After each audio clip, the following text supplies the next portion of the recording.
a young man named Su Ming, hailing from a humble rural background, faced relentless oppression and humiliation from his peers due to his lowly status and impoverished family.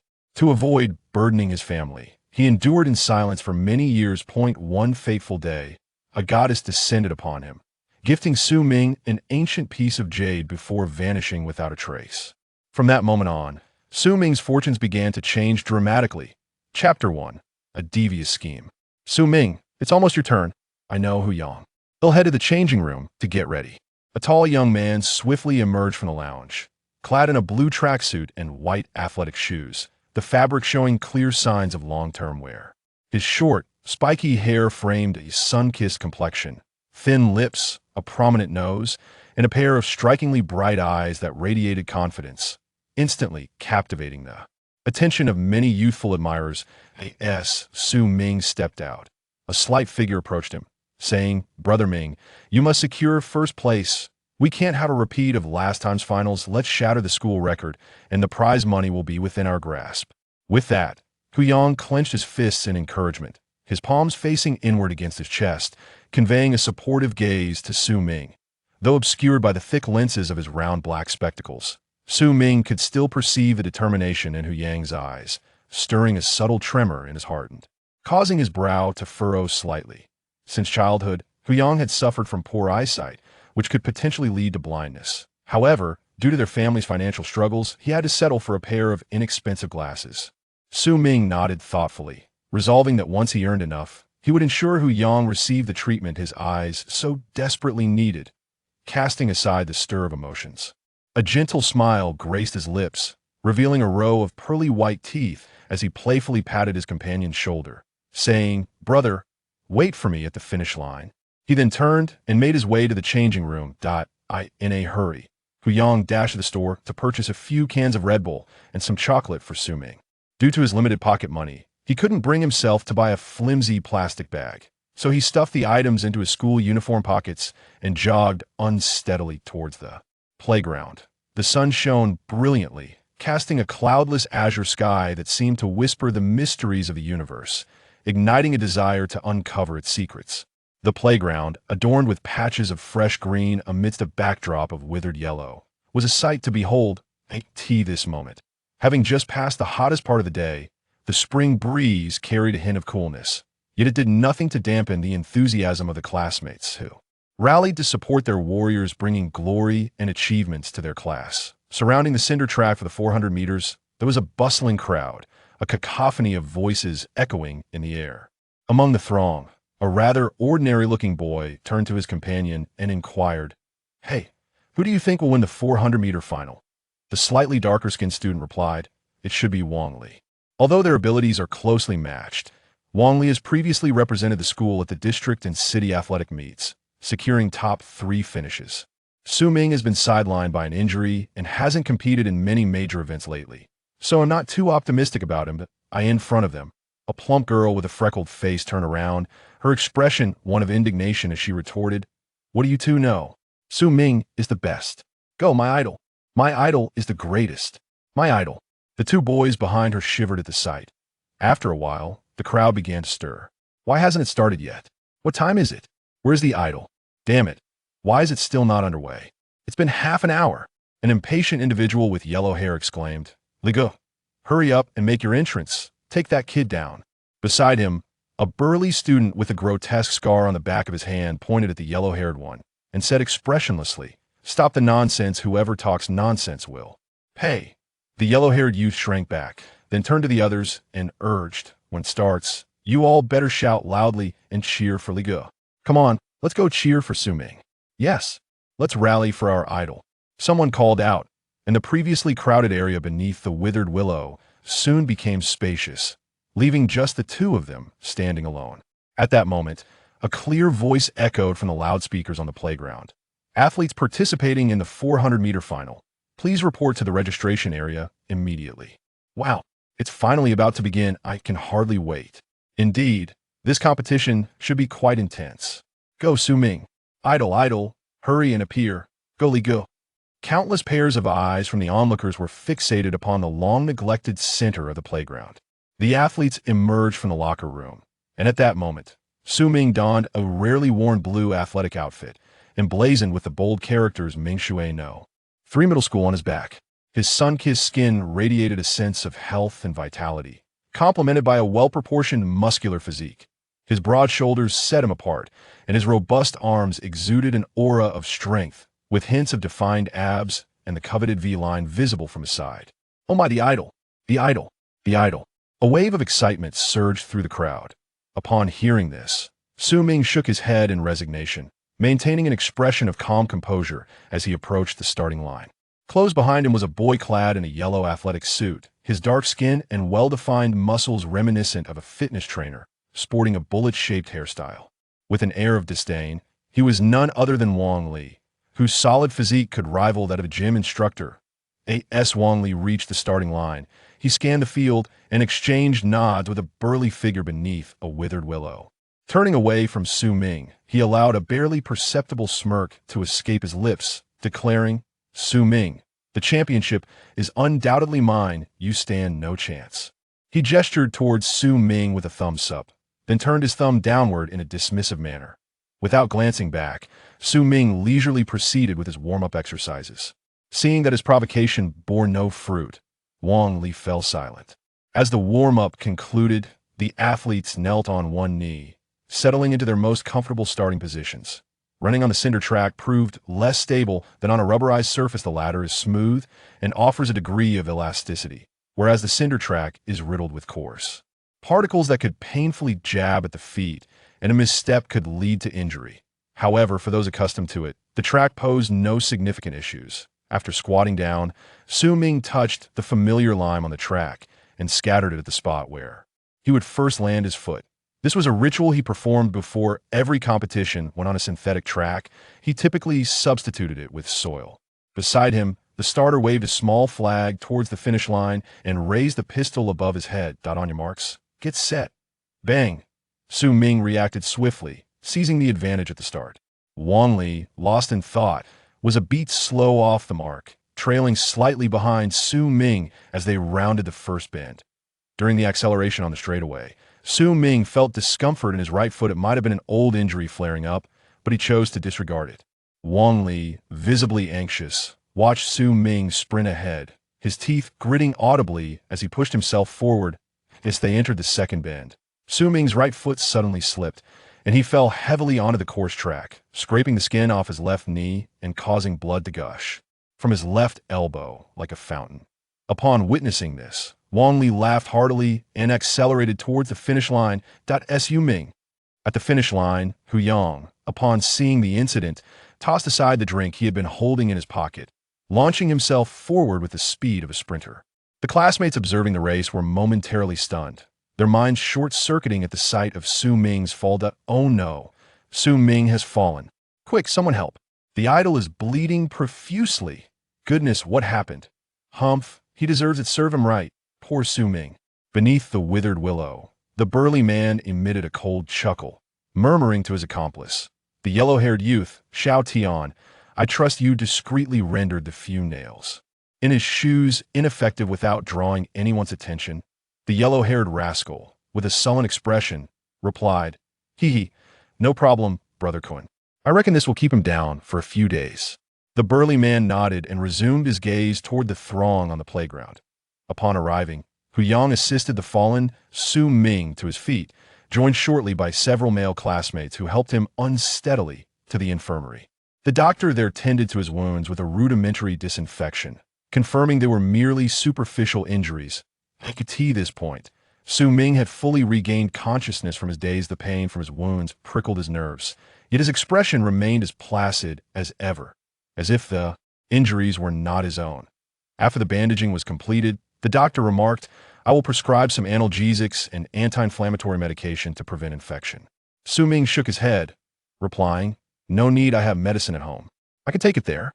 The doctor did not press further. A few close classmates had also come to visit him, offering encouragement and support, urging him to persevere. Once they departed, Hu Yang, with a serious demeanor, quietly stated to Su Ming, "This must be the work of Wang Li. Who else possesses such treachery? He fancies himself invincible just because he achieved a ranking in a competition.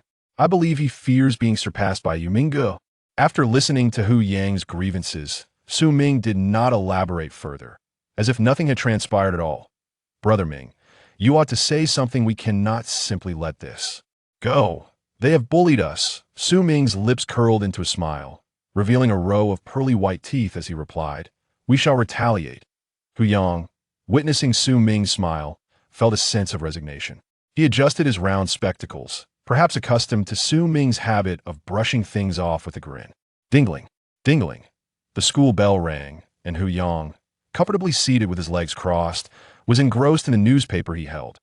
Upon hearing the commotion outside, he quickly donned his thick glasses and craned his neck to peer out the window, then turned to glance at Su Ming, who was half reclined on the bed, squinting his eyes. Ate tea that moment. Su Ming had changed into a light blue tracksuit. Instead of staying on the playground to watch the match, Hu Yang had chosen to spend the afternoon in the infirmary with Su Ming, enjoying the tranquility of the day. Brother Ming, since your leg is inconvenient, shall I drive you home? Su Ming lifted his left hand, which was wrapped in a bit of bandage, and rubbed his temples before getting up. All right, I will go to the classroom to fetch my textbooks.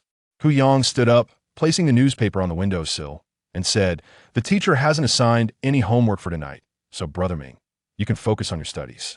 Just remember your little brother when you earn big bucks. H-E-H. Su Ming nodded and gave a firm squeeze with his unbandaged right hand just as the infirmary door swung open. Brother Ming, are you all right? A girl inquired with concern. She had a sideswept fringe and a ponytail, her oval face exuding innocence, dressed in a crisp white school uniform. It's nothing, Xiaoya. Just some minor injuries will be fine in a few days, so don't worry about me. It's good to hear that. Minggu, Xiaoya nodded and then handed a small box to Su Ming. Look, this is a supplement I secretly brought for my father. It will definitely be useful for your injuries. A finely packaged wild ginseng was cradled in her delicate hands. Upon seeing it, Su Ming shook his head and replied, no need for that, Xiaoya. A man should be able to endure minor wounds without fuss. Please take the ginseng back to your father. The price of that packaging must be quite steep. If he finds out you gifted it to someone, he might be displeased. Xiaoya pouted, her expression clouded with sorrow as she murmured, it should be fine. This isn't the first time. He should be accustomed to it by now. At that moment, Hu Yang approached and teased Su Ming with a knowing smile, whispering to Xiaoya, if Xiaoya doesn't listen, Minga might be upset. Xiaoya, upon hearing this, shook her head vigorously. I understand. He'll listen. Then tomorrow, he'll treat you all to a delicious meal. Su Ming remained silent for a moment before nodding. All right, we'll head home now. See you tomorrow. Hu Yang smiled and waved at Xiaoya as he guided Su Ming out of the infirmary. Yu Suya was the only daughter of Principal Yu and had always shared a close bond with Su Ming. It was quite natural for feelings to develop during adolescence, however. Su Ming viewed Xiaoya merely as a younger sister to care for. Xiaoya frequently brought him small gifts from her father, and although Su Ming was reluctant to accept, he could not refuse her kindness. Nevertheless, Su Ming abhorred being indebted to others. Gratitude and reciprocity were his guiding principles. Chapter 0002. First encounter. Su Ming organized his textbooks in the classroom and donned a blue backpack, allowing Hu Yang to escort him out of the school. Since childhood, Su Ming had harbored a fondness for the color blue, which is why he continued to use the blue backpack he purchased years ago, although it appeared rather worn. It was impeccably clean. While most of his classmates would change their bags nearly every year in a futile attempt to keep up with trends, Su Ming merely listened to their discussions without a hint of envy. As he glanced back at the school that had accompanied him for nearly 2 years, a contemplative expression crossed his face. At that moment, he caught sight of Wang Li alongside a burly man and his blonde-haired sidekick, engaging in flirtation with girls by the roadside. Choosing to disregard them, he allowed Hu Yang to guide him unsteadily forward. The blonde-haired youth, upon spotting the pair in the middle of the road, nudged Wang Li with his elbow. Li Gu, take a look at Su Ming's sorry state. Wang Li's expression instantly transformed, brimming with anticipation as he turned around, prompting the burly man and the girl to look up as well. How could the male god be so severely injured?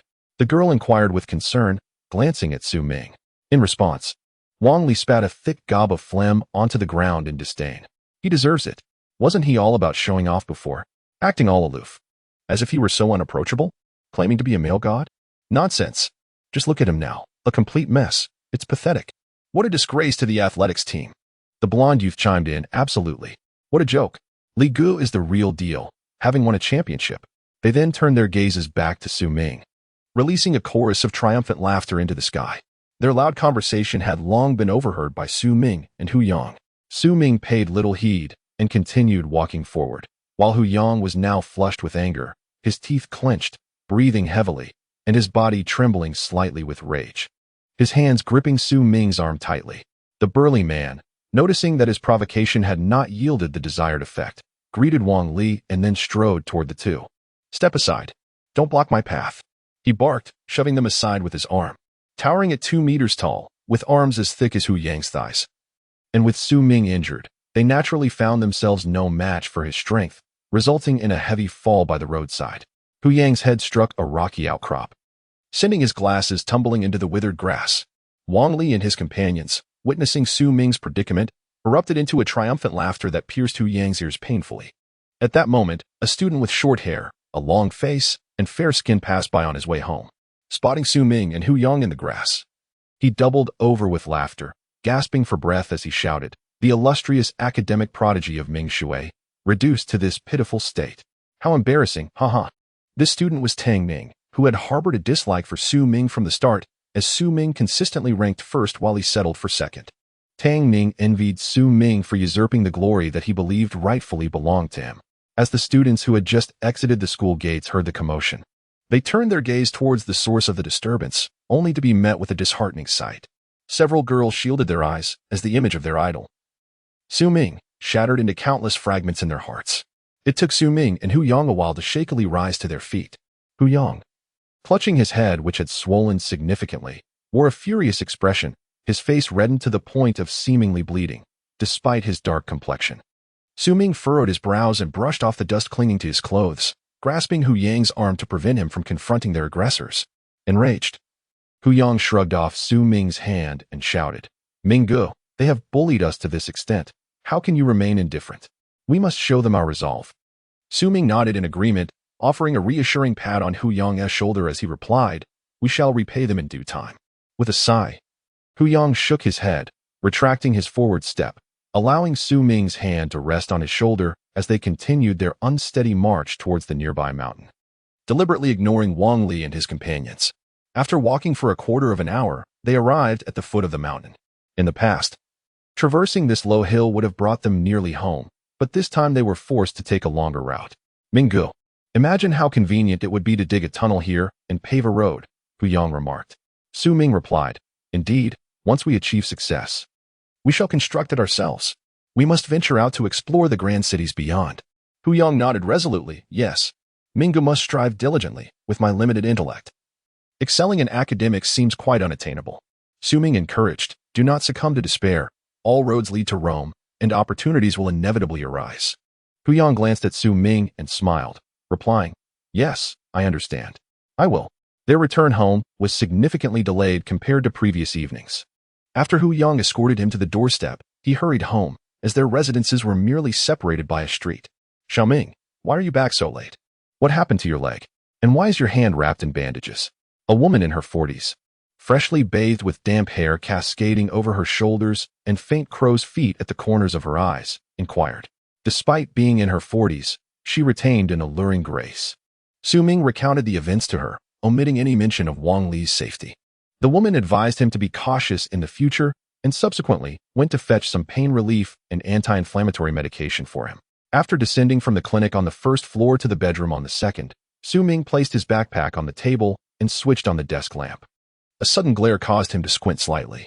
His gaze fell upon a smooth green stone, its jade-like luster captivating, roughly the size of an egg, and transparent in its clarity. It looked particularly enchanting under the light, a cherished gift from his mother for his 16th birthday. Su Ming's mother, Su Ying, had moved here over a decade ago. Shortly after their relocation, his grandparents tragically lost their lives in a car accident, just a month prior to his birth, leaving him without the chance to meet them. His mother, a graduate of Tsinghua University's medical department, utilized her expertise to establish a clinic in this relatively remote village. The medications were subsidized by the government, sold at cost price, yielding minimal profit, and the family had not accumulated substantial savings. As a man, Su Ming serves as the pillar of his family, often taking on odd jobs during holidays to bolster their savings. His mother, raising him alone, has faced numerous hardships. Having fallen ill in her youth, she is unable to perform strenuous work. She has never spoken of his father. And Su Ming secured a scholarship to Ming Shui Middle School through his exceptional academic performance. Su Ming mused that it was a pity not to have received the bonus of several hundred yuan today, as it would have allowed him to buy some meat for a delightful dumpling meal. Aware that Wang Li is a person of influence, he patiently awaits the right moment. For it is said that a gentleman's revenge is best served a decade later. Despite his injuries, Su Ming persevered through classes, maintaining his position as the top student in the school. With his academic prowess, handsome appearance, amiable disposition, and fit physique, it is no wonder he is dubbed a male god. Yet, Su Ming remains indifferent to such accolades, immersing himself in his studies. Time flew swiftly, and before long, the final exams approached. Students were deeply engrossed in review within the classroom. Even those who typically spent their days in slumber were fervently scribing notes. For it is often said that sharpening one's weapon just before a battle, though not swift, still bears fruit. During a self-study session, the classroom was enveloped in silence. When one student dozed off, his desk mate playfully jabbed him with a pin from their school badge. The student jolted awake, lifting his heavy eyelids to reveal bloodshot eyes. Before returning to his studies, Su Ming, please step outside, called Principal Yu, slightly balding and of a plump build. As he opened the door and addressed Su Ming while wearing a white long-sleeve shirt, the students' gazes turned towards Su Ming, who remained expressionless, rising promptly without a hint of hesitation before stepping outside. Following his departure, whispers began to circulate among his classmates. Yusuya observed her father summon Su Ming. Concern etched across her face, as an ominous premonition settled in her heart. Have you heard? His uncle borrowed money at exorbitant interest rates and ended up with a broken leg. Indeed, his uncle sought financial assistance from his mother, but she refused, leading to thugs harassing their family daily. I suspect the principal is worried about the situation affecting the school and wants to speak with him. Yes, it certainly seems that way. Absolutely. Show he's back. Su Ming returned with the same impassive demeanor, offering no discernible information. Upon hearing her classmates' discussions, Yusuya pressed her lips together tightly, gripping her pen so firmly that it punctured a large hole in her notebook. Hu Yang was aware of the gossip circulating among the students, given the proximity of their families, yet he was not overly surprised. At that moment, Su Ming was engulfed in inner turmoil. Fengshan Private High School was set to establish a prestigious experimental class for the senior year, a scheme aimed at poaching elite students from various schools to enhance the institution's college admission rates. This endeavor was fundamentally rooted in academic performance, with the sole enticing offer being the exemption from tuition and accommodation fees. Those students would still need to cover their own meal expenses. In truth, at the beginning of this semester, Principal Yu had already broached this topic with him, but it had since slipped his mind. Su Ming pondered for a moment. Realizing that since it was in the city and his home was somewhat distant, he preferred not to stay on campus. He wished to utilize his evenings to work a bit and return home to care for his mother. Lately, he had been troubled by various matters. After class, Hu Yang, who sat in the last row, approached Su Ming, who was seated in the middle, alongside Yusuya, who was seated in the front. Just as Yusuya was about to speak, Hu Yang gestured for her to hold her tongue. The next class was physical education, and most students hurriedly made their way to the playground. With no one around, Hu Yang inquired about the earlier discussion, and Su Ming recounted the events. I see. Minggu, you absolutely must go. The caliber of that school is incomparable. It is a provincial key high school, a prestigious institution that only the affluent can afford. The tuition and miscellaneous fees alone can amount to over 100,000 a year. Su Ming merely nodded in response, remaining silent. Hu Yang continued, if you attend, it's akin to earning a staggering amount in tuition fees, an astronomical figure. You must cherish this remarkable opportunity. What? Minggu is leaving? This cannot be true. Yusuya, momentarily overwhelmed, forgot to inquire about Su Ming's uncle. She gazed at him with a look of longing and suddenly felt an overwhelming sense of grievance, tears cascading down her cheeks uncontrollably. Observing Yusuya's distress, Su Ming comforted her, saying, this is not a matter of life and death. Why make it so mournful? Please. Don't cry, Suya. If I go, I will surely return. Besides, I have yet to decide whether to go or not. Su Ming consoled Yusuya alongside Hu Yang for a while, and once her emotions stabilized, He gathered his textbooks and headed to the playground. The wound on his left hand had faded to a mere pink scar. Perhaps it would take a considerable time before it fully changed in hue. After the final examinations, Su-Ming maintained his position at the top of his class. Under Hu Yang's persuasion and Yu Suya's reluctance, he ultimately chose to attend Fengshan Private School. As the saying goes, people strive for higher grounds, while water flows to lower places, which holds a certain truth. During the summer vacation, Su-Ming worked diligently for several months at a summer job. His industriousness on the assembly line caught the attention of his boss, who offered him the position of assistant supervisor with a salary 3 times greater. Nevertheless, he resolutely declined the offer, choosing instead to allocate the few thousand yuan he earned entirely to his mother. For reasons unknown, his uncle and a few ruffians ceased their harassment of his family, allowing them a semblance of peace. As the start of school approached, with only a week remaining, Su-Ming rose early one day, eager to familiarize himself with the environment of Fengshan School. Hu Yang also wished to accompany him, but he was unable to leave due to his grandfather's illness. Xiaoyu was traveling with her principal father and would not return for the time being. Su-Ming took the bus to the city alone and was utterly astonished upon witnessing the school's true visage. The classical-style teaching buildings, a grand auditorium capable of accommodating thousands, an indoor track, an indoor basketball court, and 2 outdoor tracks, 1 artificial turf and 1 natural grass, left him in awe, along with the artificially cultivated maple forest on the mountainside. After wandering around, he secured a job he could undertake after school, and by the time he returned home, the sky had darkened. As Su-Ming approached the hill not far from his home, a sudden apparition of a dark void, approximately 10 feet high, materialized before him. From this abyss descended a young woman clad in white, landing amidst the grass of the hillside, after which the black hole vanished into nothingness. The sky was an inky black, with the moon concealed and stars obscured, leaving not a glimmer of light. However, the distant glow from the village served as a beacon guiding his path.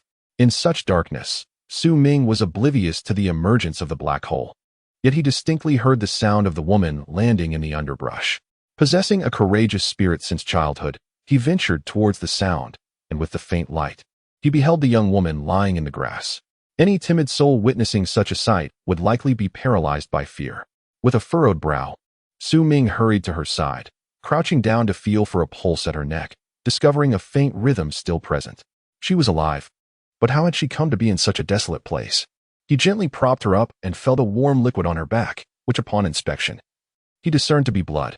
Alarm surged within him, yet he swiftly regained his composure. Retrieving a bottle of water from his backpack to cleanse a handkerchief and pressing it against her wound. In the pitch darkness, Su-Ming hesitated to examine her for any other injuries, aware that transporting her to the hospital would be a lengthy endeavor that could delay urgent care. A thought struck him. His mother was a doctor. Without a moment's hesitation, he lifted the young woman into his arms and hastened homeward. Chapter 0003, Heartbeat Mother. Hurry and save her. Su-Ming rushed into the house, cradling the woman clad in white. Su-Ming was busy arranging the beds in the clinic. What happened? Bring her in and place her on the bed. Su-Ming, drenched in sweat and trembling from exhaustion, gently laid her down. Their mother quickly went to fetch the medicine box. Su-Ming, disregarding his fatigue, leaned closer to observe the woman. She wore a delicate light blue butterfly dress, the flowing hem enveloping her delicate feet, while her long, lustrous black hair cascaded down, adorned with a magnolia hairpin. Her heart-shaped face was graced with exquisite features, exuding an ethereal and haughty demeanor akin to a snow lotus atop an icy mountain. Yet, at this moment, her delicate brows were furrowed, her cherry lips slightly parted, and her breath came in labored gasps, revealing her evident suffering. Su-Ming gazed at her in a daze, captivated by her trembling eyelashes, when a faint whimper escaped her lips, startling him. Xiaoming, please hand me the medicine shortly. I will examine her wounds first, their mother instructed as she approached. Su-Ming nodded, redirecting his gaze back to the woman, noticing that she bore only a single wound on her back. After his mother completed the assessment, she began to bandage it. Is her injury severe? Su-Ming inquired before his mother could speak. The preliminary diagnosis indicates she has only superficial wounds. Her heartbeat and blood pressure are normal, though she appears quite weak. Where did you encounter this girl? His mother asked, removing the blood pressure monitor. I found her on the low hill ahead as I was returning. She had already fainted at that time. Was she alone? Su-Ming replied. The mother inquired whether there were any belongings left behind, aside from the adornments on her person. Su Ming shook his head and replied that he had glanced around and found no other items. The mother rose and said, "She will awaken shortly. Please inquire about her parents' contact information. It must be distressing for them to be unable to locate her at such a late hour. I shall prepare something to eat." Frowning, she expressed her bewilderment at the young woman's attire, but thought little of it as she proceeded to the kitchen. Su Ming acknowledged her words and gently covered the young woman with a white cotton blanket, settling quietly on a stool to observe her. At that moment, a tumult of emotion surged within him. He had never encountered a girl who could rival the beauty of the one before him. Particularly captivating was the unique, icy aura she exuded, which deeply enchanted Su Ming. Having never experienced romance, he was unfamiliar with the sensation of affection, yet he felt an inexplicable impulse towards her. His heart racing with a peculiar thrill. The young woman's long eyelashes fluttered, and she slowly regained consciousness. Upon seeing her enchanting eyes, Su Ming held his breath. Her initially dazed gaze gradually sharpened, her eyes glistening with tears as she sat up and cried out in pain, uttering words that Su Ming could not comprehend. Realizing she was in distress, he offered her comfort. Once she recovered, she noticed Su Ming and understood he was her savior, attempting to converse with him. However, Su Ming was at a loss, shaking his head and pointing to his ear. The young woman suddenly understood, then grasped Su Ming's hand. A sweet voice echoing in her mind. "Thank you for saving me." Su Ming was suddenly taken aback. He had not seen the woman speak, yet he heard her voice. Could she be a celestial being descended to Earth? Su Ming shared his thoughts with her. The woman shook her head and replied, "I am not a celestial being. I am a practitioner of the universe, or perhaps I should be referred to as a divine cultivator. I exist on a plane above that of ordinary humans. There are distinctions between innate and acquired cultivation. We practitioners cultivate through acquired means. If an ordinary person possesses exceptional roots, they too may become a practitioner. However, divine cultivation is intricately linked to one's bloodline. For an ordinary individual to achieve great success is exceedingly difficult unless they possess immense opportunity, fortune, and perseverance. Otherwise, they cannot become a true divine cultivator." From this, Su Ming deduced that the woman was neither an earthling nor an ordinary person. But how had she come to be here? He expressed his doubts to her, and she merely shook her head in sorrow. The woman closed her eyes, and after a few moments, she solemnly addressed Su Ming. "I do not have much time left. Just now, I sensed this planet and discovered several strong energies, which, relative to you mortals, are quite formidable. However, there are several aspects I do not comprehend. This planet is devoid of any cosmic energy. It seems to be sealed off, and I cannot sense the existence of its true essence. The Avatar has developed an independent consciousness, a phenomenon that has never occurred before." Su Ming listened, his expression one of bewilderment. The woman continued, "I give you this ring fragment. Do not let anyone, including myself, know of its existence. For the being I was then is not the same as I am now." Su Ming, with a perplexed expression, could not comprehend the meaning behind her words. After receiving the ring from her hand, he looked up and inquired, "Where shall I place it? Should I keep it on my person?" The woman nodded, and then a radiant light enveloped her. "I shall depart now. Perhaps fate will allow us to meet again in the future." Seeing the silvery glow surrounding her, Su Ming felt a profound sense of reluctance and hurriedly asked, "Where shall I find you in the future?" The woman replied, "If you embark on the path of cultivation, seek me in the Shin domain." A blinding flash of silver light ensued, and Su Ming shouted, "How can I embark on the path of cultivation? Where is the Shin domain?" There was no response. Only a single strand of silver hair drifted down from the sky. Su Ming cautiously cradled it in his palm, fearful of letting it touch the ground. Unbeknownst to him, this strand of hair was virtually indestructible, immune to even the most intense flames of thousands of degrees. "What is wrong with Xiao Ming?" His mother, carrying 2 bowls of porridge, entered the consultation room upon hearing the commotion. Su Ming shook his head and said, "She has left. I will go and see her off." He then grasped the ring and dashed out of the clinic, while his mother called after him, "Return soon." As Su Ming traversed the mountain path, a wave of desolation washed over him. He glanced at the ring in his hand, a wave of sorrow enveloping him. He did not even know the woman's name. How could he ever hope to encounter her again? To the Shin domain? Perhaps only by becoming a cultivator and stepping onto the path of divinity could he find the opportunity. Thus, he repeatedly questioned himself in his heart. How could he become a cultivator and embark on the path of divinity? As the night deepened, a chill wind swept through the mountain path, causing leaves to twirl in the air before gently landing upon Su Ming's head, as if offering him solace.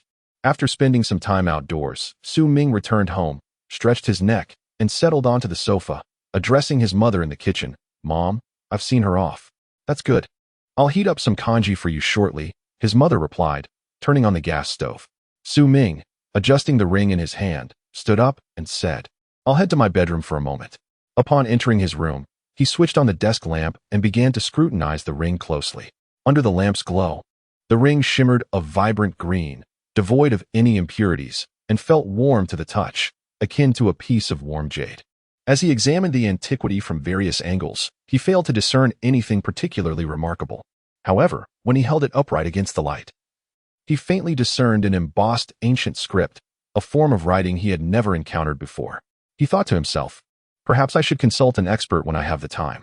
Carefully, he wound strands of his silver hair around the ring and then tied a red cord to it, hanging it around his neck. As his fingers brushed against the ring, a fleeting image of a delicate figure in white surfaced in his mind, causing him to grip the ring even tighter. The last week was spent joyfully with Hu Yong and Yu Suya, perhaps a rare opportunity now, as they would no longer be studying at the same school in the future. Today marks the first day of school.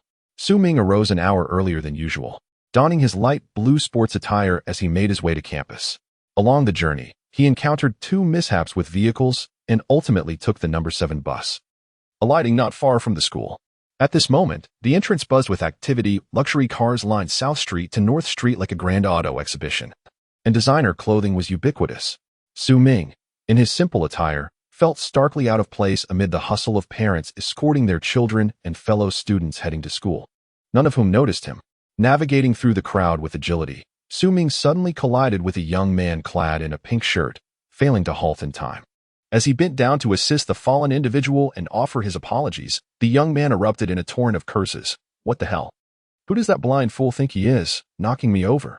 2 companions in casual wear swiftly helped the pink shirt man to his feet, with one portly fellow pointing at Su Ming and exclaiming, "Kai Go, that's the one who knocked you down." The man in the pink shirt, following the direction indicated by the portly companion, raised an eyebrow upon seeing Su Ming, who appeared to lack any connections. He then unleashed a tirade of insults. "Where did this bumpkin come from? Can't you watch where you're going? You've sullied my designer clothes. Do you even know what Armani is? Someone of your lowly status has probably never even heard of it." After delivering his scathing remarks, the pink shirt man, filled with self-satisfaction, brushed off the dust from his rear and spat on the ground, declaring, "I'm in a good mood today, so I won't hold this against you.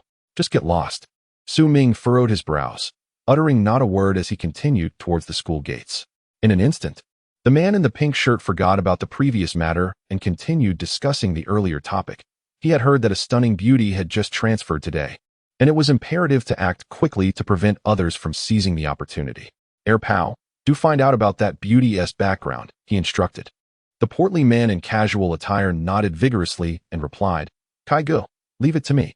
At that moment, a slender young man with short hair leaned in and said to the man in the pink shirt, "Kai Go, I believe that beauty is named Su Yishuan."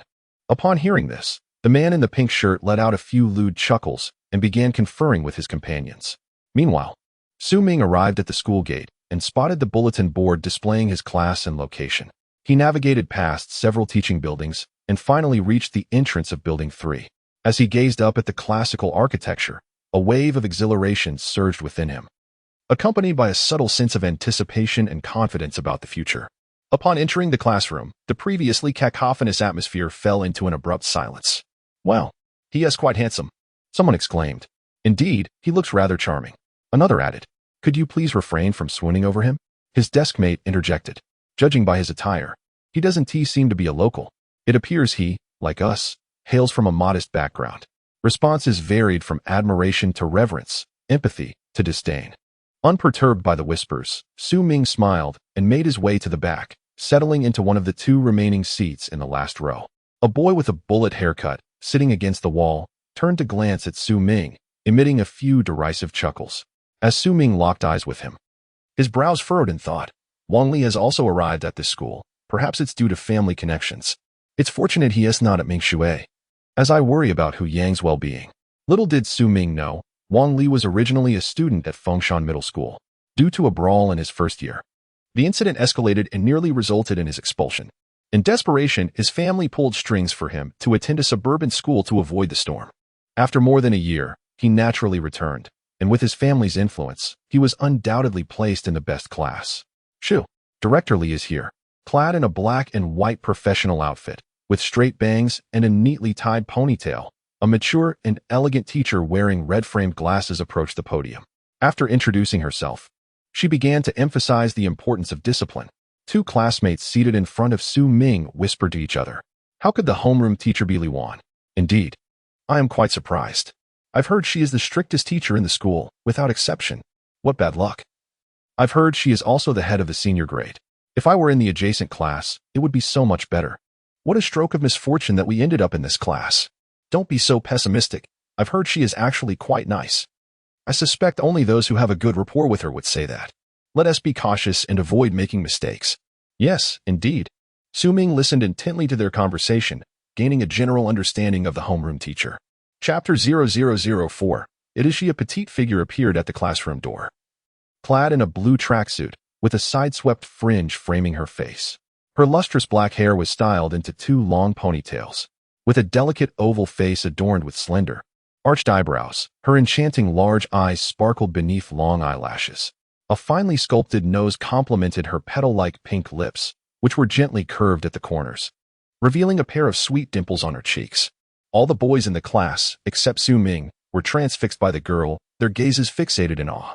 Wang Li, nearly drooling, mused to himself about the existence of such an exquisite beauty and resolved to devise a plan to win her affection. Meanwhile, Su Ming remained engrossed in reviewing the materials for the semester, his head bowed low. "Please come in," Li Wan said, nodding towards the girl with the sweet dimples. "You are late. There is an empty seat next to Su Ming. You may take that one." Li Wan gestured towards the vacant desk beside him. "All right, thank you, teacher."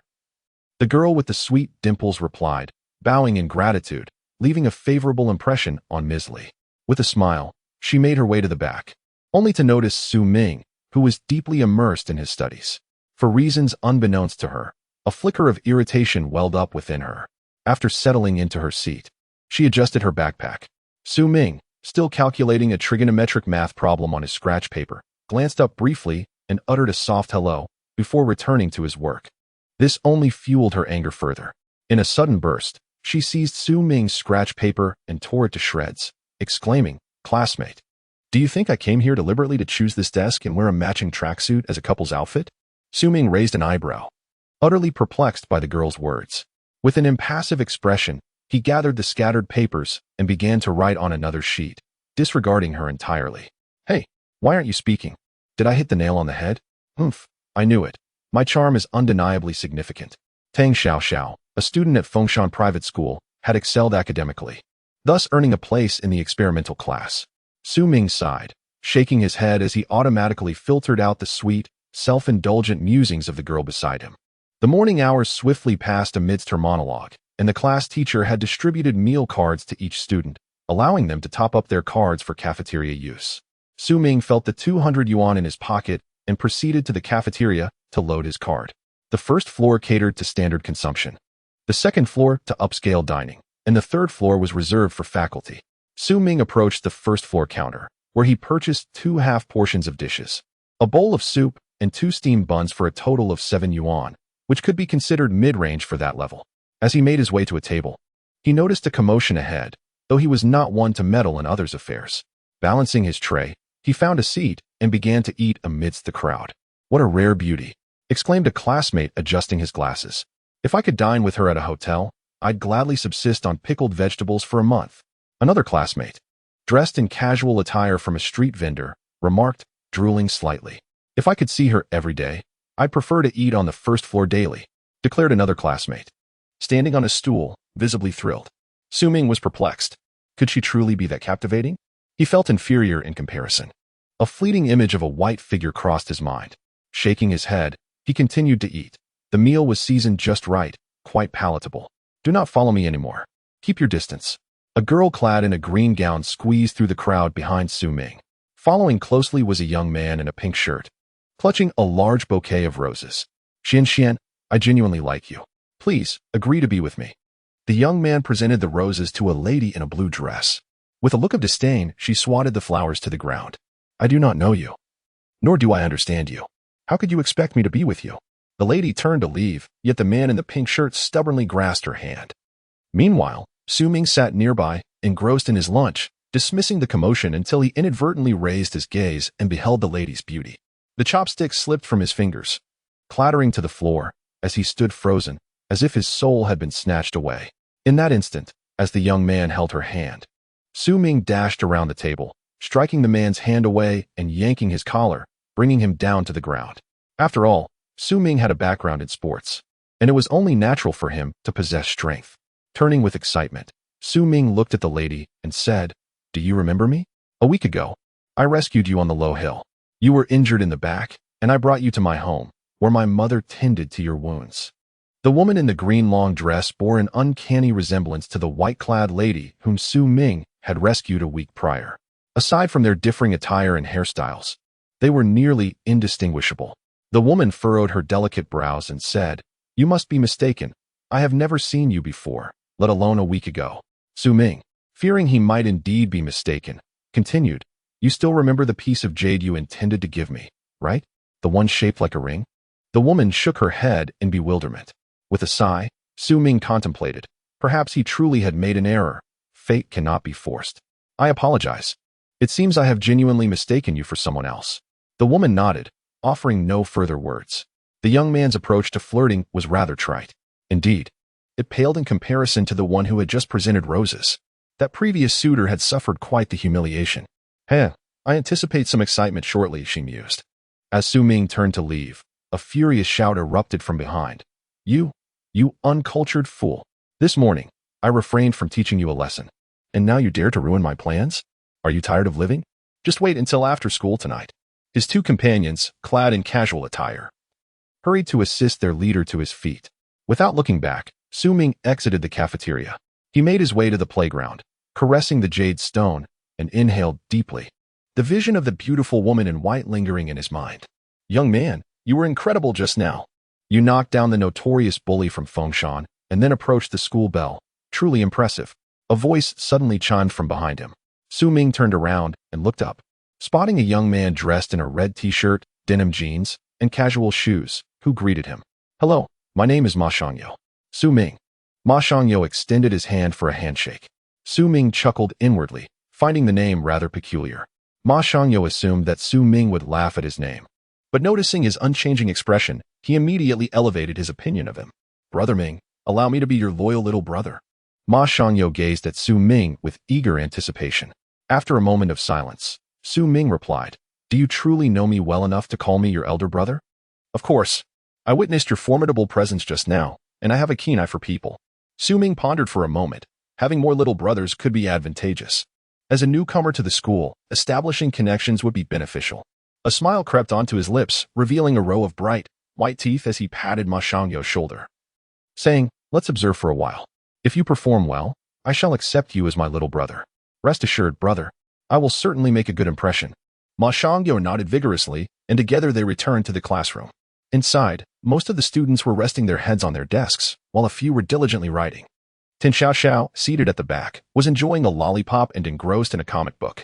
Su Ming quietly entered, carefully pulling out a stool to sit down. His mind still replaying the earlier events, leaving him in a state of unease. Noticing his distraction, Tin Xiao nudged him with her elbow. What are you daydreaming about? Have you set your sights on some beauty in class? Su Ming chose to ignore her, finding amusement in the comic book she held in her hands. Was I not correct once again? As long as Sister Xiao takes action, success is assured. Xiao declared with utmost confidence, patting her chest, stirring a wave of enthusiasm. How old is she, yet still reads comic books? How does she manage to study without taking a nap? It is truly baffling how she ended up in this class, Su Ming scoffed. Upon hearing Su Ming's remarks, Tin Xiao immediately retorted. What is wrong with reading comics? I'm still a minor. Aside from that fellow next door, what's his name? Mo, I am the top student in the school. Su Ming chuckled and replied. So you are the school's second best? The second in our school is perpetually envious of me.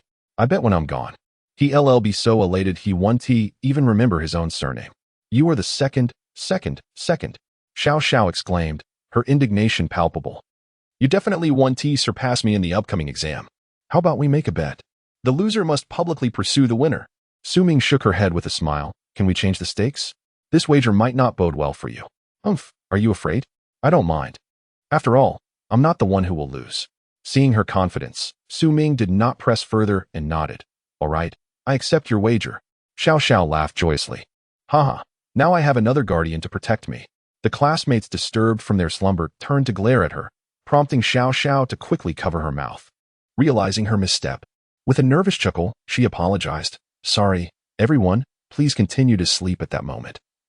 Su Ming also felt a bit drowsy and leaned her head down to rest. Time flows like water, swiftly passing by, and the school bell rings.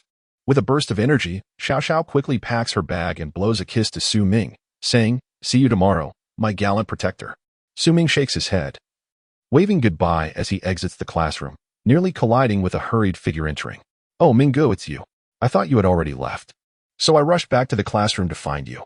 Su Ming rolls his eyes, thinking, the bell just rang. I'm not flying. How could I have left that quickly? Then he asks, what is up, Ma Shanyo? Do you need something? Ma Shanyo, tapping his forehead with excitement, replies, Minggu. You haven't forgotten, have you? This afternoon Zhu Yukai and the others said they would ambush you after school. Su Ming chuckles inwardly at the absurdity of the names, thinking, what kind of name is Zhu Yukai? Did he perhaps reincarnate as a pig in his past life? No worries, I'm not afraid of him. Sometimes, endurance is not the best solution. When the moment calls for action, one must act. Some people need a lesson to remember, he asserts. Ma Shanyo, rolling up his sleeves, appears eager. Is it just the two of us, Minggu? Su Ming nods, affirming that two are sufficient. I had thought of gathering more people. But since you're so confident, let us proceed. Ma Shanyo exclaims excitedly. Su Ming reflects that Ma Shanyo is not an ordinary person. If he were, he would likely have reservations. This is a perfect opportunity to test whether he is truly sincere in wanting to be Su Ming's subordinate. Likewise, Ma Shanyo is curious to see if Su Ming can indeed take on the role of an older brother. Certainly, it ultimately comes down to strength. Su Ming sauntered leisurely ahead, while Ma Shanyo followed closely behind, striding with an air of arrogance, resembling a rogue. Su Ming paid little heed to such trivialities. The luxury cars at the school entrance blocked the gates completely, and a few young men wearing baseball caps lingered around, intently watching the departing students. Lest anyone slip away unnoticed, Ma Shanyo pointed at the cap-clad individuals and remarked, Brother Ming, those are Zhu Youcai's underlings. I suspect Zhu Yukai is not far from the entrance, waiting for us. Su Ming nodded and replied, let us go and meet them. If the crowd is too large, we shall make a swift exit. No need to suffer losses. Ma Shanyo nodded confidently, exuding an air of invincibility. As Su Ming walked, he stretched his joints. Upon exiting the gate, the group of cap-wearing underlings surrounded them, and one slightly taller youth pointed at Su Ming, saying, You must be the bumpkin our boss mentioned.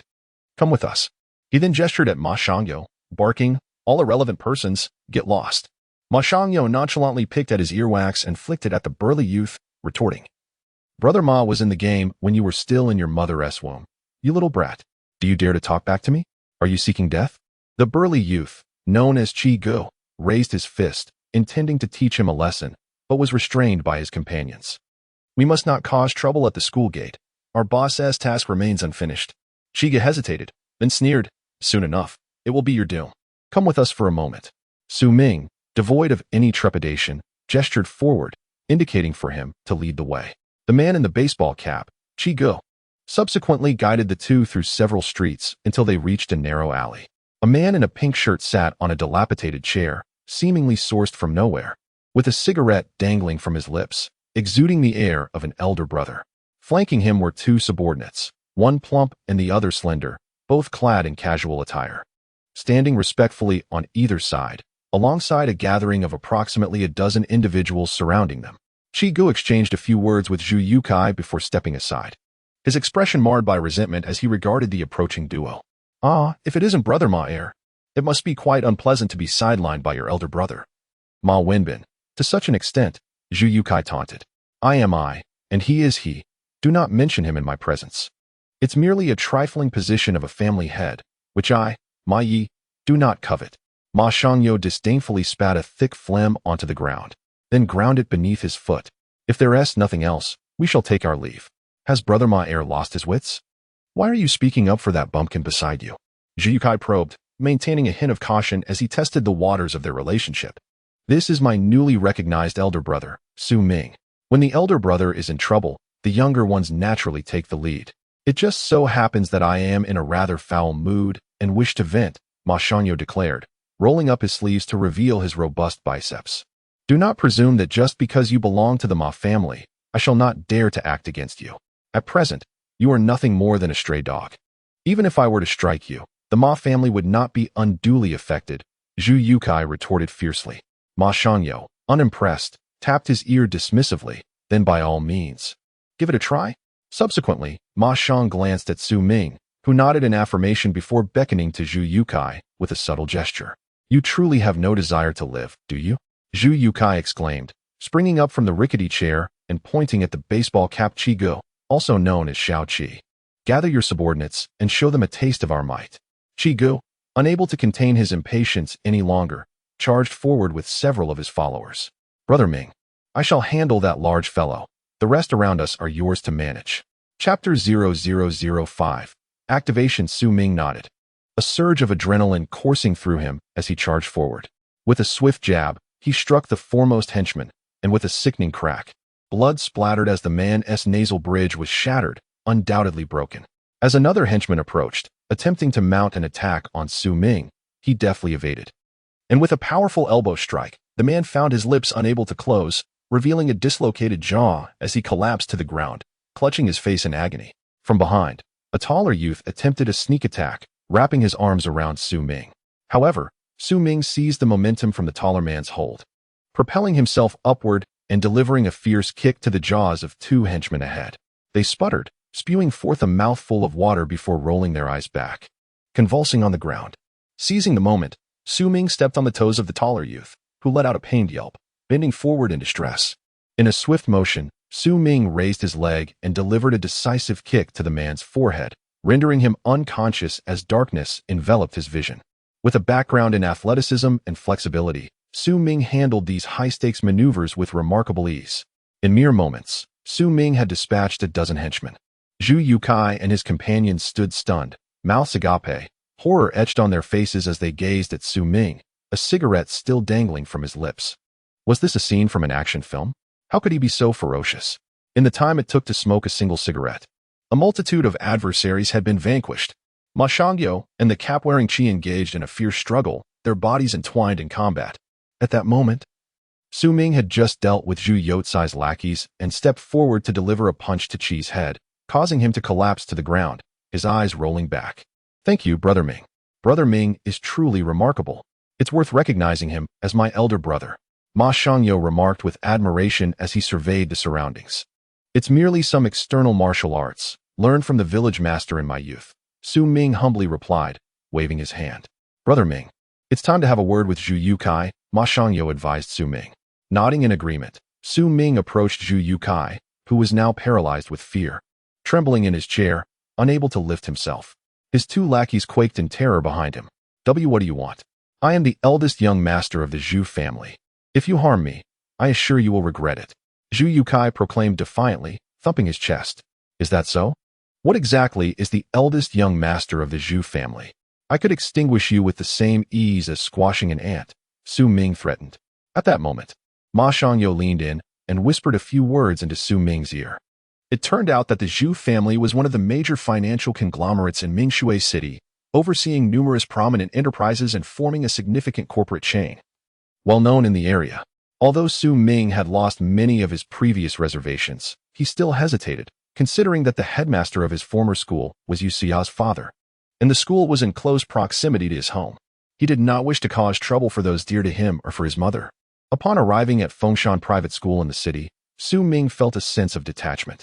His principle was simple: if one does not offend me, I shall not offend them. However, should anyone provoke him, Su Ming would undoubtedly deliver a painful lesson. Yet, as a student, he understood the importance of restraint. After pondering for a moment, he declared, You may refrain from moving against me, but in the future, when you see me, you must steer clear. If I catch sight of you, I will strike you once more. With that, he delivered a punch to Zhu Yukai, leaving him with a black eye. As Zhu clutched his face and wailed in agony. Now be gone. Fetch someone to deal with this. Su Ming gestured disdainfully at the surroundings. Yes, yes. I will find someone right away. Zhu's two lackeys helped him stumble away from the alley. After a short distance, the chubby lackey in casual attire whispered, Brother Ma, are we really going to let this slide? With a face full of resentment, Zhu Yukai replied, how could we possibly let this go? When we return to the family, we shall invite a few practitioners to teach him a lesson. And when the opportunity arises, you two should incite Xiang Zimo and Xiao Zishuan. They seem rather comfortable lately. It would be all too convenient to use them to our advantage. The two lackeys nodded with a sinister glint in their eyes. Mingge, let us head back. It is getting late, Ma Shangyo suggested to Su Ming. Su Ming nodded in agreement. Yes, I shall apply some ointment to my wounds when I return. Ma Shangyo responded affirmatively, and they turned to leave. Be careful, Ma Shangyo. Su Ming called out loudly from behind. Upon hearing the commotion, Ma Shangyo hastily covered his head and crouched to the ground. At that moment, a figure wielding a dagger lunged towards him. Su Ming grasped Ma Shangyo with one hand while using the other to deflect the incoming blade. The sound of tearing flesh echoed as the dagger sliced through Su Ming's arm, blood splattering across his chest. In retaliation, Su Ming delivered a swift kick to the figure's ribs, accompanied by a series of audible cracks, likely a few bones broken. The assailant coughed up blood and staggered to the side. With urgency, Su Ming retrieved a handkerchief from his pocket to hastily bandage his arm. When Ma Shangyo approached, he recognized the assailant as Qi Ge. Enraged, he hurled a mouthful of phlegm at the man's face and delivered several kicks. From now on, my life belongs to Mingge. If he orders me to die, I shall not hesitate or complain. Ma Shangyo declared fervently, wholeheartedly accepting Su Ming as his elder brother. Let us no longer speak of life and death. Whatever benefits arise will surely include your share. Su Ming asserted, equally embracing Ma Shangyo with sincerity. The blood from Su Ming's arm gradually soaked into his clothing, and a jade pendant gleamed momentarily upon contact with the blood, absorbing a drop of Su Ming's essence. Is your arm severely injured, brother? Perhaps we should visit a hospital. Ma Shangyo expressed his concern. There's no need, my family runs a clinic. I can manage a simple dressing at home, Su Ming replied. Now let us return. They exchanged farewells at the intersection of the alley. Upon arriving home, Su Ming quickly changed his clothes and tended to his wound, ensuring that his mother remained unaware of the incident. After dinner, I entered the bedroom. Lying on the bed without undressing, reflecting on the events of the day, it felt as though several days' worth of experiences had been condensed into a single day. An intricate tapestry of complexity. Rubbing my temples, I soon succumbed to a drowsy slumber. Upon opening my eyes, I found myself in a realm of golden light. Suddenly, a tall, imposing figure clad in a cerulean robe, bearing an ancient sword inscribed with golden runes, appeared before me. Fear gripped me, and I thought surely I was dreaming. Young master, the figure began, if you perceive this vision, it signifies that you have activated the ancient jade essence. My time is limited, so I shall be succinct. I have left you a seal, for volumes of royal foundational techniques, for drops of royal blood, a cleansing elixir, and a tome of my alchemical legacy. You must familiarize yourself with the techniques of various clans, as this will ease your future endeavors in seeking the rings across different realms. The blood of the young master serves as the key to activate the rings, while the royal blood is essential to unlock the techniques within. You need to locate all 4 rings, then use the royal blood to activate the techniques for study. Only when you have perfected all 4 techniques and merged them will you unveil the ultimate secret and truth. This is the heavenly secret I glimpsed at the Divine Awakening platform. Perhaps it represents the final hope. Alas, I shall not have the chance to witness it. With that, the majestic figure transformed into a faint golden light, vanishing into the ether, leaving behind a scarlet gold ancient seal for drops of resplendent golden liquid. 5 tomes of ancient script shimmering with light, and a swirling orb of vibrant energy in a kaleidoscope of colors. The man had not disclosed the purpose of the golden rune. Hey, don't leave. You haven't told me where this place is, or how I can get out. No one responded, and thus Su Ming sat down, committing to memory the words spoken by the middle-aged man, though he needed time to digest them fully. A sudden cough interrupted the silence. Who is it? Su Ming stood alert, scanning his surroundings. A translucent figure materialized before him, its voice indistinguishable in gender. After a moment of silence, the figure spoke, You are my 9th master, the 9th to activate the ancient jade essence. What is a master? How did I activate the ring to become your 9th master? What should I call you? Su Ming inquired, perplexed. The secrets of heaven cannot be divulged. My title is Wuxiang Tianzuan, You may refer to me as such. The translucent figure replied, seemingly perplexed by the frailty of this master, who appeared weaker than an ordinary person. Is that so? With my physique, I could easily handle 10 of you. Su Ming retorted, flexing his 8-pack abs. Wuxiang Tianzuan shook his head. If you were to step outside, even an infant could extinguish your life with a mere breath. I genuinely do not understand how you have become so feeble. What? Are you joking? Is there really such a formidable infant? Su Ming's expression was one of disbelief. Very well, I shall lend you a hand. Otherwise, you might unexpectedly meet your end, causing me to wait through several reincarnations. Wuxiang Tianzuan expressed concern. The taboo of this era is on the verge of awakening, so it is imperative that we enhance your strength swiftly. As Su Ming was about to inquire further, the figure interrupted him, saying, if you wish to learn something from me, bring me a pound of diamonds, or possess the strength to slay an infant outside. Su Ming was taken aback. A pound? He had never even touched a single diamond in his life. It seemed this individual was a quintessential miser, arguing over something so trivial as an infant. My dear sir, or rather, esteemed elder, may I pose one last question? Just one more. Su Ming implored with his hands clasped together, compelled to do so for her sake. The boundless celestial sovereign glanced at him sideways, remaining silent. Will I ever encounter the young lady who gifted me the jade fragment? Su Ming asked respectfully. Indeed, provided you cultivate the techniques inscribed on this small piece of ancient jade to perfection, the boundless celestial sovereign replied, unhurriedly. Is that truly the case? Then please enlighten me on the cultivation methods. I shall commence immediately. Su Ming exclaimed with fervor. The boundless celestial sovereign shook his head, stating, you have yet to even meet the most fundamental threshold, yet you wish to cultivate the human techniques? Su Ming promptly inquired. How may I attain the level necessary to enter the threshold? That is precisely why I intended to assist you earlier, the boundless celestial sovereign explained. In a moment, I shall consolidate those 4 royal techniques, distilling their essence while discarding the superfluous. Otherwise, it would take you tens of thousands of years to master them one by one. Given the pace of your earthly days, under my guidance, you shall reach the threshold in merely a few decades. Am I not impressive? Ha! Come and revere me. A few decades, and that is considered quick? Su Ming gazed at the translucent figure before him, who exuded an air of self-satisfaction, perplexed by the peculiar dynamics of their relationship. Who, he wondered, was truly the master here? Great one, I wish to. He began. But before he could finish, the Wuxiang Tianzuan extended his hand, demanding a pound of diamond.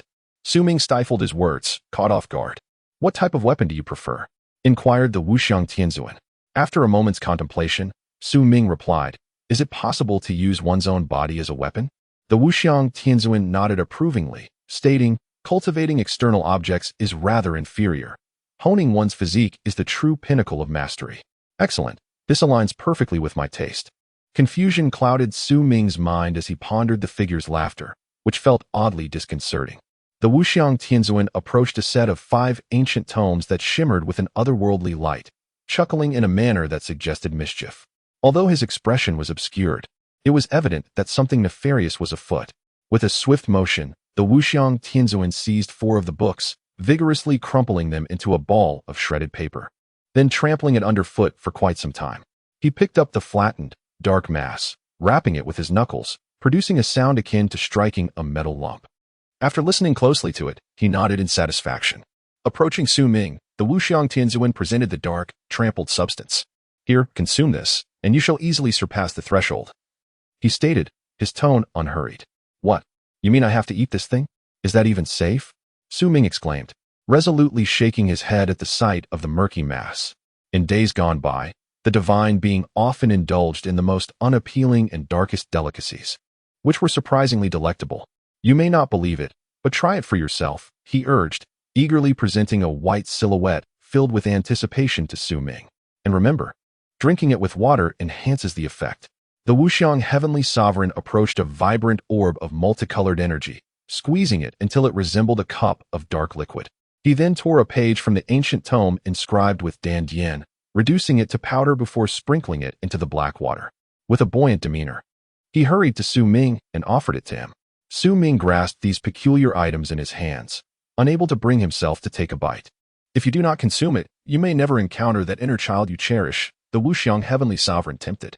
Gritting his teeth, Su Ming finally tossed the dark substance into his mouth, swallowing it without chewing, pinching his nose as he downed the pitch-black liquid.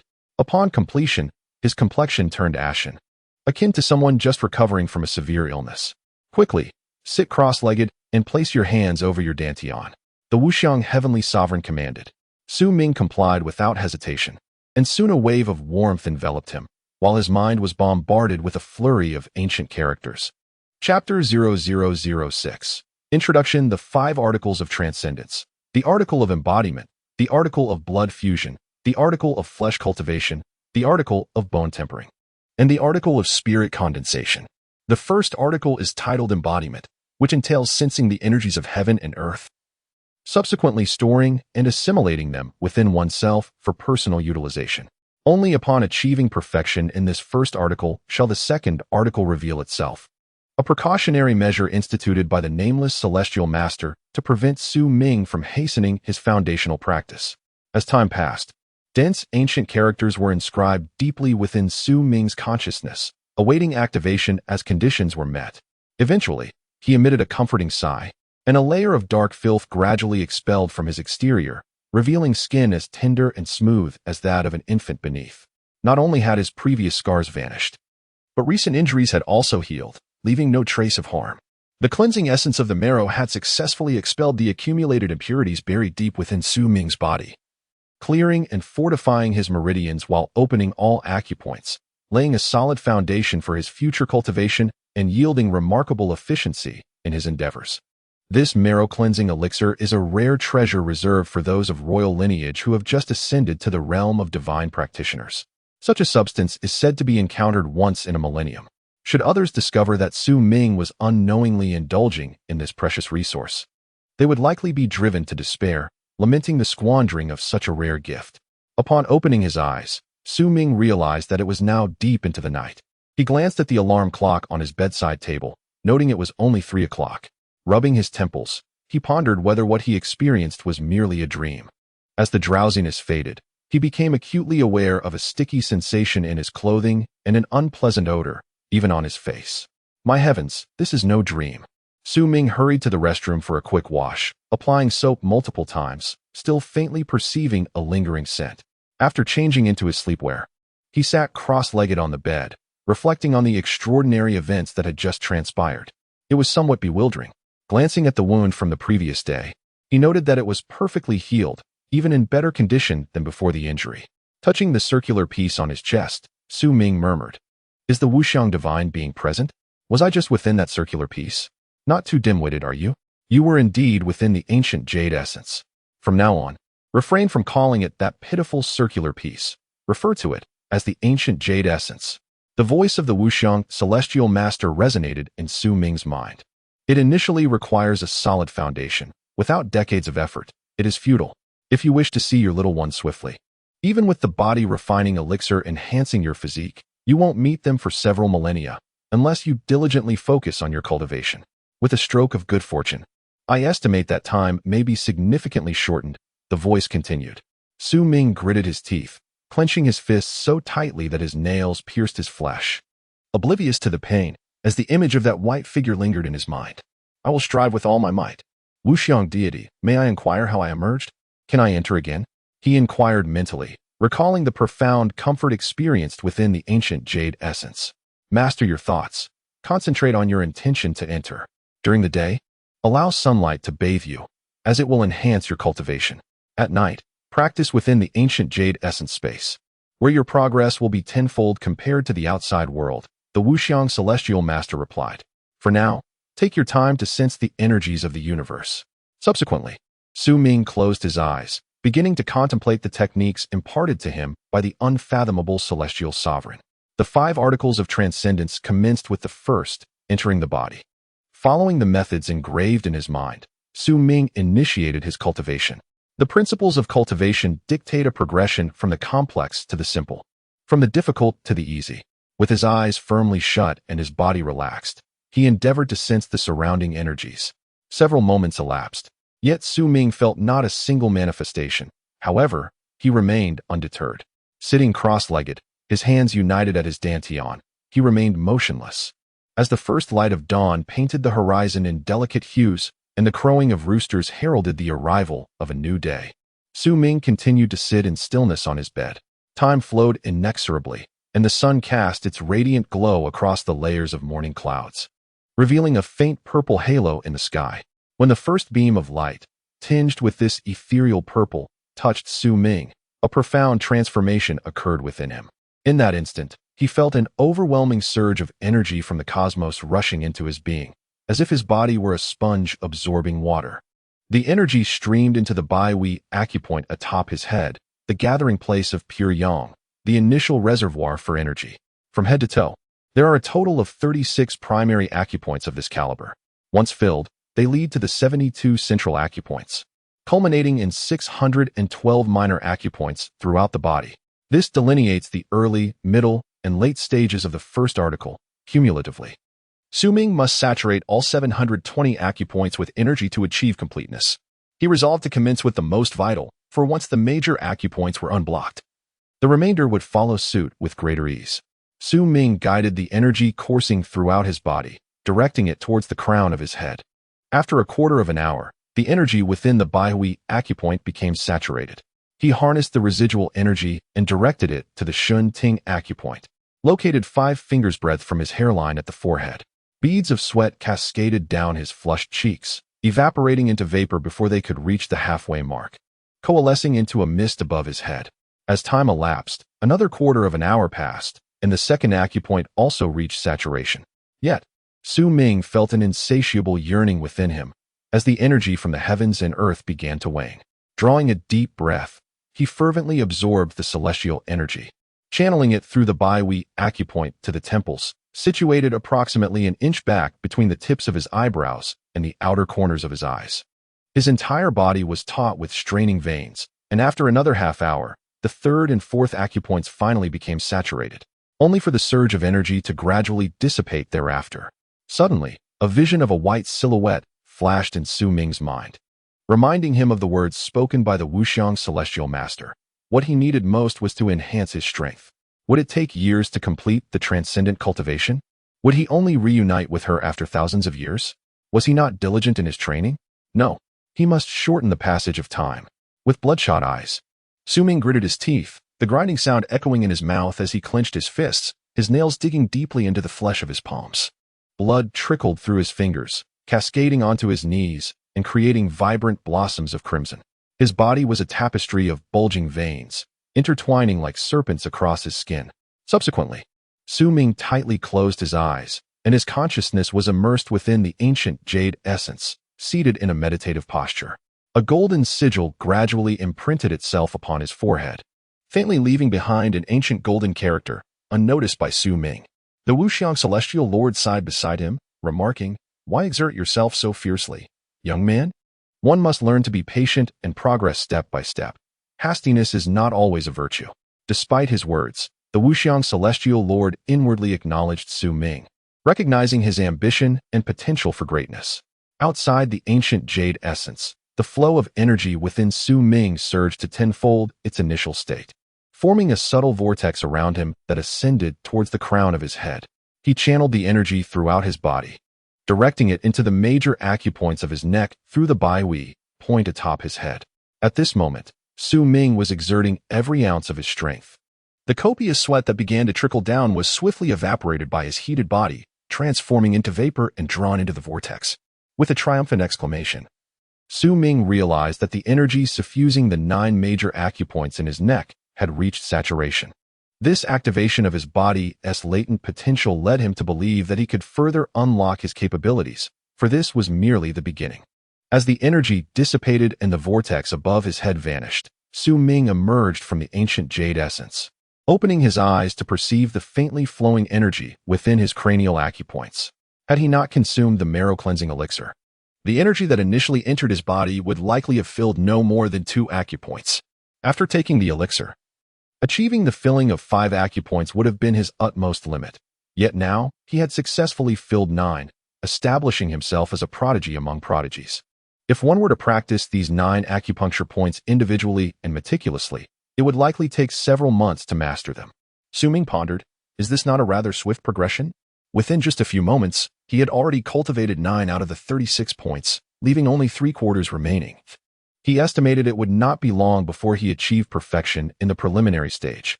Su Ming was capable of channeling the energy stored in these points, allowing it to surge into any part of his body, transforming his own physique into a formidable weapon for attack. Initially, the effects might not be markedly apparent, but should his training advance to the later stages, the results could be truly formidable. Rising to stretch his limbs, Su Ming felt as though he could almost float, and as he moved his arms, he sensed a significant increase in his strength compared to before. Gazing out the window, he could discern license plates 500 meters away, and even the ants in the courtyard appeared exceptionally clear. This transformation of his body filled Su Ming with exhilaration. Yet he recognized that excessive joy was not necessarily a good omen. He resolved to maintain a demeanor of calm equanimity, treating it as he would on any ordinary day. Though he had remained awake through the latter part of the night, he felt no trace of fatigue. On the contrary, he appeared even more invigorated. After his evening meal, Su Ming donned a blue casual outfit and made his way to school. Today, the number of vehicles at the school entrance was markedly reduced compared to the previous day, allowing Su Ming to stroll leisurely toward his classroom. Upon arriving at the foot of the teaching building, he sensed an intensified awareness of being watched, an instinct stronger than before. There are times when one might feel the gaze of another, and Su Ming discerned that it was intentional. Glancing toward Building 2, he recognized it was Zhu Youcai's portly accomplice. Su Ming shook his head, dismissing the thought without further contemplation. The chubby boy hurried back to the classroom and said to Zhu Youcai, Brother, Su Ming's arm has no scars at all. He wore a blue t-shirt today that left his arms uncovered. I saw it very clearly." Zhu Youcai's already grim expression grew even darker. "That damn Qi has the audacity to deceive me. Pang, go find Xiang Zimo, Xiao Zishuan, and Ouyang Ming, and incite them regarding Su Ming's visit to Su Yishuan yesterday. Just say that a country bumpkin dares to compete with us for Su Yishuan." Pang nodded and replied, "No problem, brother. Leave this matter to me. I guarantee your satisfaction." He then gave a few lewd chuckles. Su Ming entered the classroom and noticed that there weren't many people present. Tan Xiaoxiao was currently engrossed in reciting English vocabulary from a small blue notebook, chattering away. "The guardian has arrived," she remarked with a sideways glance before returning to her studies. Observing her diligent efforts, Su Ming provocatively teased, "Silly girl. Are you so afraid of failing the exam that you're putting in this much effort?" Tan Xiaoxiao, feeling a bit guilty, retorted, "Nonsense. I've always been this hardworking, okay? Don't call me silly. My name is quite well known in school. If I told you, you might be shocked." Su Ming, having seen her homework earlier and already knowing her name, feigned ignorance and scoffed. "Yesterday, who was it that was munching on a lollipop, engrossed in a comic book, claiming to be the second best in school?" Tan Xiaoxiao, suddenly blushing a shade of pink, tilted her head away from Su Ming and explained, "I was simply too bored yesterday. I had already reviewed this semester's coursework during the holiday. The prowess of Xiang Zimo from the adjacent class is truly formidable. I have never managed to surpass him in 2 semesters. Hence, I didn't indulge in much leisure during the summer, as I aim to outshine him in this upcoming entrance examination and let him experience the taste of being second place. Haha." Su Ming found this amusing and thought to himself, "Let him taste the flavor of being second? Does this silly girl often?" But he refrained from continuing that line of thought and coughed lightly, affirming, "Indeed, it is time for him to experience the taste of second place." Su Ming implied that he would secure the first position while Xiang Zimo would come in second. It was at this moment that Tan Xiaoxiao realized the implications of her earlier words, her face flushing deeper, the color reaching her ears, which now appeared delightfully rosy upon closer inspection. "Oh dear, my eyes hurt terribly. It seems I didn't sleep well last night. I need to freshen up," she said, covering her face with her hands as she hurriedly exited the classroom. Observing her hasty departure, Su Ming shook his head, reflecting, "What a delightful character she is." Chapter 0007. Conflict. The bell rang, signaling the end of class. Su Ming casually grabbed a book and exited the classroom, settling down on the steps outside, basking in the sunlight that enveloped him. In an effort to avoid drawing the attention of his classmates, he used the book as a ruse. He then sat cross-legged, placing the book on his lap, his hands resting on his knees, his head slightly lowered, and his eyes partially closed, as he commenced the practice of his first technique, channeling energy into the acupoints in his chest and abdomen. The first acupoint was located along the midline of his body, at the center between his 2 breasts, the Zhongfu acupoint. A few minutes later, A pair of curious, sparkling eyes appeared before Su Ming, framed by long, fluttering eyelashes. The face wore an expression of confusion. I thought you were studying, but it seems you're actually napping. Is it particularly comfortable to sleep under the sun? Tan Xiaoxiao teased, leaning forward playfully. Su Ming had anticipated the arrival of this silly girl and chose to ignore her, maintaining his focus. However, upon hearing her voice, he inadvertently opened his eyes wider and caught a glimpse of something unexpected in her attire. Tan Xiaoxiao was wearing a loose-fitting white t-shirt, and due to her prone position directly facing him, he accidentally caught sight of more than he intended. So large. In blue? Su Ming muttered absent-mindedly, without filtering his thoughts. At such a close distance, Tan Xiaoxiao heard him clearly, her expression morphing from confusion to bewilderment. What's large? Blue? She pondered as she recalled his words. Suddenly, realization dawned upon her. You pervert. Still staring. With her face flushed crimson, she quickly straightened up and dashed back to the classroom, hands covering her chest. This is not my fault. I did not do it intentionally. You yourself approached me. Su Ming thought. At that moment, Wang Li, standing at the doorway, witnessed the scene and speculated that his goddess seemed to be involved with Su Ming. Wang Li mused. No way. How could this brat act before I did? I cannot allow him to succeed. He is merely a defeated rival. How dare he lay a hand on my woman? I will make him pay. Subsequently, Wang Li descended the stairs, wearing a look of disdain, and declared, Trash. You. A mere defeated opponent. Listen well. My woman, with whom I share laughter, is under my protection. If you dare to lay a finger on her, I will ensure you leave this school on your hands and knees. Su Ming remained undisturbed, engrossed in cultivating the first level of his technique. Not even lifting his eyelids to acknowledge Wang Li. Observing Su Ming's dismissive demeanor, Wang Li, despite being mindful of school rules, having been forced to transfer after a fight in his freshman year, could no longer contain himself. He raised his right leg and swung it forcefully towards Su Ming's head. Before Wang Li could comprehend Su Ming's response, he found his leg firmly grasped. Unable to retract it, Su Ming propelled his leg forward, causing Wang Li to lose his balance and tumble to the ground, rolling several times before coming to a halt. His clothes torn and his arms scraped. Dazed and disoriented, Wang Li struggled to rise, pointing at Su Ming with a face full of malice. Su Ming, just you wait. Tonight, I will ensure you cannot return home. In response, Su Ming mimicked the gesture of adjusting his ear, then flicked his fingers dismissively towards Wang Li. Wang Li, upon witnessing the scene, appeared so enraged that one could almost envision him grinding his teeth to dust. He brushed off the dust from his clothing, shot a fierce glare, and then made his way to the infirmary. A classmate, recognizing Wang Li's familiar figure, curiously followed him. Goodness, the infamous Wang Li has returned, this classmate exclaimed, his voice echoing through the campus. He was one of the many victims of Wang Li's bullying. What? Wang Li is back. Didn't he transfer out in his first year? The news spread like wildfire, igniting a flurry of concern among the students. Is this school destined to descend further into chaos? The notorious trio of Fengshan has already been a source of trouble. Now there's a fourth member. It seems the established order is once again on the verge of upheaval. This will be entertaining. Others, however, chose to remain focused on their studies, dismissing the unfolding drama. As whispers circulated throughout the campus, news of Wang Li's return reached every corner, and old tales of his past misdeeds resurfaced.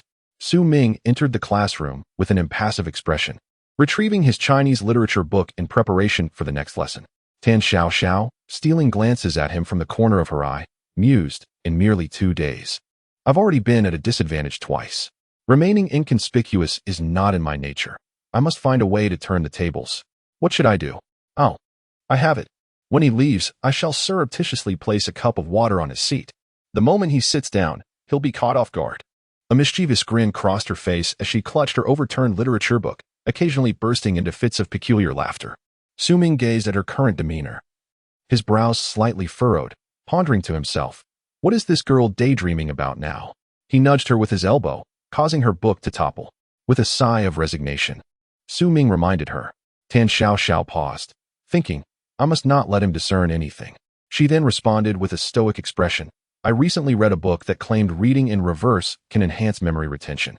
Su Ming, perplexed, replied, Is that so? I shall give it a try when I find the time to see the results. Tan Xiaoxiao nodded and pretended to read her book upside down during the lesson, feigning enlightenment at the teacher's words. as she was already familiar with the material. During the final break of the morning class, Su Ming was practicing downstairs. Tan Xiaoxiao, having taken a bottle of mineral water, noticed that no one was paying attention to her and stealthily poured it onto Su Ming's seat before exiting the classroom. She then positioned herself around the corner of the stairs, observing Su Ming. Someone is watching me. Su Ming slightly turned his head, casting a sidelong glance towards the corner of the second-floor stairs. What is Tan Xiaoxiao doing over there? One must be vigilant when circumstances seem unusual. Su Ming estimated that there were still 2 minutes left before class began, so he rose and made his way to the classroom. Just as he approached his seat, Tan Xiaoxiao entered from outside, displaying her sweet dimples as she greeted him. Su Ming, don't you think Sister Xiaoxiao looks lovely today?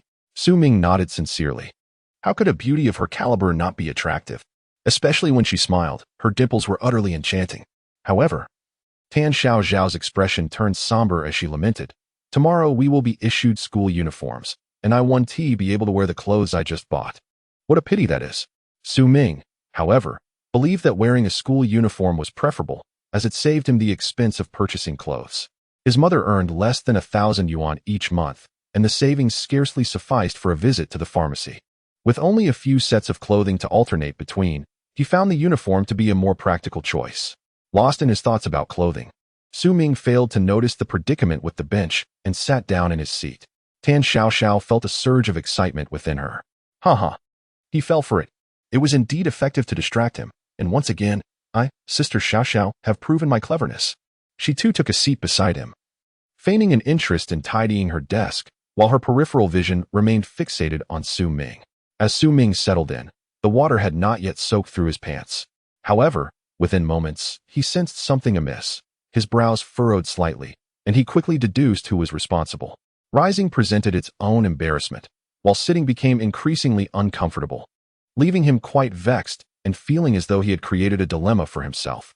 In a moment of inspiration, Su Ming devised a strategy. He channeled energy from his acupuncture points to his posterior, swiftly converting it into thermal energy to dry his clothes. After a brief period of experimentation, he found this method effective, elevating his control over energy to a new level. Meanwhile, Tan Xiaoxiao waited impatiently. Puzzled by his lack of reaction, this trick had always worked wonders on others. Why was it failing this time? Could he be attempting to play the hero and endure in silence? That seemed the only plausible explanation. During the summer vacation, Su Ming had spent most of his time working and had not devoted much effort to his studies, which is why he paid careful attention in each class. Conversely, Tan Xiaoxiao was entirely focused on him. Her mind was in turmoil, rendering her unable to concentrate on her lessons all morning. The final class of the morning concluded, and aside from the first lesson attended by Wang Li, the remainder were absent. Bidding farewell to the naive girl, I headed for lunch. Su Ming tidied his desk and rose to make his way to the cafeteria. Tan Xiaoxiao, engaged in light-hearted banter, covertly cast glances at Su Ming's backside. As he stood and walked toward the classroom door, Tan Xiaoxiao widened her eyes in astonishment. What was amiss? His trousers appeared dry. After Su Ming departed, Tan Xiaoxiao was left in a state of puzzlement. Upon arriving at the bustling first-floor cafeteria, Su Ming felt the crowd's intensity and preferred to wait at the periphery until the throng subsided. Suddenly, a dining card fell to the ground amid the sea of people, only to be trampled underfoot. Su Ming noticed and stepped forward to retrieve it, discovering the name Su Yishuan inscribed upon it. He recalled that the girl he mistakenly identified yesterday bore that name, a detail he had remembered from overhearing conversations in the cafeteria. Girls tend to take their time when purchasing food. Su Yishuan, accompanied by her friend, had arrived at the cafeteria early, pondering what to eat for lunch. After deciding together, they found that the queue had become overwhelmingly crowded. As they maneuvered through the throng with their trays, Su Yishuan's dining card slipped from her grasp, unbeknownst to her. Eventually, the pair found a quieter corner to set down their trays, only for Su Yishuan to discover that her dining card had vanished. A quick search of her small bag yielded no results, leaving her on the verge of tears. This represents a month's worth of meal expenses for her family, who are not well off. In fact, they are quite impoverished. 5 years ago, her father, Su Guoqiang, suffered a debilitating accident at a construction site, leaving him paralyzed from the waist down.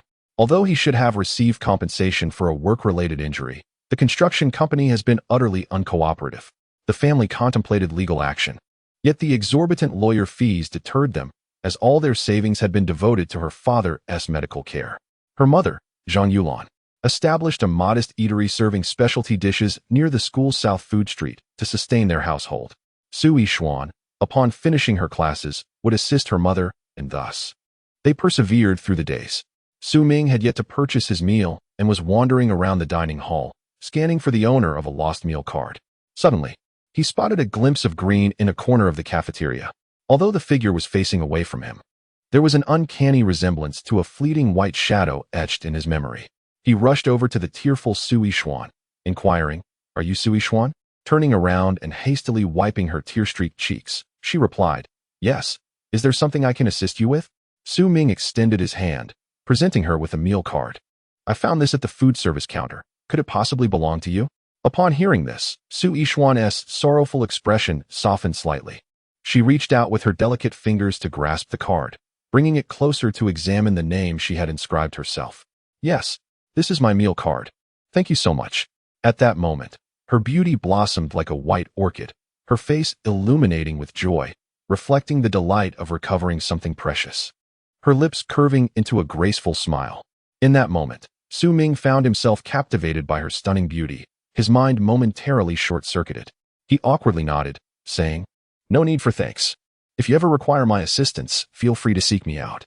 My name is Su Ming, and I am situated just next door to your classroom." At that moment, Su Yishuan felt a flush of embarrassment under his unabashed gaze and nodded in response. It was only then that Su Ming realized his own indiscretion had rendered the atmosphere rather awkward. "I apologize for my earlier lapse. Your smile is simply too enchanting. And I was irresistibly drawn to it," he confessed, scratching his head candidly. He then waved his hand, stating, "I'm off to grab some food. Goodbye." With that, Su Ming hastily departed, leaving Su Yishuan to chuckle at his awkward retreat, finding his honesty rather refreshing. Su Yishuan held a substantial confidence in her own beauty. A confident young man, clad in a limited-edition black suit, with a charmingly sunny disposition and a slicked-back hairstyle, approached her, holding an elegantly packaged lunch. He glanced back at the recently departed Su Ming, his brow furrowing slightly. The young man then turned his full attention to Su Yishuan. Concern etched across his face as he offered her the lunch.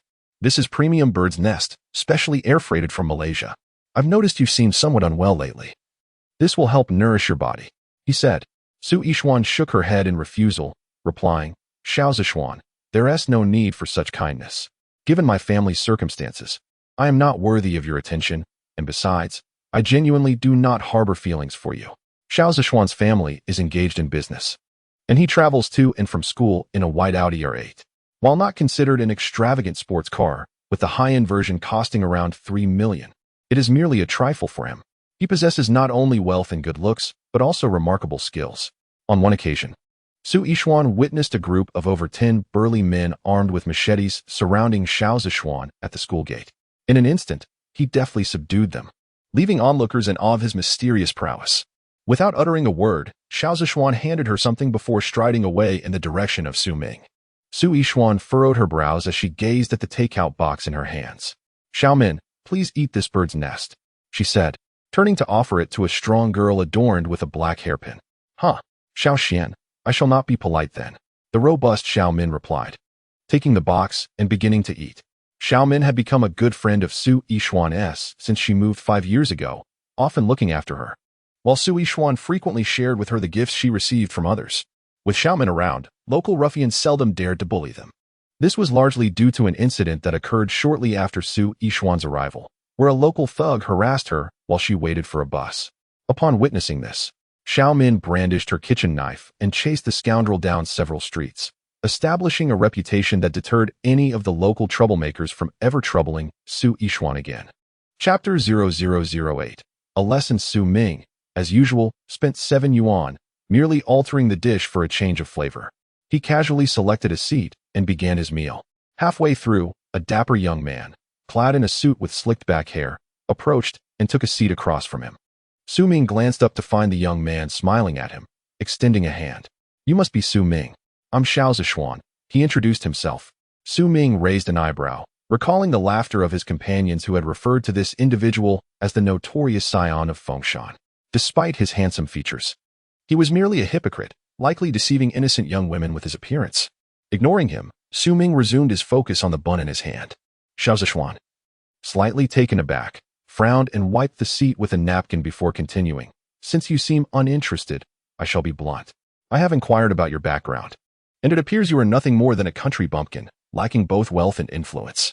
What do you possess that could rival me? He then slammed his hand on the table, issuing a threat. I warn you, keep your distance from Sui Xuan. Should I catch you approaching her again, I will break your legs. You may test me if you doubt my resolve. Su Ming regarded him with an arched eyebrow, then nonchalantly reached for the bean sprouts with his chopsticks. Suddenly, Xiao Zishuan grasped Su Ming's arm, preventing him from moving. Despite his stoic expression, Su Ming summoned all his energy, gathering it in his right arm, and gradually freed himself from Xiao Zishuan's grip. Mid-level of the human stage? Xiao Zishuan thought, astonished. Whispering to himself, he was acutely aware that even the strength of an elephant could not shake off his grip. However, Su Ming managed to break free, leaving Xiao Zishuan with a sense of unease. He was not an ordinary individual. After all, he possessed the strength of a mid-level practitioner in the human realm. This was the conclusion that Xiao Zishuan had drawn in his mind. Mid-level in the human realm? At that moment, Su Ming was equally perplexed. It appeared that cultivators like him existed on Earth as well, and their prowess was likely far superior to his own. After all, he had only managed to escape the entanglement by channeling all the energy from his acupoints, and now, the energy within him was nearly depleted. Unbeknownst to Su Ming, Xiao Zishuan had merely tested him and had not expended much energy. However, Su Ming's reserves were running low, given that he had only been cultivating for less than a day, whereas Xiao Zishuan had been laying his foundation since the age of 8, nearing a decade of practice. Remember my advice. Xiao Zishuan uttered these words before rising to depart. Su Ming, however, dismissed his words and proceeded to seek out Ma Shangyo after finishing his lunch. Upon arriving at Ma Shangyo's classroom, he discovered it was empty. After inquiring with other classmates, he learned that Ma Shangyo had gone outside the school for lunch. Su Ming instructed the classmate to inform Ma Shangyo to find him after school. Subsequently, Su Ming made his way to the playground, lying on the grass, basking in the warm sunlight as he resumed practicing the first set of techniques. Within minutes, he replenished the energy of the 9 acupoints he had previously expended. Through this consumption, he sensed a refinement in the energy within him and estimated that with a bit more practice, the 10th major acupoint would soon be saturated. Unfathomable great deity, how long must I cultivate to complete the first set? Su Ming inquired while caressing the ancient jade. At your current pace, it will take you 7 to 8 years, came the reply. The venerable Wuxiang spoke in a steady tone, indicating that if one were to consider the ancient jade essence, it would require 3 to 4 years. Su Ming pondered this. Despite his relentless efforts, the prospect of waiting another 3 to 4 years felt excessively protracted. Is there a way to hasten the process? He inquired. Did you not study the Dandian? Seek your answers within its pages. The venerable Wuxiang advised. Su Ming recalled the Dandian he had consumed and resolved to delve into it later that evening. The brief interlude of rest swiftly passed, and Su Ming successfully saturated his 10th major acupoint, advancing toward the 11th.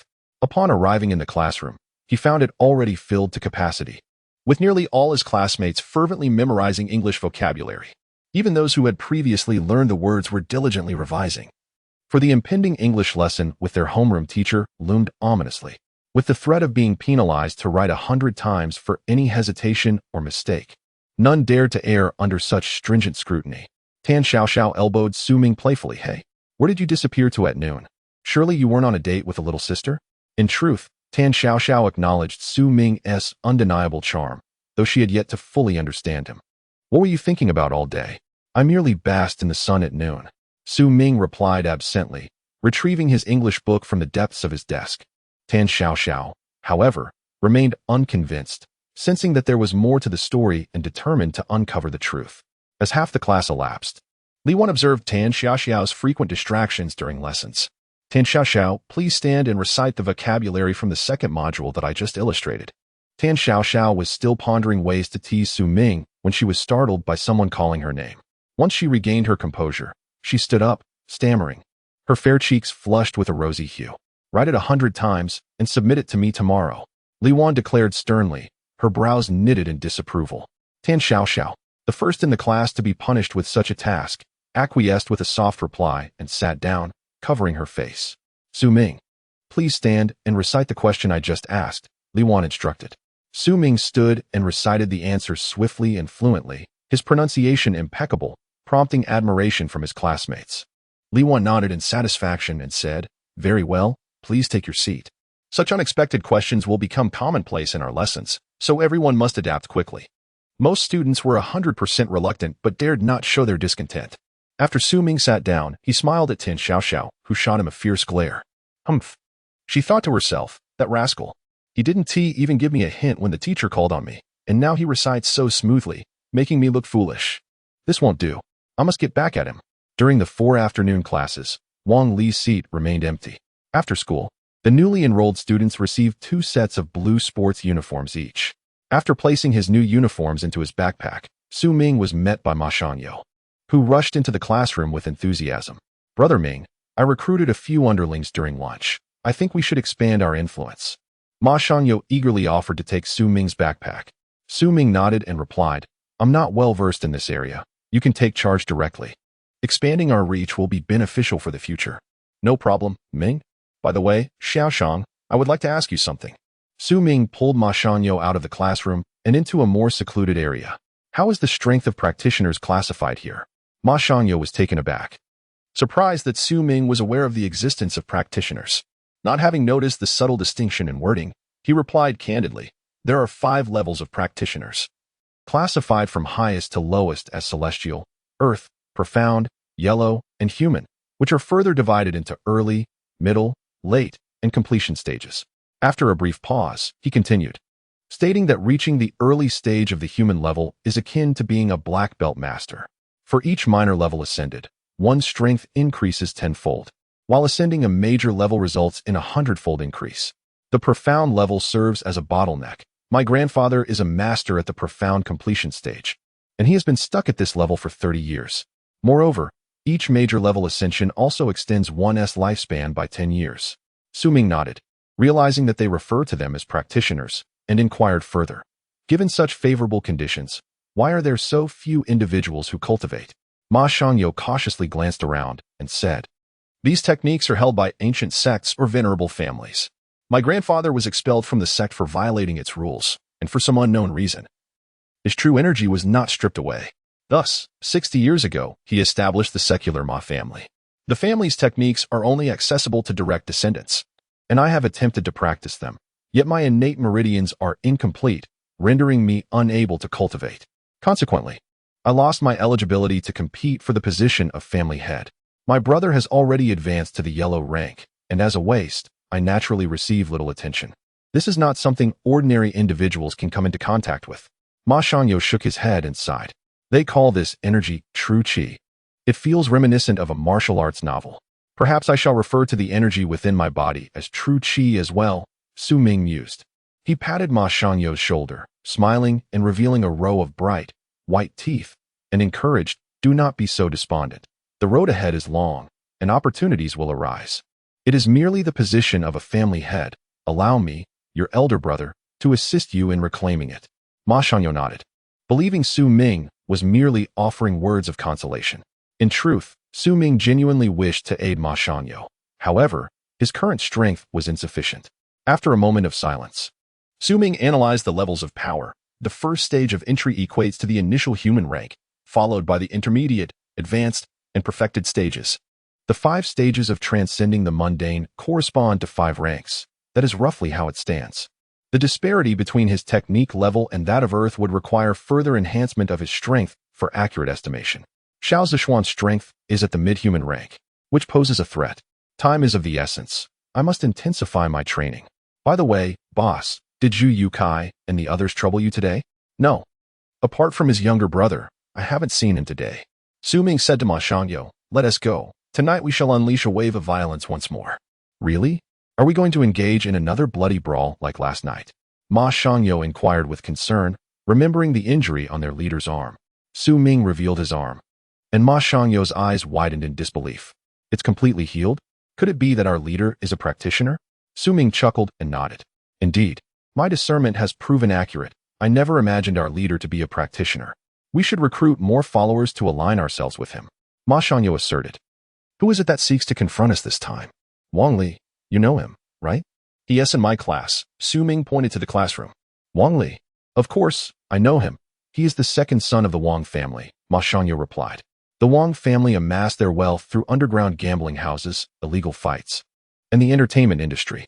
On the surface, they appear legitimate, but their true operations are rife with illegality. The Wang family has connections within the government, allowing them to evade scrutiny from the local police, who turn a blind eye as long as things remain within certain limits. With a fierce expression, Ma Shangyo continued. I've disliked him for a long time. When I just entered high school, I had a scuffle with him and suffered a minor defeat. Ever since he broke a student's leg at school, I haven't seen him again.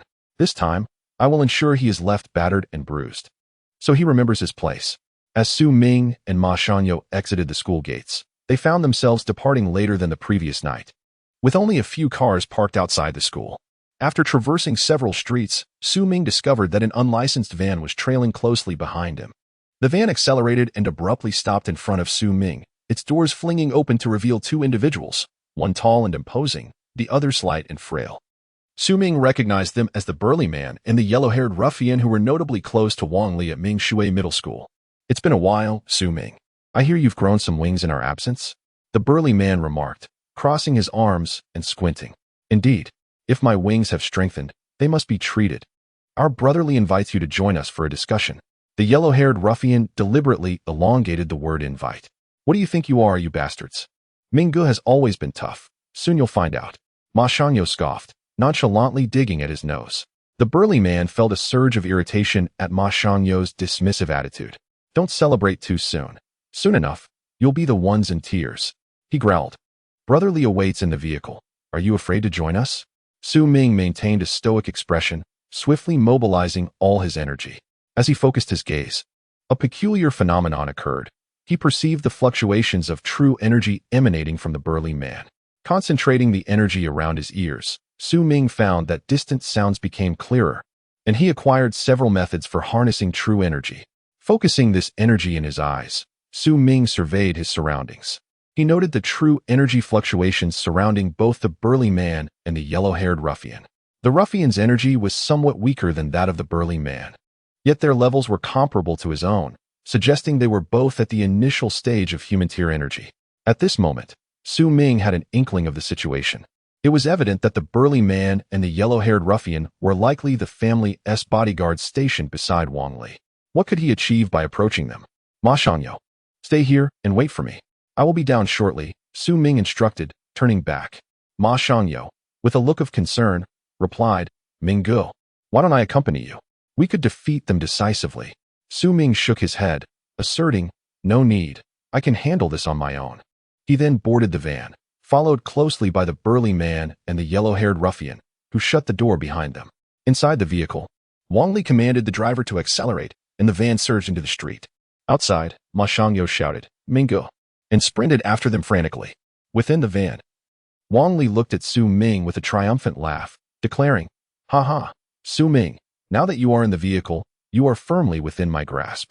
To avoid leaving any evidence, I specifically chose a secluded location for our meeting.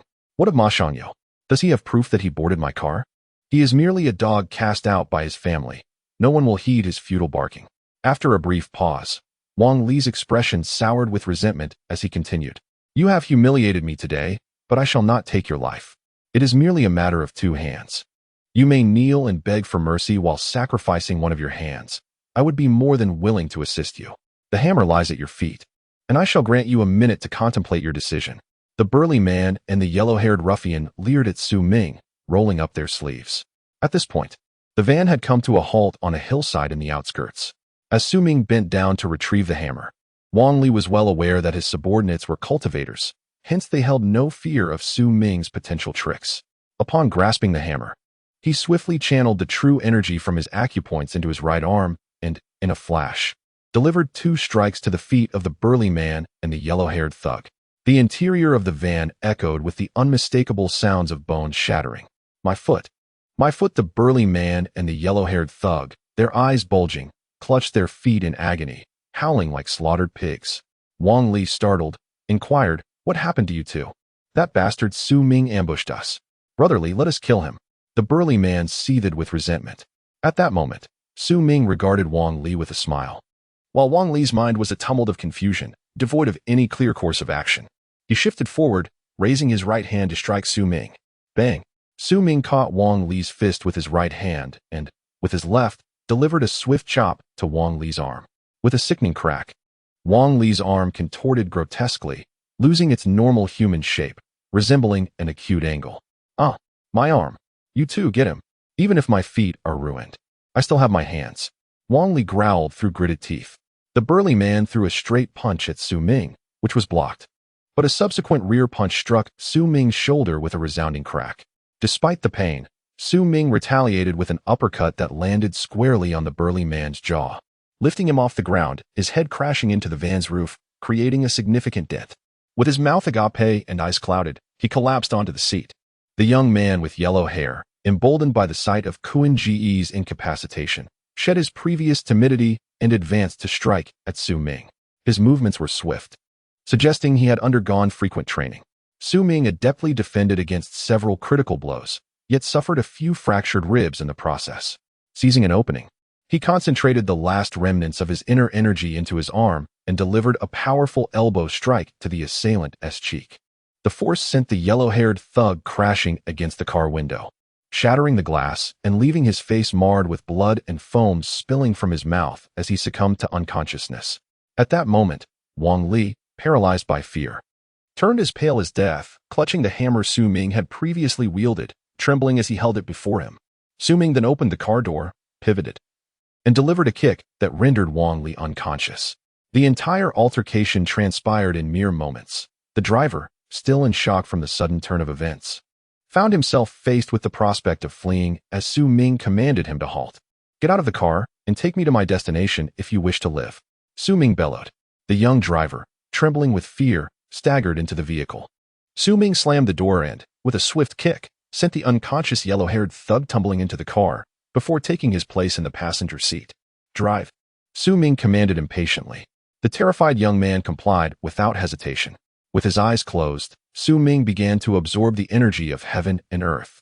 Before long, he transformed this energy into vital essence, filling 12 acupoints, and replenished 2 more that had been depleted during the earlier skirmish. A surge of joy welled within him as he directed the essence to mend his fractured bones, visibly witnessing the healing process unfold. Su Ming mused to himself, "This vital essence is truly miraculous. It can heal bones, suggesting that other wounds may also be restored." Subsequently, Su Ming continually absorbed energy to mend his injuries, and by morning he anticipated being nearly unscathed. Despite his wounds, Su Ming felt a sense of joy, for he believed that effort would yield rewards. Shortly thereafter, the van arrived at a street not far from the school. Upon disembarking, Su Ming addressed the young driver, saying, "If you wish to prevent your leader from becoming incapacitated, you ought to hurry to the hospital." Noticing that Ma Shangyo was absent, he proceeded to the school gate. At that moment, a large crowd had gathered at the entrance. "If you continue to shout here, I shall call the police," declared a school security guard, brandishing a baton at the group. Ma Shangyo, in a fit of desperation, pointed at a long-haired youth behind the guard, exclaiming, "Tell us where Wang Li took Su Ming, and I will leave. If you refuse, you shall not escape." The long-haired youth, pale and trembling, replied, "Brother Ma, I truly do not know where Brother Li has taken Su Ming. I am merely a runner and cannot possibly know such details. Please, Brother Ma, let me go. I genuinely have no idea." In a fervent attempt to rescue Su Ming, Ma Shangyo quickly gathered his former allies to confront one of Wang Li's subordinates at the school gate, inquiring about Wang Li's whereabouts. "Xiao Shang, what are you all doing?" Su Ming approached slowly. "Mingyo, they haven't harmed you, have they?" Ma Shangyo emerged from the crowd, surveying Su Ming with concern. "I brought my brothers to inquire with Wang Li's subordinate regarding your location. It's nothing serious, just some superficial injuries. I should recover in a few days. I suspect they might be hospitalized for a short while," Su Ming reassured him. Su Ming gently patted Ma Shangyo's shoulder, smiling to reveal a row of bright, white teeth, and expressed with heartfelt sincerity, "Let us have the brothers head back. When we have time another day, I'll treat everyone to a gathering." "Absolutely, Minggu. From now on, they will be part of our circle." Ma Shangyo nodded in agreement. He then gestured towards the crowd, announcing, "This is Su Ming, affectionately known as Minggu. We will be following Minggu from now on." The young masters of the Zhu and Wang families have both faced setbacks at Mingji's hands. Minggu assured us that whenever he feasts, we shall surely have our share. Come on, everyone, let us take a moment to get acquainted with Ming Ge. A dozen young men gathered around, extending their greetings to Su Ming, who reciprocated by shaking hands with each one. Afterward, they bid their farewells, and as Ma Shangyo departed, he cautioned Su Ming to take care. Chapter 9. Alchemy. Today marks Su Ming's first day at work. Before departing, he deliberately changed from his blood-stained casual attire into the newly issued athletic uniform from school, adorned in a shade of blue that he particularly favored. Although this fast food establishment is situated quite a distance from the school, it offers convenience for his journey home, as the last bus conveniently passes by the eatery. Arriving just in time for the dinner rush, Su Ming found the waitstaff engrossed in their duties, scarcely finding a moment to attend to personal needs. After exchanging greetings with the proprietor, he swiftly donned his work uniform and positioned himself at the counter. Initially, he fumbled with the cash register and serving orders. But after observing a nearby charming young lady, he soon mastered the necessary techniques. The young women frequenting the fast food joint began to take notice of the newly arrived Su Ming. "Look over there, a handsome guy has come in," exclaimed a plump girl in a skirt, pointing to the counter as she spoke to her friend. "He is truly handsome, quite fair-skinned, and tall too," chimed in a freckled girl, her eyes sparkling as she gazed at Su Ming. Conversations among the other tables erupted, revolving around the topic of the dashing newcomer, creating a palpable stir within the establishment. The attractive girl working beside Su Ming, who moments ago had merely regarded him as an unfamiliar face, was now captivated by his appearance. Her mouth agape, she stared at him with wide eyes.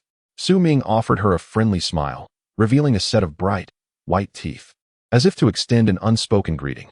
The lovely girl found herself momentarily enchanted by Su Ming's smile, thinking, how could he be so handsome? If only I could be with him. Suddenly, she chastised herself internally for such daydreaming. Observing Su Ming at work, Lao Bin noted his deftness, as if he had frequently engaged in such tasks before, and overall, he felt quite satisfied. As mealtime passed, the number of patrons dwindled, and the boss's decision to invite Su Ming to dine was an acknowledgement of his efforts. However, due to the urgency of catching a bus, Su Ming hurriedly took his leave. The beautiful young woman felt a pang of disappointment upon seeing him depart without having eaten, reassuring herself that he would return the following day. Upon arriving home, Su Ming found that it was nearly 10 o'clock. His sister, Su Ying, had waited to prepare dinner until his return. Gazing at their mother's hair, which was gradually turning gray, a wave of concern and anger washed over him. Their mother often sat in a daze on the sofa during the full moon, and Su Ming pondered whether her thoughts were occupied with the father he had never met, whose health appeared to decline day by day. He resolved to hasten his studies in alchemy to heal his mother's deteriorating condition, understanding that while it may only provide temporary relief, he would eventually possess the strength to seek a more permanent solution. For years, their mother had never broached the subject of their father, yet by chance, Su Ming had come across a photograph of her dining with him. In the image, a strikingly handsome young man sat alongside his mother in an opulent hotel room, surrounded by an array of sumptuous delicacies. From this, Su Ming deduced that his father must hold a position of significance, as ordinary individuals typically do not frequent such establishments. He was left bewildered by the reasons behind his father's abandonment, which had plunged his mother into a state of perpetual melancholy, adversely affecting her health. Thus, Su Ming resolved to apply himself diligently, striving for success, so that one day he could confront that heartless man and extend his apologies to his mother. With a sigh, he clenched his fists and ascended to his bedroom on the second floor. Shedding his school uniform, Su Ming sat cross-legged on his bed, placing his hands upon his knees. Closing his eyes, he began to reflect upon the Dan Classic. Within the recesses of his mind, the two ancient characters for Dan Classic materialized before him, a script he had never studied, yet inexplicably understood. Following this, he envisioned the author, a middle-aged man wielding a golden ancient sword, who introduced the tome. In the primordial realms of heaven and earth, amidst the nebulous cosmos, the author first elucidated the origins and background of elixirs, subsequently sharing his insights. In the nascent epoch of the new ancient creation, I, having traversed the vast universe of elixirs, have amalgamated the extraordinary herbs of this world, expending countless years of my essence to compile this unparalleled marvel, the Dan Classic. Elixirs are categorized into 9 ranks, from 1 to 9, each further divided into low-grade, mid-grade, high-grade, and supreme-grade elixirs. The potential value of the elixirs crafted by a Dan master varies from 1 star to 9 stars, reflecting their mastery in alchemy. The star rating serves as a gauge for the Dan Master's proficiency. Every Dan Master can channel their internal true energy through their cultivated techniques to generate Dan Fire, which is classified into 3 levels: red, green, and blue. The grade of Dan Fire is intricately linked to the techniques employed. The majority possess red Dan Fire. A rare few exhibit green, while an exceedingly minuscule fraction manifest blue Dan Fire, which occurs with a probability of 1 in 10,000. Naturally, Dan Fire can also exhibit other colors, necessitating the fusion with the fire of heaven and earth. This naturally occurring flame is referred to as extreme fire. Such flames are exceedingly rare, possessing an innate ability to consume and evolve, continually transcending their limits until they ultimately transform into a sentient spirit, hence the designation of extreme.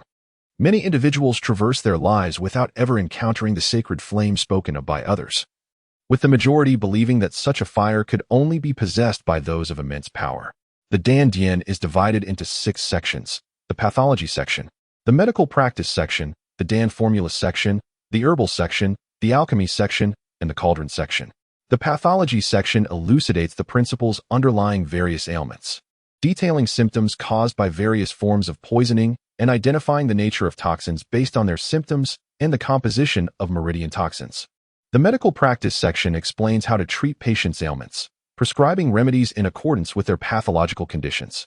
The Dan formula section is a compilation of formulas gathered by the author, ranging from 1st grade to 9th grade, with the 1st grade formulas numbering in the thousands, while only one 9th grade formula exists.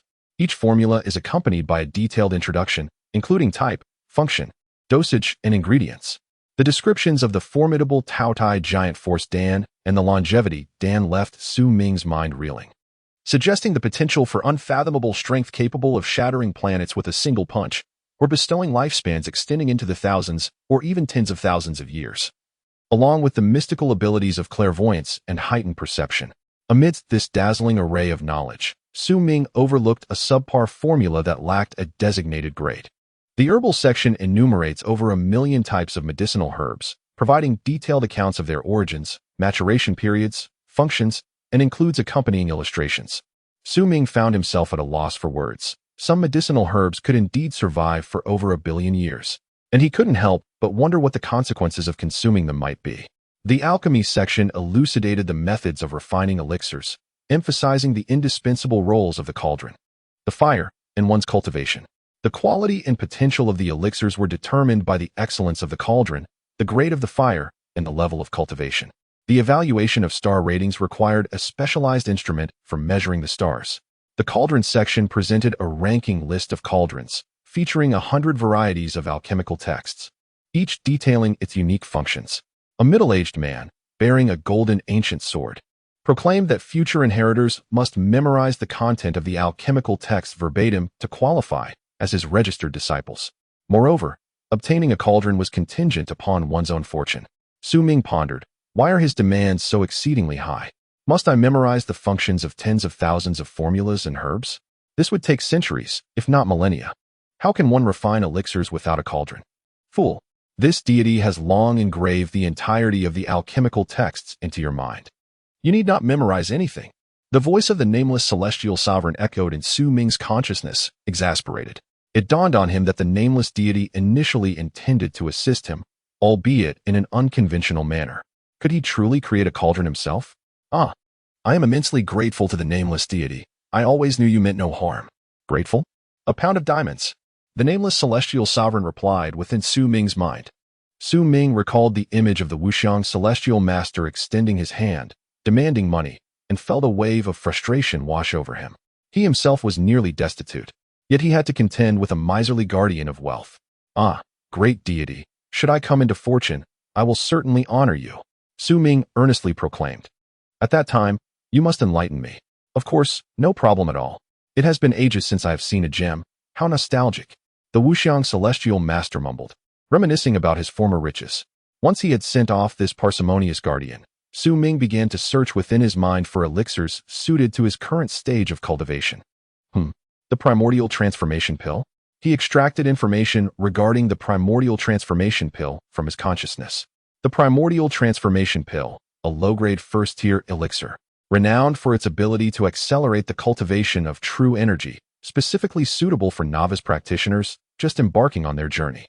It requires 4 ingredients, with the primary herb being water moonvine, complemented by withered leaf herbs, leaves, and fire cloud flowers.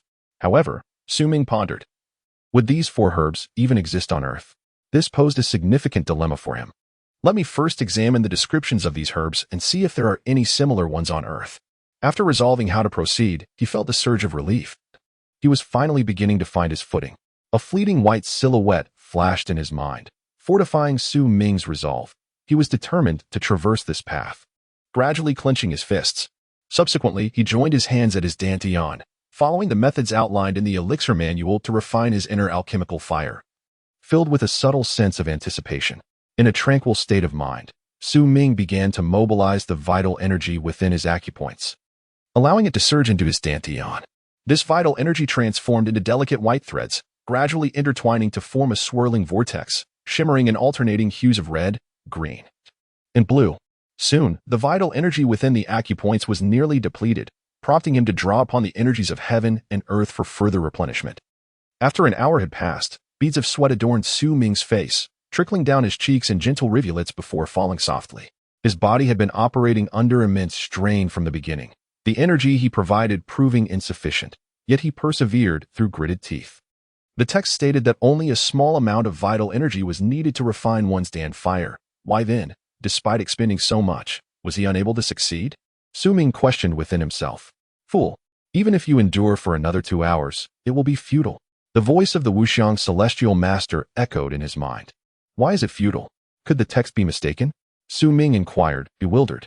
The text is accurate. It is merely that your energy level is inadequate. The Wuxiang celestial master replied, unhurriedly. What level of energy is required for successful refinement? Su Ming pressed urgently. At the very least, you must cultivate the Transcendence chapter to perfection. The celestial master responded. What? Must it take so long? No, I cannot wait. Is there no other way? Su Ming asked, a wave of despondency washing over him. The best course of action is to halt the flow of energy. Otherwise, you risk being drained completely. The Wuxiang celestial master warned. No, I have come this far. I cannot give up. Abandoning my efforts partway is not in my nature. Su Ming insisted obstinately. Why are you so obstinate? Unless you give me that stone on the table. The unmatched celestial lord lamented. No, that is a birthday gift from my mother. I cannot part with it. Su Ming firmly rejected. How infuriating. This cannot be done, and that is out of the question. Why won't this little brat heed my advice? I shall not be responsible later. The unmatched celestial lord fumed. Let me try again. He gritted his teeth and intensified the absorption of energy from the cosmos. The vortex became even more solid than before, and the alternating hues of the 3 colors quickened in their transition. Su Ming attempted to immerse his consciousness into the ancient jade essence, but had yet to succeed, and over 3 hours had elapsed. Sweat poured from his body, soaking the surrounding area of his bed. His consciousness began to blur. Were it not for the fleeting white silhouette in his mind, he would not have persevered to this point. Shaking his head to regain clarity, he hastened the absorption of energy from the cosmos, gritting his teeth, convinced he was on the brink of success. As time wore on, Su Ming lost track of how long had passed. He lacked the strength even to glance at the alarm clock on the nightstand. His body swayed, teetering on the edge of collapse. Just as Su Ming was about to lose consciousness, a crimson golden rune suddenly appeared between his brows, an ancient script akin to that inscribed upon the ancient jade essence. Known to no one, the swirling vortex within his dantian, radiating red, green, and blue, ultimately crystallized into a golden hue, tinged with a hint of crimson gold. A vortex gradually coalesced into a faint flame of reddish golden hue. Though delicate, it radiated a remarkable warmth, possessing the power to melt all that it touched. This subtle flame was an integral part of Su Ming's existence, embodying his essence of fire. The golden runes etched upon his brow began to fade, and a serene calm enveloped his being, leaving only the flickering reddish-golden flame gently swaying within Su Ming's dantian. Chapter 0010. Herbal Medicine. The radiant glow of the morning sun streamed through the window, casting a luminous beam upon Su Ming's handsome visage. His sword-like brows fluttered slightly as he opened his eyes, and the hazy surroundings gradually came into focus, prompting him to sit up abruptly from his bed. It seemed that last night, he had been engrossed in condensing the elixir's fire, but he could not recall when he had succumbed to unconsciousness. Su Ming thought to himself, hastily assuming a cross-legged position to inspect whether the elixir's fire had successfully formed in his dantian. To his astonishment, all 36 major acupoints in his body were completely saturated. This indicated that he had entered the mid-phase of the body refinement stage. The 36 acupoints interconnected, circulating vital energy in a continuous cycle. It appeared that his strength had not merely increased tenfold, but rather 20-fold. A wave of joy surged within him. However, Su Ming soon noticed the faint, swaying crimson flame flickering in his dantian. To his dismay, it was red, the lowest tier among the colors of red, green, and blue. A sense of disappointment washed over him, realizing that gains often came with losses. At that moment, he failed to discern the distinction between the crimson hue and the true golden color, as the slightly reddish tint of the golden flame could easily mislead one's perception. His next task was to seek out herbs and a cauldron. Su Ming planned to visit the herbal shop at noon to search for the herbs described in his texts. Noting the time on the alarm clock, it was already late. He hurriedly took a shower, donned the freshly issued blue school uniform, and grabbed a quick breakfast before rushing off to school. "Where is the knight in shining armor?" Tin Xiao laughed, observing the beads of sweat glistening on Su Ming's forehead. "I overslept this morning and missed the first bus," he replied, slightly out of breath. Su Ming sat in his seat, organizing his backpack. "Here, take this tissue to wipe the sweat from your forehead." Tan Xiao retrieved a pack of tissues from the desk and handed it to Su Ming. Why are you so kind today? Even offering me tissues to wipe my sweat?" Su Ming expressed his astonishment. Under normal circumstances, she would be preoccupied with finding ways to tease him. So this sudden display of kindness was unexpected. It was no wonder Su Ming felt this way. After all, on the very first day of school, Tan Xiao had inexplicably torn his practice paper to shreds. Although he acknowledged her beauty, it was difficult to dismiss the lingering resentment. "What? You think I'm trying to play a trick on you just because I offered you tissues?" Tan Xiao gazed at Su Ming with an innocent expression, exuding a sense of vulnerability. She was well aware of Su Ming's wariness towards her, but she felt a twinge of guilt over the misunderstanding that had occurred initially. No, I'm simply curious about why you're being so nice all of a sudden." Su Ming chuckled sheepishly, scratching his head. In truth, he would never voice his thoughts even if Tin Xiao were to tease him. Tan Xiao could easily see through him. Pursing her lips, she remarked, "Humph. Don't think I'm oblivious to your thoughts. You seem quite sturdy. I'll just have to make you my bodyguard for the weekend." Although Tan Xiao did have a bodyguard, she found it rather inconvenient, akin to having a spy placed by her mother. Thus, she yearned to sneak out and explore a bit on the weekends. With her bodyguard usually by her side, she felt somewhat unaccustomed to their absence, leading her to devise a plan for Su Ming to assume the role of her protector. Su Ming cast a furtive glance at her unyielding demeanor. After all, she was merely a bodyguard. With his mid-stage body refinement that rivaled a late-stage human-level prowess, how could he fail to protect a naive young lady? Reluctantly, he acquiesced to her request. Oh yes, the weekend was a time for unbridled revelry. Tin Xiao beamed, revealing her enchanting dimples as she joyfully waved her small hands. A few dark lines formed on Su Ming's forehead as he pondered. Was it necessary for her to be accompanied by a bodyguard to enjoy herself? Truly, she was a young miss from a prominent family. Wang Li entered the classroom, looking utterly haggard, a swollen bruise on her face that resembled a footprint. A strap supporting her arm hung around her neck as she sluggishly made her way in. Casting a venomous glance at Su Ming, she took her seat. The classroom erupted in whispers, with most classmates sneaking glances at Su Ming before resuming their hushed discussions. Tan Xiao, equally intrigued, noticed Wang Li's initial gaze towards Su Ming. It dawned on her that Wang Li had not realized he was the cause of her predicament, and she was taken aback by her classmates' furtive glances in Su Ming's direction.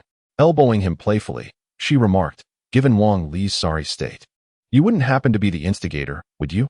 "Instigator? Rather, I consider it a public service, alleviating the world of a nuisance." "Who prompted her to provoke me?" Su Ming replied with an exasperated wave of his hand.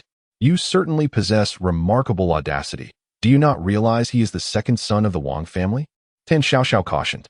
"I care not for his lineage. One respects others in proportion to the respect they receive." After enduring his antics for long enough, I deemed it necessary to teach him a lesson. Su Ming grinned. "He may very well seek retribution. You ought to be cautious," Tin Xiao advised earnestly. "Thank you, my dear little fool," Su Ming replied with a chuckle. "Humph, I truly regret having reminded you." Do not refer to me as little silly girl. What should I call you then? The school's second in command? Are you seeking a lesson?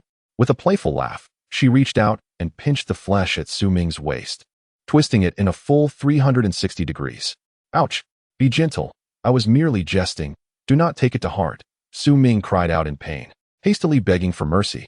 Humph. So now you recognize the prowess of Sister Xiao Xiao. From now on, you may simply address me as Sister Xiao Xiao. With me as your guardian, Wang Li would not dare to bully you, Tan Xiao Xiao remarked. In the past, whenever she felt displeased, she would admonish her former deskmate, causing any boy who encountered her to avoid her as if she were a harbinger of misfortune. This predicament often left Tan Xiao Xiao quite exasperated, for all her deskmates in high school were male, resulting in a scarcity of close female friends. Even when she did have friends, they were typically boys. Thus, the morning passed joyfully. As usual, Su Ming basked in the sun during the break, which struck Tan Xiao Xiao as rather peculiar. Yet she felt too shy to inquire directly, hoping that an opportunity would arise. At noon, Su Ming hurriedly grabbed a bite in the cafeteria before exiting the school, completely disregarding the presence of Zhu Youcai's underling who was trailing behind him. When Ma Shangyou came looking for Su Ming and found him absent, he said nothing and departed. This only deepened Tan Xiao Xiao's curiosity about Su Ming. Why did he have connections with the second young master of the Ma family? It appeared their relationship was quite close, for otherwise, Ma Shangyou would not have referred to him as Brother Ming. Wang Li spent the entire morning with a countenance marred by displeasure. After investigating the background of Tan Xiao Xiao, he realized that he had provoked someone formidable. Yet, the feelings of admiration and pursuit lingered within him. After school, during the noon break, he ascended to the second-floor cafeteria to meet Zhu Youcai as arranged. Wang Li instructed his subordinate to procure for him 2 chicken legs and a cup of milk tea, indulging heartily. However, with one hand rendered inconvenient by injury, thoughts of his wounded right arm ignited a surge of anger within him, causing him to eat with even greater fervor. Ah, is this the illustrious Brotherly? A young man in a pink shirt guffawed, clutching his stomach in mirth. Your sudden return to school has stirred quite the commotion. Wherever one goes, students are discussing the glorious exploits of Brotherly. Yet, before you could showcase your prowess, why do you appear so disheveled? Behind him, a portly subordinate set down a tray in front of Wang Li. Upon hearing this, Wang Li's expression twisted in fury as he glanced at Zhu Youcai, who approached. Still chuckling, pointing at the panda-eye bruises inflicted by Su Ming, he declared, "Do not assume I am unaware of how you acquired those injuries. And your pathetic underlings, battered and broken, were all dealt with by a single individual, were they not?" Humph. Zhu Youcai's previously joyful demeanor abruptly shifted to one of displeasure, as if someone had deceived him of his money. How did you find out? I thought I had sealed that information, he said, taking a seat with a wary expression. Is that still a secret? Wang Li scoffed, shaking his head dismissively. I sought you out to discuss a strategy for dealing with Su Ming. After all, our predicament is hardly commendable. We must find a way to salvage our dignity. If our families were to discover that we were bullied by a mere country bumpkin, they would surely be the subject of ridicule. Zhu Youcai nodded. We must not let the elders or my elder brother find out. Otherwise, it would jeopardize our bid for the position of family head. How can we deal with Su Ming? I heard from Xiao Zishuan that he seems to possess strength close to the mid-stage of the human realm. Otherwise, how could my 2 subordinates, who are only at the initial stage, suffer such a significant loss against him? Wang Li pondered. Currently, I have no personnel at the mid-stage of the human realm. The 2 who just ended up in the hospital are not something I can explain to the family at this moment. Do you have any solutions? Zhu Youcai considered his words and realized the gravity of the situation. Although he had no immediate use for it, he could still leverage a personal favor. My cousin's bodyguard happens to be at the mid-stage of the human realm. I believe it wouldn't be a problem to teach Su Ming a lesson. However, if something unexpected were to happen. Wang Li quickly grasped Zhu Youcai's implication and slapped the table decisively. That is not an issue. If something unfortunate were to befall Su Ming, I'll take care of the aftermath. Rest assured, Brother Kai. Zhu Youcai, however, had deeper concerns. His unspoken worry was what if his cousin's bodyguard also got injured? He hesitated to voice it aloud and replied, Very well, let us further deliberate our plan against Su Ming. I will have someone monitor him. How about we act on Friday? Wang Li nodded in agreement, and they then huddled together, meticulously strategizing their approach towards Su Ming. Achoo! Su Ming rubbed his nose and asked, Who is cursing me? At that moment, he had arrived at a bustling street, standing before a renowned traditional Chinese medicine shop. which he had specifically inquired about as the best in the vicinity. Su Ming glanced at the entrance, which bore a touch of antiquity, adorned with a plaque inscribed with Bai Chao Hall. He then lifted the curtain and stepped inside the establishment. The space was modest, approximately 70 to 80 square meters in size. At midday, apart from Su Ming, there was no one else seeking medicine. An elderly gentleman, well into his 70s, sat in a rot-tin chair, puffing on a pipe while peering through thick reading glasses at a book. "Good sir, I have come to procure some medicine," Su Ming announced as he approached the counter. The old man set aside his pipe and book and approached the counter. "Young man, what ails you? What kind of medicine do you seek?" The elder scrutinized Su Ming from head to toe with keen eyes. "I am merely here to see if you possess certain medicinal herbs. I know their properties, but not their names. Would you kindly assist me in identifying them?" Su Ming scratched his head in uncertainty. "At my age, it is indeed the first time I have encountered such an intriguing patient. Speak freely. I shall test my memory of medicinal herbs." The old man replied with a confident smile. Subsequently, Su Ming detailed the properties and quantities of the 4 herbs he sought. After a moment of contemplation, the elder retrieved 4 packets of herbs from a small drawer at the back. "The properties and ages of these herbs align perfectly with your description. There is no other that matches them," the old man declared with unwavering assurance. In truth, it would be quite challenging for Su Ming to gather these 4 herbs in a single visit to other pharmacies. The elderly man he encountered was a masterful traditional Chinese medicine practitioner, an inconspicuous figure who once managed to treat the enigmatic Oliver syndrome, a malady that had confounded both the medical and scientific communities. His fleeting prominence was marked by astonishment when scholars discovered that he had resolved this incurable ailment with a simple herbal prescription, prompting society to begin taking traditional Chinese medicine seriously. However, by the time people sought him out, he had already vanished from sight, leaving behind only a legendary tale. The young man mentioned that the herbs were fairly commonplace and not difficult to procure, such as Banlan Jin, which together amounted to a mere 4 yuan. The old man weighed the herbs on a scale beside him and remarked. Upon hearing this, Su Ming felt a surge of excitement. "Is that so? Splendid. Please prepare 20 portions for me." He checked his pocket, reassured that he had enough money. The elder, taken aback but not overly inquisitive, replied, "Please wait a moment while I fetch them from the storage room at the back. You may take a seat over there," gesturing towards a row of chairs behind Su Ming. Nodding, Su Ming sat down, pondering the old man's trust in leaving him alone in the shop without fear of theft. The elder had an astute judgment of character, having never erred in his years of practice, which allowed him to comfortably leave Su Ming to watch over the store. A quarter of an hour later, the elder returned with 2 handfuls of herbs, weighed them, and stated, "Just right, 19 portions, along with the one from earlier. That makes a total of 20. Su Ming held great admiration for the elderly man, who, relying solely on his intuition, had accurately selected 19 herbs with impeccable precision. He retrieved a neatly folded assortment of slightly crumpled change from his pocket and handed it to the elder. The old man was taken aback, observing that the young man did not appear particularly affluent. What could he possibly need with such a substantial quantity of inexpensive herbs? The elder, having never heard of these 4 types of herbs individually, felt a surge of curiosity. "Thank you, Grandpa. I may come to purchase medicine frequently in the future." Su Ming waved goodbye to the old man. "Hee, this old fellow also looks forward to your next visit to test my knowledge," the elder replied with a kindly smile. With a large bag of herbs in hand, Su Ming made his way to school.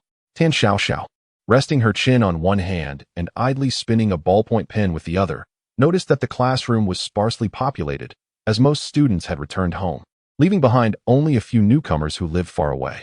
Upon seeing Su Ming carrying a hefty bag, she eagerly approached him, only to discover it was filled to the brim with herbs. Her expression soured immediately. "What about the delicious treats that the flower guardian promised me? Why is it all herbs? Is your family in the herb business?" she questioned while pinching her nose and gesturing toward the assortment on the desk. Su Ming furrowed his brows slightly. "When did I ever say I would buy you tasty snacks?" He began to stow the herbs into his backpack and continued. "My family doesn't sell traditional Chinese medicine. You guessed somewhat correctly. We run a clinic." "A clinic?" Tan Xiaoxiao's interest was piqued. "That's wonderful. My dream is to attend medical school and, after graduation, open my own clinic. If you have the opportunity, why not take me to your home for a visit?" Su Ming felt a wave of frustration. If he brought this naive girl over, his mother would undoubtedly misconstrue the situation. What would he do then?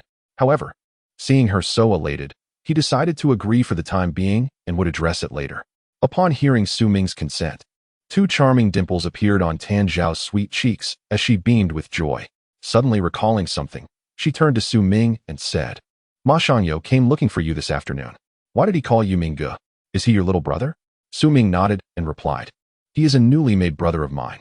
Tan Zhao's curiosity was piqued, and she bombarded him with questions incessantly. In response, Su Ming simply closed his eyes and laid his head on the table, drifting off to sleep. Chapter 0011. Is it you? As time swiftly passed, the hour for school dismissal arrived. Su Ming carefully tucked a few books into his backpack, wary of damaging the herbs inside. After exchanging cheerful greetings with Su Ming, Tan Xiaoxiao exited the classroom with a light heart. This moment was witnessed by the newly arrived Ma Shangyo, who gave Su Ming a thumbs up and remarked, Brother Ming, you are truly impressive. You've managed to win over the young lady from the Tan family so quickly. I must admit, I am quite in awe. When I came to find you at noon, she kept inquiring about our relationship, but I said nothing and simply departed. Oh, she mentioned coming to find me. Su Ming replied, I told her you are my brother. He slung his backpack over his shoulder and added, I'll be working tonight. If you need anything, look for me at the fast food restaurant on Chuan Mountain Road, number 2. Ma Shangyo nodded, saying, all right, Brother Ming, work hard. I'll come to support you when I have the time. By the way, when are you planning to buy a mobile phone? It's rather inconvenient to keep running around without one. A mobile phone, I suppose I'll buy one once I receive my first month's paycheck. Su Ming contemplated, realizing he had little money at hand, as the few coins he possessed had been spent on medicinal herbs. Make sure to let me know your number as soon as you get the phone. I'm off now. After exchanging farewells, they parted ways. As Su Ming arrived at the school gate, he glanced behind him and noticed that Zhu Yukai's lackey was still tailing him. Truly relentless. If they dare to pull any tricks again, I shall ensure they regret it. He chose to ignore the individual, just as he had at noon. Checking the time, he realized it was still early, barely 5 o'clock. As I contemplated, I thought to myself, there is still ample time. I shall walk to work this afternoon and familiarize myself with the surroundings. Thus, I embarked on my journey to work.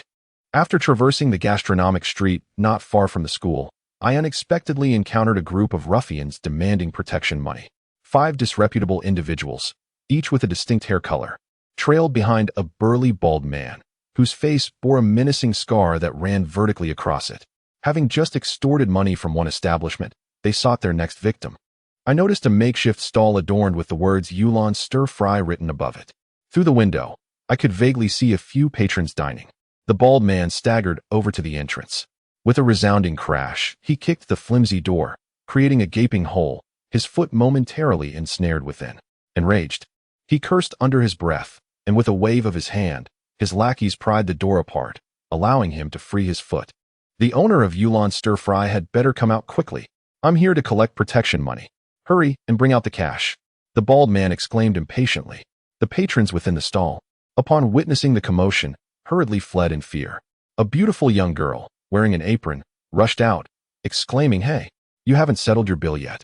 Oblivious to the chaos at the entrance, she had been preoccupied in the kitchen and was startled to see the customers leaving without paying. In her haste, she collided with the bald man. Infuriated by the loss of face from his earlier display, he found this clumsy girl's mishap intolerable. With a swift motion, he struck her, sending her sprawling to the ground. The young girl was struck to the ground by a powerful blow from a burly man, her mind momentarily clouded. Soon, a searing pain radiated from her cheek, which now bore the imprint of a hand, swelling painfully. At that moment, the furious wrath of the man subsided considerably. Daughter, are you all right? A middle-aged woman rushed out anxiously from a nearby shelter, quickly helping the girl rise from the ground. The girl, cradling her swollen face, wept softly. Having never experienced such violence before, she was now acutely aware of the sting of being struck. It was excruciating. After all, it was a full-force blow from a bald giant. No adult man could withstand such impact, yet the girl had somehow remained conscious. Seeing her daughter so grievously harmed, the middle-aged woman cried out in anguish. You shameless scoundrels. You come here daily demanding protection fees, leaving us with no means to survive. Just last week we paid. And now you return again. We simply do not have this kind of money. We spend all we earn on these fees. You are nothing but ravenous wolves. Onlookers and other stall owners gathered at a distance, drawn by the commotion, yet none dared to intervene in the unfolding scene. Shut your mouth, old hag. Brothers, let us go in and search. If we see something we don't like, we'll smash it. The bald man called to his companions. Please, no? Sir, please. This is our livelihood. If you destroy it, how will my daughter and I survive? We have a paralyzed patient at home who needs care. The middle-aged woman clung desperately to the man's leg, refusing to let go. The burly man tugged in vain, his frustration boiling over. Damn it. It was this leg that caused me to lose face just now, and you have the audacity to cling to it. His fury was palpable as he brutally shoved the middle-aged woman aside, causing her to lose consciousness. Once inside, they wreaked havoc, upending tables and shattering dishes beyond recognition. As Su Ming navigated through the crowd, he overheard snippets of conversation that illuminated the unfolding chaos. Approaching the unconscious woman, he gently lifted her and settled her onto a chair at a neighboring stall. He then knelt beside the girl in the apron, offering her support. Hey there. Are you all right? Wake up. He cradled the sobbing girl in his arms, smoothing her disheveled hair. Su Yishuan, what brings you here? Upon hearing her name, Su Yishuan's wounded heart began to mend. She opened her swollen eyes, now devoid of their former beauty, and registered Su Ming's presence, her thoughts racing. Why is he here? And to see me in such an unflattering state is utterly humiliating. Anyone who sees me like this would surely scorn me. But wait, where's my mother? What has happened to her? Please, you must help my mother. Su Yishuan grasped Su Ming's arm in desperation. He looked up and pointed to Zhang Yulan, who was seated nearby.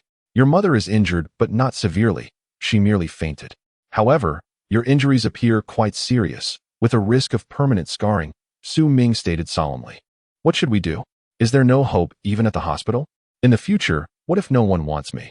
Su Yishuan, filled with anxiety, found herself at a loss for words, especially as the latter part of her statement made her already flushed cheeks turn an even deeper shade of crimson. How could anyone possibly not want me? At that moment, Su Ming couldn't help but tease the beautiful girl. Oh, what are you saying? Su Yishuan, overwhelmed with shyness, wished to find a crevice to hide in. Suddenly, she became aware that she was still cradled in Su Ming's arms, his embrace surprisingly strong. Oh dear, what am I even thinking? Strangely, she felt the pain in her cheeks diminish significantly. Su Ming gently lifted her and placed her on a chair beside Zhang Yulan. The instant she was released, a wave of disappointment washed over her, mingling with a hint of anticipation. Soon after, Su Ming entered the shed, where the rascals were rummaging through boxes, oblivious to his arrival. With a swift kick, he knocked one of the little thugs unconscious, seizing him by the hair and tossing him outside. Gasps erupted from the onlookers, followed by a chorus of applause. Su Ming continued his rampage, dragging another thug by the hair and hurling him through the window. Bang!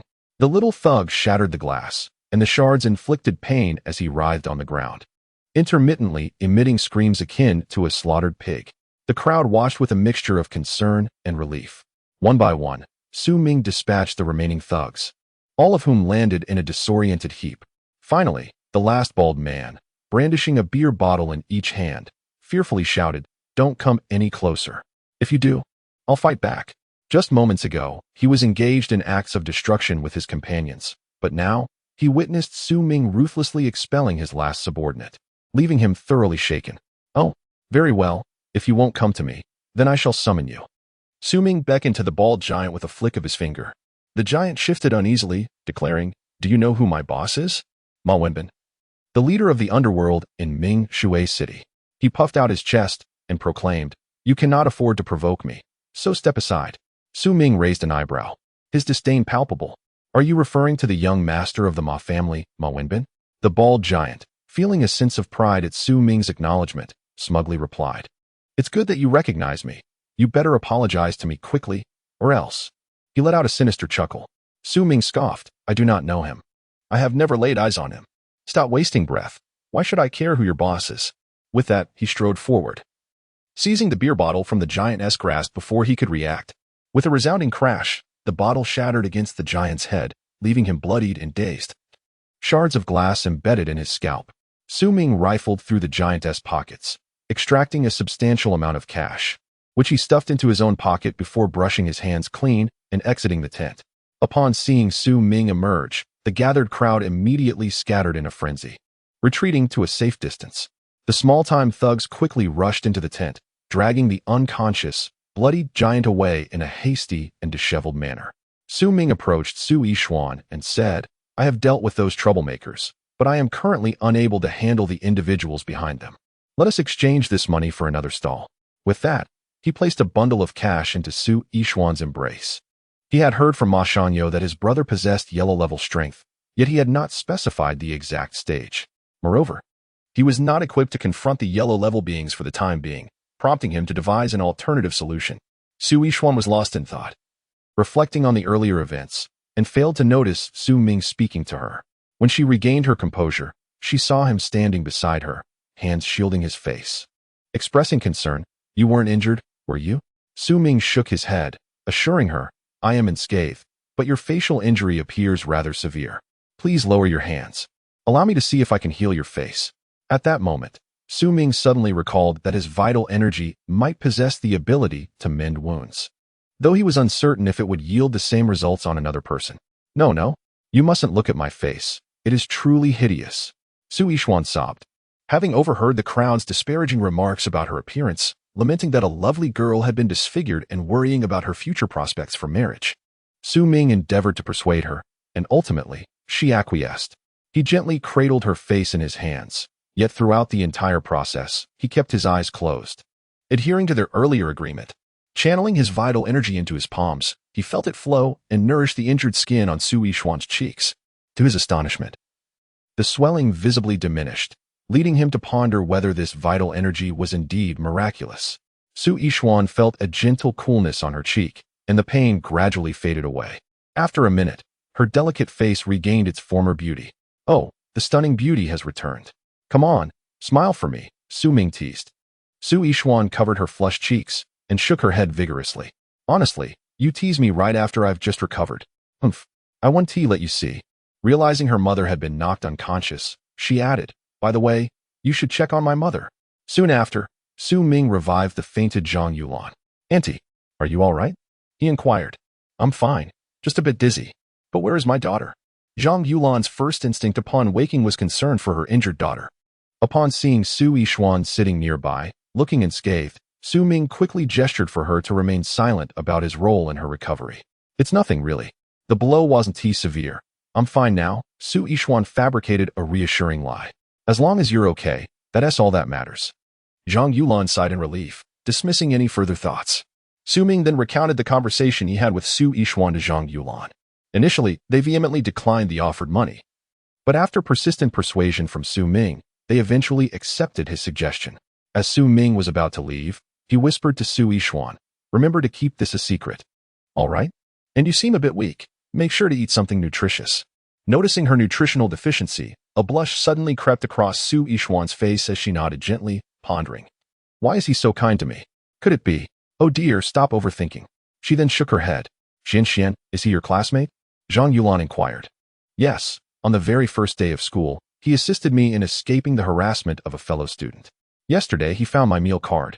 And today, he helped us again, Su Yishuan responded. Over the course of the past 3 days, Su Ming has been of such great assistance to you. Once each day? Could this be fate? Oh, I see. If you have the time, invite him over to our home so he can savor my culinary skills. Zhang Yulan pondered. After all, he had helped her daughter so much. It would be only proper to treat her classmate to a meal. Come over for dinner? Are we really inviting him to our home? Su Yishuan exclaimed in surprise. Indeed, my dear, you should find a time to invite him. Seeing her mother's insistence, Su Yishuan realized it was indeed time to show gratitude for all the help he had provided.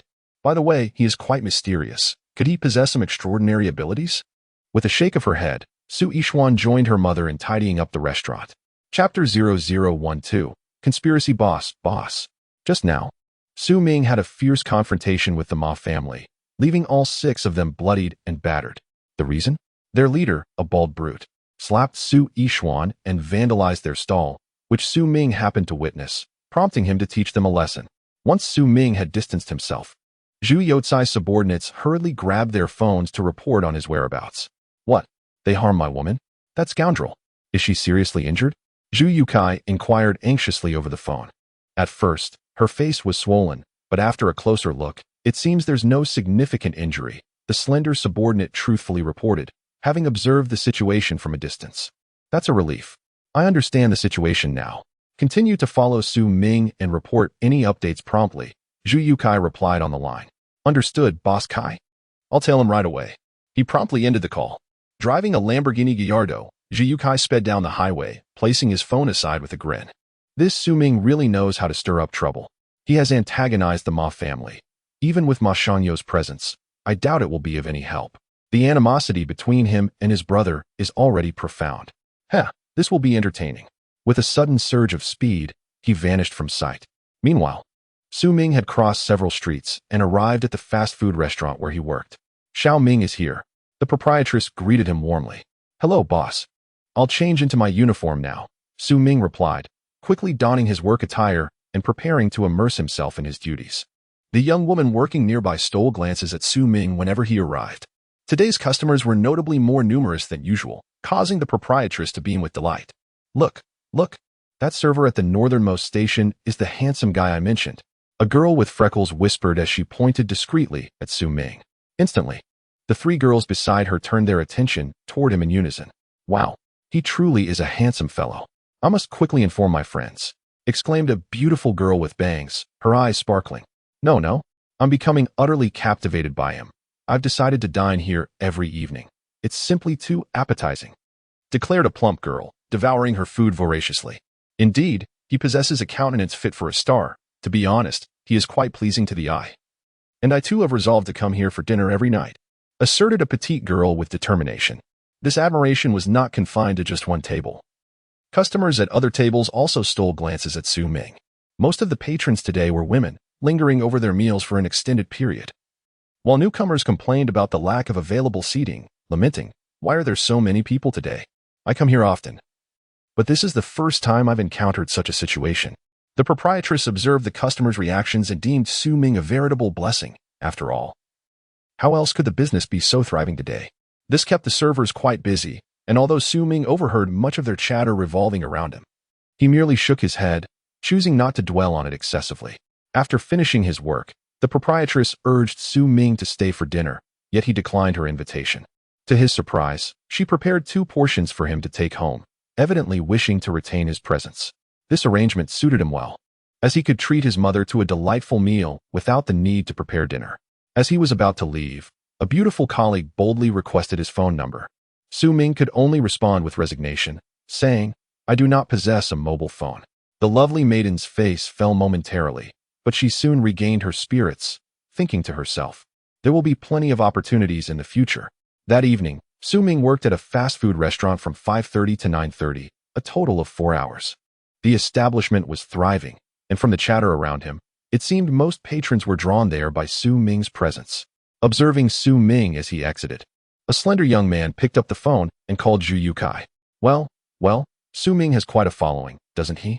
I have an even better plan to deal with him, Zhu Yukai remarked over the phone, followed by a sinister chuckle. No need to follow him. He hasn't had dinner yet. Perfect timing, as I have a gathering that hasn't concluded. Hurry over to the Xingyue Grand Hotel. Sure thing, boss, I'm on my way, exclaimed the slender young man, patting his flat stomach with excitement before hailing a cab straight to the hotel. Upon arriving home, Su Ming shared with his mother about his job at the fast food restaurant. She encouraged him to work diligently. After dinner, he watched the news for a while. He only tuned in for the current events, avoiding other programs. Lately, there had been numerous plane accidents, a troubling trend indeed. With a sigh, he chatted with his mother for a bit before retreating to his bedroom. He placed his backpack on the desk and took out the medicinal herbs he had purchased today, totaling 20 portions, leaving only the absence of a cauldron. He contemplated visiting the antique market over the weekend to seek a suitable ding. Su Ming donned his pajamas and sat cross-legged on the bed, entering a meditative state. He manipulated the alchemical fire according to the methods outlined in the Dan Classic. As the brilliant golden flames flickered above his head, danced upon his shoulder, and then leapt into the palm of his hand. Raising his right hand to cradle the fire, he observed it closely, feeling not a trace of heat. The flame swayed gently within his palm, consuming a sliver of his true energy. Subsequently, Su Ming intensified the flow of his true energy, causing the flames to blaze brighter, forming a fireball the size of a basketball that surged 2 meters high, slightly scorching the ceiling. Realizing the potential danger, Su Ming abruptly ceased the energy supply, and the fireball reverted to its original flame form. Through his recent experiment, He discovered that enlarging the flames to the size of a basketball was his current limit, capable of sustaining it for merely half a minute, as it proved excessively draining on his true energy, which was far from sufficient. Today, one of the 72 acupoints had reached saturation at this pace. It would take nearly 3 months to achieve fullness. There was still much effort to exert. Following this, Su Ming entered the Huaigu Yusi once more into a meditative state.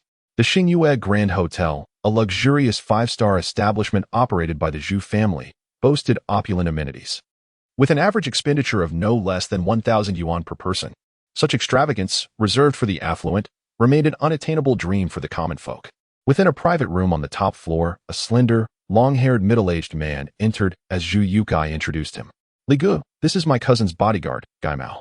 At the outset, when Zhu Yukai learned of his name, he laughed so heartily that he nearly doubled over, taking a considerable amount of time to regain his composure. At that moment, Wang Li, upon hearing this, felt the muscles in his face twitch, yet he managed to suppress his reaction, avoiding any loss of dignity. However, the subordinates standing beside him were not as composed. They covered their faces, desperately stifling their laughter. Wang Li was quite displeased, feeling that Zhu Yukai should have forewarned him, as this seemed a deliberate attempt to embarrass him. Gai Mao maintained an expression of calmness, as if accustomed to the reactions people had to his name. Wang Li paid little heed to these details and glanced over at Gai Mao, pondering how someone so slender could possess the strength typical of a mid-tier fighter. "Brotherly, surely you do not misunderstand. One must not judge solely by appearances. Would you care to test my bodyguard's prowess?" Zhu Yukai suggested, noticing Wang Li's skepticism. Wang Li pointed at a few of his subordinates who had just laughed, saying, "Why not try your skills on those who just chuckled?" Gai Mao, with an expressionless demeanor, approached them. Before anyone could discern his method of attack, he grasped the collars of 3 of the laughing subordinates with each hand and lifted them effortlessly. The 6 subordinates, faces reddened and necks strained, struggled momentarily before being unceremoniously tossed to the ground, akin to discarded refuse. They tumbled and took several moments to shakily rise to their feet. "Hiss." Wang Li gasped, his eyes wide with disbelief. In his heart, he mused, "Goodness, how impressive.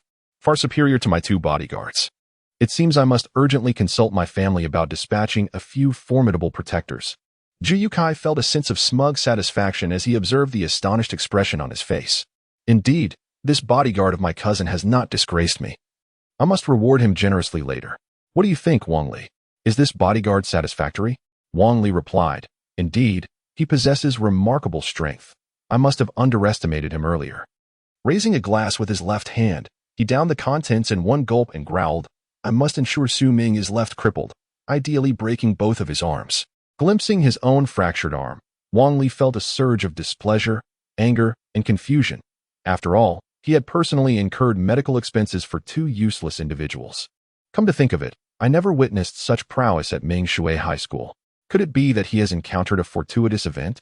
Perhaps within the depths of the mountains, he discovered a cave harboring a martial arts manual, granting him this opportunity? In truth, Wang Li's conjecture was not far from the mark. Su Ming had indeed experienced a fortuitous encounter, though what he obtained was not a martial arts manual, but a piece of ancient jade far surpassing its value by billions. Zhu Yukai received a call from one of his subordinates and relayed the room number. Shortly thereafter, the slender subordinate who had been tailing Su Ming arrived. The slender subordinate recounted everything he had observed while following Su Ming. Upon hearing that Su Ming had disciplined Ma Wenbin's lackeys, Wang Li felt a wave of elation. He and Ma Wenbin were bitter rivals, having recently engaged in fierce conflict over territory and business interests. Even in times of relative peace, minor skirmishes were commonplace. Although Wang Li and Zhu Yukai appeared quite intimate together, subtle details indicated that they were still wary of each other, each striving to extract the utmost advantage from the other. Wang Li contemplated, perhaps we could disguise our extortion as a protection fee, demolish Su Ming's fast food establishment, and take the opportunity to incapacitate him. Zhu Yukai narrowed his eyes slightly as he glanced at Wang Li, implying that we should masquerade our men as Ma Wenbin's subordinates to exact revenge on Su Ming, making him believe it was Ma Wenbin's people seeking vengeance against him. Then, he might go to Ma Wenbin, allowing us to observe the ensuing conflict as they both suffer. Wang Li chuckled heartily and clapped his hands. "You truly understand me, Brother Kai. Haha. This strategy of yours is quite ingenious, with a feasible potential for execution," Zhu Yukai replied. They then proceeded to discuss the specific steps. In a villa, a man dressed in a black suit and wearing dark sunglasses approached the living room, saying, "Brother Ben, a subordinate is here to see you. He appears to be in quite a state." "Oh, such audacity to come onto my territory?" A young man, his muscles nearly bursting through his white tank top, rose to his feet. He turned, revealing a gruesome scar on his shoulder, which faintly extended down to his waist. "Let him in. I shall inquire about the matter." Shortly after, a burly man with his head wrapped in white bandages entered the living room. "Brother Ben, you must help me. Today, the 6 of us were collecting protection fees at the food festival and got beaten up. They even snatched away the money we had collected. The doctor said they had to remove over 20 shards of glass from my head. Oh, my head. It hurts so much." A burly man came in, crying profusely, completely incongruous with his stature. Since his entrance, Ma Wenbin frowned deeply, and after listening to him for a while, he became impatient and said, "Stop crying. Just go outside and finish your sobbing before coming back to talk to me." He then gestured for the bodyguard at the door to usher him out. "Please, Brother Ben. If I stopped crying, it wouldn't be genuine." Upon hearing that Ma Wenbin wanted to kick him out, the burly man immediately transformed into a beaming figure, acting more convincingly than many renowned actors. Ma Wenbin observed his lewd smile, raised an eyebrow, and scolded, "Don't smile so creepily. Where on earth did you find such a weirdo?" The burly man, feigning innocence, rubbed his head and, forgetting about his injury, grimaced in pain, saying, Yes, Brother Ben. I won't smile. I won't smile." Seeing him slightly composed, Ma Wenbin gestured for him to sit on the sofa and said, "Quickly tell me what happened, and once you're done, get lost." The burly man hurriedly recounted the events, embellishing the story to make Su Ming seem exceedingly arrogant. "Are you sure everything you said is the truth?" "Absolutely, without a doubt. If there's even a hint of falsehood, I would be letting down my entire family. I have an 80-year-old. Shut up. You're disrupting my train of thought." Ma Wenbin slammed the table in irritation. Yes, Brother Ben, I'll keep quiet." The burly man nodded vigorously, resembling a chick pecking at grains. Ma Wenbin pondered for a moment, realizing that he did not entirely heed the words of the burly man. Nevertheless, he had grasped the basic outline of the situation. Knowing that his reputation was formidable, he wondered if there were any underlying support. With such remarkable skills, he was certainly not an ordinary individual. It seemed he possessed some connections. Was there anything else that had been overlooked? Ma Wenbin lifted his gaze to the burly man. The man shook his head and replied, "Nothing more, Bingu. Just get out of my sight immediately." He waved his hand dismissively. The burly man hurriedly scrambled out of the villa, beads of cold sweat soaking through the bandage on his head. For the moment he met Ma Wenbin's gaze, his legs turned to jelly. "Xiao Ning, come here for a moment." "Yes, Bingu. Is there something you need me to do?" The man in the suit and sunglasses stood respectfully. "Investigate the background of the individual who clashed with us at the food festival this afternoon." "Understood, Bingu. I will resolve this promptly." The middle-aged man then withdrew. Ma Wenbin sighed, reclining on the sofa with his eyes closed, contemplating other matters. Chapter 0013. As the dawn of a new day broke, Su Ming stretched leisurely. Marking the 4th day since the commencement of school, everything within the campus gradually felt familiar, yet he found himself pondering how Hu Yang and Yu Suya were faring. Throughout the night, Su Ming immersed himself in cultivation, forgoing sleep without a hint of fatigue. It appeared that nightly training would render sleep unnecessary. After an entire night of practice, he successfully saturated 2 acupoints, averaging 3 per day. It seemed that he would achieve completion by mid-month. This thought filled Su Ming with elation. With a buoyant spirit, he set off for school in the morning, deliberately taking a new route to the classroom, eager to familiarize himself with the environment.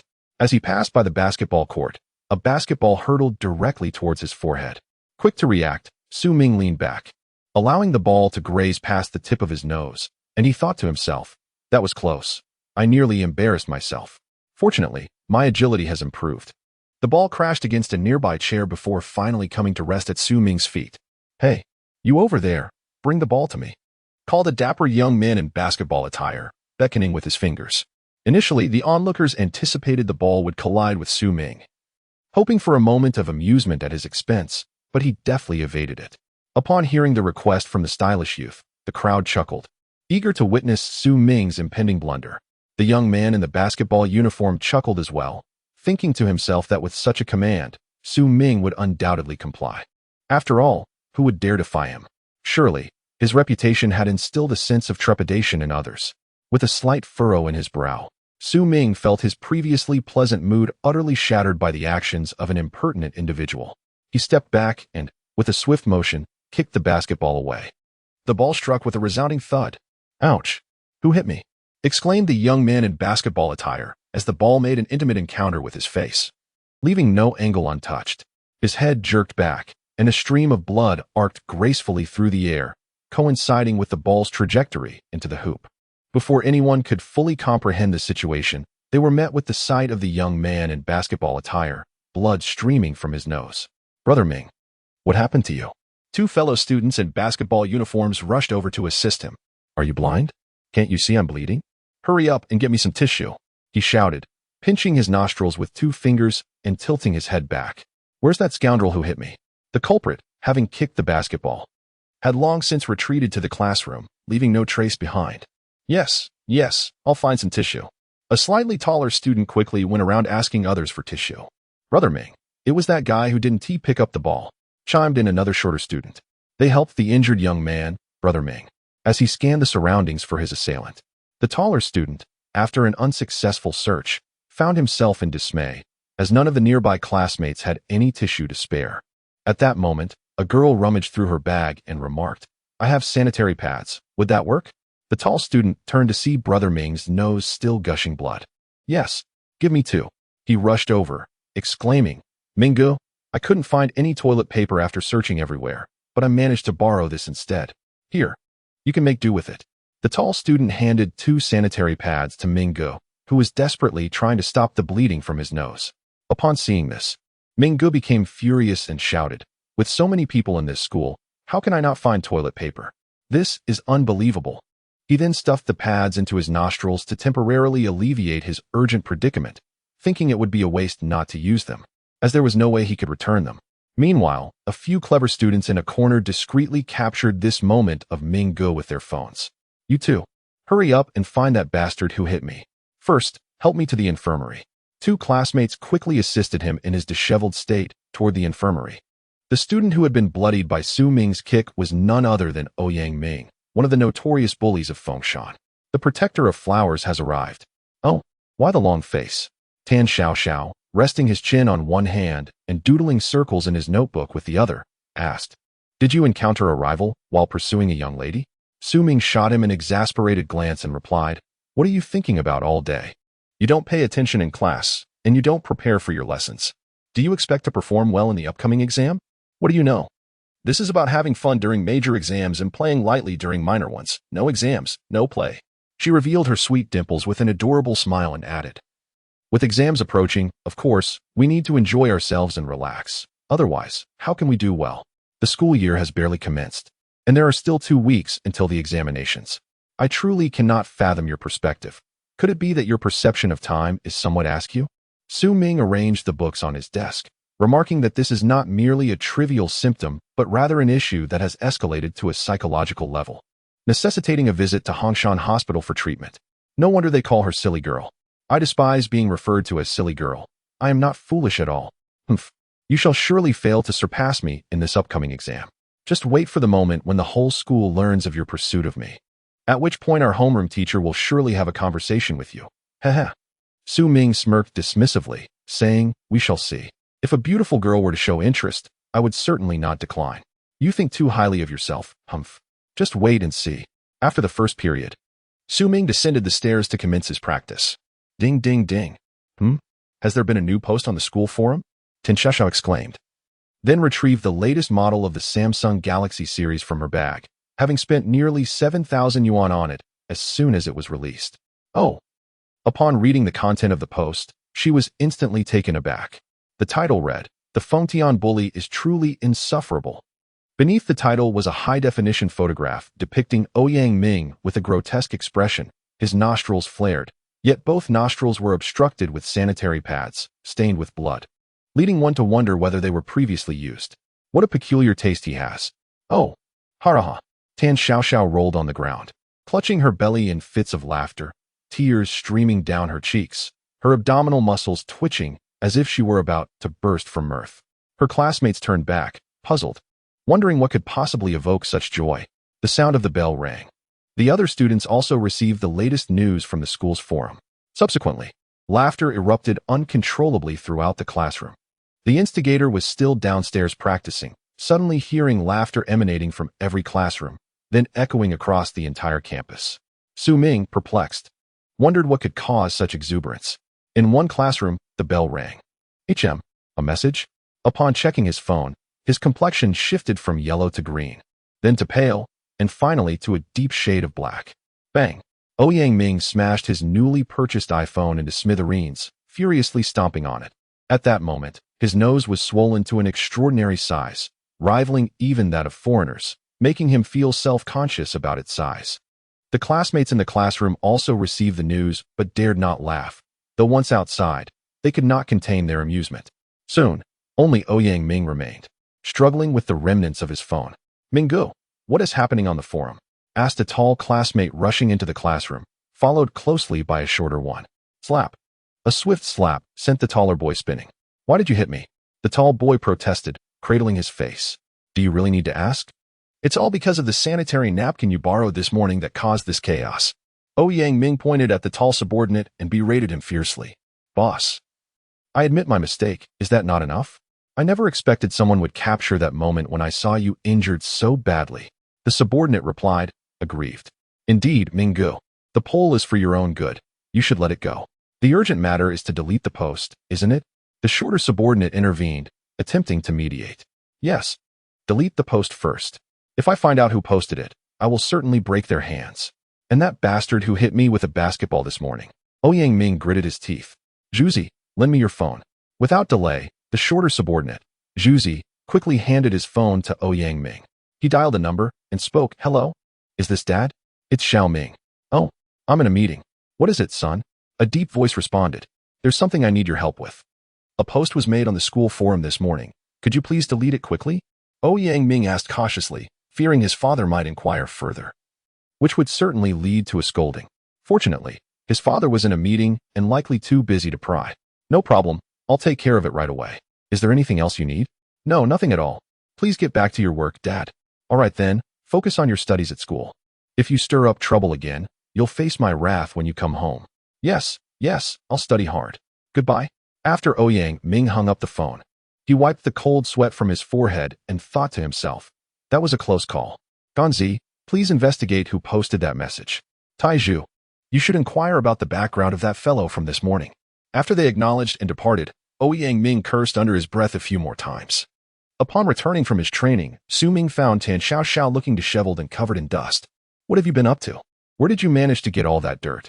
Tan Xiao was still lost in the previous incident, leaning over the table, struggling to contain her emotions. Her face flushed. After taking a few deep breaths, she managed to compose herself.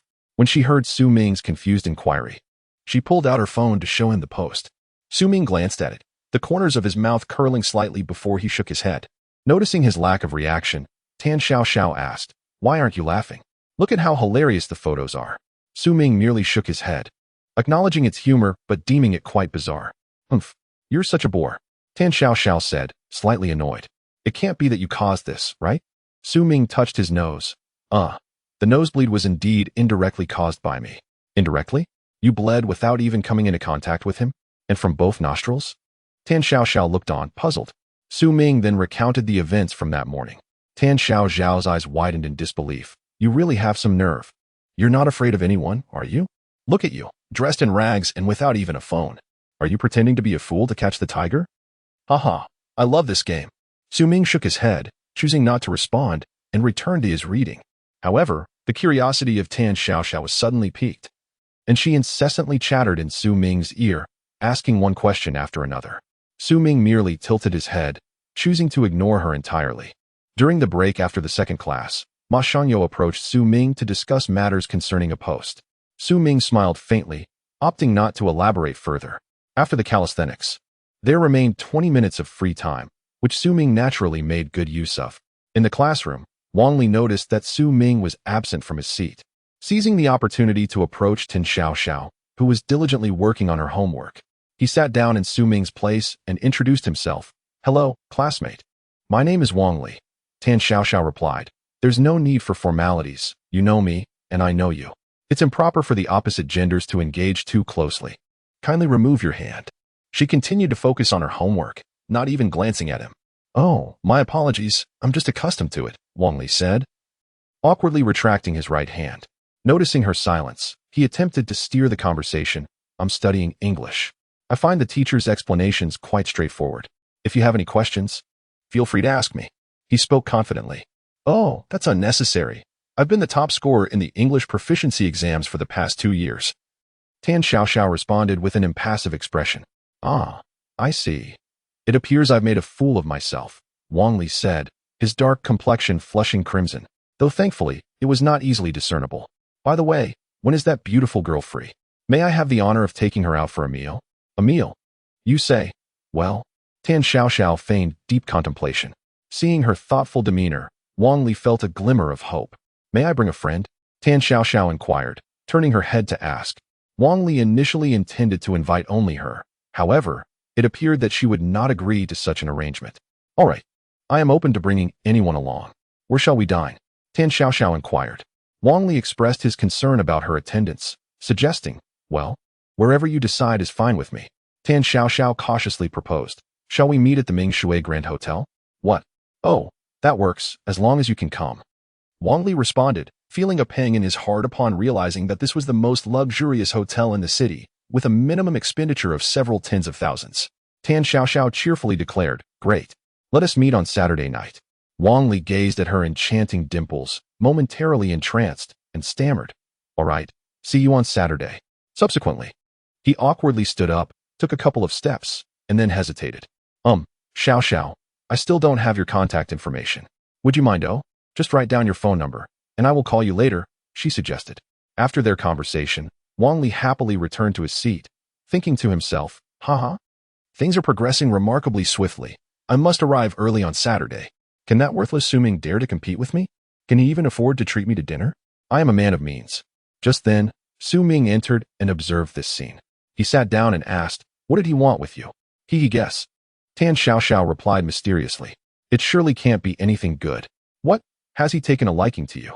Su Ming chuckled. "I would never. That is absurd. You've misjudged the situation entirely, you silly pig." Tan Xiaoxiao retorted, sticking out her tongue. "Wang Li invited me to dinner, but I was planning to decline." "Decline? Why not seize such a splendid opportunity?" "I have no desire to attend, but perhaps we could go together later." Tan Xiaoxiao playfully patted Su Ming's shoulder and said, "Is this the reason you approached me? Afraid to go alone, knowing I would not shy away from him. Hence you called upon me?" Su Ming gave her a scrutinizing glance. "Ha, the flower protector is indeed astute." Tan Xiaoxiao replied, unabashed. "Very well, we shall discuss it further then," Su Ming agreed. "Oh yeah, it's settled then," Tan Xiaoxiao exclaimed, joyfully waving her arms. "In a certain classroom, boss, I've gathered some intel. This morning, that fellow is named Su Ming from the experimental class, with no connections whatsoever. A shorter subordinate, Tai Zhu, rushed to inform Ouyang Ming. Oh, it seems he is academically inclined. Otherwise, how could he gain entry? I wouldn't go there even if asked. It's not a place for decent folk. I can hardly tolerate those bookworms." Ouyang Ming scoffed. "Tai Zhu, during the next break, summon him to the restroom. We shall teach him a lesson," he added with a grin. Tai Zhu rubbed his hands together, eager. "I do enjoy bullying classmates. Being alongside Minggu is quite the privilege." Ouyang Ming took it upon himself to confront anyone he found displeasing, often luring them to the restroom or secluded areas for a reprimand. Whenever he spotted a pretty girl, he would flirt shamelessly. With his influential background, no classmate dared retaliate, and over time, he proudly earned the notorious reputation of the infamous delinquent of Fengshan. Chapter 0014, Collaboration? On the last break of the morning, Su Ming, as per his usual routine, descended to the ground floor of the teaching building. Initially, the students above were intrigued by this individual who consistently basked in the sun during each intermission. Was he unwell? However, as days passed, most students grew accustomed to his presence, concluding that he was indeed peculiar. After all, such an affinity for sunbathing could only be described as eccentric. "Hey, are you Su Ming?" Taizhu exclaimed, recognizing Su Ming unequivocally as the one who had struck Minggu with a basketball that very morning. Yet, out of decorum, he still inquired, "Is there something you need?" Su Ming replied, having never encountered the short individual before. Judging by his tone, it seemed he was not seeking a pleasant conversation. The short fellow had also been present on the basketball court that morning, but amidst the crowd. How could Su Ming possibly have noticed him? Mingo wants to see you. This morning, you embarrassed him, and he wishes to discuss it with you, Taiju stated straightforwardly, devoid of any intention to conceal the truth. Tell him I'm not available right now. Su Ming retorted, shutting his eyes to enter a meditative state. Are you frightened? Knowing your own limitations, you should address Ming Gu as big brother from now on. Do you understand? Taiju taunted, pointing at Su Ming's head. Su Ming merely shook his head. He had already offended quite a few individuals during this period and had no desire to confront Ming Gu. Considering Tieju's audacious demeanor, offending one more person was of little consequence. With a grin and a raised eyebrow, Su Ming gestured for Taiju to lead the way. Taiju felt a surge of irritation at the nonchalant expression on his face, thinking to himself, this is just a moment of arrogance. Soon enough, when you enter standing, I shall make you exit crawling. In the restroom, a bespectacled classmate approached, intending to relieve himself, but was halted at the door by a burly student who waved his hand dismissively. Clear the area, clear the area. Go elsewhere to relieve yourselves. The bespectacled student was utterly unwilling, yet dared not voice his objections, so he reluctantly departed. Inside the restroom, Ouyang Ming chuckled with satisfaction upon witnessing this display of tyranny. Who would dare defy him? Relying on the fact that his father was one of the major shareholders of Fengshan Middle School, he wielded considerable influence within the institution. A source of his arrogance. Having suffered a significant setback that morning, Ouyang Ming felt a twinge of concern about their trio being outnumbered, prompting him to enlist the help of another tall subordinate, known as Ganzi, to recruit 3 more brawny lackeys.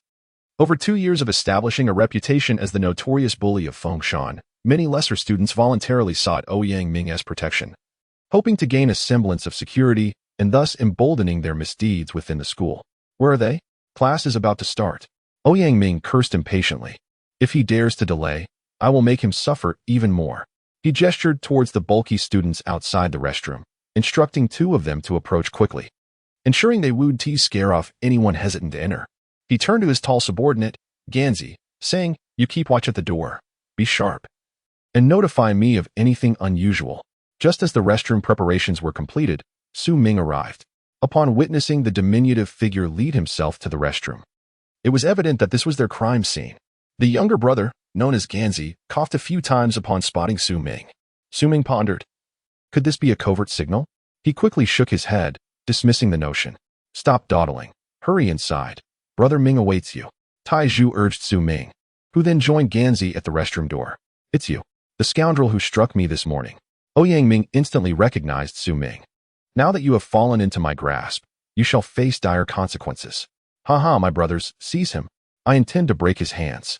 At this moment, Ouyang Ming disregarded the stringent rules of the school, consumed by rage, as he arrogantly lit a cigarette and rolled up his sleeves. Upon entering, Su Ming circulated his vital energy through his eyes, then disdainfully curled his lips. They were merely ordinary individuals. He could handle them with one hand. Consequently, he concealed his right hand behind his back, intending to toy with them. The 3 burly students, upon seeing Su Ming, who was significantly shorter, felt a surge of indignation. How dare he look down upon them with such a slight frame? Enraged, they charged forward. Su Ming channeled a small amount of vital energy into his left hand and met the foremost giant with a swift punch. Bang! The impact sent him tumbling through the air, landing heavily on the ground, mouth agape and frothing. Without delay, Su Ming executed a swift cut, and the second lackey had yet to perceive Su Ming's strike. Bang! After being flung 5 meters away, he landed headfirst into the urinal. Su Ming did not pause.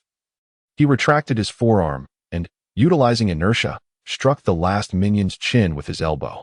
The unfortunate minion executed a backflip and landed in the cesspit behind him. In a mere heartbeat, Su Ming's actions transpired in less than a second.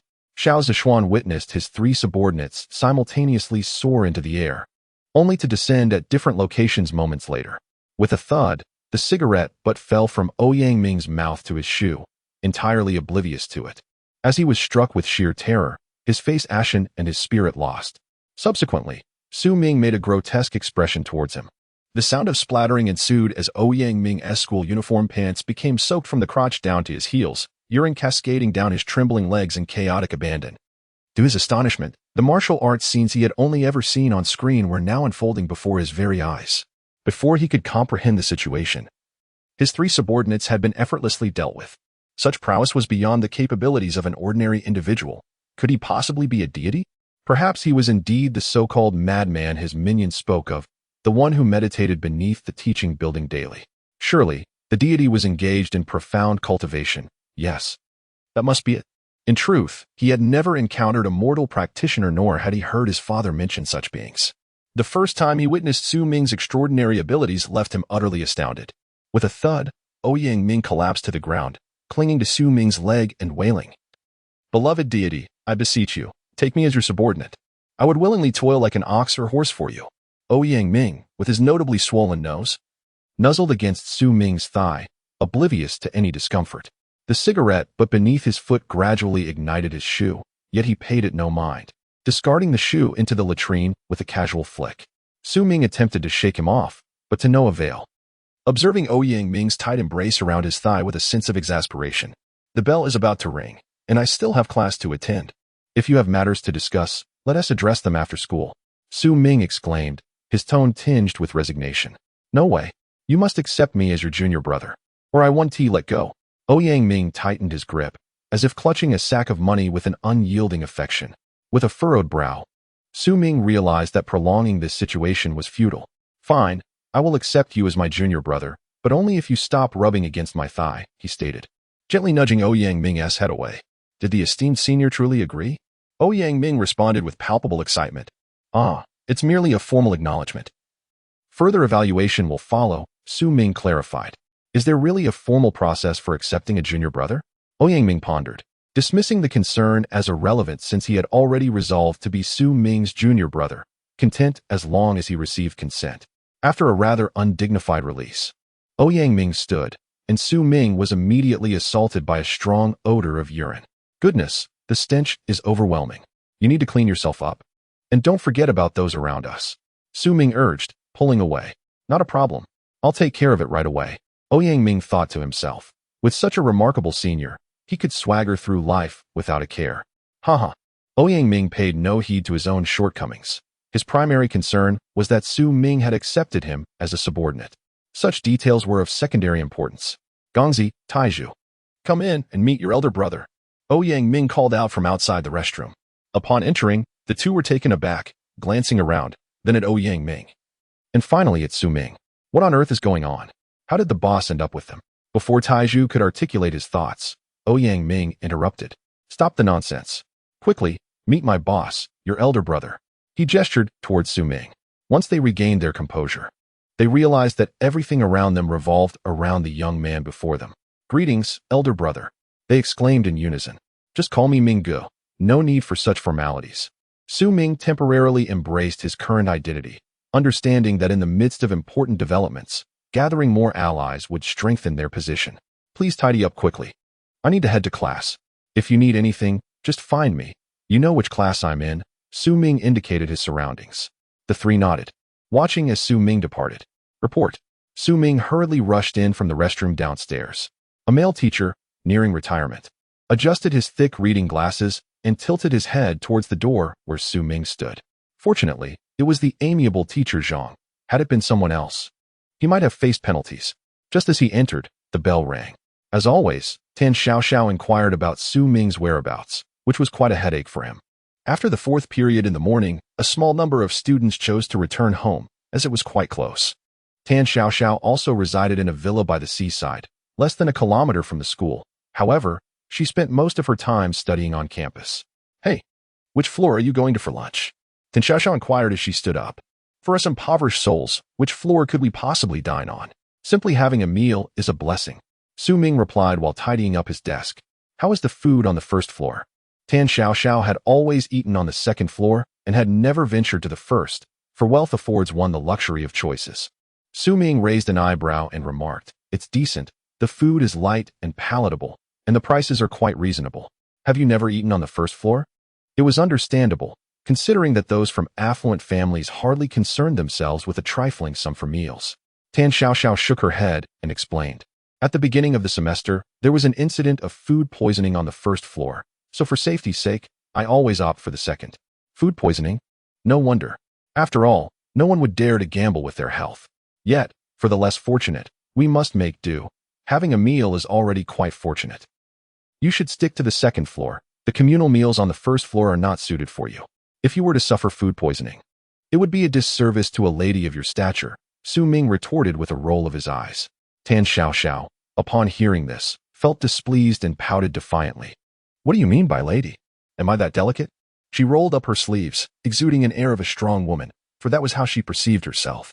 Su Ming observed her self-satisfied demeanor and couldn't help but chuckle, shaking his head with amusement. He then rose and made his way to the cafeteria. How do I look? Am I not quite stylish? She laughed. Sister Tan, I truly possess the potential of a strong woman. Turning back, she noticed that her table mate had already vacated the seat. Where did everyone go? That rascal. You've driven me to the brink, she exclaimed, drawing a circle to cast a mock curse on him. Subsequently, she took her pen and doodled a large egg on Su Ming's notebook. Upon arriving at the cafeteria, Su Ming found that the peak lunch hour had long passed. Yet he still spent 7 yuan for his meal as usual. Carrying his tray, he approached a nearby table. As he set down his plate, he glanced up and caught sight of Su Yishuan in the distance. She, too, turned her head and their eyes met from afar. Su Ming smiled, a gesture of greeting, while Su Yishuan's gaze flickered momentarily before she returned his smile with her sweet expression. The boys dining nearby stared in awe at the goddess's enchanting smile, momentarily forgetting their meals. Xiao Zishuan furrowed his brow, taking in the scene. At that moment, Tan Xiao indeed arrived on the first floor, capturing the attention of most students present. Whispers began to circulate among the onlookers. Wow, where did this beauty come from? I've never seen her before. She looks so pure.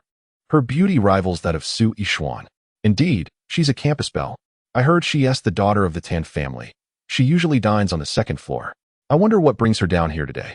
TSK, if she frequently visits the first floor in the future, I must arrive early to grab my meal. Hee. How delightful it is to dine in the company of 2 beautiful ladies.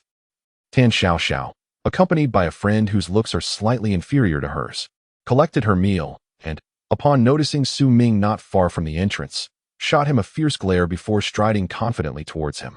Su Ming rubbed his nose and smiled. He understood that Tan Xiao was deliberately trying to provoke him. The onlookers followed Tan Xiao's gaze and found Su Ming. Wasn't he the one who had approached Su Yishuan on the very first day of school? Indeed, it appeared that the new beauty was greeting him. What? The beauty truly knows him? Damn, why am I devoid of such fortune?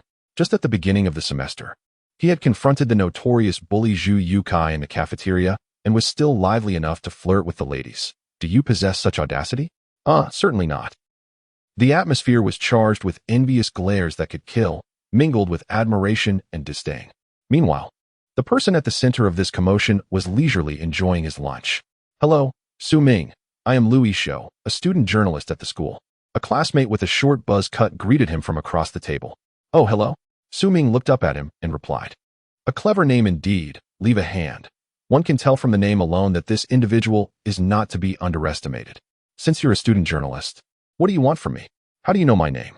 I have nothing noteworthy to interview about, nor do I possess any news worthy of reporting. A pleasant collaboration. The youth with a crew cut scrutinized Su Ming's expression before pausing momentarily, saying, You truly assisted me immensely this morning. Su Ming, puzzled, thought. I do not even know him. How could I have helped him? He mentioned this morning, so that is the context. This morning. I merely felt irked by him and reprimanded him a little.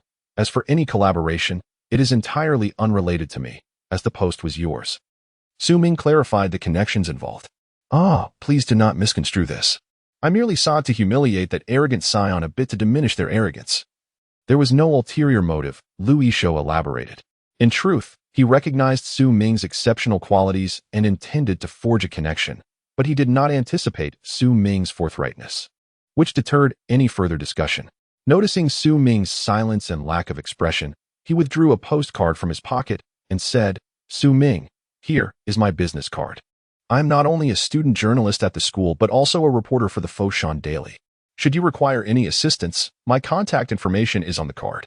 Additionally, I kindly request that you do not disclose the contents of our conversation to others. Su Ming accepted Louis Shou's card without even glancing at it and promptly tucked it into his pocket, replying, Not a concern, I shall not speak of it to anyone. He then lowered his head to continue his meal. Louis Shou merely furrowed his brow without further remark, muttering, Pardon the intrusion, before rising to depart. The pressure of reputation is indeed formidable. Should I seize the opportunity to orchestrate a negative report about you, would you not find yourself in disgrace, departing in shame? One must be more cautious of him in the future. After Louis Shou's departure, Su Ming felt a significant sense of tranquility. This fish-flavored shredded pork is quite delightful. I shall purchase another portion tomorrow, Su Ming mused to himself, nodding in agreement. Chapter 0015. Their brother? Ah, great one. Here you are. It took me quite a while to find you. Ouyang Ming hurriedly approached the entrance of the dining hall, beads of sweat dotting his forehead, accompanied by two companions. Immediately after class, Ouyang Ming had scoured both the first and second floors of the dining hall in search of Su Ming, yet he could not catch a glimpse of him. At that moment, Su Ming was engaged in lively conversation in the classroom. Ouyang Ming then proceeded to the classroom to locate Su Ming, only to cross paths at an unfortunate moment, as Su Ming had deliberately chosen a less frequented route during mealtime. Following this, he even checked the playground, but to no avail. Just as he arrived at the dining hall, he fortuitously encountered Su Ming, who was just finishing his meal and wiping his mouth. Please, don't call me Great One. Just refer to me as Brother Ming. What brings you here? Su Ming said, crumpling the napkin he had just used. Ouyang Ming exchanged knowing glances with his two companions, who promptly cleared Su Ming's tray. Subsequently, Ouyang Ming took a seat across from Su Ming, beaming with enthusiasm. Brother Ming, you are so formidable. Could you teach me a few techniques? Su Ming regarded him and shook his head, replying, that might prove to be quite challenging. The skills I possess are sacred secrets of my sect, and revealing them could lead to dire consequences. Sect? Is it akin to the martial arts factions depicted in novels? How fascinating. It seems there truly are extraordinary individuals in this world. The mere thought of a swordsman wielding a gleaming silver sword ignites a thrill within me. Although I may not become one of their ranks, I would certainly find great promise in being one of their underlings. Even if I cannot practice, it matters not. I am already content to be Brother Ming's subordinate. You must look out for me in the future. Ouyang Ming exclaimed with palpable excitement. Well, that's easy to say. As long as you refrain from causing chaos, I shall support you. I have no desire to clean up the mess you leave behind. Su Ming stated with a serious expression. Ouyang Ming felt a surge of joy within. His leader was undoubtedly formidable, concealing his true capabilities.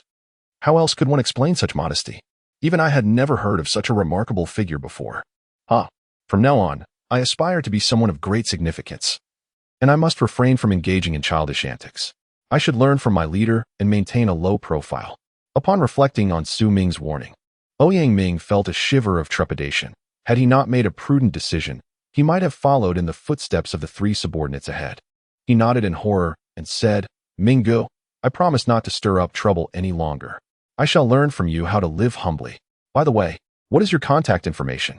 Su Ming chuckled softly and shook his head. It is good that you understand the importance of humility. For now, I do not possess a mobile phone. If all goes as planned, I shall acquire one by the end of this month. Should you need to reach me, simply come to the classroom. Ouyang Ming quickly responded, You don't have a phone? Mine just got broken, and I was planning to purchase a new one. I could easily get one for you as well. He was eager to assist his leader in any way possible, as buying a phone would hardly dent his finances. No need. I can manage that myself, Su Ming replied, shaking his head. By the way, I have a subordinate named Ma Shangyo. Do you know him? Ma Shangyo. Of course I know him. The second young master of the Ma family. I can't believe he is also your subordinate. Mingo? Ouyang Ming exclaimed in disbelief. He is merely 3 days ahead of you. Upon our first meeting at the beginning of the term, he readily acknowledged me as his elder brother. His skills are indeed impressive, far surpassing yours, Su Ming said with a slight smile, revealing a row of bright, white teeth. What? He was fortunate enough to meet me a few days earlier? How I wish I had known the boss sooner. Ouyang Ming lamented, thinking to himself, Indeed. My intuition must be correct. Otherwise, Ma Shangyo would not have willingly become his subordinate upon their first encounter, just as I did. I am truly astute. Whether it was a few days earlier or later is inconsequential. Find some time for you two to get to know each other better. Su Ming chuckled. All right. I shall seek him out immediately. Ouyang Ming replied, signaling to a nearby subordinate. He has matters to attend to and is not at school this afternoon, Su Ming reminded. Oh, I see. Then I shall wait until after school. I will take my leave now, Brother Ming. Ouyang Ming stood up. By the way, your nose looks quite swollen and rather unattractive. Shall I assist you with it? Su Ming gestured for him to sit down. What? The boss is going to use his powers to treat my nose. Could it be the legendary healing? Wow, I am so looking forward to it. Earlier that morning, Su Ming had caused Ouyang Ming's nose to swell significantly, resembling a paint blotch, which left him quite distressed. He was troubled, pondering how to explain this to his father. If he learned about the post's content, it would be utterly embarrassing. Although the post was deleted, the swelling remained. It would take several days to subside. Su Ming's words came just in time to alleviate his pressing concern. What? Is the boss going to heal my wounds? Ouyang Ming asked, his face brimming with excitement and anticipation. Heal. Perhaps, in a sense. Have your two companions stand on either side to obscure the view, Su Ming suggested, gesturing upwards. Boss, just give me the word, and my brothers will do whatever you need.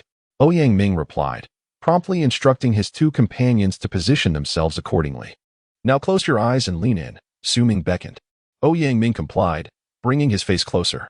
Su Ming examined his features. He was rather handsome, though the injury to his nose significantly marred his appearance. Following the technique Su Yuxuan had demonstrated, Su Ming proceeded to treat Ouyang Ming.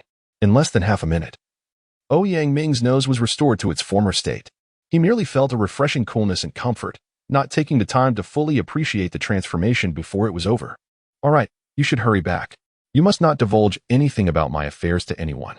If your companions let slip any information, I have my ways of dealing with it.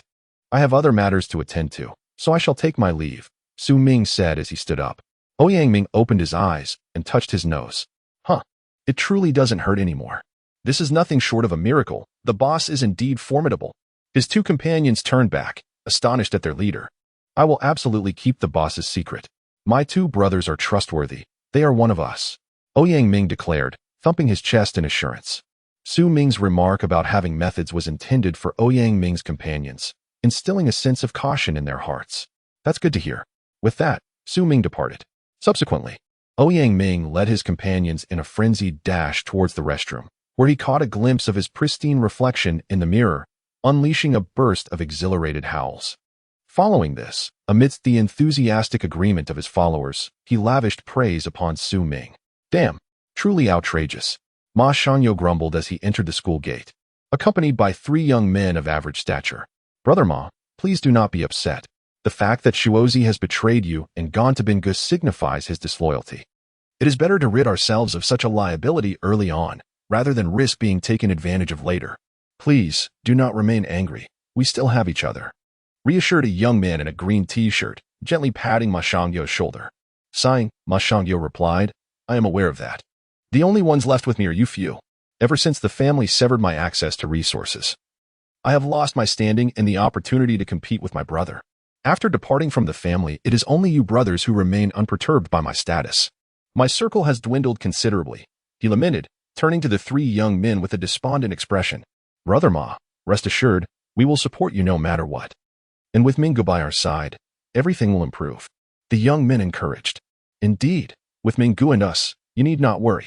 Ma Shangyo smiled, patting their shoulders in response. With your words, I feel reassured.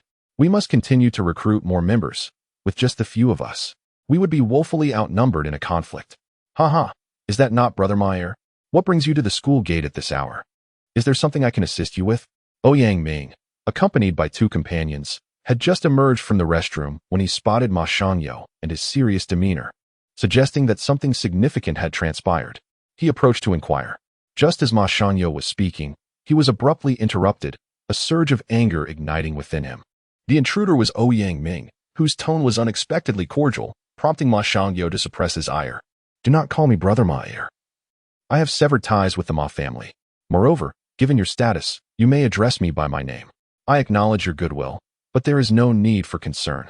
Ma Shangyo perceived Ouyang Ming's words as mere pleasantries, akin to a passing breeze, insignificant and fleeting.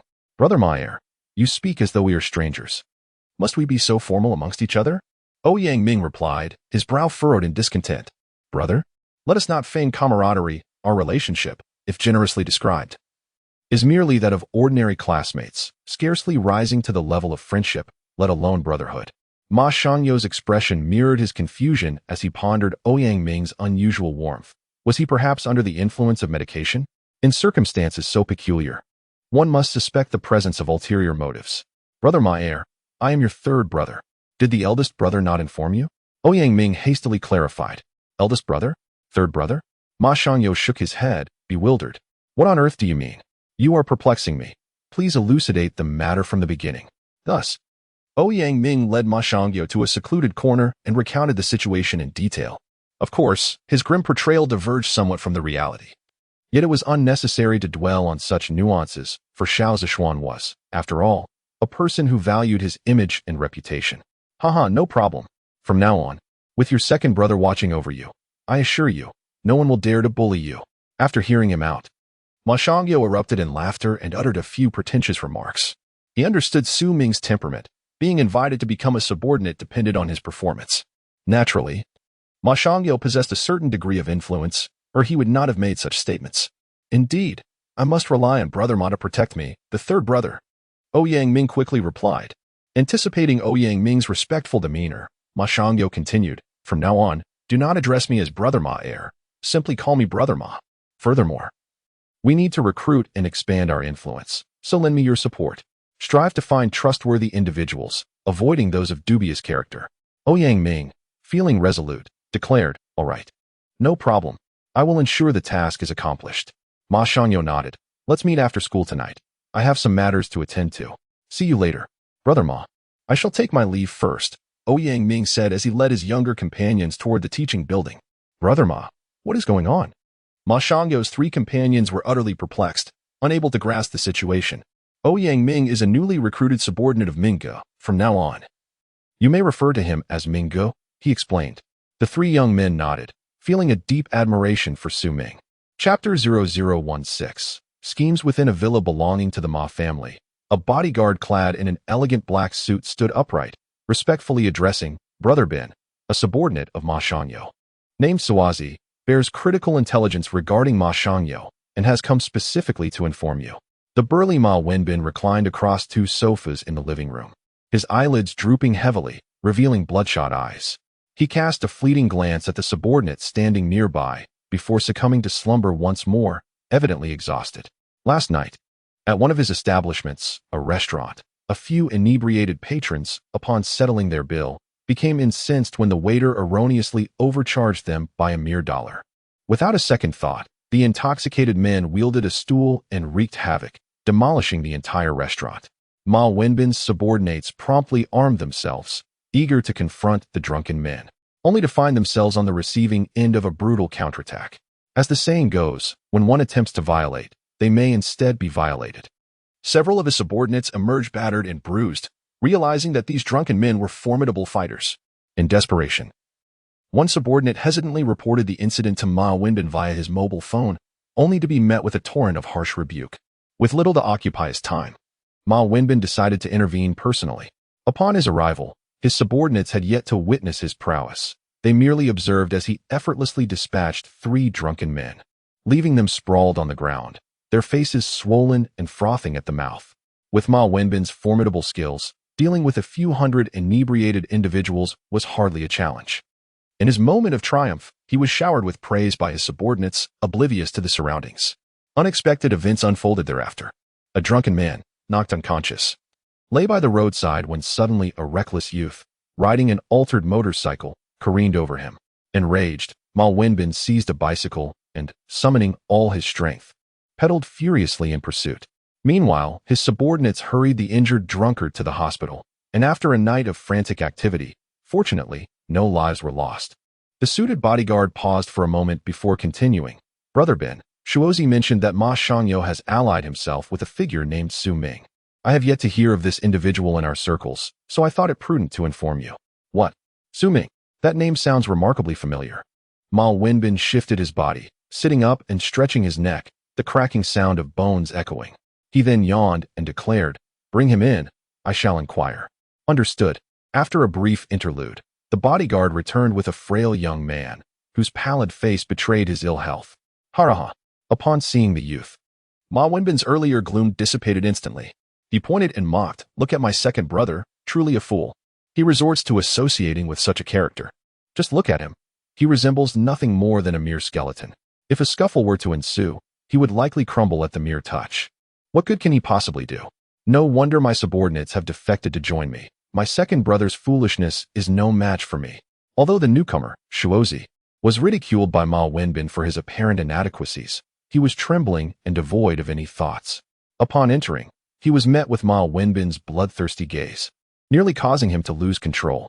Soon after, he felt an overwhelming pressure weighing down on his chest, rendering him unable to breathe freely. What do you know? Speak quickly. Don't waste my time. Ma Wenbin's demeanor shifted abruptly as he glared at the young man standing in the hall. Why yes, Brother Bin, Shuozi stammered, his fear rendering him nearly incoherent. Ma Wenbin, bemused, observed Shuozi's stuttering and thought to himself, am I truly that terrifying? I have never encountered someone so utterly daunted by my presence. After a moment, Shuozi managed to gather himself, saying Su Ming, the eldest brother of Ma Shangyo, recently dealt with Zhu Youcai's subordinates rather harshly. Even Shi Ge, who oversees that area, was significantly beaten. Furthermore, two of Wang Li's lackeys, a blonde and a burly man, were left severely injured and required hospitalization. He is currently pursuing the school's belle, Sui Xuan, a prime target among the notorious youths of Fengshan. Stop. I couldn't care less about that flower. I only wish to inquire about Su Ming. What else do you know? Ma Wenbin rose, his imposing figure resembling that of a leopard, fixated on the young man as if he were prey, his eyes ablaze with intensity. Su Ming. I only know that he transferred here just this Monday, hailing from a rural background. After school, he seems to work at a fast food restaurant on Chuan Mountain Road, or so I overheard Ma Shangyo mention. It turns out that the individual who injured my younger brother a few days ago is named Su Ming. No wonder his name sounds so familiar. Who would have thought that a mere rustic from the countryside would possess such audacity? Furthermore, given his blatant disregard for so many people, he must have some formidable backing. Wouldn't you agree? Ma Shangyo, with a few dark lines appearing on his forehead, pondered deeply and then fixed his gaze on Suzy, asking, is everything you said true? Suzy nodded fervently, his hair bobbing with emotion, nearly prostrating himself in reverence. If you have no further insights, then please allow Xiao Fong at the entrance to make the necessary arrangements for you. That's all. Thank you, Brother Bin. Suzy bowed deeply before departing. In the hall, Ma Wenbin ran his hands over the sparse remnants of hair atop his head. His father's baldness had been passed down to him, and he was incensed that his younger brother, Ma Shangyo, remained unscathed while he, at the tender age of 28 or 9, was already completely devoid of hair. Countless individuals mocked him behind his back, igniting his fury, especially since he had always harbored a deep-seated disdain for his brother. Every time he beheld Ma Shangyo, he wished to shear his brother's hair to match his own baldness, seeking some semblance of balance for his grievances. Perhaps I should ask Xiao Fong to probe the situation. After all, I have nurtured him, and he has now attained mid-tier strength, demonstrating calmness and decisiveness. He is indeed a rare talent. After musing for a moment, Ma Wenbin called out, Xiao Fong, come in. After a short while, a respectfully attired bodyguard in a black suit entered, saying, Brother Bin, how may I assist you? Ma Wenbin nodded and said, this afternoon, you should visit a fast food restaurant on the north side of Chuan Mountain Road. In a classroom at Fengshan Middle School, he continued, if a straight line is perpendicular to any straight line within a plane, then that line is said to be perpendicular to the plane itself.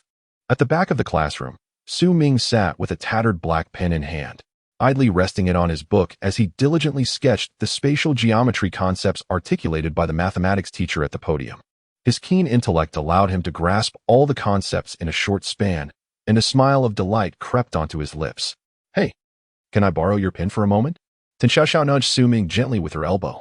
Engrossed in his drawings, Su Ming was momentarily taken aback by the sudden interruption, and his joyful demeanor shifted to one of displeasure as he reluctantly handed over the pen to Tan Xiaoxiao. Upon seeing Su Ming's sour expression, she made a playful face, her beautiful features radiating charm. Internally, she felt a surge of excitement, recalling that Su Ming only possessed 2 pens, one of which was out of ink and the other was a shabby relic, wrapped in tape, with the rubber grip long worn away, leaving only a bare rod standing defiantly. She mused to herself, what if he were to desperately seek her pen if his ran dry? A mischievous grin formed as she entertained the thought. After concocting her plan, Tan Xiaoxiao discreetly dislodged the metal ball from the pen's tip with her nail, then pretended to scribble a few lines in her textbook with an air of confusion, exclaiming, what kind of broken pen is this? Why isn't it working? Upon hearing this, Su Ming raised an eyebrow, pondering the anomaly. Just moments ago, everything was functioning perfectly. How could it suddenly fail upon her usage? His gaze settled upon Tan Xiaoxiao's notebook, and with a subtle shift, he discerned a steel ball nestled within the confines of her slender thumbnail. Possessing the cultivation of a mid-tier human, his vision and observational skills were inherently superior. With an impassive expression, Su Ming remarked, it appears the steel ball has dislodged. It's lodged within the nail of your left thumb. Simply reattach it. Tan Xiaoxiao's heart skipped a beat. Had he truly discovered her secret? It seemed unlikely.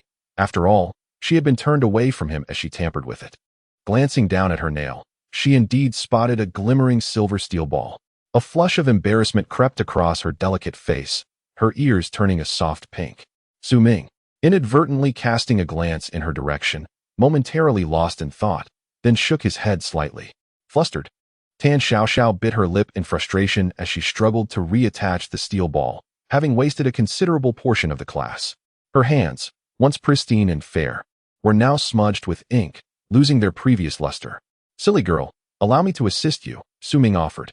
Here are the notes from earlier. You ought to review the key points discussed by the teacher, lest you fall behind in our upcoming exam in 2 weeks. Why is he being so kind? She thought, a hint of defiance rising within her. Even so, I don't wish to look at them. Tan Xiaoxiao pouted at Su Ming, exclaiming, Humph. I have no intention of paying attention. I have already mastered everything the teacher has taught. As for you, it's time to buckle down, though even with that effort, you shall not surpass my sister. Just wait to publicly become my gallant protector. He. As I chuckle, a vivid scene unfolds in my mind. Brimming with pride, my head held high, thumping my chest, while the tumultuous waves of the great white rabbit leave Su Ming parched. Classmate Tan Xiaoxiao, please come to the podium and solve this geometry problem. The plump male mathematics teacher had been observing Tan Xiaoxiao's distraction for quite some time. Startled, Tan Xiaoxiao shot a glare at Su Ming before making her way to the front. Meanwhile, Wang Li glared at Su Ming with gritted teeth.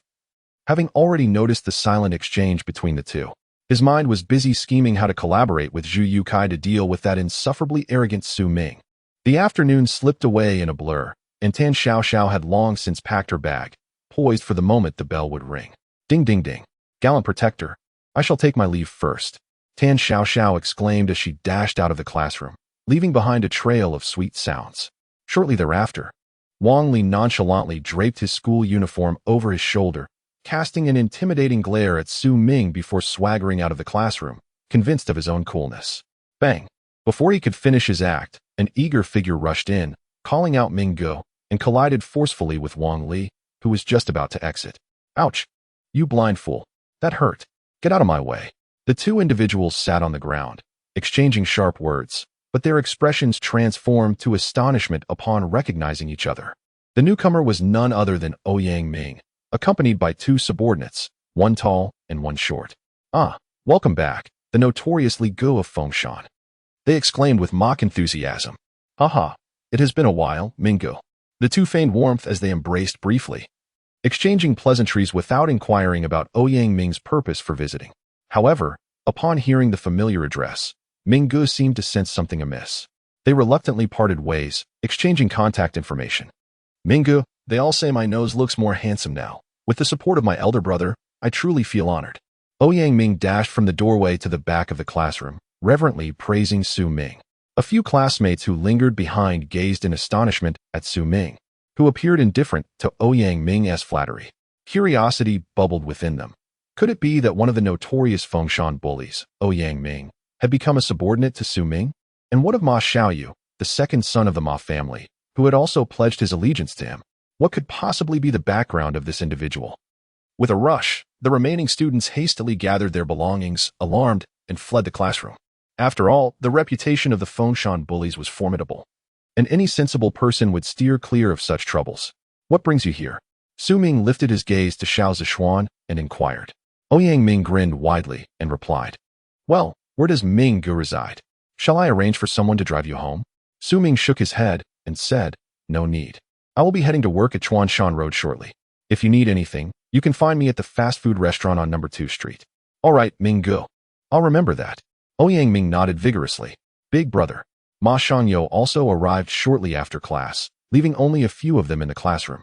Here comes the second brother. Su Ming waved in greeting, saying, This is the third brother, Ouyang Ming, and this is your second brother, Ma Shangyo. He pointed to each of them for introductions. We both know each other. I didn't expect you to be my third brother. What a twist of fate, Ma Shanyo remarked. It's all thanks to big brother Su Ming that we can gather together. Ouyang Ming nodded in agreement. After chatting for a while, Su Ming noticed that it was nearly time for work, and the three of them agreed to find a time to go out for a meal together. With that, Su Ming shouldered his tattered blue backpack and briskly walked towards the fast food restaurant. Chapter 0017. The restaurant. As Su Ming wandered through the food festival, he passed by the stall where Su Yixuan and her companions had encountered their unfortunate incident just days prior. The place was now deserted. The tables and chairs had been removed, and a wave of memories flooded his mind. While he thought of Su Yixuan, a fleeting vision of a figure clad in white abruptly surfaced in his thoughts, strikingly vivid and imbued with a profound sense of longing and subtle sorrow. He clenched his teeth, resolute in his determination to cultivate diligently, yearning to embark on the path of divine ascension and venture into the mysterious realm in search of that enchanting woman. Shaking his head vigorously to dispel the distracting thoughts, he continued his journey northward when, suddenly, he sensed an unseen presence observing him. He turned sharply, scanning his surroundings, yet found no one paying him any heed, leaving him in a state of bewilderment. What an unsettling perceptive ability. I nearly revealed myself. Concealed in the shadows, a man clad entirely in a black suit, wearing sunglasses, pressed himself against a wall, beads of perspiration forming on his forehead as he struggled to catch his breath. This was Xiao Fong, an underling of Ma Wenbin, who had been stealthily trailing Su Ming for some time. He had been gathering information regarding the recent events and was about to depart when he spotted the expressionless Su Ming pausing at the entrance of the abandoned stall. Assessing the scene, he scrutinized Su Ming, clad in a blue school uniform, towering at 6 feet tall, with a visage that radiated youthful charm. It was uncommon for anyone to linger by a dilapidated stall without reason. He was undoubtedly contemplating the events transpiring in this vicinity, further affirming in his heart that he was indeed the young man spoken of by those around him. To Xiao Fang's astonishment, Su Ming detected his presence within a mere 50 meters. He hastily summoned his inner energy and sought refuge in a nearby corner, narrowly avoiding eye contact with Su Ming. As Su Ming ambled forward, he encountered a bustling crowd ahead, drawn to a barbecue shop's promotional event. A slight smile graced his lips as he leisurely made his way into the throng. Come one, come all. Feast on barbecue delights for free. Yes, you heard that right, free. Our barbecue shop is hosting an event. Consume 5 pounds of meat within an hour, and it's on the house. Don't miss this splendid opportunity. Aye. Count me in. Clear the way, let me through. Please, everyone, make some room. Su Ming maneuvered through the crowd with remarkable speed, swiftly vanishing into the sea of people. Xiao Fang, now amidst the crowd, anxiously searched for Su Ming and pressed on to continue his pursuit. Ouch!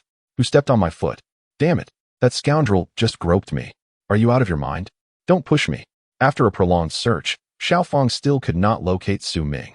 His once pristine suit had been disheveled by the throng, and his glossy black shoes bore the marks of numerous footprints, their sturdy, rounded tips now dented under the weight of the crowd. Xiao Fang glanced at his tattered attire, infuriated, and cursed under his breath. He yanked at his tie and forcefully tossed it to the ground, hesitating momentarily before wincing in pain as he picked it up.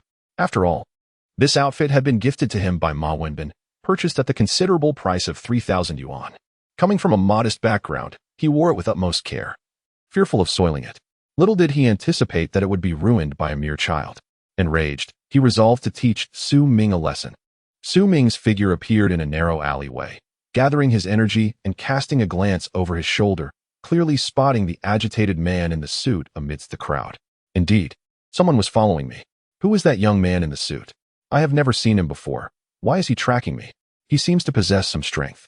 Likely a practitioner of the arts. Regardless, I shall face whatever comes my way. You're here. As Su Ming entered the fast food restaurant, he was suddenly captivated by a sweet voice. Looking up, he saw a short-haired, innocent-looking girl gazing at him with her bright, expressive eyes. After scanning the surroundings and noticing the absence of anyone else, he realized she was greeting him. Ah, you've arrived quite early. I had a few matters to attend to, which delayed my arrival slightly. I went to change my clothes, Su Ming replied with a gentle smile at the beautiful girl before proceeding to the changing room. The beautiful young woman stood there in a daze, her cheeks flushed with a rosy hue, her heart racing with excitement.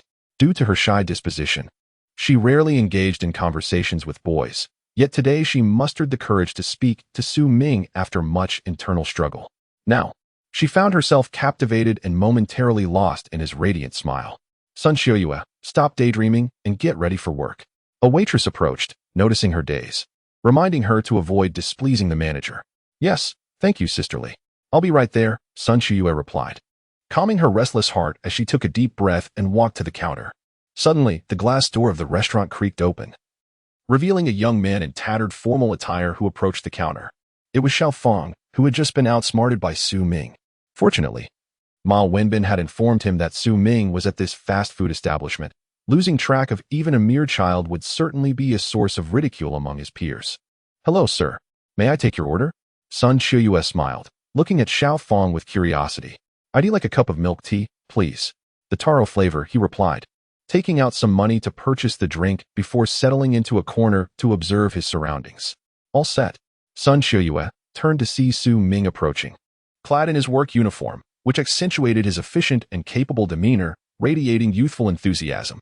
Yes, I'm ready. There aren't many customers at the moment. Su Ming approached the counter and surveyed his surroundings, noting approximately 7 individuals present. Suddenly, a dark figure in the corner captured his attention. What is he doing here? Has he been following me all along? How did I not perceive his presence? This person seems to possess remarkable concealment skills. Fortunately, my true energy allows me to discern the cultivation levels of others. Let me see the extent of your abilities. The true energy from several acupoints in his head gradually flowed to his eyes, and with a hum, Su Ming's gaze brightened, landing upon Xiao Fang, through whom he instantly gauged the latter's strength.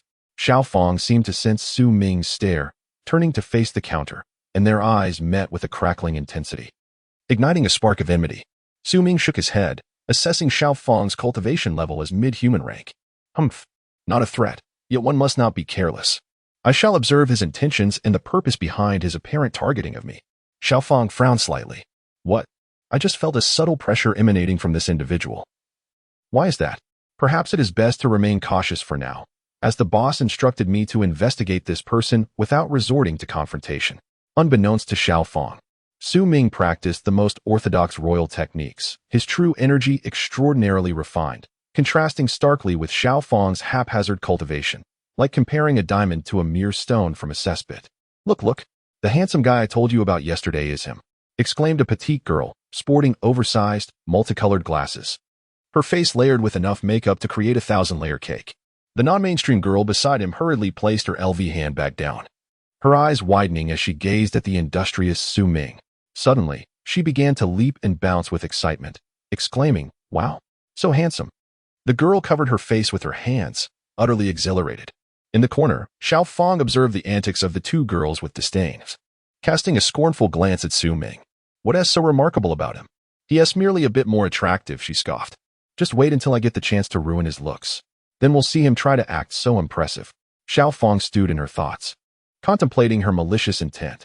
If Su Ming were to learn of her scheming, he would undoubtedly retort that it was uncertain who would truly be disfigured.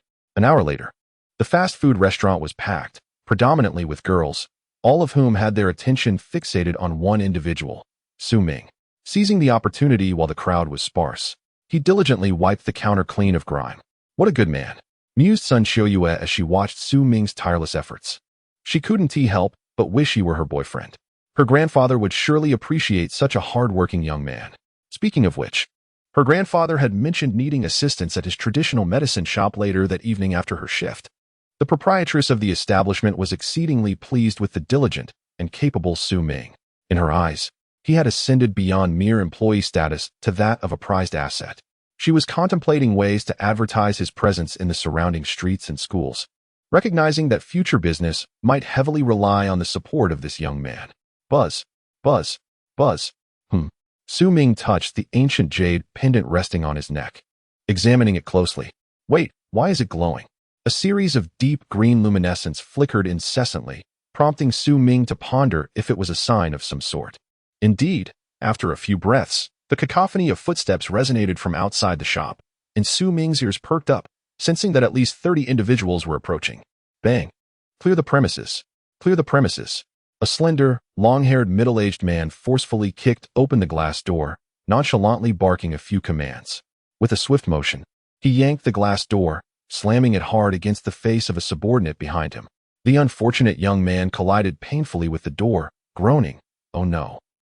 My face, as he lay on the ground, clutching his bloodied visage in agony. Bah, what a useless wretch. Did I ask you to open the door for me? You all better start being more observant and serve me well. Get this good-for-nothing out of my sight. The long-haired man spat disdainfully at the injured subordinate, kicking him a few times while reprimanding the group of underlings behind him. This man was the bodyguard known as Gai Mao, cousin to Zhu Yukai, who had long yearned for a life of authority and was now reveling in the opportunity to indulge in such arrogance. The subordinates behind him, loyal to Wang Li and Zhu Yukai, were reluctantly following Gai Mao's lead, harboring deep resentment towards his haughty demeanor, as he treated them like mere slaves. "Who are you? What do you want?" The proprietress, startled, hurriedly approached from behind the counter to inquire. The diners surrounding the entrance were startled into screams at the gruesome scene, and since most of the patrons were young women, Su Ming sealed his ears with his vital energy to avoid distress. His cold gaze scrutinized the group of cap-wearers who had just entered. What were their intentions? Why were they displaying such audacity? A question lingered in his mind. What are we here for? Tell me, what are we here for? When will your establishment pay the protection fee?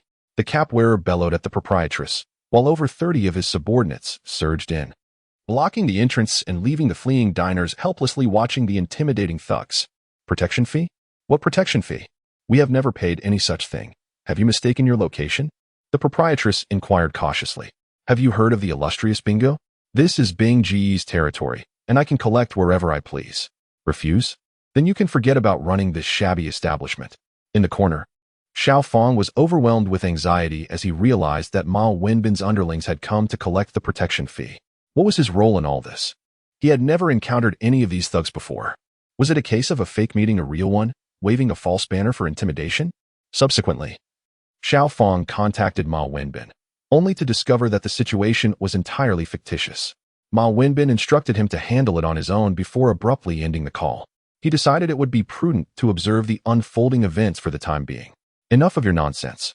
Hand over 10,000 as interest to start, and you can repay the rest gradually. The rest of you scram. Clear the way for my subordinates. The demand for 10,000 yuan was clearly intended for personal expenditure. It seemed excessive, yet it was believed that, given the leverage of Mao Wenbin's reputation, it would ultimately evade personal repercussions. They reasoned that a sum of 10,000 should be acceptable to them. Suddenly, several terrified young women, clutching their high heels, fled barefoot in a panic. In a frenzy, the diners rushed toward the exit, eager to escape the chaos. Su Ming, we must hurry, exclaimed the flustered Sun Xiaoyu, grasping Su Ming's arm. In her anxiety, she failed to notice how her ample bosom pressed against his arm. However, Su Ming could distinctly feel the softness, as Sun Xiaoyu's breath brushed against his skin, stirring an inexplicable restlessness within him. With a swift motion, Su Ming withdrew his arm, feeling awkward as he suggested, "Let us take the right side." He was not the type to meddle in others' affairs, thus he did not make a grand display of any so-called justice. Instead, hastening towards the exit with Sun Xiaoyu in tow. Could it be that he is holding my hand? Sun Xiaoyu stared in disbelief at their joined hands, feeling the warmth and roughness of Su Ming's sturdy grip. Instantly, a rosy hue spread across her cheeks, filling her heart with a sense of bliss. As Su Ming passed by Xiao Fong's table, he glanced briefly at him before reaching the door, while Xiao Fong remained seated, showing no intention of moving. "You, stay here. She can leave," shouted the brash figure, pointing imperiously at Su Ming's forehead. Su Ming raised an eyebrow slightly, casting a condescending look at the shorter figure before him. And confirmed, "Are you saying that I should stay?" Chapter 0018. Conflict. Is it your intention to remain here? Do you have any doubts? The man in the cap turned to face Su Ming, raising his chin defiantly as he glared back. Su Ming met his gaze, his expression impassive. Yet his mind raced with speculation. Could this man be here for me? Mao Wenbin is the elder brother of Ma Shangyo. I don't recall provoking him. So why would he send someone here? I did teach a lesson to a few thugs who were extorting protection money a few days ago. Perhaps there is a connection. Doubt? I harbor no doubts, Su Ming replied, crossing his arms and staring unwaveringly at the man in the cap. He then turned to Sun Xiaoyue and said, "Xiaoyue, you should leave now. There is no need to worry about me." Sun Xiaoyue shook her head vigorously, concern etched across her face. After a moment of silence, Her expression hardened, as if she had made a resolute decision. If you don't leave, then neither shall I. Enough of this. If I tell you to go, then go quickly, Su Ming urged. He was unafraid of how the middle-aged man might confront him and was determined to stay and see what tactics the man in the cap would employ. At worst, he could retaliate. However, if Sun Shoyue remained, there could be unforeseen consequences, especially with a mysterious youth lurking in the corner, adding layers of uncertainty. He did not want her to act impulsively.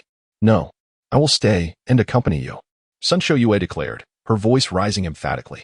Suddenly, her lovely face flushed a vibrant red, resembling a ripe apple, as if she were confessing her feelings to Su Ming. Su Ming felt a pang of helplessness as he attempted to guide her toward the door. Before he could fully react, a hand suddenly swung forcefully towards Sun Shoyue. Smack! That hurts. Sun Shoyue sat on the ground, clutching her delicate face, tears streaming down her cheeks from the pain. One side of her face was swollen, marked by a cruel red handprint that evoked deep sympathy from onlookers. I told you to leave, and yet you refuse. Do you treat my words as mere nonsense? Damn it, you insolent wretch. With a contemptuous sneer, the cap-wearing bully spat a thick loogie at Sun Shoyue. In a swift motion, Su Ming executed a precise kick, his foot intercepting the vile spit mid-air. As he landed, he observed with an impassive expression a nauseating green substance adhering to his shoe. Raising his gaze, he spoke coldly. You. Clean that up with your tongue. He pointed accusingly at the bully, then gestured toward the sputum on his shoe. The bully's expression shifted, surprise flashing across his face as he mockingly replied, Oh, what did you just say? My hearing isn't quite good. Could you repeat that for me? I said, I want you to. Suddenly, the shopkeeper rushed into the fray, holding a substantial stack of red 100 yuan bills, visibly exceeding 100 notes. Sir, please consider that our shop is modest. This amounts to 15,000 yuan. This is all the cash we have at the moment, given that he is just a student. Let us not dwell on his disrespectful words, she implored with a smile, casting a meaningful glance at Su Ming. Witnessing the shopkeeper stand up for him, alongside Sun Shoyue, stirred a warmth within Su Ming's previously lonely heart. From a young age, he had few friends and was often bullied by his classmates. In response, he joined the athletics team to strengthen his frail physique.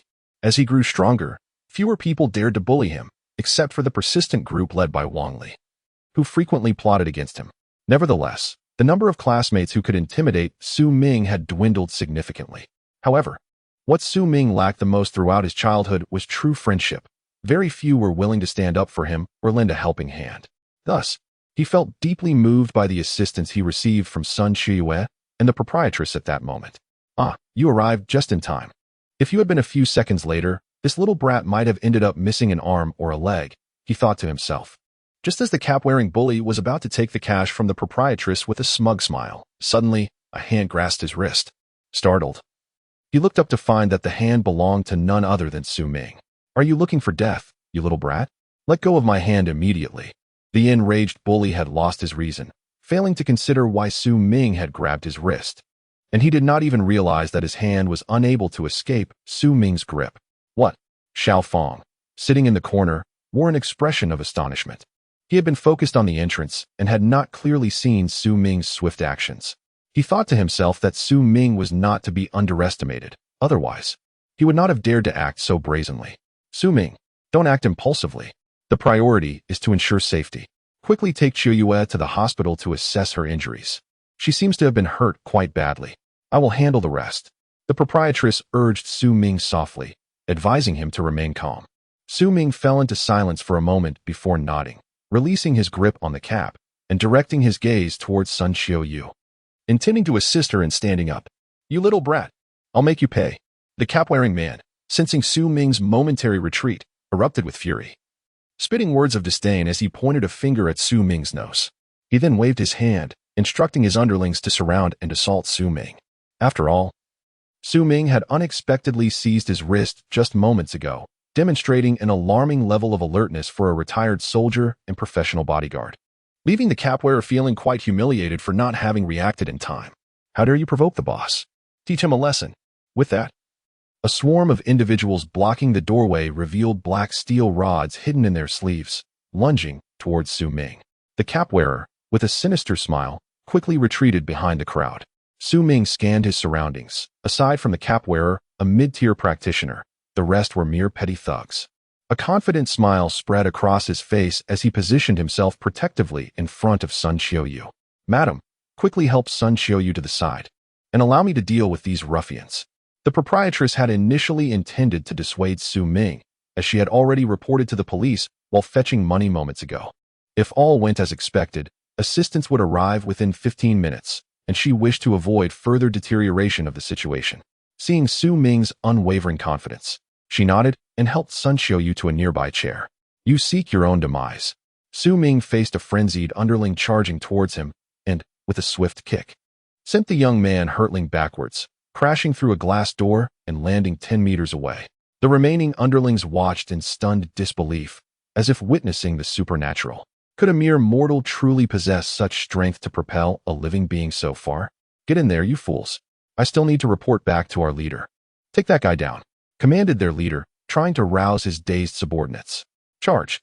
With a cold smirk, Su Ming raised his right hand, and in a flash, 3 advancing underlings received a stinging slap, soaring 5 meters into the air. The surrounding ruffians and a handful of patrons stood agape, captivated by the spectacle. "Wow, that handsome guy is incredible. Who knew a slap could look so stylish? His strength is truly remarkable." Staying to watch was a wise decision. "Ugh, I didn't even see how he struck." The crowd could not help but admire Su Ming, a student possessing such remarkable skills and striking looks, laboring like an ordinary person. Was indeed extraordinary. Although initially perceived as just an average individual, after his earlier display, many, especially the girls, had elevated him to the status of a male deity. "Ouch. I think I've broken a few ribs. My head hurts so much," moaned the underling on the ground, while another lay unconscious, devoid of awareness. The winds howled, and chaos reigned. A voice, panicked and uncertain, broke the tension, prompting the remaining 20 or so lackeys to exchange bewildered glances, their enthusiasm for aiding their leader dissipating. After all, he was not their master. Why should they continually submit themselves to servitude? In a flurry, the terrified ruffians hastily shouldered their injured companions and fled the scene, leaving only the furious figure of the cap-wearer, who glared at their retreating forms, muttering in frustration about their incompetence. "You lot are nothing but cannon fodder. Your departure is a relief, sparing me from your clumsiness that could hinder my plans. Why are you still here when they have all left?" Su Ming remarked contemptuously, stepping onto a broken stool and casting a sidelong glance at the cap-wearer. "They were merely trash. Their exit is advantageous, allowing me to deal with you without obstruction." The cap-wearer, tossing his long hair back with flair, charged at Su Ming with a fierce shout. "Su Ming, be careful." Sun Xiaoyu, recovering from her daze, anxiously warned as she watched the unfolding confrontation at the entrance. With a swift movement, Su Ming stepped forward to block the cap-wearer's furious punch, then deftly maneuvered into the open space in front of him, delivering a powerful elbow strike to the cap-wearer's chest. Crack! Su Ming mused that this blow likely shattered at least 4 of his ribs. Why am I not reacting? The cap-wearer, hunched over in agony, stumbled back several paces, clutching his chest, blood spilling from his lips as disbelief washed over him. How could he have suffered such a crushing defeat without gaining any advantage? In the corner, Xiao Fong was utterly astonished, having witnessed neither the means by which Su Ming struck nor the unfolding of events. A thought crossed his mind. Could it be that Su Ming possessed a cultivation level surpassing the mid-stage of the human rank? It seemed implausible. How could such a young individual become a cultivator? Despite his reluctance to engage, the embarrassment of his master was too great to bear, even if it was merely a fade. As Su Ming advanced, oblivious to the gap behind him, Xiao Fong rose, channeling his mid-stage human rank true energy, and surged forward, intending to launch a surprise attack and gauge Su Ming's capabilities. Su Ming's ears perked up slightly, sensing the fluctuations in the air behind him, and a chilling breeze hinted at an impending assault. Had he finally been unable to restrain himself? In a swift motion, he pivoted, raising his arm to block the right fist aimed at the back of his head. With a forceful kick, Su Ming swept towards Xiao Fong's thigh. Reacting swiftly, Xiao Fong retreated a step, narrowly evading Su Ming's powerful strike, and then retaliated with a swinging punch directed at Su Ming's face. Chapter 0019. Yi Qian. As Su Ming's vital energy flowed beneath his feet, the energy within several acupoints rapidly dissipated. However, as a practitioner in the early stages of the human rank, the 36 major acupoints within him circulated swiftly, continuously replenishing the energy consumed beneath his feet. ensuring a steady supply. With a decisive movement, Su Ming retreated while simultaneously delivering an upward hook that struck Xiaofang's chin. Blood erupted from Xiaofang's mouth as his eyes rolled back, plunging him into unconsciousness.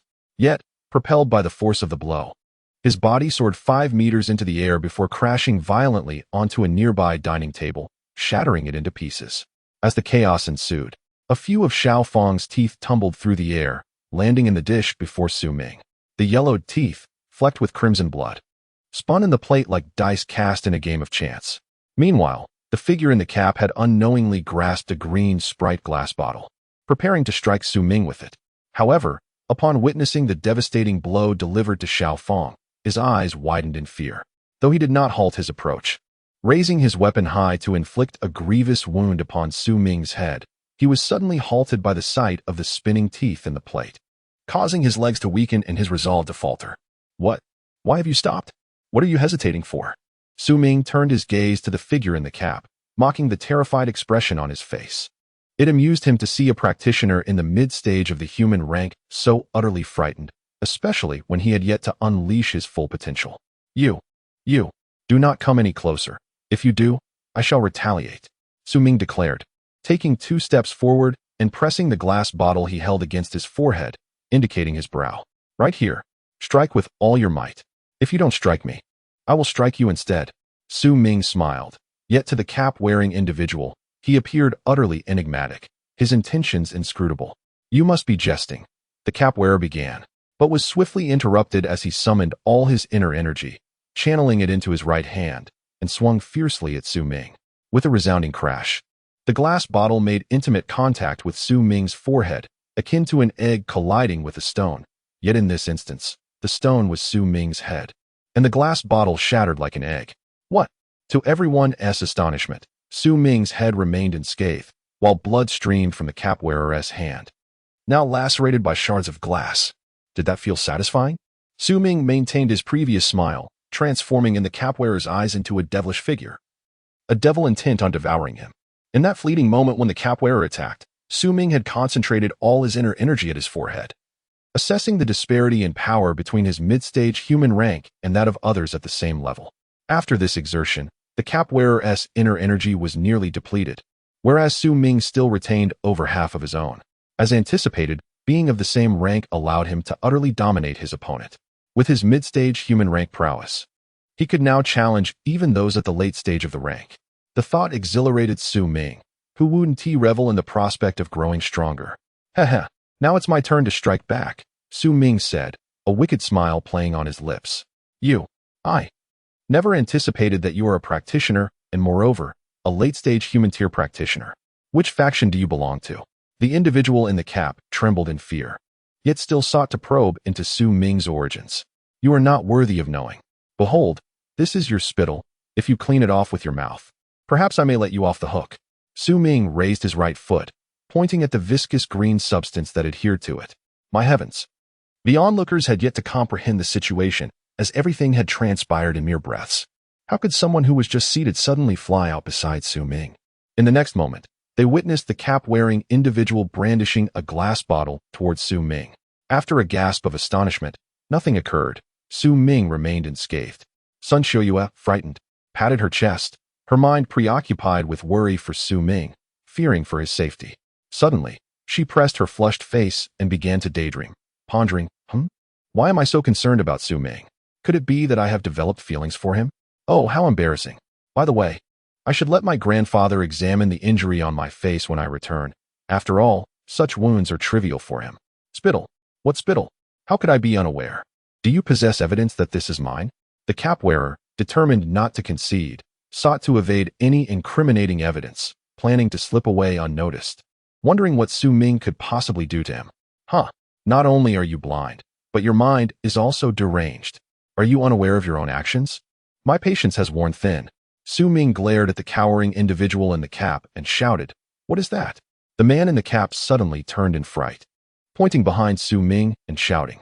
Instinctively, Su Ming glanced back, only to find nothing there. He realized he had been deceived. In that fleeting moment of distraction, the man in the cap attempted to flee the scene with great urgency. However, before he could escape through the door, Su Ming summoned all his inner energy to propel himself forward, swiftly positioning himself in front of the man and obstructing his path. In a panic, the man in the cap kicked forward, intending to shove Su Ming aside, but Su Ming seized the opportunity, leaning slightly to the right to evade the vicious strike. With a deft motion, he grasped the man's leg. Crack! Utilizing his inner energy, Su Ming delivered a powerful knee strike to the man's leg, resulting in a sickening sound as the bone shattered. He then cast the man to the ground, rendering him incapacitated with a broken leg. "Ah, my leg." The man's face contorted in agony, muscles twitching as he curled up, clutching his leg and rolling on the ground, howling in pain. Those nearby were horrified, goosebumps rising on their skin, shocked by the cold ruthlessness of the youth's actions, which were executed with such precision. Su Ming approached him and said, "Now, clean this up. If you refuse, I might just break your other leg as well." "Why, yes. I will do it right away." The man in the cap gazed at Su Ming's shoes, which were smeared with his own phlegm. "Did I spit this out? How utterly revolting. I must consume more expectorants and refrain from spitting carelessly in the future." Suddenly, the sound of police sirens pierced the air. "Police! Everyone freeze. Get down and cover your heads." A beautiful police officer led several officers swiftly into the fast food establishment. Su Ming crouched on the ground, cradling his head with his hands, furrowing his brow. The instigators had long since been subdued or fled, leaving no trace of any remaining wrongdoers. Are you the mastermind behind this brawl?" The alluring officer pointed at Su Ming and inquired. Su Ming glanced up at her, first noticing her insignia, 2 stripes and 2 stars, indicating her rank as a second-level police supervisor.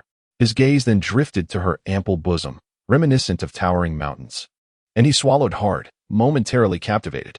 His eyes finally settled on her exquisitely beautiful face, a delicate oval shape accentuated by refined features and a small beauty mark beneath the corner of her right eye. Despite her serious demeanor, there was an air of innocence and charm about her, rendering her utterly enchanting. "Have you finished your leering?" the beautiful officer reprimanded, her finger aimed accusingly at Su Ming's forehead. She had observed his gaze traverse from her feet to her face, as though scrutinizing her with meticulous attention, sending a shiver down her spine. Such a frivolous individual must harbor ulterior motives. If he is not a villain, what could he possibly be? Though he may possess handsome looks, they are but a superficial facade. Based on my extensive experience, I can confidently ascertain that he is undoubtedly a notorious flirt. The officer had already categorized Su Ming as a rogue, and trouble seemed imminent for him. However, Su Ming had merely gazed in admiration. What man could possibly ignore such beauty? "Ah, officer, I believe you are mistaken. I am not a delinquent, but rather a victim." Su Ming wore an innocent expression, feeling unjustly accused. He had always possessed an appearance befitting a good person, as if a label of virtue were affixed to his forehead. How had he suddenly been branded a villain? "Do not attempt to argue your case. With my investigative experience, I can see at a glance that you are the mastermind behind this brawl. Stand up and accompany me to the police station." The beautiful police officer, clearly unimpressed by him, ordered him to follow without hesitation. "Officer, I believe you may have made a mistake. He is an employee of our restaurant. As you can see, he is still wearing his uniform." The proprietress hurriedly stepped forward to defend Su Ming. "Indeed, he is not a bad person. If it weren't for him, the consequences might have been far more severe. Just moments ago, this rogue attempted to collect protection money, but this young hero drove them away. Yes, not only did he save the boss over 10,000 yuan, but he also managed to apprehend those troublemakers. He is not a villain." The beautiful officer raised an eyebrow, her brow furrowing as her gaze fell upon Su Ming. Indeed, he was clad in a pristine white server's outfit, but why had she not noticed this before? "I often read books on investigation and deduction. Your investigative skills seem to be at odds with your rank, officer," Su Ming remarked with a smile, teasing the beautiful police officer. He was no longer the same Su Ming he once was, and he believed in returning the favor in kind. Thus he felt no fear and instead questioned her authority. "You, stop spouting nonsense. My methods of investigation are beyond your critique. Come with me immediately to provide your statement." The beautiful police officer, upon observing his mockery, instructed her subordinates to forcibly escort Su Ming into the vehicle. Meanwhile, the cap-wearing individual stifled a laugh, unexpectedly finding himself, the supposed villain, transformed into a hero. Hey, are you even being reasonable? These two are the actual troublemakers, yet you choose to arrest me instead. Is there no law left?" Su Ming exclaimed, pointing angrily at Xiao Fong and the cap wearer. Stop your excuses. They must be your accomplices. Take them all away. The beautiful officer could no longer tolerate Su Ming's persistence, having never held him in high regard from the outset. How can you, as an officer, be so unreasonable? Su Ming protested. Yes, indeed. Why are you so unreasonable? I shall file a complaint against you. This is utterly irresponsible. You arrest people without even conducting a proper investigation. I recall that Officer Wang used to handle such matters, someone remarked. Humph, a woman with a large chest and little intellect. How infuriating. The beautiful officer, gritting her teeth in anger, glared at Su Ming, her fair skin tinged with a rosy hue from the irritation he caused her. At that moment, onlookers began to critique the beautiful officer, disparaging her perceived inadequacies. The beautiful police officer, Yi Qian, a retired Special Forces veteran, has transitioned to serve as the deputy captain of a local police station. At the tender age of 26, she already holds the rank of major in the military. And upon her arrival in the local police force, she attained the rank of second-level police supervisor. Typically, officers of such rank are around 45 or 46 years old, and it is expected that they would accumulate over 20 years of experience before ascending to the position of deputy section chief. Although Yi Qian is a deputy captain with limited work experience, her formidable family background has enabled her to secure a formal appointment. Her exceptional skill lies in martial arts. She has previously been crowned the national women's champion in mixed martial arts and represented her country in international competitions, achieving a remarkable top 5 ranking in her age category. Her future appeared exceptionally bright. However, a recent unfortunate incident during a mission led to a failure, and despite her resilience, she survived with lingering internal injuries that rendered her unable to continue undertaking such high-intensity tasks. Consequently, she reluctantly chose to transition to a more ordinary role as a police officer in her locality. Her greatest weakness is her investigative skills, as her previous team relied on her combat prowess rather than her abilities in investigation, leading her to neglect this aspect. Colleagues often whisper about her being brawn over brains. Given her martial arts background and her disinterest in administrative duties, which are typically managed by her assistant. Recently, she expressed a desire to transfer to the SWAT team. However, her superiors have been hesitant to grant this request, fearing a recurrence of her old injuries. Chapter 20.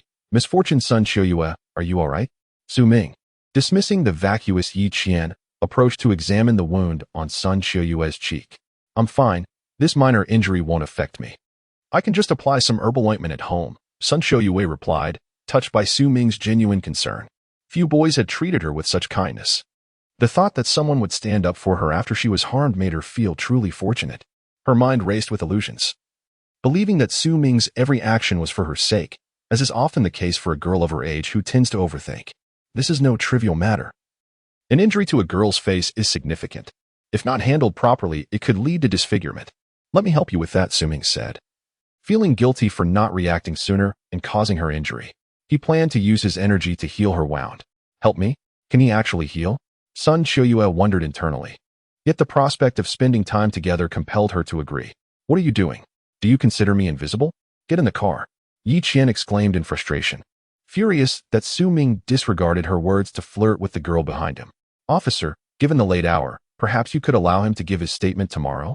He hasn't eaten, and my employee is injured and needs to go to the hospital, the shop owner interjected, gesturing towards the wounded Sun Qiuyue. This was the first time she had experienced such a vexing situation during a police operation.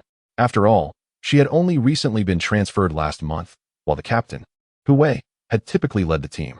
Although she had learned quite a bit in that month, she never anticipated that her first solo mission would involve such a humiliating incident.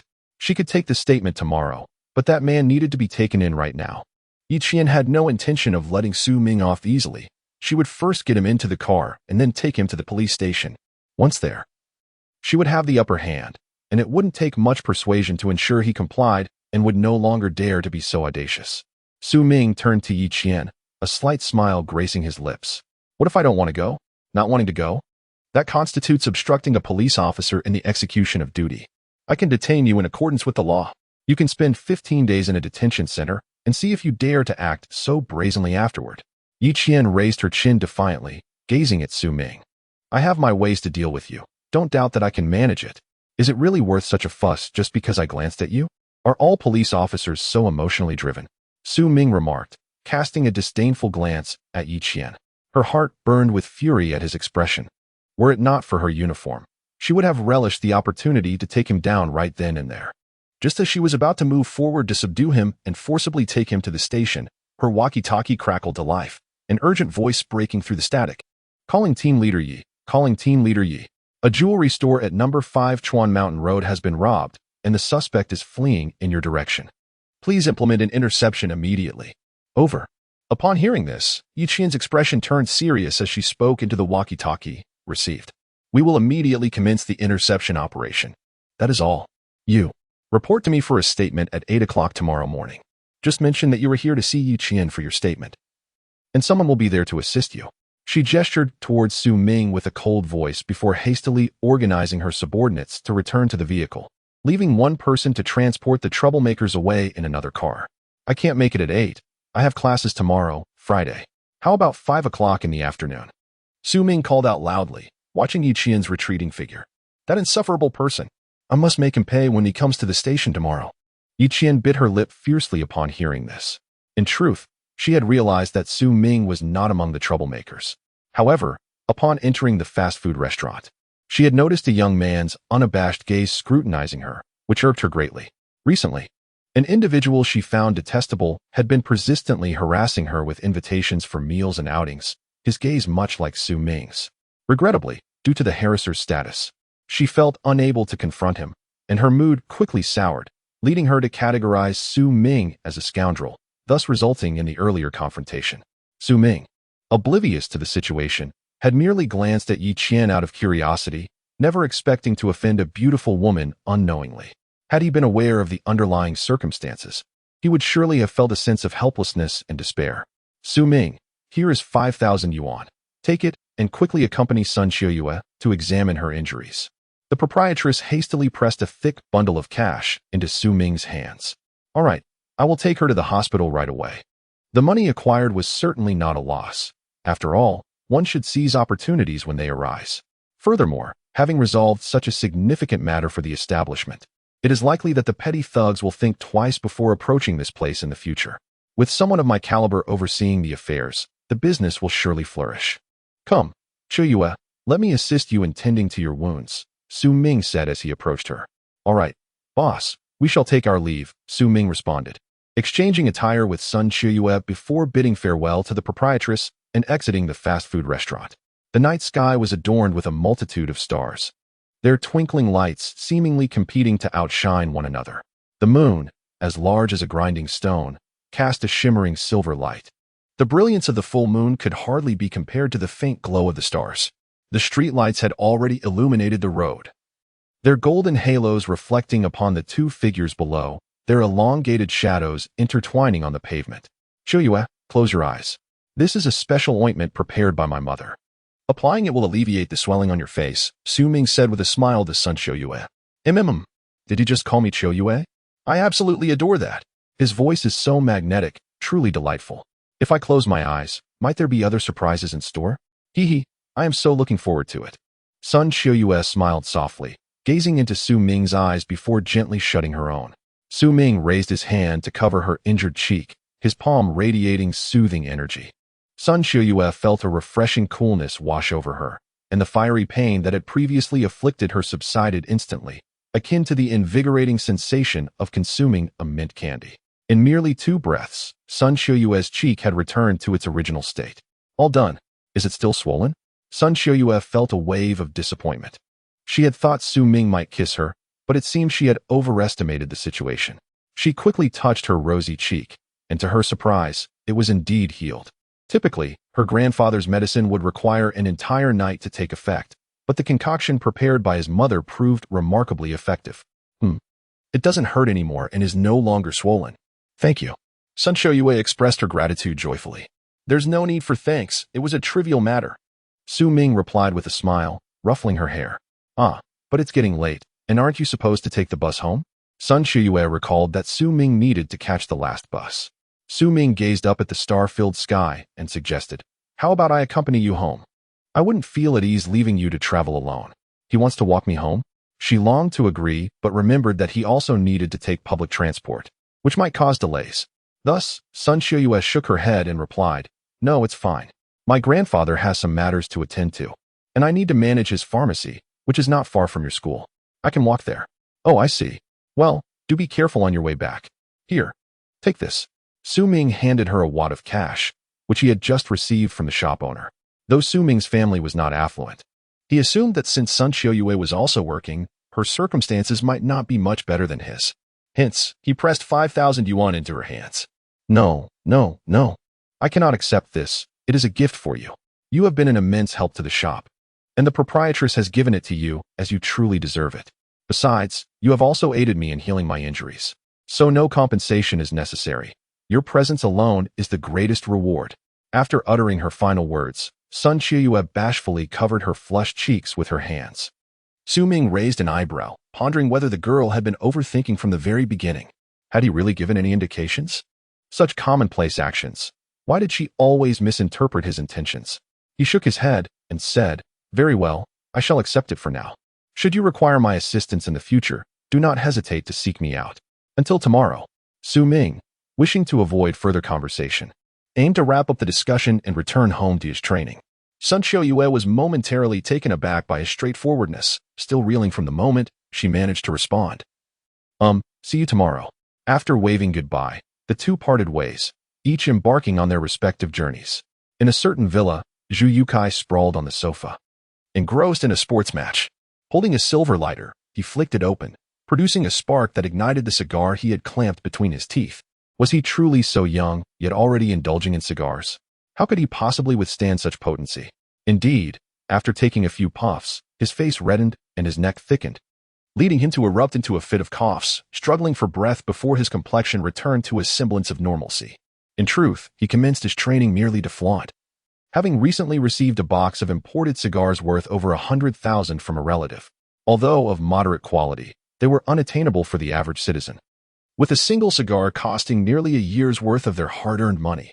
Suddenly, the ringing of an Apple phone on the coffee table broke the silence. It was a call from his cousin's bodyguard, Gaitu. He had been anticipating this call for some time.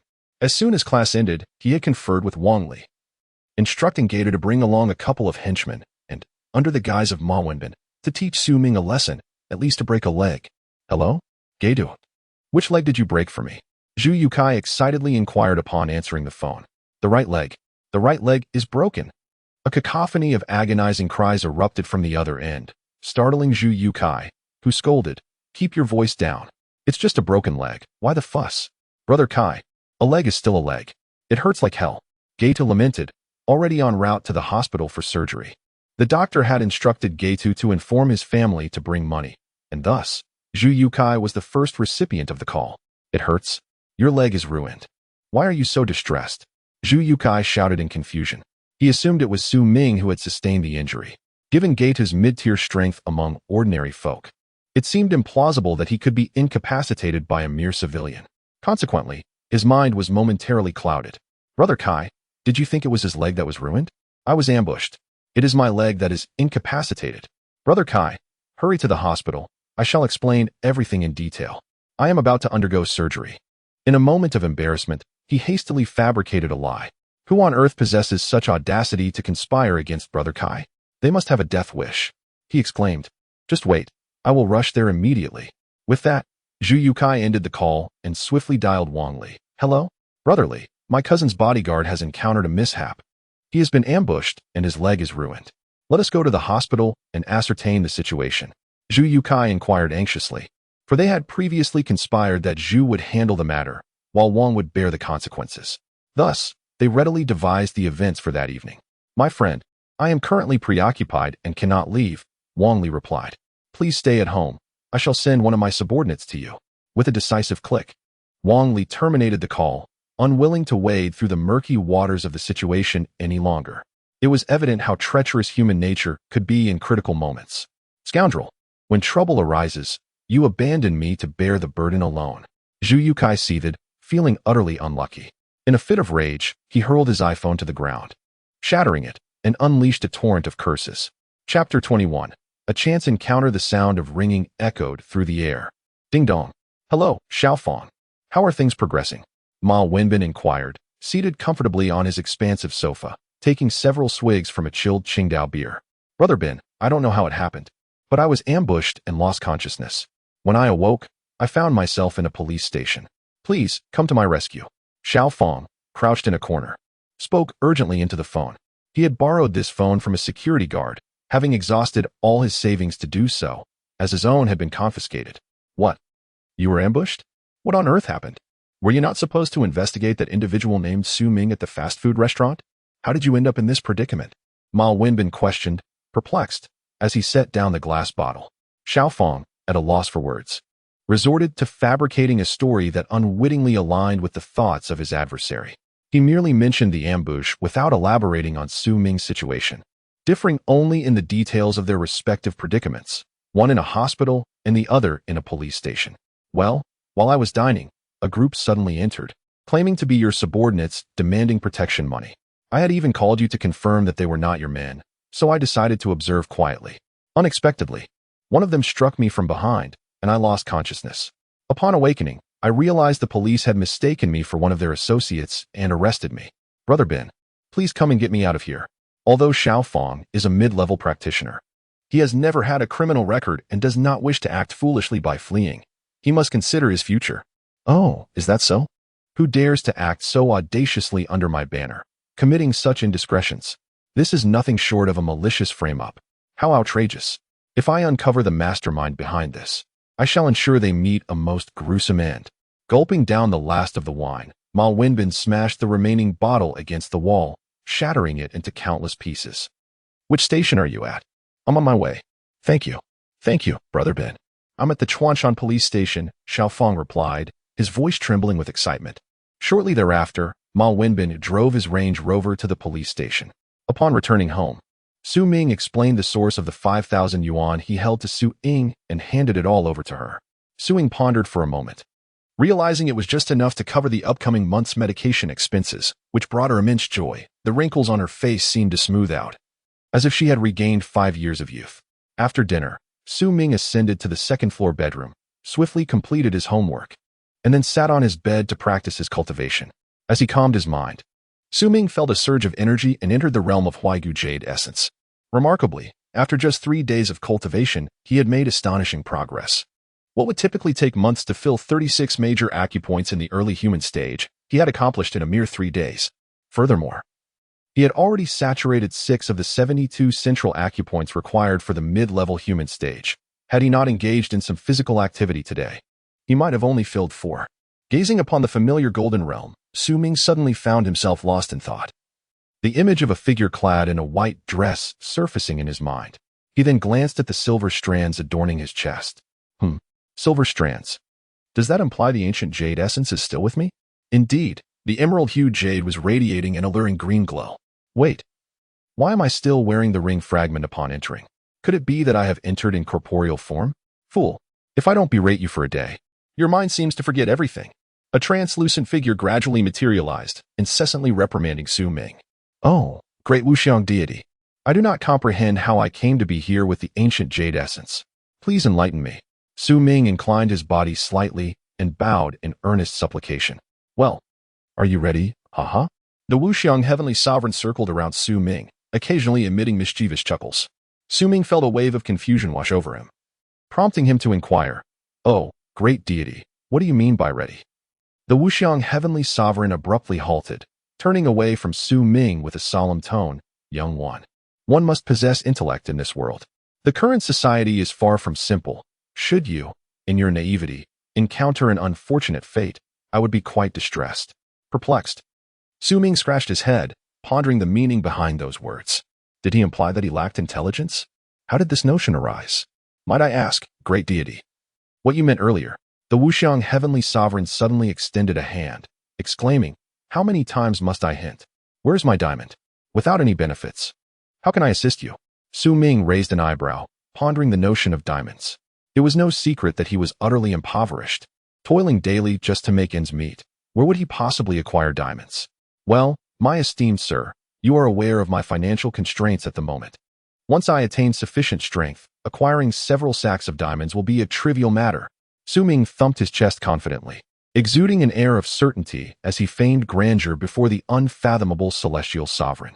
Upon hearing the mention of several sacks of diamonds, the unfathomable celestial sovereign's excitement was palpable, as he jubilantly danced about. Wow, several sacks of diamonds. Let me count. 1 sack, 2 sacks, 3 sacks. The unfathomable celestial sovereign squatted in a corner, excitedly murmuring to himself while counting on his fingers. With an eye roll, Su Ming walked away in silence, seeking a tranquil spot to meditate. As he settled, he noticed a gentle golden mist beginning to gather around him, caressing his sleeping attire as if stirred by a soft breeze.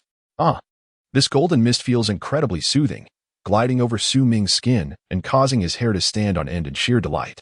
His skin cells began to absorb this energy, gradually converging into flowing streams that nourished several acupoints among the 72 essential points desperately in need of energy infusion.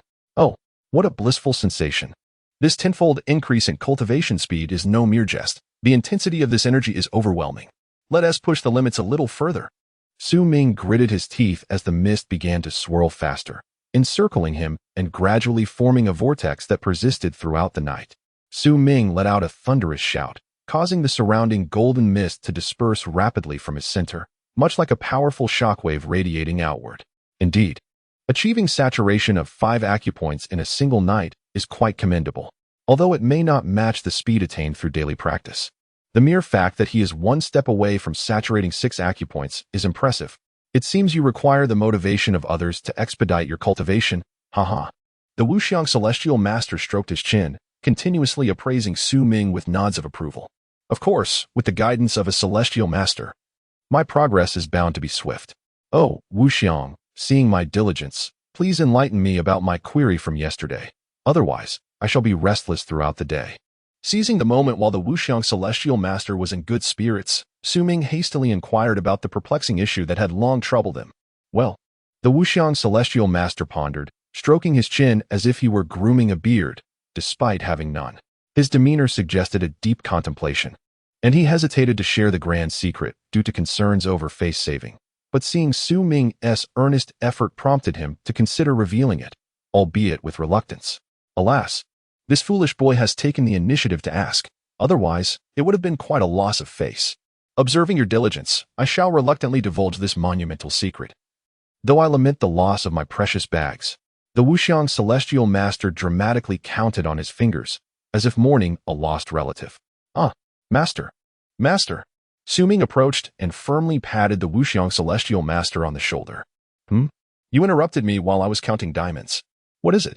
The unfathomable Celestial Sovereign glanced at Su Ming with impatience, expressing his dissatisfaction. Su Ming, feeling a wave of frustration, wondered how this individual could so quickly forget his purpose. Hadn't he just mentioned discussing the origins of the ancient jade essence? Why was he now counting on his fingers? Great deity. Weren't you about to enlighten me regarding the ring-shaped artifact? Su Ming inwardly derided the unfathomable Celestial Sovereign, chastising him for being a miser. Ring-shaped artifact? Fool, you are to refer to it as the ancient jade essence. Do you hear me? It is jade essence. Indeed, the secret of the ancient jade essence lies in the fact that it possesses an independent space within, which is precisely where it is located. As long as you enter through the medium of the ancient jade essence, you can access this space. It is not merely your consciousness that enters, but your true self. The unfathomable Celestial Sovereign elucidated. Oh, I see. Then, if someone were to pursue me, wouldn't it be exceedingly safe to escape here? Su Ming's mind suddenly conjured an image of himself, drenched in blood after vanquishing a formidable opponent, yet still being hunted down. Is that truly possible? When you enter, you must adopt a relaxed mindset, free of distractions. Otherwise, you cannot proceed. Moreover, should you wish to enter suddenly, it is impossible. A transitional phase is necessary. When you exit, you will reappear at the very spot where you entered, without any alteration in position. Oh, I understand now. I thought I could just suddenly enter and find refuge at will. It turns out a transition is required. Su Ming murmured in disappointment. Fool, do you think this is a sanctuary? You believe you can come and go as you please? With merely a slight movement of my limbs, you would find yourself unable to enter or exit. The formless sage, Wuxiang, chuckled triumphantly. Su Ming shook his head, unwilling to linger further on the matter. He then summoned the ancient jade essence with a mere thought. As the emerald light shimmered, Su Ming found himself seated cross-legged upon his bed. 6 o'clock. How tardy. I must hurry to school after taking the bus. He glanced at the alarm clock, which had long since rung at the designated time of 5:30. In a flurry, he donned his clothes and completed a hasty morning routine. Upon reaching the living room on the first floor, he called out, "Mom, I'm running late, so I'm off." Grabbing a few fried dough sticks and a bottle of mineral water, he dashed out the door. "Be careful on the road, Xiaoming." Su Ying, still processing his departure, hurried to the entrance to remind him, her voice trailing after him. "I know," Su Ming replied, his demeanor fraught with urgency. The bus he needed to catch was just out of reach. Oh, the number 7 bus. This moment reminded him of a song, "Waiting for a Minute." Perhaps in the next moment, "I see your dodging eyes. I won't let sorrowful tears mar your face." As Su Ming hummed the melody, he briskly crossed several streets, 10 minutes having already slipped by. He arrived at a densely populated area of bungalows. Looking up at the dilapidated structures, he noted their resemblance to the earthen houses built in the 1960s and 70s, crumbling and forlorn. It is said that this area is a shanty town within the city, primarily inhabited by impoverished individuals or migrant workers. The security management here is exceedingly chaotic. Su Ming's gaze fell upon a bus sign on the roadside, and he raised an eyebrow, for beneath that dilapidated sign stood a throng of people. After all, most harbored the mentality of early birds catching the worm, heading to the labor market in hopes of earning a decent wage, perhaps 300 to 400 yuan for a day's toil, followed by a satisfying meal of meat buns to indulge their cravings. With a sense of resignation, Su Ming approached the dense crowd, glancing at the route map, preparing to dash into the bus with the swiftness of lightning. "Pervert, get your filthy hands off me." Suddenly, a girl's piercing scream erupted from within the throng. A scrawny young man in his 20s, resembling a piece of kindling, hunched over with a lewd expression plastered across his face. His right hand was firmly pressed against the curvaceous rear of a stunning beauty, his grimy, dark hand incessantly groping, leaving a smudged mark on her school uniform. The onlookers, waiting for their bus, turned a blind eye to this scene, as it was a commonplace occurrence. Moreover, this youth was notorious in the area for his ruffian behavior. Despite his gaunt frame, he carried a dagger and was known to resort to violence against anyone who provoked him, earning him the moniker Desperate Warrior among the locals. An elderly gentleman murmured nearby, "Poor little girl, it is not that I am unwilling to assist you, but should I intervene, that relentless scoundrel might very well take my life. I have a paralyzed spouse at home to care for, and I have no children to rely upon. It is indeed a difficult situation." Many were moved by her plight, yet none dared to extend a helping hand. The beautiful girl cried out for help, but her pleas fell on deaf ears. "Oh, how cold-hearted you are, to witness a vulnerable woman being tormented by a rogue. If only my dear friend Xiaomin were here. But alas, she is absent from school today due to other commitments. Someone is harassing me. Woe is me. Why are you making such a fuss? You wretched woman. Don't think that just because you have that fat fool backing you, I won't dare to act against you. Those who frequent the riverbank cannot escape getting their shoes wet. Today, I have you right where I want you," the slender youth said with a lecherous grin, seemingly reveling in the sensation of his grasp. Hearing the commotion, Su Ming approached the scene, perplexed as to why no one was intervening in the harassment. He pushed through the crowd until he reached the source of the disturbance, and upon laying eyes on the girl, he was momentarily taken aback. "Su Yishuan, what are you doing here?" Su Ming exclaimed in astonishment. Su Yishuan's beautiful face was streaked with tears. Turning to see Su Ming, her eyes widened in shock, and she cried out in desperation, "Su Ming, quickly, come save me." Chapter 22. Seeking death? How dare you touch my friend? Are you seeking death? Su Ming exclaimed furiously upon witnessing the despicable actions of the lewd young man. With a swift and forceful motion, Su Ming summoned his inner energy. Darting to Su Yishuan's side, he raised his hand and delivered a resounding slap to the young man's face. The frail young man, caught off guard, fell to the ground, rolling several times as the yellow fabric of his clothing became disheveled from the rough contact with the earth. Dust-covered and dazed, he lay there, his eyes rolling back in unconsciousness. The onlookers, startled by the sudden violence, quickly retreated, fearful of being caught in the fray. "Are you all right, Su Yishuan?" Su Ming asked with genuine concern, his gaze softening as he looked at her. With a sob, Su Yishuan threw herself into Su Ming's embrace, overwhelmed by her feelings of injustice. Instinctively, Su Ming opened his arms, enveloping her in a protective hold, resting his chin atop her head and catching a whiff of her fragrant shampoo. In his arms, Su Yishuan wept, feeling the weight of her grievances. believing that only in this embrace could she find solace. Su Ming gently patted her back, offering words of comfort. It's all right, it's all right. I've dealt with him. See, he is lying on the ground, no longer a threat. You can rest assured with me here. I will never allow anyone to lay a finger on you. Upon hearing Su Ming's words of consolation, Su Yishuan felt her grievances gradually dissipate. She gently lifted her tear-stained face, revealing a portion of Su Ming's shirt that had been thoroughly soaked by her tears, forming a damp spot the size of a fist on his uniform. However, he did not mind. I have soiled your uniform. You.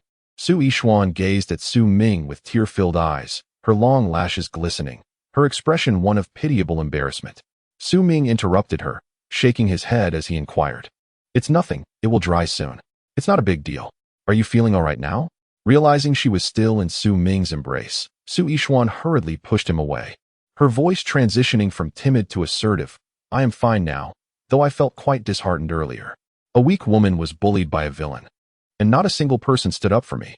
Those around them felt a pang of discomfort, for despite their inaction, it was never their true intention to remain passive. They chose to flee out of sheer fear. Stand up for her? Did they dare? A young man, trembling, pulled himself up against a utility pole. His previously pale and unremarkable face now transformed with a sinister glare, a glimmer of madness flickering in his eyes. Still lack the sense to remember? How did you end up on the ground just now? Su Ming turned to glance at the young man. Upon seeing his expression, Su Yishuan instinctively clutched Su Ming's arm, her palm slick with sweat. The young man, glaring at Su Ming, boasted, You must have heard of the illustrious Bin Gu, right? He is indeed my superior, and I am his subordinate, Huang Di. The people in this area have all heard of my reputation. I am known as the Reckless Three, a moniker that instills fear in anyone who hears it. However, if you dare, smack. The energy beneath Su Ming surged, propelling him swiftly to Huang Di's side, where he delivered a resounding slap to the other side of his face. A vivid red five-fingered imprint adorned Huang Di's cheek, making him resemble a figure humorously masked in crimson. This was the first time Su Yishuan had heard him announce his name, and she erupted in laughter, unable to contain herself as she clutched her stomach. The surrounding crowd joined in with derisive jeers. The wicked were finally receiving their just deserts, much to the delight of onlookers. What a foolish creature to claim the title Huang Di, an utter affront to the wisdom of great leaders. Let me bestow upon you another slap to etch this lesson into your memory. Return home and change your name. Otherwise, with each utterance of it, I shall deliver another blow. Su Ming shook his head in disdain, harboring a deep-seated aversion for Huang Di. How dare you lay a hand on me? A man under Brother Bin's protection? If you seek to throw your life away, then embrace your demise. A malevolent expression spread across Huang Di's face as he slowly drew a dagger from his possession. Brother Bin? Who is he, and why have I never heard of him? Su Ming turned away, speaking softly as he walked towards Su Yishuan. You scoundrel! Huang Di gritted his teeth, arching his slight frame, and with a powerful kick, he left a black shoe mark on the ground, gripping his dagger tightly as he charged at Su Ming. Su Ming had already observed the subtle movements of his phone moments ago, thus intentionally turning around to allow Huang Di to enact his plan. Su Yishuan gasped at the sight of Su Ming's back, exclaiming, Su Ming, be cautious of your rear. The onlookers, caught up in the spectacle, shouted in unison. The reckless one is about to risk it all. That youth might suffer a grievous injury. Young man, beware of what lies behind you. How terrifying. I cannot bear to watch. Huang Di was nearing Su Ming, mere inches away, with his dagger poised to slice through his neck. He envisioned the torrent of crimson gushing forth from Su Ming's throat, imagining the searing blood splattering onto his own face. However, a slight smirk graced Su Ming's lips as he abruptly pivoted, executing a defensive block with his right hand. The dagger merely grazed the fabric of his sleeve, and in a swift motion, he seized Huang Di's wrist. The dagger clattered to the ground as Su Ming followed up with a powerful kick, his foot striking Huang Di's arm with a resounding crack, the sound indicating the fracture of bone. Ah, my arm! Huang Di cried out in agony. Su Ming maintained his grip on Huang Di's wrist, twisting his arm outward into an unnatural angle of 90 degrees, instilling terror in the onlookers. Will you dare to act again? Su Ming inquired coldly. He refrained from delivering further harm, adhering to his principle of mercy as long as his adversary yielded. The matter would be resolved. Ah, it hurts terribly. Please, I promise I will never dare again. Have mercy on me. Ah. Huang Di writhed in pain. You. Go apologize to Yi Xian. Su Ming released Huang Di's arm, signaling him with his gaze. Subsequently, with a pained expression, Huang Di hung his broken arm and offered an apology to Su Yixian. Upon witnessing this, Su Yixian remained in a daze, while those around her stared wide-eyed in shock, some with mouths agape, as if a duck egg could fit inside. A dilapidated bus slowly approached from a distance, reminiscent of an elderly man shuffling along. The blue paint on the vehicle had nearly worn away, revealing the white plastic beneath, and the numerous scratches on its surface resembled deep ravines.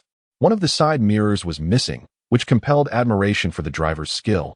The bus windows were equally incomplete, with the absent glass crudely patched with tape. Su Ming raised an eyebrow at the sight. How could such a decrepit vehicle be permitted to traverse the city? The bus has arrived, Su Yixian. Let us depart. Su Ming waved to her, but she remained momentarily stunned. How could such a notorious local bully be subdued so easily by Su Ming? Was this merely a dream? She vigorously shook her head to dispel the convoluted thoughts swirling in her mind, feeling an insatiable curiosity about Su Ming's mysterious persona, along with a growing admiration for him. As she observed the bus before her, she shared Su Ming's urgency. If they did not leave soon, they would be late. The two then boarded the number 8 bus, and the people behind them, finally recovering from their shock, rushed forward in a frenzy. Huang Di, watching the departing bus, gritted his teeth and venomously declared, "You bastards! I will ensure your demise." Su Yixian? As the journey unfolded, an eerie silence enveloped the bus. Although the vehicle was ostensibly designed to accommodate 32 passengers, it was, in reality, burdened with over 60 souls, far exceeding its intended capacity. The standing crowd was pressed tightly together, rendering personal space a mere illusion. The women resigned themselves to the uncomfortable reality of being at a disadvantage. A thought suddenly flickered through Su Ming's mind. Did Su Yixian endure such indignities daily during her commute? For reasons unbeknownst to him, an unsettling feeling stirred within him. The atmosphere inside the bus was stifling, with several attractive working women discreetly glancing at Su Ming, their eyes shimmering with admiration as they regarded him as their idol. They had witnessed his earlier display of assertiveness and were filled with respect. Seated at the rear, Su Ming found himself in a relatively spacious area, as none dared to encroach upon his territory. He longed to inquire about Su Yixian's situation, but felt too shy to break the silence. Thus, they remained in their seats until they arrived at the entrance of Fengshan Middle School. Oh no, it's nearly 7:30. The first class is about to commence. Su Yixian exclaimed, hastily disembarking and tugging Su Ming toward the classroom, her demeanor radiating urgency. However, Su Ming remained expressionless and composed, urging her to hurry as they sprinted from the school gate to the teaching building. Fortunately, no one around noticed. Both teachers and students had already entered their classrooms. Otherwise, it would surely lead to a flurry of gossip and a reprimand from the headmaster. Yet, the gatekeeper did catch sight of the two, chuckling to himself as he remarked, "What a pair of close friends, almost like a young couple." Su Ming, with his keen ears, inadvertently overheard the old man's words, but thought little of it as he was hastily ushered upstairs. Inside the classroom, Tan Xiao looked at the empty seat beside her, her mind swirling with thoughts. Why hadn't he arrived yet? The bell would ring in just a minute. Was he not coming today? How dull it would be without him. She would miss having someone to tease. After 3 long years of high school, she had finally encountered a boy to her liking. Once he arrived, she planned to playfully torment him. With a mischievous grin, she began pinning her nefarious schemes on a scrap of paper.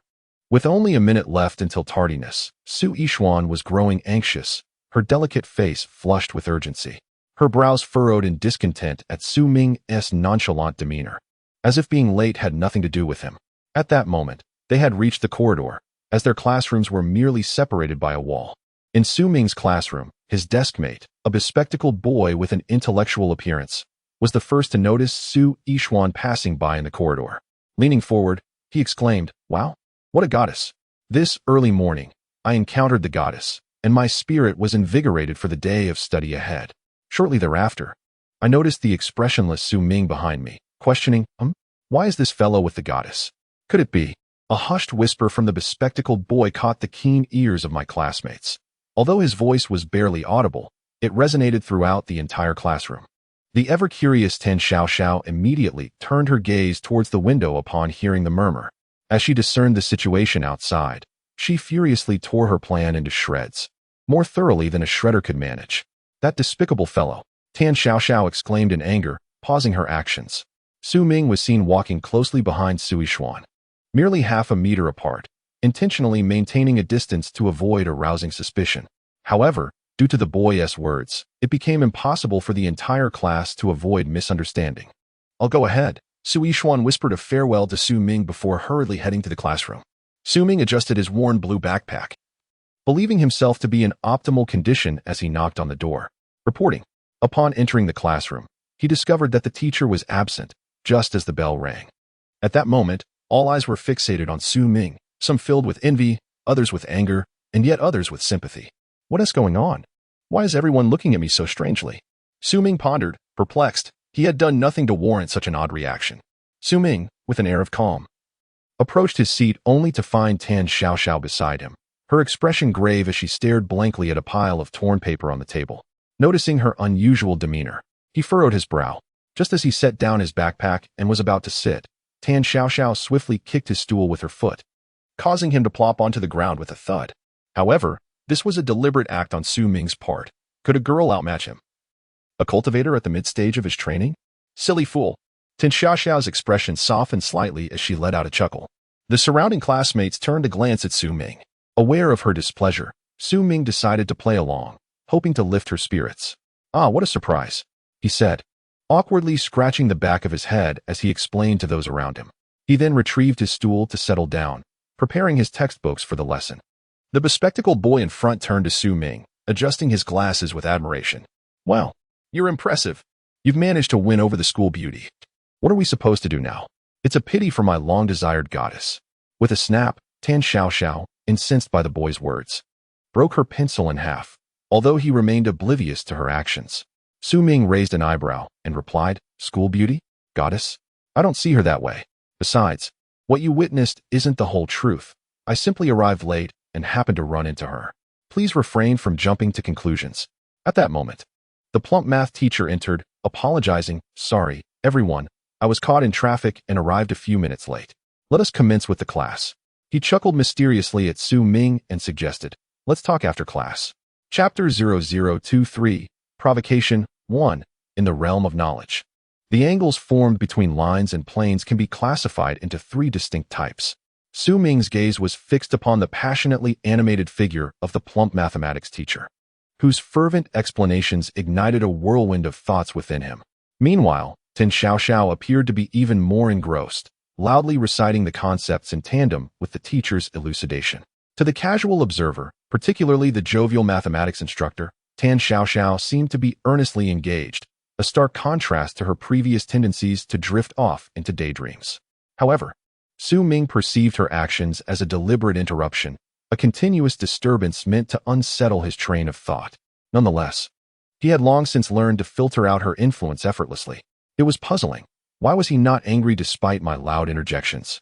I recall this tactic used to be remarkably effective. There was a boy who nearly lost his mind over it. Was he merely feigning composure?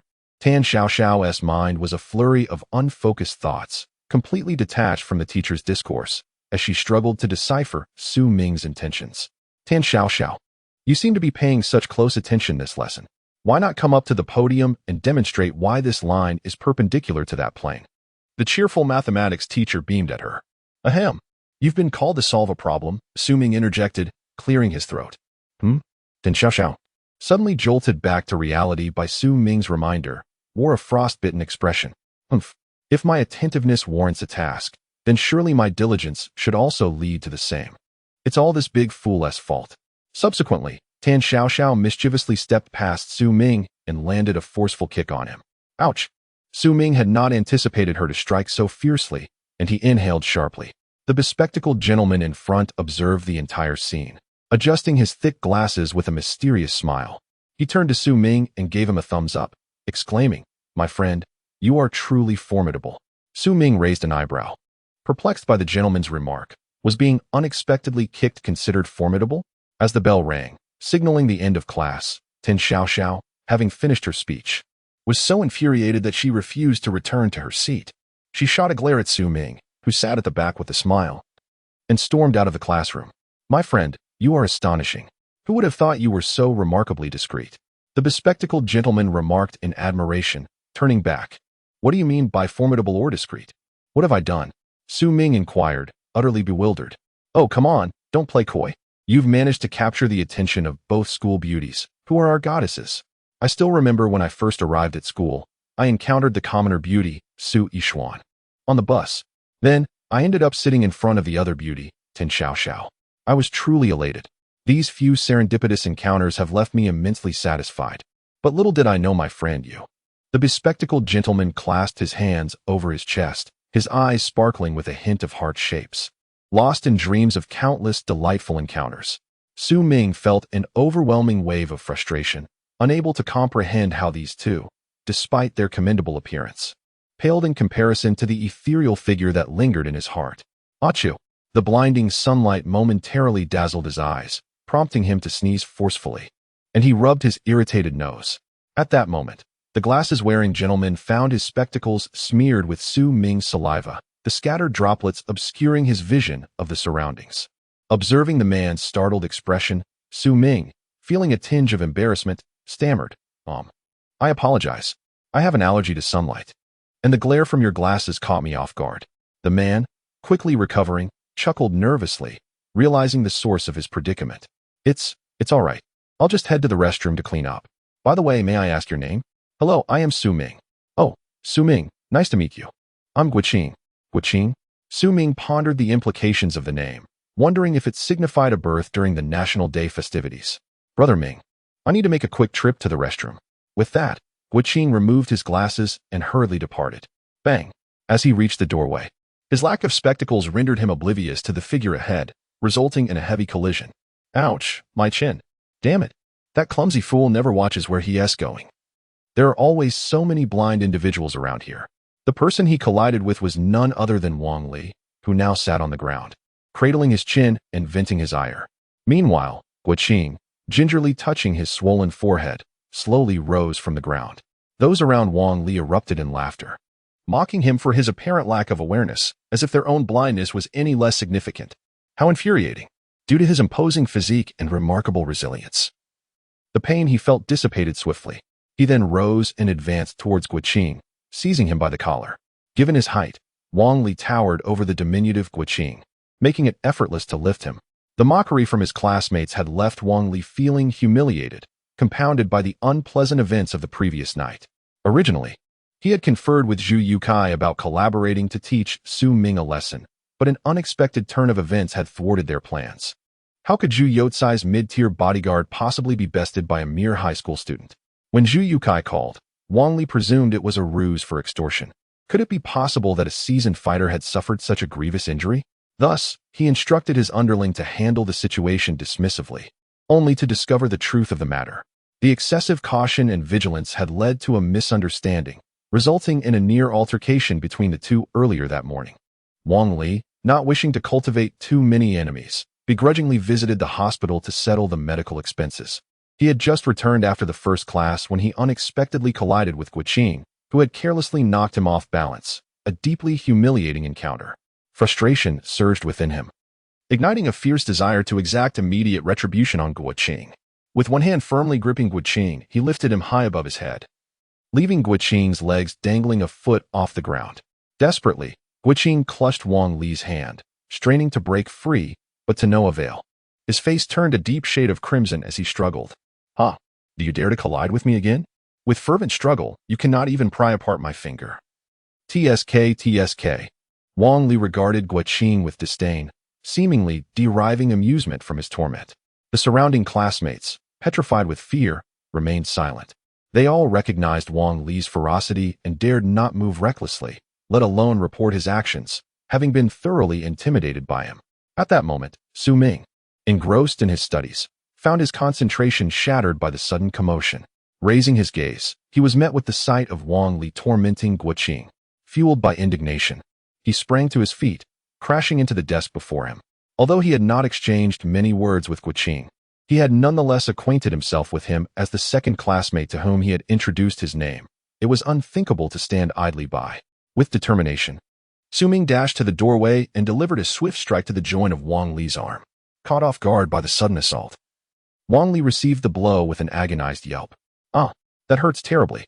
Which scoundrel ambushed me? He exclaimed, releasing Guiqing and cradling his injured arm. his face contorted in pain. Chapter 0024 Provocation 2 Su Ming hurriedly assisted Guqing, who had been cast aside by Wang Li, helping him to his feet and providing a nearby stool for him to sit and recuperate. He gently reminded him, "Relax your body and take a deep breath." Guqing, whose complexion resembled that of a distressed pig, was experiencing violent shoulder spasms and was seized by an incessant coughing fit. Upon hearing Su Ming's prompt, he endeavored to ease his tension, inhaling deeply, exhaling. Gradually, the erratic movements of his shoulders began to stabilize, although his face remained flushed. Once the pain subsided, Wang Li, realizing that the figure who had just invested in him was none other than Su Ming, pointed an accusatory finger at his forehead and exclaimed, "Su Ming, are you courting death? Time and again, you seek to provoke me. Are you deliberately targeting me? Tolerance has its limits, and you deserve to perish." As Su Ming continued to aid Guqing by gradually channeling his vital energy to relieve the constricted blood vessels in his chest, he remained acutely aware that his back was exposed to Wang Li. In a combat competition, such a vulnerability could prove to be a fatal misstep. On the battlefield, it could cost one their life. However, Su Ming was already cognizant of the situation unfolding behind him and had taken the necessary precautions. He awaited the precise moment when Wang Li would strike, ready to counterattack, thereby seizing the upper hand and rendering Wang Li powerless to retaliate. With a fierce demeanor, Wang Li's face contorted in a menacing snarl as he brandished his fist, veins bulging, launching a powerful straight punch aimed directly at the back of Su Ming's head. Su Ming sensed a chilling breeze behind him, signaling that it was time to act. How infuriating! As Wang Li's right fist was a mere half a foot away from Su Ming's head, it abruptly halted. With a roar, he bent over in agony, clutching his left hand at the elbow joint of his right arm, writhing in pain as he sought refuge on a nearby bench, lamenting, "Oh dear, my arm, it's been ruined by Su Ming's earlier blow. Everyone saw it. Su Ming struck me first. Ouch." With his back turned to him, Su Ming furrowed his brows into a sharp frown, pondering, when did Wang Li become so astute? He's attempting to justify himself first. I wonder how he will proceed next. When the soldiers come, I shall defend with soldiers. When the waters rise, I shall dam the flood. Am I, Wang Li, so foolish as to dig my own grave in front of all these witnesses? How dare he challenge me? Just like at Mingshui No. 3 High School. I'll make it so he can't return home. Ouch, it hurts terribly. Could it be fractured? I feel like it's broken. It's agonizing. Su Ming, you must cover my medical expenses that amount to hundreds of thousands. Wang Li was acutely aware of Su Ming's impoverished background. After all, who else would still carry that tattered backpack at Mingshui No. 3 High School? Although he still bore it now, the thought of medical expenses reaching tens of thousands struck him as detrimental. He had not anticipated such a brazen scheme.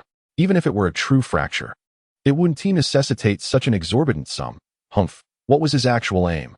Su Ming turned around, scoffing disdainfully. Tens of thousands in medical fees? Are you joking? If your arm is genuinely broken, isn't there insurance covered in your tuition? Besides, if it's not broken, you owe me tens of thousands for emotional damages. What? Are you out of your mind? You hit someone, and now you think you have the upper hand? Let's go confront the headmaster. Wang Li, incensed by Su Ming's words, grasped his shirt, eager to engage in a confrontation. And what of it? The surrounding classmates are well aware of the events that transpired. They have witnessed everything firsthand. Do you think I'm afraid? Let us go. Su Ming's gaze was fixed on Wang Li, who returned the look, and suddenly, the air crackled with tension, as if sparks were flying from their fierce exchange of glances, signaling an imminent clash. Are you all right? Su Ming inquired with genuine concern, observing Guqing's flushed face. Guqing, filled with gratitude, nodded and replied, "Thank you, Brother Ming. I'm fine now, just a bit lightheaded, but I'll recover shortly." That's good to hear. I'm off to the headmaster's office. Please inform the teacher that we had matters to attend to, Su Ming instructed before departing. It's a trivial matter. Leave it to me, Guqing assured, patting his chest, but the action triggered a coughing fit. Stop stalling. Are you not afraid anymore? Wang Li mocked Su Ming, his eyes filled with disdain. Let us go. The pair made their way to the headmaster's office, located beside the staircase on the first floor. Wang Li strutted confidently, unperturbed by anything, partly to impress Su Ming. Upon reaching the office door, he did not even pause to knock, instead forcefully kicking open the yellow wooden door. He thought to himself, I have poured a fortune into this wretched school, contributing over 100,000 for the benefit of your esteemed director. I am like a deity bestowing riches upon you. What worth does a mere director hold? Thus, Wang Li, with an air of audacity, sauntered in, adhering to his usual demeanor. Su Ming shook his head nearby, pondering that such arrogance would lead to significant repercussions. It was wiser to maintain a low profile. Subsequently, he followed suit and entered. Seated at the desk was a portly director, his gaze fixated on a thick envelope resting on the table, its contents obscured. Su Ming noted that the director was balding, with a fringe of long hair encircling the crown, awkwardly styled to conceal his baldness. However, the effort seemed futile. A gust of wind would likely render it comical. He must have fretted over this predicament often. Opposite the director sat a robust middle-aged man, his short hair and square jaw lending him a stern countenance. He wore dark sunglasses, which he did not remove even while discussing matters with the director. Su Ming speculated on the reasons. Perhaps the man had been injured, or he was blind, or perhaps his high status rendered it unnecessary to show deference to the director. Who is there? The director's expression turned to one of alarm, yet the middle-aged man appeared unfazed, as if he had anticipated this moment. Observing Su Ming with a curious gaze, arms crossed, the director of education discreetly rose and stealthily seized the envelope with his right hand, swiftly concealing it within the pocket of his trousers. However, this entire act did not escape Su Ming's notice, who deciphered the underlying implications of the envelope's contents. Why did you two not knock? Such rudeness. Which class are you from? The director, recognizing the presence of outsiders, refrained from unleashing his earlier indignation, opting instead for a courteous inquiry. Wang Li, upon seeing the middle-aged man in sunglasses, felt an innate sense of bravado extinguished by an imperceptible yet formidable aura emanating from him. A flicker of fear stirred within him. Casting a glance at the middle-aged man, he responded, I am Wang Li from the 3rd year, experimental class 1. This little brat behind me just assaulted me, and I believe my arm might be fractured. He refuses to admit it, so I brought him here for the director to adjudicate. Hearing this, the director's bald head was adorned with a visible line of distress. At the entrance, Su Ming's gaze fixated on the middle-aged man, and he felt the flow of his internal energy slow to a crawl. This was the oppressive aura of a high-level practitioner, and Su Ming keenly sensed it. This man was likely a cultivator, possessing extraordinary strength. The middle-aged man also scrutinized Su Ming from behind his sunglasses, his eyes hidden from view. After a moment of assessment, a glimmer of brilliance suddenly flickered at the corner of his eye, visible even through the dark lenses. Mr. Tan, I hope I have not embarrassed you. Rest assured, the matters you mentioned are entirely my responsibility, the director assured confidently, thumping his chest. The middle-aged man turned around, his voice resonating with a magnetic quality that evoked a sense of comfort upon hearing. He remarked, That's good. I'll contact you by phone if anything arises. All right. I'll see Mr. Tan out, he continued, and then I'll deal with these two oblivious little rascals. The director of education, beaming with a smile, escorted the middle-aged man, who wore sunglasses, to the door. Suddenly, the man's steps halted beside Su Ming, and he patted his shoulder, praising a rather impressive young man. Su Ming, bewildered, gazed at him, uncertain as to why a stranger would speak to him in such a manner. He merely nodded in response. Chapter 25, Provocation 3, with a resounding thud.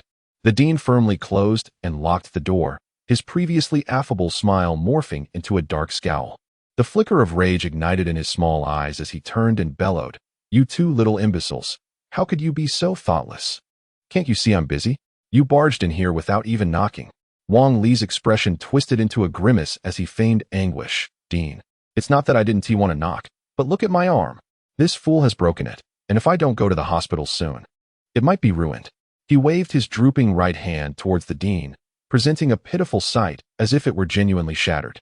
Then hurry to the hospital. Isn't there a medical room at the school? Why come to me? Am I supposed to reattach it for you? The dean glared at Wang Li, his patience wearing thin, before settling into the chair vacated by the middle-aged man. Dean, you must take my side. This scoundrel refuses to admit he caused it, which is why I called him here for your judgment. Wang Li turned and shouted furiously at Su Ming, who stood by the door. Oh, is that so? The dean, having received numerous gifts from Wang Li's family, felt a tinge of bias and decided to channel his earlier ire towards the seemingly insignificant Su Ming. He rose from his seat, approached Su Ming, and coldly inquired, Did you injure his arm? It was I who did it, and what of it? Su Ming replied boldly, standing his ground. The headmaster, astonished by the audacity displayed on his own territory, felt a surge of indignation at the insolence shown by Su Ming. He thought to himself, how dare this brat speak to me in such a manner? What will you do? Hurry back and tidy up your desk, pack your bag, and leave for home at once. You have been expelled from the school. The headmaster raised his hand to smooth a tuft of long hair around his head, squinting at Su Ming while gesturing dismissively, believing himself to be quite dashing. Ha ha. Su Ming, did you hear that? You have been expelled. Ha ha ha. Wang Li, upon hearing this, could hardly contain his joy, dancing and pointing at Su Ming with a thumbs-down gesture in mockery. Su Ming maintained a serene smile, shook his head, and then raised his gaze, concentrating his energy in his eyes, a chilling glare descending upon the headmaster, simultaneously unleashing an aura of pressure. As the headmaster met Su Ming's murderous gaze, he was momentarily paralyzed by fear, resulting in an involuntary release of a foul-smelling flatulence. Wang Li, who was caught up in excitement behind the headmaster, exclaimed in shock, "Oh my, how foul!" nearly retching, before quickly covering his nose and retreating to a distance. Su Ming held his breath, his gaze shifting to the bulging pocket on the right side of the director's waistcoat. He subtly gestured with his eyes, prompting the director to follow his gaze to the pocket where an envelope had just been received. After a moment of bewilderment, beads of cold sweat, as large as mung beans, appeared on his forehead, and with a soft plop, they trickled down his earthy yellow cheek to the ground. How could he know that what I received was in my pocket? I tucked it away the moment they arrived. With a faint, icy smile, Su Ming remarked, "In any matter, one must ascertain the facts before arriving at a conclusion. One cannot hastily judge. For instance, if someone claims their arm is broken, would you not first verify before jumping to conclusions?" The director was considerably intimidated by Su Ming's formidable presence, for Su Ming had summoned all his energy to exert pressure upon him, rendering the director utterly mystified. "Rest assured, I have seen nothing," Su Ming said, casting a mysterious smile at the director, then gently patting his shoulder to rouse him from his stupor. "Wang Li, come here for a moment," the director called, glancing at Su Ming before turning to wave at Wang Li. Wang Li, who stood by the window on the balcony, approached and inquired, "Director, how is the situation being handled?" He glanced at Su Ming but saw no peculiar expression, which stirred a sense of doubt within him. Why had the director not yet permitted him to gather his belongings after such a long time? Suddenly, the director stepped forward and grasped Wang Li's soft, flabby arm, tugging it gently while observing the questioning look on Wang Li's face. It appeared that this student had indeed provoked Su Ming and sought my assistance in finding an excuse. However, I had suspected as much from the very beginning. "Li Wang, are you not feeling well? You should first visit the infirmary. If necessary, proceed to the hospital for a thorough examination. I will have a word with Su Ming," the head teacher said, releasing Wang Li's arm. Wang Li, feeling awkward, was at a loss for words. He hadn't anticipated that the head teacher was concerned about his own arm. Did Su Ming know him? That seemed implausible, moments ago. The teacher had intended to reprimand Su Ming. How could this be? Wang Li approached Su Ming and declared, "Consider yourself fortunate this time. Next time, I shall ensure you regret it." "Huh, we'll see about that," Su Ming retorted.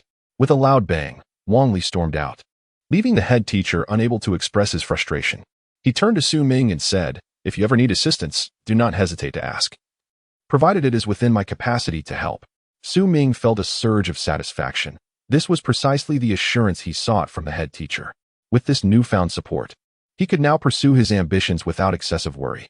"Thank you, Principal," he replied, noting down the head teacher's contact number before exiting the office. "Report. Please enter." Upon arriving in the classroom, Su Ming realized it was a lesson taught by their homeroom teacher, Li Wan. After offering a brief explanation, he took his seat, acutely aware of the collective gaze of his classmates upon him. His eyes then fell upon Wang Li seated nearby. "Wow, he truly is my idol. I never expected him to be so fierce just now." "Heh, look at Wang Li's pathetic demeanor. He must have faced some trouble with the head teacher," someone remarked. He had taken Ma Shangyo and Ouyang Ming as his subordinates. After all, which of the notorious ruffians of Fengshan was not formidable? How could he not feel proud? Observing his stoic demeanor, it seemed the head teacher had not dealt with him too harshly. What a fortunate fellow. Next time, he ought to find a more substantial leverage to turn the tables, or remain a mere fish out of water. Wang Li, from the corner of his eye, watched Su Ming with gritted teeth. It was only later, after hearing Guiqing's explanation, that Tan Xiaoxiao realized Su Ming had offended Wang Li in an attempt to stand up for him, subsequently being dragged off to see the head teacher. Given Su Ming's impassive expression, she could only wonder about the outcome. Minggu, are you all right? Guoqing turned back, anxiously inquiring of Su Ming, who merely shook his head in response. Hey, guardian of the flowers, I heard you defeated the notorious Wang Li of Fengshan? Quite impressive, I must say. The head teacher didn't T-expel you, did he? Tan Xiaoxiao nudged Su Ming with her elbow, a teasing glint in her eyes. Expelled? This girl has quite the imagination. I was nearly expelled, indeed. But it's nothing. Wang Li was just putting on a show. If the head teacher couldn't see through that, he would have been dismissed long ago. You two should focus on your studies. Be wary of the homeroom teacher calling you to answer questions. Su Ming cautioned. Indeed. We must not lose focus in the homeroom teacher's class. Just as the two resumed their attention to the textbook, an unforeseen misfortune struck. The homeroom teacher's voice reached their ears. Tan Xiaoxiao and Guoqing. There is a small dialogue in the first module. Could you two collaborate? Chapter 26, Acquaintances 1A. Guardian of the Flowers, what delectable offerings does the cafeteria have on the first floor?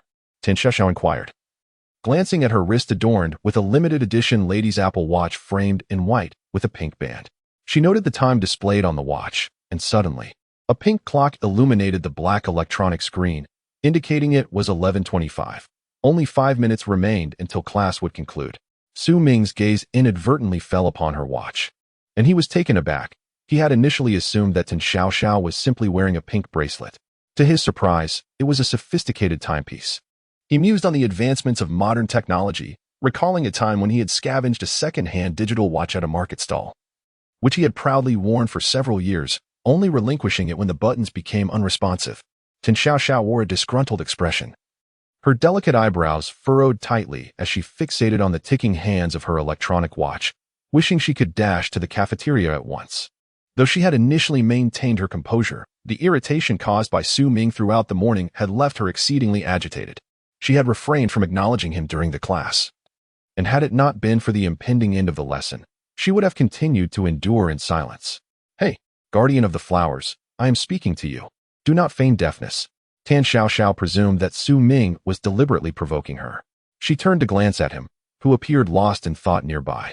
With a quizzical arch of her brow, she followed his gaze to her own watch. The wit seems to possess a discerning eye. This is indeed a limited edition Apple Watch that I recently acquired through internal channels, not yet available in the market. Not only is the supply scarce, but it is also the highly sought-after classic white model. Paired with my pink strap, it is undeniably eye-catching. Doesn't it look splendid? With a playful smile, I flipped my wrist, radiating pride that revealed a hint of vanity typical of young women. However, Su Ming's subsequent remarks nearly left Tan Xiaoxiao breathless with indignation. It looks rather nice. Yours must have been sourced from a market as well, right? If it cost more than 10 yuan, then you've been shortchanged. I recall 3 years ago when I encountered an electronic watch. The seller initially asked for 15 yuan, yet I bargained it down to 750. Always be cautious when shopping, or you may unknowingly fall into a trap. Tan Xiaoxiao's eyes widened in disbelief. Her expression one of sheer astonishment as she stared at the serious-faced Su Ming. Her fair complexion flushed crimson in an instant. And had it not been for Su Ming's solemn demeanor, she might have thought he was intentionally provoking her. Frustrated, she bit her lip, mentally chastising Su Ming with a barrage of insults. What a clumsy fool. A stubborn blockhead. Unbeknownst to Su Ming, his offhand comments had inadvertently ignited Tan Xiaoxiao's ire. Had he known the price of the watch, he would surely have been rendered speechless. As soon as class concluded, Su Ming strolled leisurely to the dining hall, devoid of any urgency or impatience. Tan Xiaoxiao, seemingly intent on clashing with him today, trailed at a distance, her heart brimming with indignation as she contemplated a series of mischievous pranks to make Su Ming uncomfortable. Su Ming approached the food stall, where the bustling crowd had already dissipated in waves. Having arrived late, he found the atmosphere quite tranquil. Cold noodles. I can't believe I overlooked this recently. I must indulge in a portion. Master, please give me a serving of cold noodles, without chili, but with extra sesame paste. The vendor, initially thinking business would be slow, brightened at Su Ming's request. Swiftly, he retrieved a bowl of neatly cut noodles and skillfully added the condiments: seasoned water, vinegar, sesame sauce, mung bean sprouts, and cucumber shreds. After a thorough mixing, a fragrant bowl of cold noodles was prepared. Su Ming, already impatient, was eager to taste it. He adored this dish and often made it at home, curious to discern how the cafeteria's version differed from his own. Not far away, Tan Xiaoxiao observed Su Ming's bowl of cold noodles with raised eyebrows, inwardly questioning, is this what they call cold noodles? Just a casual mix of seasonings? Is it really hygienic? Seated on a metal stool, Su Ming savored the delightful aroma before eagerly grabbing his chopsticks and devouring the dish with gusto, nodding in approval with each bite. Watching him, Tan Xiaoxiao felt an urge to try it herself. She recalled seeing roadside stalls where some aunties peddled tricycles, the back of which housed a small kitchen enclosed with transparent glass, adorned with the bold characters proclaiming authentic Shanxi cold noodles. Each time she passed by, the rhythmic sound of chopping echoed from within. Although she frequently observed others preparing cold noodles, she had never dared to partake, harboring concerns about hygiene. In fact, she had never even sampled street-side barbecues. Su Ming, on the other hand, often frequented those humble stalls. How could Su Ming, a commoner, possibly comprehend the existence of a life so distinct from that of a wealthy young lady? Tan Xiaoxiao felt an internal struggle, torn between the desire to indulge and the hesitation to do so. Approaching the stall where Su Ming had just sold cold noodles, she bit her lip, contemplating the delectable sight before her. Surely, if others relished it so, it must be safe? Resolutely, she ordered a portion of cold noodles. However, upon turning around, she was immediately recognized by her classmates in the cafeteria. Hey, everyone, look. Isn't that our campus beauty, Tan Xiaoxiao? A multitude of figures seated at the dining tables turned their attention towards the small food stall, their expressions filled with astonishment. Among them, a few less fortunate fellows couldn't help but drool at the sight of Tan Xiaoxiao. Wow, it truly is the campus beauty, Tan Xiaoxiao. Could it be that our goddess now dines in the first-floor cafeteria? With the company of two lovely ladies, their appetites surged. At that moment, the first-floor cafeteria erupted into a frenzy, akin to a boiling pot. The previously serene atmosphere of lunchtime transformed into a bustling scene, all due to Tan Xiaoxiao's late arrival and her purchase of cold noodles. Several classmates, still unsated, flocked to the stall. Master, please give me a portion of cold noodles. I want some too. Make it 2 servings. Upon noticing the sudden influx of customers seeking his cold noodles, the vendor's joy was palpable, his gaze lingering with gratitude on the retreating figure of Tan Xiaoxiao, who was engaged in light-hearted banter. Su Ming, thoroughly enjoying his meal, observed Tan Xiaoxiao approaching him with an innocent expression, unfazed by the astonished stares surrounding her.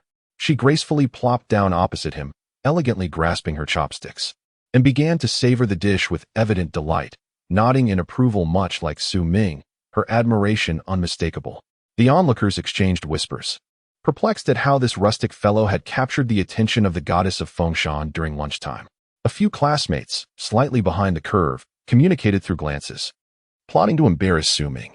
Little did they know that he was not only the elder brother of Ma Shangyo, but had also recently taken Ouyang Ming under his wing as a younger brother. They would surely be taken aback by this revelation. It was Tan Xiaoxiao's first experience with cold noodles, and she instantly fell in love with the flavor. Halfway through her meal, she cast aside her demure demeanor, devouring the entire bowl with astonishing speed, leaving no trace behind. With a lingering sense of satisfaction, she delicately extended her tongue to moisten her rosy lips, an utterly enticing sight. Su Ming felt a wave of thirst wash over him, his mind spiraling into a flurry of inappropriate thoughts. He quickly shook his head, striving to dispel the wicked notions, silently reciting a mantra to atone for his transgressions. Suddenly, a cacophony erupted behind Su Ming. The sound of a falling tray resonated through the air. Greasy soup cascaded down, drenching him entirely, and in an instant, his blue school uniform was transformed into a deep, inky hue. Chapter 0027. Acquaintances 2. Su Ming furrowed his brows, his piercing gaze directed behind him. There, 5 students sporting flamboyant hairstyles regarded him with mockery. Among them was a student of similar stature to Su Ming, whose long bangs concealed half of his face, the exposed portion revealing a look of disdain. This youth scanned Su Ming, his eyes lingering on the worn blue sneakers adorning his feet, and scoffed. What a country bumpkin you are. You're not even worthy to carry my shoes, yet you dare to sit here and covet our goddess? He pointed a finger at Su Ming, delivering his scornful taunt, while his 4 companions erupted into derisive laughter. The surrounding crowd held their breath, captivated by the unfolding scene. Ignoring Su Ming entirely, the youth approached Tan Xiaoxiao, bowing with an air of elegance, believing it to be a display of gentlemanly charm. However, Tinshasha merely responded with a slight smile. The five of them held a certain notoriety within the school, renowned as the dancing gods of the dance troupe. They were regarded as elite players in this game, boasting a considerable online following, as long as they did not encounter the notorious bullies of Foshan. Their reputation allowed them to strut confidently through the school halls.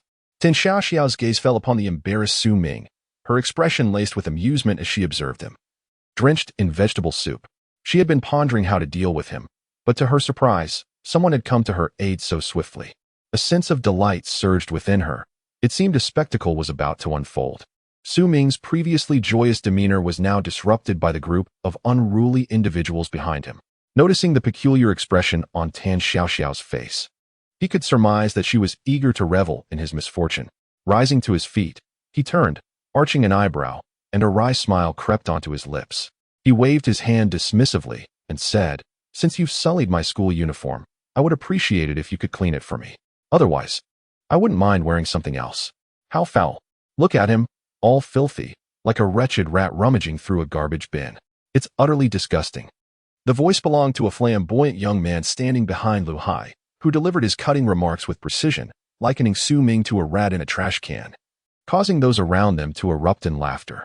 Meanwhile, a few of Su Ming's classmates, including his deskmate Guqing, overheard the commotion and recognized that Su Ming was being bullied. How dare they bully my friend? I must confront them. Guqing's slender frame trembled with indignation as he furiously rolled up his school uniform sleeves, revealing his bony arms. Overcome by his emotions, he charged forward, his companions at the same dining table unable to stop him in his haste. Guqing adeptly navigated through the crowd, determined to rush to Su Ming's defense and stand up for him. In the next moment, a frail figure stepped in front of Su Ming. "Don't be afraid.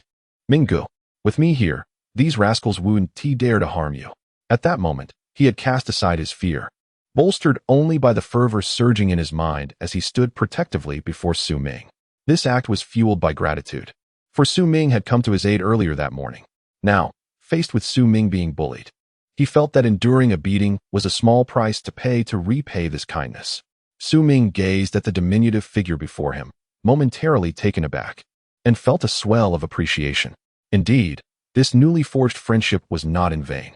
He offered a slight smile and nodded at Guqing, then pulled him aside, saying, "Guqing, I'm fine. I'm merely reasoning with them. I have no regard for these few punks." Su Ming understood that engaging in a fight in broad daylight, amidst a crowd, would have dire consequences. Such actions could lead to expulsion from the school, which was the last thing he wanted after struggling to gain admission. Nevertheless, he had already devised a solution. "If my words fail to reach you, then I shall take matters into my own hands." As soon as the words left his lips, Su Ming stepped forward, and in a flash, his uniform appeared pristine, while the disheveled attire of the youth with the fringe was now sullied with grime. The onlookers widened their eyes in astonishment, believing they were witnessing a magic trick. How could clothing switch places in an instant? In reality, Su Ming had harnessed his vital energy, concentrating it in his arms, and in a swift motion, exchanged the garments of the two. How infuriating! Are you seeking death, you country bumpkin? Do you even know who my brother is? The young man with the bowl cut furiously yanked off his soup-stained school uniform and, with a loud thud, tossed it to the ground, stomping on it several times as he shouted. Su Ming rolled his eyes at this, thinking to himself that he was growing weary of such declarations. "I couldn't care less who your brother is. It has nothing to do with me." However, considering the numerous onlookers surrounding him, he refrained from uttering such vulgarities. Seeing Su Ming's calm demeanor, the bowl-cut youth felt his intended effect had fallen flat. With a seething glare directed at Su Ming, he clenched his fists and gritted his teeth, exclaiming, "My brother is..." "Hey, what's going on here?" A voice interrupted, drawing everyone's attention to the staircase of the cafeteria on the second floor. A young man with slicked-back hair, meticulously styled and gleaming, stood confidently. His slightly tanned skin did nothing to diminish his handsome allure. Even clad in a blue school uniform, he exuded a unique charm. Beside him stood a curvaceous and beautiful girl, one hand clutching a pink LV handbag while the other securely wrapped around the young man's arm. Her ample figure pressed closely against him. A few envious onlookers discreetly swallowed hard, pondering how he could be so fortunate. However, as the young man descended the staircase and caught sight of Su Ming, he momentarily froze, his expression reflecting surprise. He then pushed aside a beautiful girl beside him and, brimming with excitement, rushed forward. Su Ming, equally astonished, reciprocated the gesture, and the two embraced warmly. At that moment, nearly everyone had finished their lunch. Yet none seemed inclined to depart. The events that had unfolded were rather swift, leaving many in a state of bewilderment, their astonishment palpable. The young man was none other than one of the notorious ruffians of Fengshan, Xiang Zimo. Originally named Xiang Yu, he had attended Ming Shui No 3 high school during his freshman year and was one of Su Ming's closest friends, sharing the same athletics team. Their camaraderie was undeniably profound. Xiang Yu had a penchant for video games. In the days before computers became ubiquitous, he often took Su Ming to the arcade, where they would exchange a few coins for hours of gaming. Whether it was the King of Fighters, Yu Yu Hakusho, or Teenage Mutant Ninja Turtles, they were seasoned experts. On one occasion, Su Ming astonishingly played for an entire afternoon with a single coin, earning Xiang Yu's utmost admiration. Although Su Ming had never inquired about Xiang Yu's family background, his attire suggested he was not from a humble means. Despite Xiang Yu typically footing the bill during their outings, Su Ming genuinely regarded him as a dear friend, without any pretense. At that time, Wang Li, due to the formidable presence of Xiang Yu, remained notably humble and refrained from any semblance of arrogance, which clearly indicated that Xiang Yu's family background surpassed his own. Xiang Yu possessed a forthright and straightforward character which aligned well with Su Ming's preferences. However, his notorious penchant for infidelity was rather disheartening. He had enough romantic entanglements to fill a large bus, not to mention the countless ambitious young women at Foshan High School, a place where wealth dictated social standing. In such an environment, those without money, like Su Ming at that moment, often found themselves subjected to bullying. Perhaps his family deemed the name Xiang Yu too ostentatious, prompting him to adopt the name Xiang Zimo after transferring schools in his second year, signifying a desire for a more understated existence. It had been a year since the two brothers had seen each other, and at that moment, they felt an intense longing for one another. Chapter 0028, Record 1. Tian Xiaoxiao sat by the dining table, one hand propping her delicate chin while the other fidgeted with her chopsticks. She gazed in astonishment at the two men locked in an embrace. Hey, Mu Tu, you actually know Xiang Zimo? Why did you initially deceive me by claiming you had never heard of him? Her once gentle and charming face transformed abruptly, resembling a sky shrouded in dense clouds. She raised her foot and forcefully stepped on Su Ming's toes. Ouch! Su Ming, caught up in his own exhilaration, had failed to notice Tian Xiaoxiao's displeasure. The sudden jolt made him grimace, and he quickly released Xiang Zimo, gesturing toward Tian Xiaoxiao to introduce her. This is my classmate, Tian Xiaoxiao. And this is my close friend, Xiang. Brother Ming, just call me by my new name, Xiang Zimo. Xiang Zimo chuckled heartily, narrowing his charming eyes as he approached the dining table and extended his hand towards Tian Xiaoxiao. Hello, beautiful. I am Xiang Zimo. It is a pleasure to meet you. I hope you might grace me with your company for dinner this evening. Tian Xiaoxiao revealed a glimpse of her pearly teeth in a soft smile, only to revert back to her indifferent demeanor, her gaze fixated on the chopsticks she was toying with, ignoring Xiang Zimo's advances. Unbeknownst to Su Ming, the two had crossed paths several times prior, each encounter marked by Xiang Zimo's enthusiastic attempts at conversation, which were met with Tian Xiaoxiao's merciless rejections. Consequently, he had learned a few charming techniques to delight women, which had proven successful time and again. In a moment of inspiration, Xiang Zimo deftly flicked his open palm, and suddenly a blooming rose materialized in his hand. The unexpected trick left Tian Xiaoxiao in a state of astonishment, her surprise evident as she gazed at him with a smile. He chuckled, remarking, "Ah, this rose was freshly picked from the roadside. Beautiful flowers ought to be paired with beautiful people." Tian Xiaoxiao, not wishing to further embarrass Xiang Zimo, gently accepted the rose, bringing it to her nose for a delicate sniff, her face lighting up with a joyful smile. She curiously examined the flower, likely pondering how he had conjured it. Meanwhile, Su Ming approached to alleviate the tension. Observing Tian Xiaoxiao admiring the flower, he turned to Xiang Zimo and said, "Xiaoyu, she can be quite mischievous. Don't take it to heart." Mischievous? A few dark lines appeared on Xiang Zimo's forehead, who in Fengshan High School was unaware that Tian Xiaoxiao was the most troublesome girl among the students, particularly for those boys who had shared a desk with her. They must have felt as though they were being relentlessly tested daily. However, due to school regulations mandating mixed-gender seating arrangements, many boys found themselves in unfortunate predicaments. It was rumored that the eccentric director of education, upon returning from a research trip, informed the principal that a pairing of boys and girls would alleviate the burden of study. Consequently, the school instituted a rule that each student's desk partner must be of the opposite sex.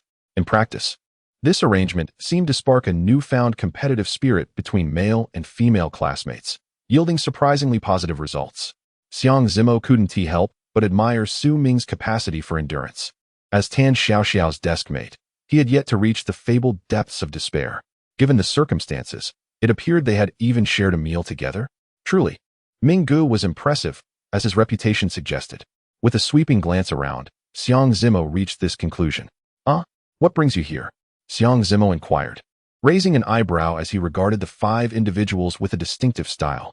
They, not being oblivious, quickly discerned the unusual relationship between Su Ming and Xiang Zimo. With a forced chuckle, one of them spoke. Big brother, we were merely passing by. If you have the time, perhaps you could offer us some tips on how to speed up our gameplay in the rhythm game? You mean that game? I stopped playing it last week. I've been engrossed in League of Legends and Crossfire lately. However, I can certainly provide some guidance when I have a moment, Xiang Zimo replied nonchalantly, casting only a fleeting glance at the 5. Their expressions brightened at the realization that Su Ming did not seize the opportunity to report them, prompting them to hurriedly exit the cafeteria with their tails between their legs. Meanwhile, Guqing, seeing Su Ming reunite with an old friend, also made his way to the classroom to greet them. The onlookers' impressions of Su Ming deepened. Who would have thought that such an unassuming individual was acquainted with so many people? It was indeed a surprising revelation. As Su Ming and Xiang Zimo strolled out of the cafeteria, their shoulders intertwined, they reminisced about their shared past, engaging in light-hearted banter. Trailing behind them was Tan Xiaoxiao, whose once lustrous rose had long lost its petals, leaving her with nothing but a bare, thorny stem. This isn't fun anymore. I think I'll head back to class. Tan Xiaoxiao mused, seemingly recalling something amusing, and she skipped away towards the classroom. Noticing Tan Xiaoxiao's departure, Su Ming exhaled deeply, thinking to himself that the bothersome young lady had finally taken her leave. It's quite impressive, Ming. The school's belle has already taken a liking to you. Look at how she lingers with us for a quarter of an hour. I used to worry about your struggles in finding a girlfriend, but now my concerns seem unfounded. Xiang Zimo teased. You misunderstand. She is merely my classmate, and there is nothing romantic between us.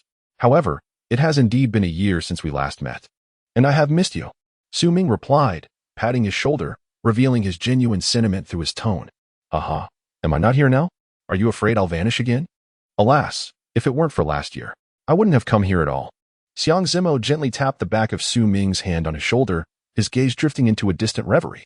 Noticing his silence, Su Ming refrained from pressing further, understanding that if Xiang Zimo wished to share, he would not hold back. Yet, Su Ming was convinced that Xiang Zimo's abrupt departure bore an unspoken burden. By the way, are you free tonight? Let us, as brothers, find a street stall to enjoy some drinks. Xiang Zimo suddenly turned to Su Ming, his eyes brimming with anticipation. Immediately after school, I must go to Fengshan police station to give a statement, and then I have to work at a fast food restaurant, so I won't be available tonight. Su Ming replied, his expression tinged with resignation. You're going to Fengshan police station to give a statement? What is the matter? Xiang Zimo asked, perplexed. As he regarded Su Ming, unable to comprehend why he needed to provide a statement, he pondered, knowing Su Ming to be a man of integrity, that it surely could not be related to any unlawful deeds. Was it possible he had been wrongfully accused while helping an elderly person? Recently, the news has been rife with alarming events. Some students, subjected to the merciless slander of those lacking understanding, have tragically resorted to suicide, a grim testament to the times. Su Ming recounted the incident at the fast food restaurant, omitting certain exaggerated details. Xiang Zimo, listening intently, was seething with anger. I never imagined the Ma family would become increasingly lawless. If it weren't for their substantial legitimate business that provides some employment opportunities, I reckon their entire clan would have long been incarcerated. Su Ming nodded, his expression darkening. When soldiers come, we shall meet them. When water comes, we shall block it. What is there to fear?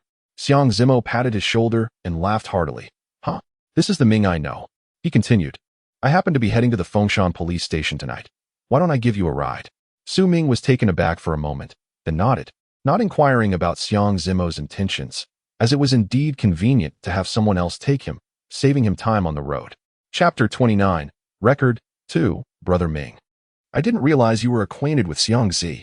Wu Qing inquired curiously, glancing back at Su Ming, who had just returned from outside.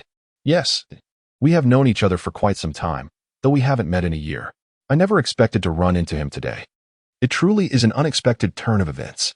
By the way, I owe you my gratitude for your help during lunch at the restaurant, Su Ming replied, as he organized the scattered textbooks on his desk. Suddenly, a colorful piece of paper fluttered out from between the books. Ah, it's nothing to be concerned about. No need for thanks. Brother Ming helped me out this morning by diffusing Wang Li's arrogant demeanor. I haven't even had the chance to express my gratitude yet. So rest assured, I will do my utmost to assist you whenever you face difficulties. Wu Qing remarked with a serious expression, adjusting his thick glasses.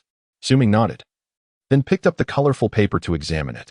It bore a series of neatly written characters, each stroke rounded and unassuming, with a balanced symmetry that was quite pleasing to the eye. The unexpected message read, "Whoever reads this note is a pig." Su Ming awkwardly touched his nose and chuckled softly, shaking his head in bemusement. He could easily guess who had authored such a trivial note. Wu Qing observed Su Ming's alternating nods and shakes of the head, perplexed by his sudden peculiar behavior. Following Su Ming's gaze, he noticed the colorful paper strip in his hand, faintly revealing a line of delicate characters. However, due to the distance, no matter how hard he tried to widen his small eyes, he could not discern the words. Even after adjusting his glasses with effort, clarity eluded him. Wu Qing could not help but wonder if that gaudy paper was a love letter from some young girl. Seizing the moment when Su Ming was lost in thought, Wu Qing snatched the paper from his hand, leapt onto the table, and exclaimed loudly, "Ha! A young lady has penned a love note to Su Ming. Everyone, come and see." At that instant, the afternoon break had just ended, and the bustling classroom fell silent at Wu Qing's outburst. Curiosity swirled among the students as they pondered who would be the first to confess to the male deity, as some regarded him. After all, Su Ming's exceptional qualities were evident to all. While a portion dismissed him with disdain, the majority believed he would not fade into ordinariness. "Hey, you. Hurry up and read it aloud. Let us hear what it says," one classmate urged. Upon regaining his senses, Su Ming saw Wu Qing, brimming with excitement, brandishing the note while standing on the bench. He felt a mix of amusement and exasperation, thinking to himself that if he truly read it aloud, it would be, "Stop dawdling. Read it already. Yes, yes. Otherwise, the teacher will arrive." As the National Day approached, he perched one foot on the bench and the other on his desk, elevating a note in his right hand. Squinting slightly, he cleared his throat, seemingly reveling in the attention he garnered at that moment, akin to a master of ceremonies poised to commence a wedding. "Ha ha, everyone, don't be impatient. Allow me to read this aloud. Ahem. It states that whoever has seen this note is a pig. Ha ha. Ha ha ha." Just then, Tin Xiaoxiao, who had just entered the classroom, caught sight of this awkward scene. She laughed so heartily that she doubled over and fell to the ground, fully aware of the last word inscribed on the note, as she was indeed the instigator. Su Ming shot her an irritated glance, prompting her to quickly cover her mouth and rise, her gaze darting about as she feigned innocence. "I didn't see anything. I said nothing." "Ah, perhaps I shall refrain from reading further. If anyone wishes to know the final answer, they may message me privately." National Day felt a bead of nervous sweat trickle down his forehead, relieved to have halted at a critical juncture. Had he read it aloud, it would have been an utter embarrassment. Su Ming, too, chose not to expose him, recognizing that he too was a victim in this scenario. Revealing the truth would only serve to slap his own face, leading to a loss of dignity. However, his gaze remained fixed on Tin Xiaoxiao, who was distractedly admiring the scenery outside the window. What could the note possibly imply? Surely, it couldn't be that she was a pig. Oh, what a tantalizing tease. Frustration permeated the classroom, with a chorus of complaints echoing throughout. However, a few girls exchanged furtive glances with Wu Qing, silently conveying their desire to indulge their curiosity later. Wu Qing awkwardly nodded in response, pondering whether he should berate himself for being foolish. It seemed prudent to deflect the attention for the moment, otherwise he would surely face embarrassment. "Ming, you ought to have clarified.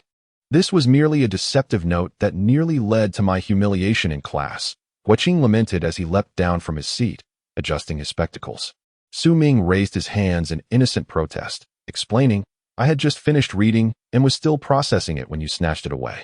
By the time I attempted to intervene, it was too late. Fortunately, you caught on at a crucial moment, otherwise. He coughed discreetly, clearing his throat as if satisfied with the outcome, and confidently strode over to Su Ming, his demeanor exuding a sense of triumph, deliberately clearing her throat. She took her seat, feigning disinterest while picking up her textbook, pretending to diligently review her studies. Su Ming chose not to engage with her antics, instead gently patting Guo Qing, who was busy wiping his desk, and imparted with sincerity, "My friend, learn from your mistakes." Throughout the afternoon's lessons, it was unclear whether Wang Li had ingested something peculiar, as he suddenly became unusually enthusiastic, eagerly participating in the teacher's queries, often the first to raise his hand. It appeared he sought to capture the attention of certain individuals. However, his accuracy was notably absent, leading others to question whether he was simply unwell or perhaps suffering from a severe case of foolishness. After school, Tan Xiaoxiao snapped her fingers playfully before leaving, softly saying, "My guardian angel, remember to meet at the school gate tomorrow at 8 o'clock. After delivering a flying kiss to Su Ming, she skipped merrily out of the classroom, unwittingly caught in the gaze of Xiang Zimo, who had just been expelled from the adjacent classroom. "Wow, you little rascal, you've managed to charm that wild girl in less than a week. A flying kiss farewell. No less. Don't try to hide it from me. Which hotel do you plan to visit tomorrow?" Upon entering the classroom, Xiang Zimo immediately teased Su Ming, then plopped down at Guo Qing's desk. He reached into his bulging school uniform pocket and pulled out an array of questionable items: condoms, a hotel key card, and some pills. With a flourish, Xiang Zimo spread out a plethora of items on Su Ming's desk, causing Su Ming to gasp in astonishment. There were strawberry-flavored, lychee-flavored, and even durian-flavored condoms. High-end car keys, 3 or 4 of them, Ferrari, Porsche. Su Ming raised an eyebrow, spotting a key for a Suzuki Alto among them. Xiang Zimo sifted through the clutter and presented 2 VIP Platinum membership cards in front of Su Ming. One was a key card for a 5-star hotel, and the other was a VIP card for a luxury entertainment club. "Brother, I only brought these 2 today. Make do with them for now. And as for the car, choose whichever brand you like. No need to be polite among brothers." Su Ming understood that Xiang Zimo was not showing off, but rather overwhelmed by the multitude of possessions he carried. Su Ming was aware that Xiang Zimo's father was one of the prominent capitalists in the region, yet he remained largely ignorant of specific details. After all, for him, friendship was rooted in genuine emotions, while material wealth held little significance. Chapter 0030, Record 3. Well, since Xiao Yu has spoken, I shall not be overly coy. Su Ming gazed at the array of items before him, tools seemingly intended for ostentation, feeling somewhat dazzled. He pondered the driver's license he had obtained the previous year, which had remained untouched at home due to his lack of a vehicle, gathering a thick layer of dust over the course of an entire year. Having enrolled a year later than his peers, Su Ming naturally found himself a year older than his contemporaries. Typically, high school seniors are just turning 18. However, Su Ming, who had already reached that age last year, had managed to acquire his driver's license early during the summer break. At that time, a friend employed at a driving school had provided him with a generous discount, which prompted his decision to enroll. When he finally received his license, his classmates expressed their envy, with Huyang specifically borrowing it to admire it thoroughly during an entire class before reluctantly returning it to Su Ming. "Are you certain?" Xiang Zimo questioned. Disbelief etched across his face as he regarded the car key in Su Ming's hand. He inquired once more, "Mingge, you cannot possibly drive that crazy girl around in this, can you?" Su Ming, perplexed, glanced at the key to the modest auto vehicle. What was wrong with driving this? He was hardly affluent. Why should he feel compelled to flaunt wealth? It was merely a means of transportation, after all. Was its significance truly greater than that of his very life? A compact car was fuel-efficient, epitomizing frugality. If only he could acquire an electric vehicle, he mused.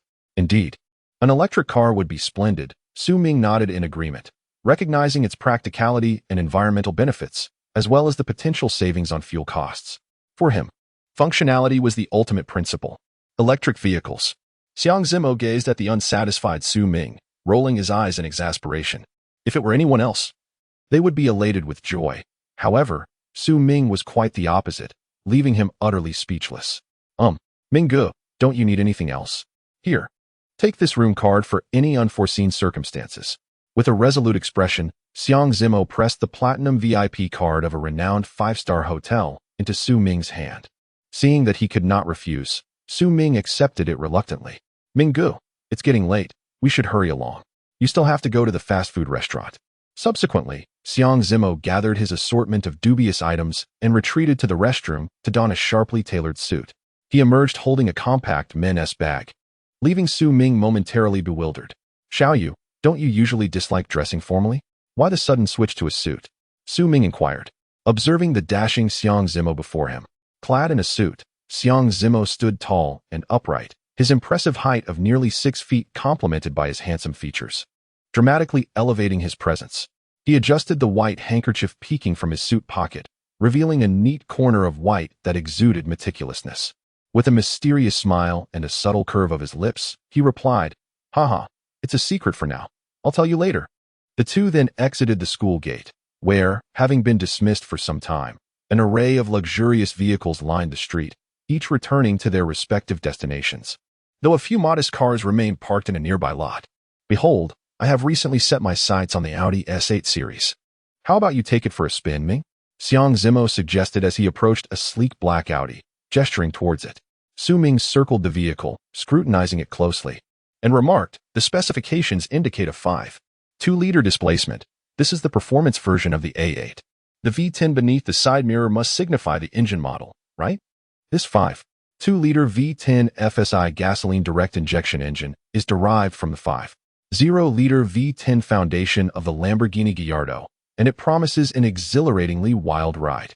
Xiang Zimo was well aware of Su Ming's automotive knowledge. During their previous outings together, they often visited car exhibitions out of sheer boredom, especially since most were hosted by Xiang Zimo's family and free of charge. Su Ming had thoroughly perused the luxury car magazines he had brought back from those exhibitions, memorizing every detail of various high-end models. "Although this car is not excessively expensive, I find it quite appealing, so I had my father ship it over from Germany. I've only been driving it for a few days, so why not give it a try, Ming?" With that, he retrieved the car keys from his bag and handed them to Su Ming. Without hesitation, Su Ming accepted the keys, opened the door, and took his place in the driver's seat. After inserting the key and starting the engine, he gripped the steering wheel tightly, squinting as he savored the roar of the engine. His expression was one of sheer ecstasy, akin to a man gazing upon a beautiful woman, bare and awaiting his fervent indulgence. Su Ming shook his head, dismissing the nefarious thought, and surveyed the opulent interior of the vehicle. Suddenly, the embedded LCD screen illuminated, revealing the visage of a stunning woman. Her sweet, gentle voice resonated. "Master, would you like to activate the autonomous driving feature?" No, thank you. Is there a navigation function? I would like to use it." "Certainly, Master. Please hold on for a moment." A faint smile graced Su Ming's lips as he glanced at Xiang Zimo, surprised to discover that this fellow enjoyed addressing him in such a tone. He had encountered voice navigation before. After all, one need not have eaten pork to have seen a pig run. "Why do you keep staring at me? Is there something on my face?" Xiang Zimo quickly rummaged through the mirror above to check, observing his unusual panic. Su Ming felt something was amiss. Could it be that this guy was going on a blind date? "Master, the navigation function has been activated." Cough, cough, hold on tight. "Set the destination to Fengshan Police Station. Let's go." The vehicle surged forward with exhilarating speed. Today, the high-level driving theories he had been studying were finally put into practice, and Su Ming was greatly pleased with the car's grip. The steering wheel spun in his hands like a hula hoop, deftly weaving through the traffic, even drifting through several turns. Passers-by gasped in astonishment, while Xiang Zimo's hands clung tightly to the door handle, his palms drenched with sweat, his face pale, and his forehead glistening with perspiration. He silently prayed, finding solace in the car's sturdy build, reflecting that it was a sheer waste of talent for Su Ming not to pursue a career as a professional race car driver. 10 minutes later, a pair of car doors slammed shut, followed by a cacophony of retching. Su Ming cast a glance at Xiang Zimo, who was bent over a nearby phoenix tree, violently expelling the remnants of the lettuce he had consumed earlier. With a light chuckle and a touch to his nose, Su Ming reflected on his earlier recklessness. Perhaps he now regretted allowing himself to drive. Gripping the steering wheel of the S8 had felt as if it were not his own, as he pondered the possibility of tomorrow's shopping escapade devolving into a race. Thus, he had opted for a modest Alto instead. The Fengshan Police Station was situated on the northwest side of Fengshan Road, nestled on a less bustling street to the north. The station's name adorned the wall at the entrance, leading into a small courtyard that housed a 6-story building. A few police vehicles were parked nearby, one of which was idling, presumably on duty. Knock, knock, knock. Su Ming rapped on the window of the running vehicle. A scruffy-looking middle-aged man leisurely rolled down the window, casting a glance at Su Ming and inquiring, "Young man, do you need something?" A rush of cool air from the air conditioning enveloped Su Ming as he noticed the officer's insignia, revealing that he was a traffic assistant. Likely in his 40s, a seasoned driver, indeed. "Could you please direct me to Officer Yi Qian's office?" The uncle's eyes brightened as he pointed towards the window at the far north corner of the first floor. His expression suggested a sense of concern.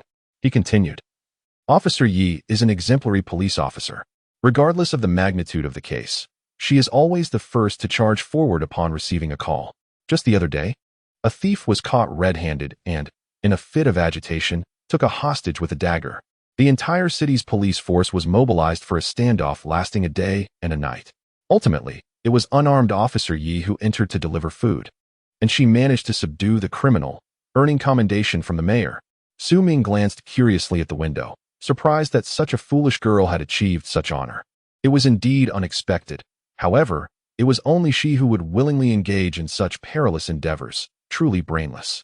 From a distance, a sharp voice pierced the air at the entrance of the office building. "Get lost. I will count to 3, and you better vanish from my sight. Qin Qin, I have been following you for a long time. Ever since your first day here, I saw your Weibo post where you expressed your longing for your Prince Charming. Well, I am that prince. Look, my horse is right there beside the sycamore tree, munching on some lettuce leaves." "Lettuce leaves?" Su Ming raised an eyebrow and turned to look.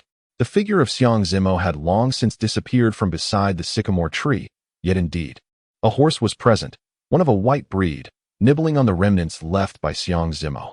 Su Ming couldn't help but feel a few beads of sweat form on his forehead. "Listen to me. I am aware that you have been involved in 2 romantic relationships, the first lasting 2 years and the second for a year and a half. However, I believe it is merely because you have not encountered the right person at the right moment. I understand you have a preference for well-groomed gentlemen, hence All right, I shall take my leave. But do not return tomorrow. Should you do so, I will report you for harassment.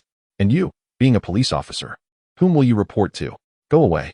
As Xiang Zimo awkwardly exited, he chanced upon Su Ming, who stood smiling with arms crossed. "This girl is indeed quite challenging, yet it only makes me more intrigued. Is that horse yours?" Su Ming inquired, gesturing towards the well-fed white horse nearby.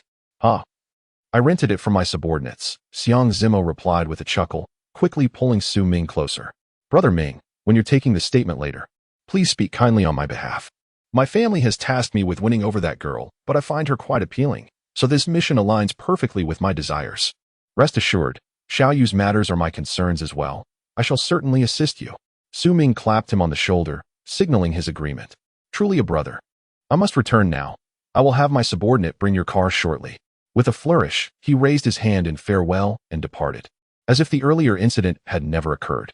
Su Ming could not help but concede that Xiang Zimo's audacity surpassed his own. "Hey, what is that student doing at the entrance? We are about to finish work." Yi Qian fixed her gaze upon Su Ming, who was clad in his school uniform.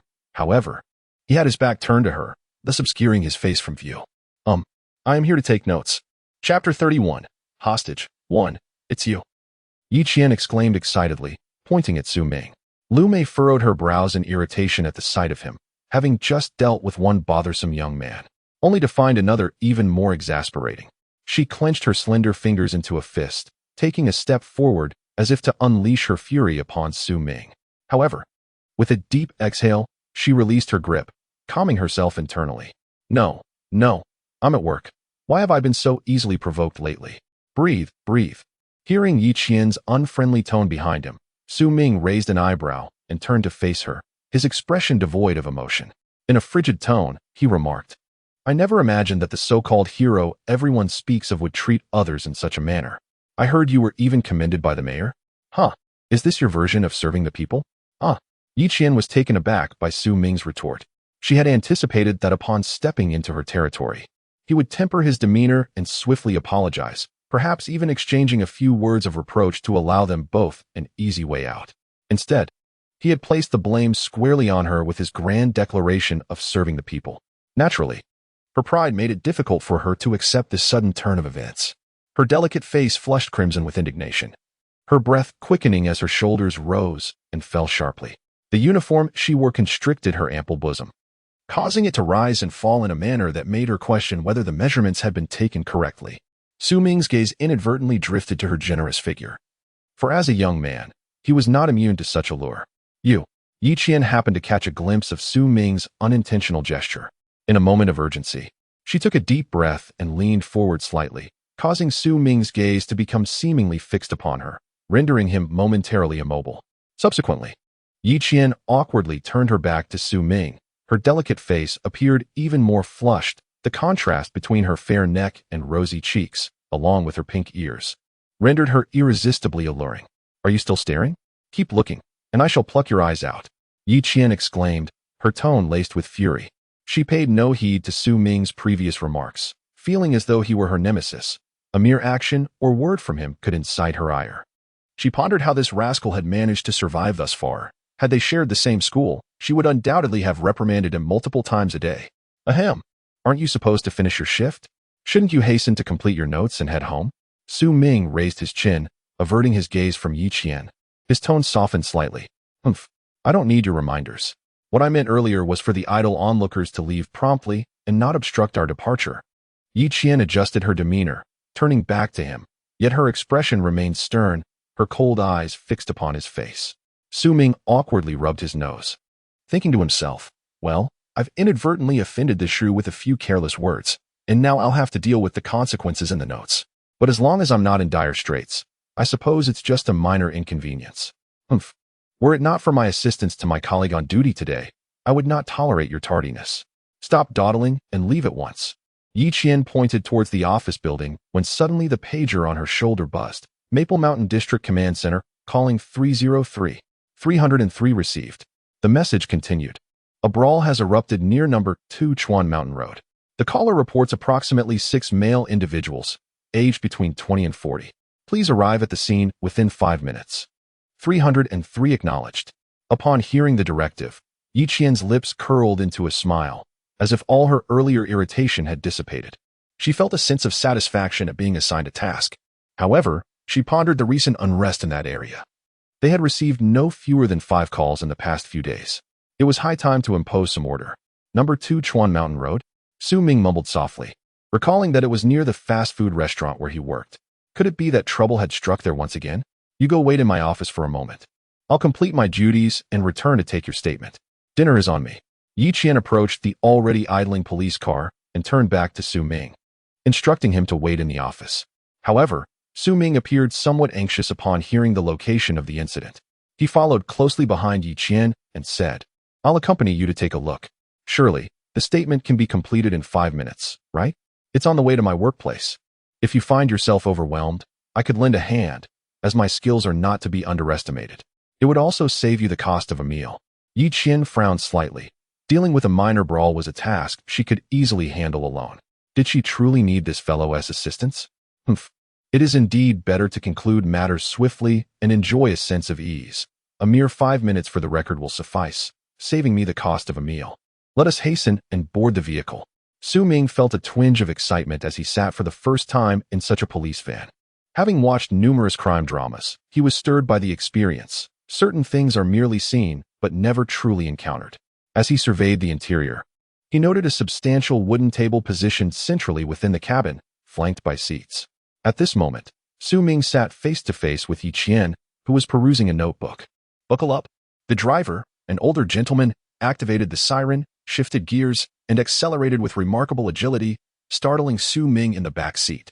To his surprise, the driver exhibited a fierceness that rivaled his own. At the entrance of the fast food establishment, chaos ensued. Clear the area. Those who wish to avoid trouble, disperse immediately. A group of individuals, who had just parked and were about to enter the restaurant, found themselves confronted by several figures clad in suits and white masks.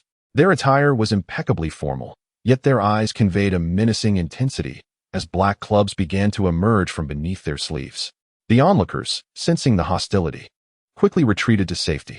Among them was an elderly man who had just exited the restaurant. Upon witnessing the intimidating group, he hastily sought refuge and dialed the police.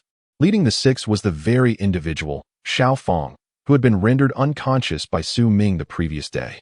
Enraged, Ma Wenbin ordered him to ensure that Su Ming received a thorough beating today. The thought of a mere high school student causing him such humiliation ignited his fury. The more he pondered, the more incensed he became. He had no desire to conduct any further investigation. What substantial connections could such a little brat possibly possess?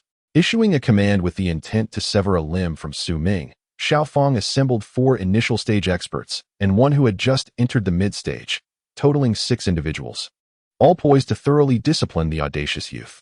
Xiaofang, nervously licking his newly fitted dentures, grappled with the discomfort of his artificial teeth, recalling how Su Ming's treacherous punch had shattered 3 of his natural incisors.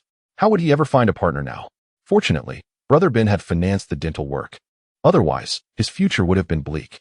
He dared not dwell further on that thought, tightening his grip on the iron rod in his hand, feeling a chilling sensation akin to the bitterness in his heart. He eagerly anticipated the moment when he could render Su Ming's arm useless, then trample him underfoot, grinding his teeth into the ground, allowing him to experience the bitter taste of loss. What are you doing?" stammered a short-statured waiter at the restaurant entrance. Taken aback by the furious 6. "Get out of my way," Xiaofang shouted, delivering a kick to the waiter's abdomen. The waiter doubled over in pain, curling into a ball and rolling beneath the dining tables until he reached the counter. Chapter 0032, The Hostage, 2, Humph. The renovations were completed in no time. "That scoundrel has brought me disgrace and left Brother Ben dissatisfied with me. How unfortunate I am, yet he has gained popularity. Damn it. I shall shatter his teeth one by one to alleviate the resentment in my heart." Bah! Xiaofang's face contorted with rage as his menacing gaze swept over the surroundings. The once crowded fast food restaurant had emptied as patrons fled in fear, while a few brave souls hid behind their cars, capturing the scene within on their mobile devices. Sun Qiu stood dazed beside the counter where Su Ming worked, her complexion pale as she recalled the events of the previous day. "You, wretched harlot. Where has that dog Su Ming gone? Bring him out immediately, or I shall reduce this restaurant to rubble and set it ablaze.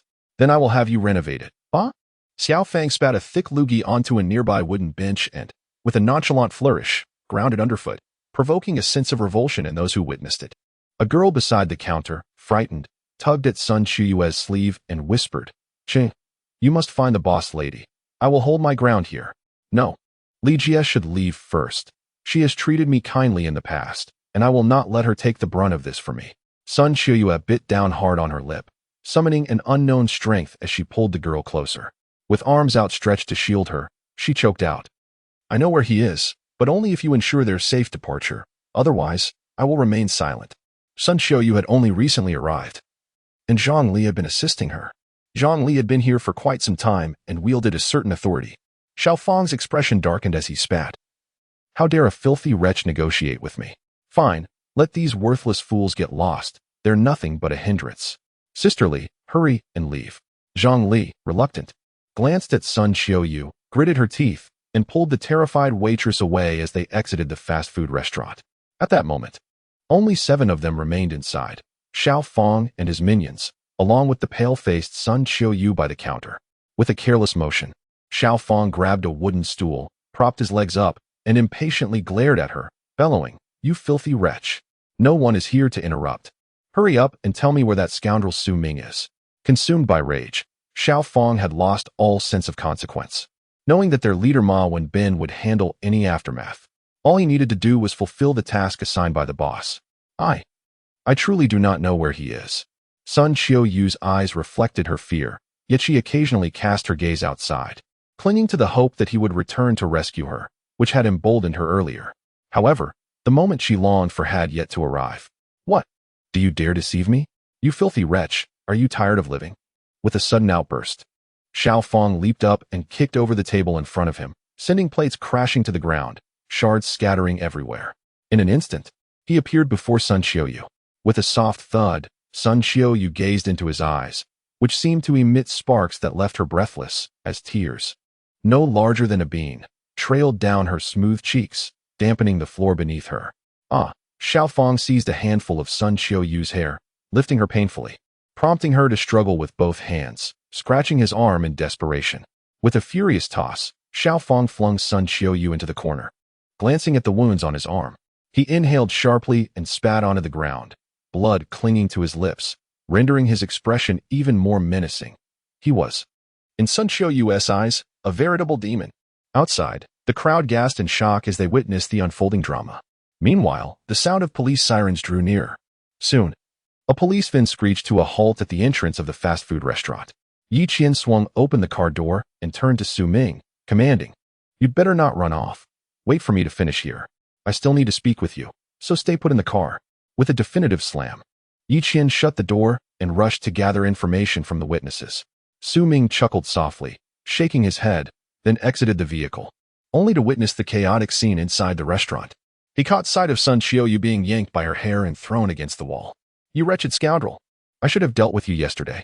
Su Ming gritted his teeth, just as he was about to charge inside. Suddenly, a delicate hand grasped his shoulder. "I told you to stay put in the car. Why can't you listen? Do you wish to court death by going in there?" Yi Qian scolded him, her tone filled with discontent. "My friend is trapped in there. I cannot stand by and watch her suffer." Su Ming's eyes were bloodshot, and the corners of his mouth twitched slightly, seemingly enraged by the mistreatment he had just witnessed. A girl being hurled so forcefully by a cultivator was no trivial matter for her frail frame. Yi Qian, observing the urgency in Su Ming's gaze, felt a stir in her heart as memories from the past flooded her mind. Qian, hurry. We will cover you. Just go." A man, riddled with gaping wounds, turned back anxiously, his bloodshot eyes filled with desperation. Suddenly, a vivid scene flashed in her mind, moistening her eyes. Yet she resolutely quelled the urge to dwell on it further. Noticing the shift in Yi Qian's demeanor, Su Ming furrowed his brows, reaching out to remove her hand as he inquired with concern, "Officer Yi Qian, are you all right?" Yi Qian snapped back to reality, shaking her head as if to dismiss her thoughts, and replied sternly, "I have grasped the situation. They are targeting you. It is precisely because you embarrassed them yesterday that they have come seeking revenge. The girl still inside is there because she chose to protect you." "Protect me?" Su Ming asked in astonishment. Yi Qian continued, "She is unaware of your whereabouts. To buy time for those around her to escape, she claimed to know your location, which is why she remained behind. A waitress named Zhang Li informed me, and I believe you know her." Su Ming nodded silently, deep in contemplation, before pausing to ask, "What should we do now?" "Let me negotiate with them before making any further plans. If gentle persuasion fails, then we shall resort to force." "Do these sycophants believe that their newfound backing grants them the liberty to act recklessly? As long as I am present, such behavior is inconceivable. Yi Qian is a person of integrity, a trait cultivated during her time in the military. She adheres to the principle that what is right, and what is wrong, maintaining a steadfast commitment to truth. She harbors a deep disdain for those who presume to act with impunity simply because they wield a modicum of power. Her ascension to the rank of major is the result of her own diligent efforts, and she remains indifferent to the opinions of others. Otherwise, she would not have chosen to pursue a career in law enforcement, a profession fraught with danger, after her military service, for she is inherently driven by a sense of justice. There is nothing she cherishes more than saving lives and combating malevolence and corruption. Chapter 33. Hostage 3. The ringing of a phone pierced through the atmosphere. Just as Xiaofang was about to approach Sun Qiuyu for further inquiries, his mobile phone, nestled in the pocket of his tailored trousers, chimed. "Hello, Brother Ben? Is there something I can assist you with?" On the other end, a voice instructed, "No need to interfere with Su Ming's actions. Bring him to me, and I shall handle it personally." Yes, I will attend to it immediately," he replied, hanging up the call while reflecting, relieved that he had not acted prematurely. For otherwise, the boss would certainly have reprimanded him. He knew he must not err again this time. Creak. At that moment, the door of the fast food restaurant swung open, revealing Officer Yi Qian, clad in her uniform. Her beautiful visage was marred by a frosty demeanor as she sternly pointed at Xiaofang and his companions, declaring, "You are suspected of provoking trouble. Come with me to the station." "Ah, is that not Officer Yi? What gust of wind has swept our fengshan flower here?" Xiaofang remarked nonchalantly, sharing a laugh with his subordinates, entirely dismissive of her presence. Realizing that a gentle approach would not suffice, Yi Qian furrowed her brows, her displeasure palpable as she retorted. She then rotated her neck and flexed her wrists, the sound of cracking joints sending a shiver down the spine of onlookers. A smirk played at the corners of her mouth, hinting at her eagerness for confrontation, just as she prepared to advance and deliver a thorough reprimand. Her gaze fell upon Sun Qiuyu, who lay unconscious on the ground, sparking a sudden inspiration in Xiaofang's mind. He seized Sun Qiuyu and held her in front of him, bellowing, "If anyone dares to approach, I will disfigure this girl.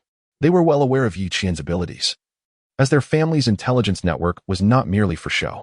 Yi Qian quickly halted, her anxious gaze fixed on Sun Qiuyue, who was being choked by Xiao Fang, her face turning pale from the lack of breath. Release her at once. If you do this, the nature of your crime will escalate. I can charge you with kidnapping, which could lead to life imprisonment. Huh? Kidnapping? Do you think I am ignorant of the law? Stop your bluster and hand over Su Ming. And I won't harm this girl. If you refuse, prepare for her disfigurement. I know Su Ming is nearby. Xiao Fang shouted fiercely. Creak. Su Ming calmly entered from outside, his expression inscrutable, betraying nothing of his thoughts.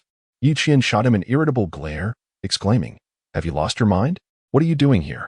I told you to stay in the car. Hurry back. Shaking his head, Su Ming replied in a placid tone, No need. Let me be their hostage. Yi Qian's beautiful features reflected her urgent distress, unable to comprehend why Su Ming would take such a risk. You fool, don't complicate matters. Go back immediately, she insisted, pointing toward the entrance. Haha, the coward finally shows up. Our boss wants to see you. Come with us. Xiao Fang instinctively shielded Sun Qiuyue with his body, wary of any sudden moves from Su Ming. Su Ming appeared to disregard Yi Qian's words, striding forward and declaring, Release her, and I shall accompany you. He swiftly channeled his vital energy from the acupoints throughout his body to his eyes, where faint golden inscriptions flickered within his obsidian pupils. To the untrained observer, these markings would be nearly undetectable. 5 individuals at the initial stage of human cultivation, and 1 at the mid-stage? Hardly a significant threat, he mused. Why not dispatch more formidable opponents? How utterly tedious. I am here, now let her go. Su Ming gradually approached Xiao Fang and the others. It was evident that, aside from Xiao Fang, the other 5 seemed to regard Su Ming with utter disdain. For he was merely a student. How could one become a cultivator without decades of dedication? Ma Wenbin has arrived. Upon hearing their leader's name, the crowd was momentarily stunned, their minds buzzing as they instinctively turned to the direction Su Ming indicated. Moments earlier, Su Ming had concentrated his vital energy to his vocal cords, hoping to produce an unexpected effect, and indeed, the outcome was promising. Even Yi Qian was caught off guard. Xiao Fang, too, felt a surge of dread upon hearing their leader's name, for the events of the previous day had left Ma Wenbin deeply disappointed in him. Eager to redeem himself, he instinctively prepared to greet their leader's arrival. Alas, he had been deceived. This solitary thought lingered in his mind as darkness enveloped him, and his companions fell into a similar state. Without hesitation, Su Ming caught the unconscious Sun Qiuyue in his arms, channeling his vital energy into her body to nourish her injured areas. As Yi Qian turned around, she was met with the sight of Xiao Fang and the others lying motionless on the ground, unable to comprehend the situation. Su Ming gently placed Sun Qiuyue onto a bench. Her injuries had already healed, though she remained unconscious.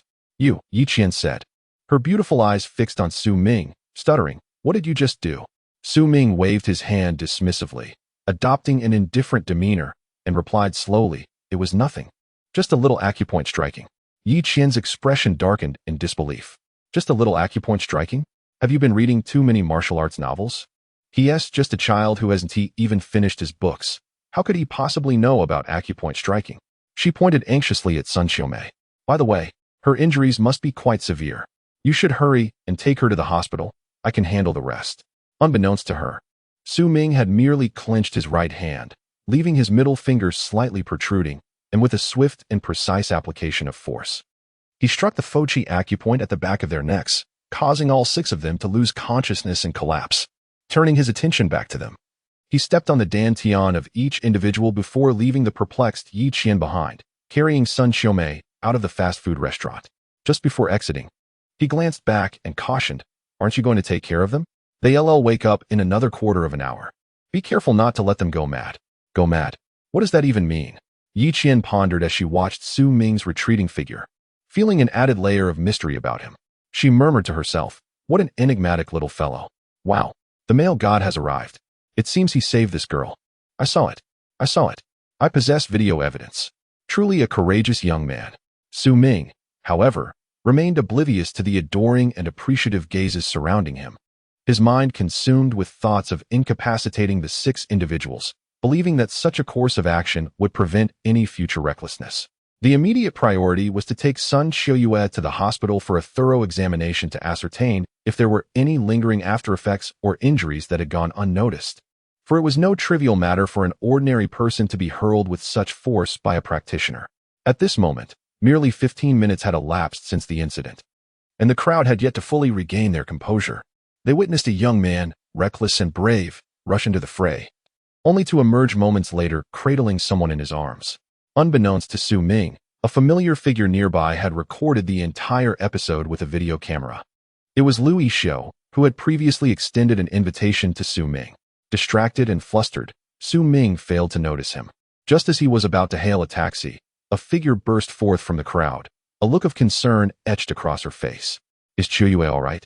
Zhang Li inquired anxiously. "She's fine. I intend to take her to the hospital for a thorough checkup," Su Ming replied. "I have a car. Let her ride with me," Zhang Li exclaimed as she parked her BYD F3 at the entrance. "Hurry, get in the car. We shall take her to Mingshui Hospital." Chapter 0034. Identity quickly. "Carry her inside for a check. I will join shortly," urged the proprietress, who had just alighted from her vehicle, her illuminated iPhone in hand. As she waved to Su Ming, who was hurriedly making his way toward the emergency entrance while cradling Sun Qiuyue in his arms. Su Ming's brows furrowed in concern as he glanced back at the proprietress, then returned his attention to Sun Qiuyue, whose pallid complexion stirred a sense of unease within him. "How peculiar," he mused. "I have utilized my vital energy to mend her injuries, yet she remains unresponsive. Could it be that those ruffians earlier have inadvertently jostled her mind?" Unbeknownst to Su Ming, Sun Qiuyue was merely feigning unconsciousness. From the moment Su Ming had stood up for her, she had been profoundly touched. Never had a boy shown such care for her, risking himself so recklessly on her behalf. Even in her feigned state, she sensed a gentle coolness permeating her being, followed by the complete alleviation of her pain, replaced by the warmth of his embrace enveloping her entire form. To prolong her stay in Su Ming's arms, she chose to maintain her charade. "Quack doctors. It is your sacred duty to heal, yet negligence leading to death is inexcusable. Compensation. Compensation." As Su Ming passed the emergency entrance, he observed a group of elderly laborers, dressed in worn attire, brandishing a banner emblazoned with stark black letters on a white background, protesting outside the hospital. A few police cars hastily approached from a distance, clearly prepared for the situation. Su Ming shook his head, acknowledging that even hospitals can err. Nonetheless, the persistent delays in compensation were untenable, particularly for families of modest means who had to resort to borrowing to cover medical expenses. The protracted withholding of compensation was indeed inappropriate. Su Ming, cradling the unconscious Sun Qiuyue, hastily navigated through the crowd that had just protested, arriving at the emergency hall. Upon seeing Su Ming enter with the girl in his arms, a nurse promptly wheeled over a nearby stretcher. "Make way. Doctor! Doctor! Please come and attend to my daughter." A shrill voice emanated from the throng at the entrance, followed by a stunningly beautiful woman of average height rushing into the hall, holding an unconscious girl. "Step aside. Save my daughter first." The enchanting woman disregarded Su Ming entirely and dashed to him, placing the girl she held onto the stretcher. Just as Su Ming was about to lay Sun Qiuyue down, he was unexpectedly blocked by the woman, which irritated him greatly. His brows furrowed tightly, a dark line forming across his forehead. Beside them, the attending physician glanced awkwardly at Su Ming, quickly beckoning other doctors to bring over additional stretchers. The beautiful woman, following the doctor's gaze to Su Ming, caught sight of his distressed expression, then scrutinized his attire, scoffing as she declared, "Humph, my daughter's life is far more precious than yours. Thus, I shall use this stretcher first." Su Ming discerned the implications of her words. Did she suggest that their lives were of lesser value? With narrowed eyes, he shook his head, choosing not to cast another glance at the captivating woman. Instead, his gaze fell upon the girl lying on the stretcher. She possessed a delicate figure, her features elegantly sculpted, her oval face framed by long lashes, glistening with a layer of frost that sparkled under the hospital lights. Her exquisite features were adorned by a beauty spot at the corner of her eye, rendering her irresistibly charming and endearing. However, Su Ming observed that the girl possessed an unusually pale complexion, and on her exquisite visage lingered a faint expression of anguish, as if she were being relentlessly tormented by some unseen force. This appearance seemed rather unnatural. What intrigued Su Ming was the subtle chill emanating from her. Though not profoundly intense, this coldness penetrated beyond the surface of her skin, seeping through her pores and into her very being. This sensation brought Su Ming an unexpected comfort. He pondered the reason behind this. Could it be merely an illusion brought on by the sight of beauty? Such a feeling could only be explained in this manner. Retracting his gaze, he glanced at the person in his arms and hastily placed Sun Qiuyue onto the stretcher that had been rolled over. He paid no heed to the glamorous woman nearby, who seemed to bask in her own sense of superiority, and promptly wheeled Sun Qiuyue into the adjacent emergency room. Su Ming retrieved the wallet from Sun Qiuyue's pocket, knowing it would be necessary for registration purposes, and figured she would not hold it against him for taking it, as it was ultimately for her own good. As he observed the doctors entering the emergency room, he settled onto the plastic public seating at the door and waited for approximately half an hour. When the red light above the emergency door extinguished, a middle-aged doctor emerged, removing his mask and smiling at Su Ming, inquiring, "Hello, are you a family member of the patient?" Su Ming quickly stood, shaking his head, and replied, "I am not a family member. I am her colleague. May I ask, doctor, is she going to be all right?" Although a sense of unease lingered within him due to her prolonged unconsciousness, he believed the situation was not dire. After all, he had only been practicing for less than a week, and he had not anticipated encountering such complications in such a short span. He was not omniscient, and some matters were simply beyond his foresight. The patient has suffered a mild concussion, but is currently out of immediate danger. All her vital signs appear normal. However, she is experiencing some anemia, and I recommend a one-day hospital observation. It would also be prudent for her to purchase more supplements. Upon hearing this, Su Ming felt a wave of relief wash over him. Fortunately, there were no unexpected complications. It seemed that his ability to heal with vital energy could only address external injuries, leaving him helpless in the face of this internal affliction. He nodded in agreement. "You may register at the emergency front desk. The fees can be settled later," the doctor concluded before nodding at Su Ming and departing. Su Ming retrieved his wallet from Sun Qiuyue's pocket, extracted his identification card, and then drew a bank card from his own pocket. Presenting it to the female doctor at the emergency window, the doctor took the ID and, with practiced ease, operated the computer without scrutinizing it closely. However, at the moment of completion, she inadvertently glanced at the ID, her eyes widening in astonishment as she remarked, "This is Sun Qiuyue? I thought it might just be a case of sharing the same name." Realizing that the doctor recognized Sun Qiuyue, Su Ming observed as she picked up the phone and, with an uneasy expression, spoke for about half a minute, casting furtive glances at him as though he were involved in the conversation. "Sir, Miss Qiuyue is entitled to free medical treatment here. Here is your 300 yuan deposit, which will be promptly refunded to your bank card," the female doctor said, her tone suddenly shifting to one of utmost respect, making Su Ming feel as if he were on a different level entirely. Miss Qiuyue? What is her true identity? Su Ming felt a tinge of doubt in her heart, yet she chose not to dwell on it. Perhaps once she awoke, all her uncertainties would be resolved, and there was no need to concern herself overly. Upon reaching the entrance of the second emergency room, she observed several young doctors briskly pushing Sun Qiume's stretcher upstairs.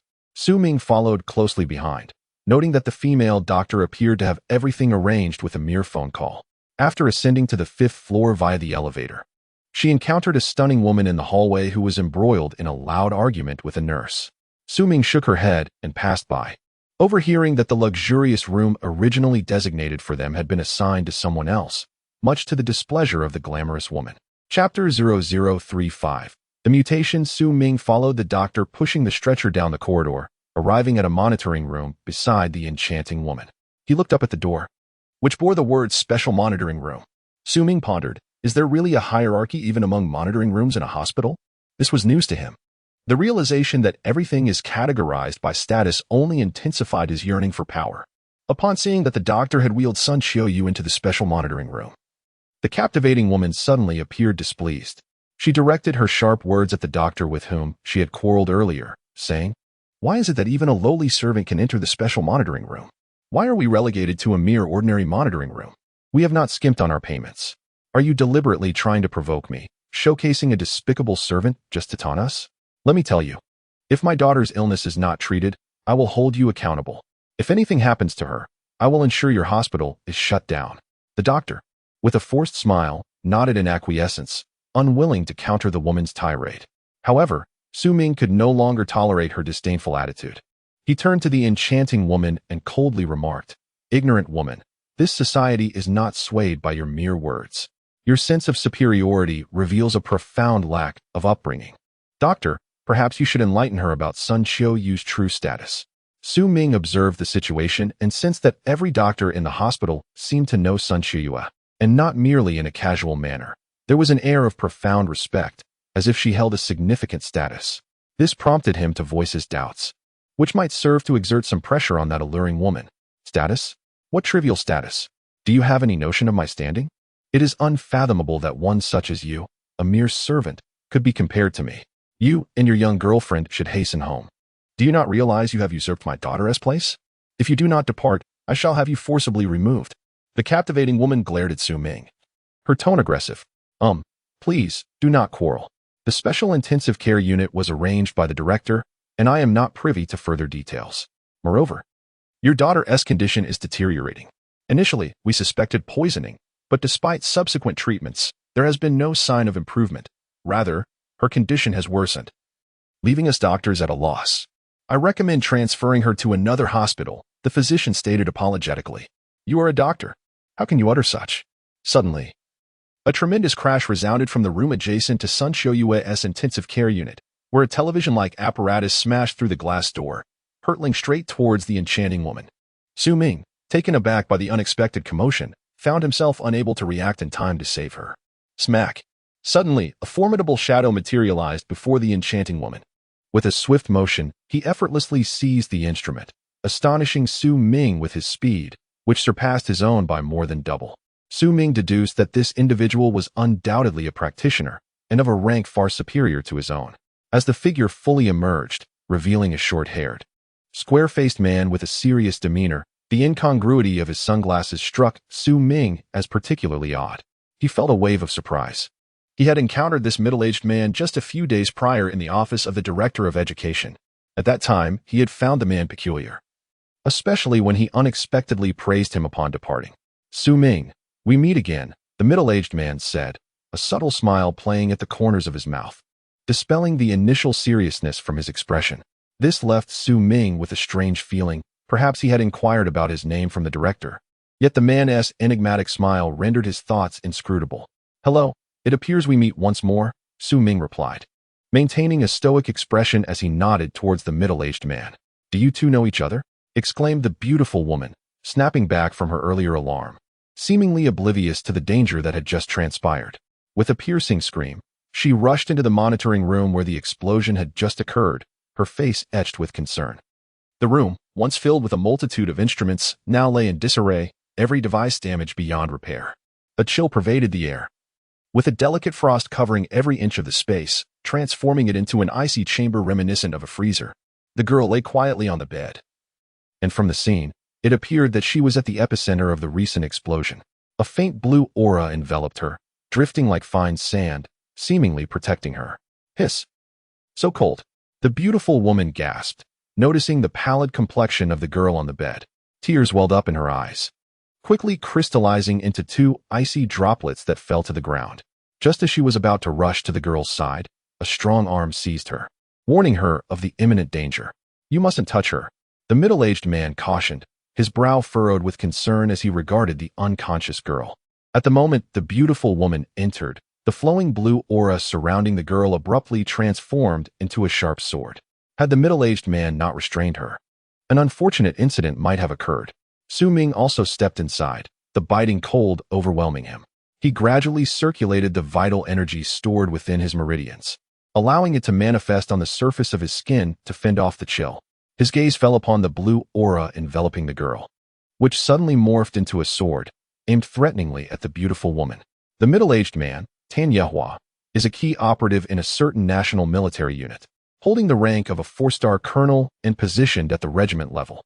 He is typically entrusted with tasks that involve extraordinary encounters. Upon first meeting Su Ming, he sensed that the young man was exceptional. Thus, he casually remarked in the office before leaving that he was impressed and contemplated recruiting him. Upon returning, he reviewed Su Ming's file and was perplexed to find only information regarding Su Ming's mother, with no details about his father. Hence, he decided to observe for the time being, not anticipating that he would encounter them today. The strikingly beautiful woman, Zhang Jin, is the biological mother of the comatose girl. Tan Mingming. Through her own efforts, she established the largest shopping center in Minshui City. Her work ethic is impeccable, yet her domineering personality often raises challenges. Had it not been for Tan Yehua's backing, other enterprises would have long since suppressed her shopping center. Tan Mingming has been frail and sickly since childhood. When she should have been attending school, she was confined to home for treatment due to her inherently cold constitution. As she grew older, what initially occurred once a year has now escalated to once a month. Perhaps foreseeing her grim condition, she beseeched Tan Yehua for an opportunity to attend school, which fortuitously led to her encounter with Su Ming during that incident at the Academic Affairs Office. Chapter 0036. Method. Su Ming's gaze fell upon the faint azure aura, which he found to be extraordinarily beautiful. However, the surrounding air was frigid, emanating from the peculiar blue essence that radiated from Tan Mingming. As he approached, the chill intensified, yet a refreshing sensation coursed through his pores and penetrated his being, transforming into a layer of pure vital energy, piquing his curiosity. Suddenly, the ancient jade essence nestled in his chest shimmered slightly, as if it had sensed something. Wow, a Xianian female physique. How could such a constitution exist in this world? It is simply perfect. Unexpectedly, you too possess the rare ancestral holy body. Your ancestors must have achieved sanctity in the flesh eons ago. This is a generational inheritance. No wonder your cultivation progresses so swiftly. It turns out you are an ancestral holy body. If it weren't for the mutual attraction between this little girl's constitution and yours, I might have never realized this. This could be quite interesting. What if? Thoughts of the words spoken by the Wuxiang celestial master flooded Su Ming's mind, leading him to ponder some nefarious scheme. It was no wonder he had felt an inexplicable affinity earlier. A wonderfully soothing aura had continuously merged with his own, leaving him bewildered about the cause. Now he understood. It seemed to be a case of mutual attraction between disparate physiques. Yehua, my daughter's condition is worsening by the day. Did that enigmatic old physician not say he would seek out someone with a similar constitution to hers? How can one find such a person amid the vast sea of humanity? Alas, Tan Jin's earlier assertiveness faded, replaced by a gentle sorrow as she gazed helplessly at Tan Mingming, who lay upon the bed, her heart aching profoundly. Alas, I have been searching for 18 long years. Yet alas, I have found not a single clue. The venerable Chinese physician has advised that my daughter's ailment cannot be remedied solely by medicine. Rather, hope lies in finding a man of extraordinary constitution, not yet 20 years of age. At that time, I was incredulous. Little did I know that since that initial year, this torment has persisted for 17 consecutive years, and now, in this 18th year, it has escalated to a monthly occurrence. Witnessing my daughter's suffering pains my heart. Should I indeed find such a person, I would gladly bestow my daughter upon him. Tan Yehua's serious gaze was tinged with a hint of concern as he inadvertently glanced back at the newly arrived Su Ming. At this moment, Su Ming was engaged in a dialogue with the Wuxiang Tianzuan, oblivious to Tan Yehua's earlier remarks. Hey, young man, do you wish to save her? The Wuxiang Tianzuan casually inquired, and Su Ming surmised that he had concocted some plan, though it did not seem particularly auspicious. How can I save her? Su Ming asked with a sense of resignation. After all, as long as there is a method, it is only right to heal and save lives. The process, as long as it does not overly burden the Wuxiang Tianzuan, is of lesser concern. However, it appeared that the task would not be easily accomplished. I shall impart to you a set of acupuncture techniques. You must unblock several of her acupoints and then harmonize the yin and yang. Consider it a boon to you, young lad, the Wuxiang Tianzuan remarked with a tone of envy. A boon to me? What does that mean? What is this yin and yang harmony? Su Ming inquired, his confusion evident. It pertains to the matters between men and women. Why must I be so blunt? Surely you, a Navi youth, cannot be so unaware, the Wuxiang Tianzuan scoffed. What? Matters between men and women? Absolutely not. It is simply impossible. I am not acquainted with her. And there are no emotions involved. How could I engage in such actions? It is unthinkable. Su Ming categorically dismissed the method proposed by the Wuxiang Celestial Lord, for he would never partake in actions that contradict his principles. Are you foolish? By doing this, you could significantly shorten your cultivation time by several eons. Before long, you could attain perfection in your cultivation and ascend to the realm of Tianxian. With such a marvelous opportunity, how could you hesitate? The Wuxiang Celestial Lord, clearly displeased by Su Ming's response, launched into a lengthy reprimand. Please, speak of the second method, Su Ming said, rolling his eyes and disregarding the Celestial Lord's earlier complaints. How did you know I have a second method? Quite curious. Have I inadvertently revealed it? Or perhaps my mind has become muddled from not consuming spirit stones lately. Indeed, it seems I haven't had any for thousands of years. The Celestial Lord then seriously began to recount the spirit stones he had consumed, tracing back thousands of years. Ahem. The spirit stones from the Celestial Lord will be available shortly. However, the priority is to inform me of the other methods first, Su Ming interjected, mustering the courage to interrupt the Wuxiang Celestial Lord's self-reflection. Youngster, the second method involves, after opening her meridians and channels, absorbing the excess mysterious Yin energy from her body every night at midnight, when the celestial and earthly Yin energy is at its peak. This postnatal energy will also significantly aid your cultivation. However, I still recommend the first method I mentioned, which is to absorb her innate Yin energy while simultaneously replenishing her with your own innate Yang energy. The cultivation progress for both of you will be remarkable. Seize this splendid opportunity, haha. The formless celestial master imparted his advice earnestly. I have a method that may alleviate her suffering. I am uncertain of its effectiveness, but it is worth a try, Su Ming said, looking up at Tan Yehua. Tan Yehua met Su Ming's confident gaze and felt a flicker of hope ignite within her. From the very first glance, Su Ming exuded an aura of mystery that was difficult to decipher. Beside them, Zhang Jin's beautiful face twisted with anger as she scoffed, "Humph. Do you really think a lowly servant can suddenly cure illnesses? Are the doctors and the hospital mere decorations? Just because I showed you a bit of courtesy earlier doesn't mean you should overestimate your worth. You should leave at once." With a resounding slap, Tan Yehua silenced her, shouting, "Enough! You are used to being domineering.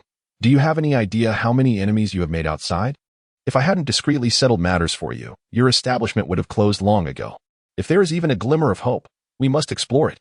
Be mindful of your words in the future." Su Ming's expression was inscrutable, concealing the thoughts that occupied his mind. Gone was the naive fervor of youth, replaced by a maturity forged through past oppression and bullying, affording him a wisdom that surpassed that of his peers. Moments ago, his partner had spoken rather vehemently. Her concern for Ming Ming had left her emotions somewhat unsteady. It would be best not to dwell on this.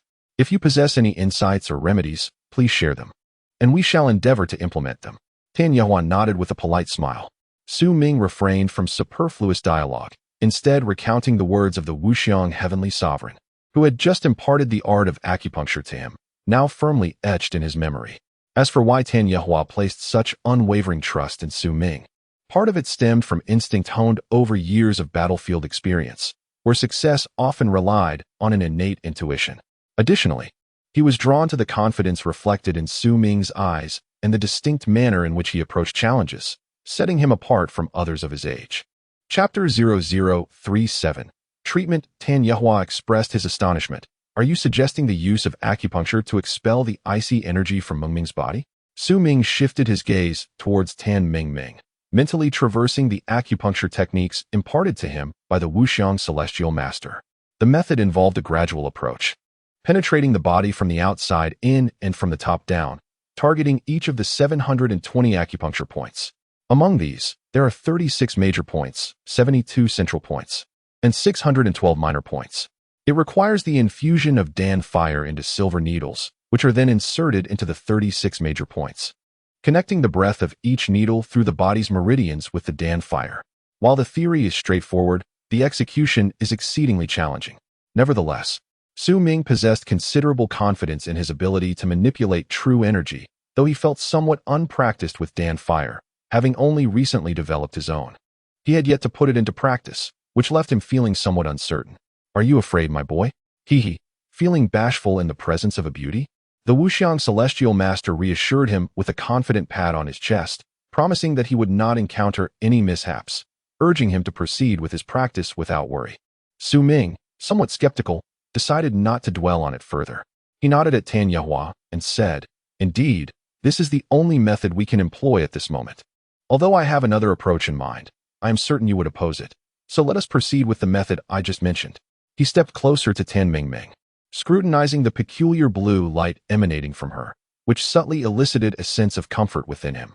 Instinctively, he reached out, intending to touch it and observe any reactions. Beware. The azure mist appears to possess its own consciousness, automatically attacking those it perceives as threats. I have suffered its consequences in the past, Tan Yehua solemnly cautioned Su Ming. Without a moment's hesitation, Su Ming seemed oblivious to the warning, thrusting his hand directly into the swirling blue fog. In an instant, a vortex materialized in the palm of his hand, and the azure essence enveloping Tan Mingming surged wildly into Su Ming's body as if it had found a release. The intensifying blue energy concentrated in his palm elicited astonishment from both Tan Yehua and Zhang Jin, who watched with bated breath. A faint smile graced Tan Yehua's lips as he nodded slightly. His instincts had indeed proven correct. This young man was extraordinary. Outside the door, the physicians were gathered, dumbfounded as they beheld the azure vortex in Su Ming's hand, their perceptions of reality seemingly upended. Su Ming felt a gentle coolness in his palm as an immense energy flowed into his body through his meridians, cascading into the unfilled acupoints. 12, 13.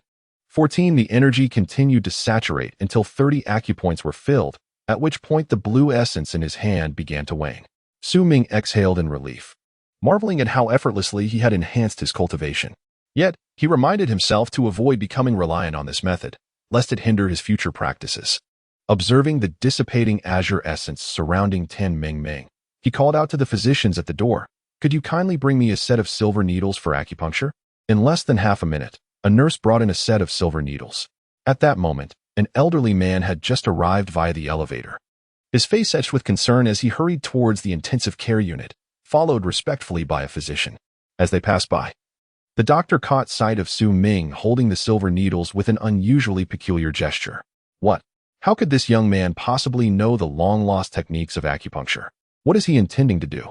The physician quickly explained the situation to the elderly man, who remained silent, his gaze fixed on Su Ming as if deep in contemplation. Suddenly, a spark of realization illuminated his eyes, suggesting he had come to an epiphany. At that moment, Sun Shiyue unexpectedly emerged from the room and spotted the approaching elder. "Grandfather? What brings you here?" she asked, her expression one of surprise. "Shiyue, are you all right?" The elderly man examined her with deep concern, taking a moment to breathe a sigh of relief. "Thank goodness you are safe. Otherwise, I would have blamed myself. Your mother entrusted you to me before she departed, and I cannot bear to see my granddaughter suffer."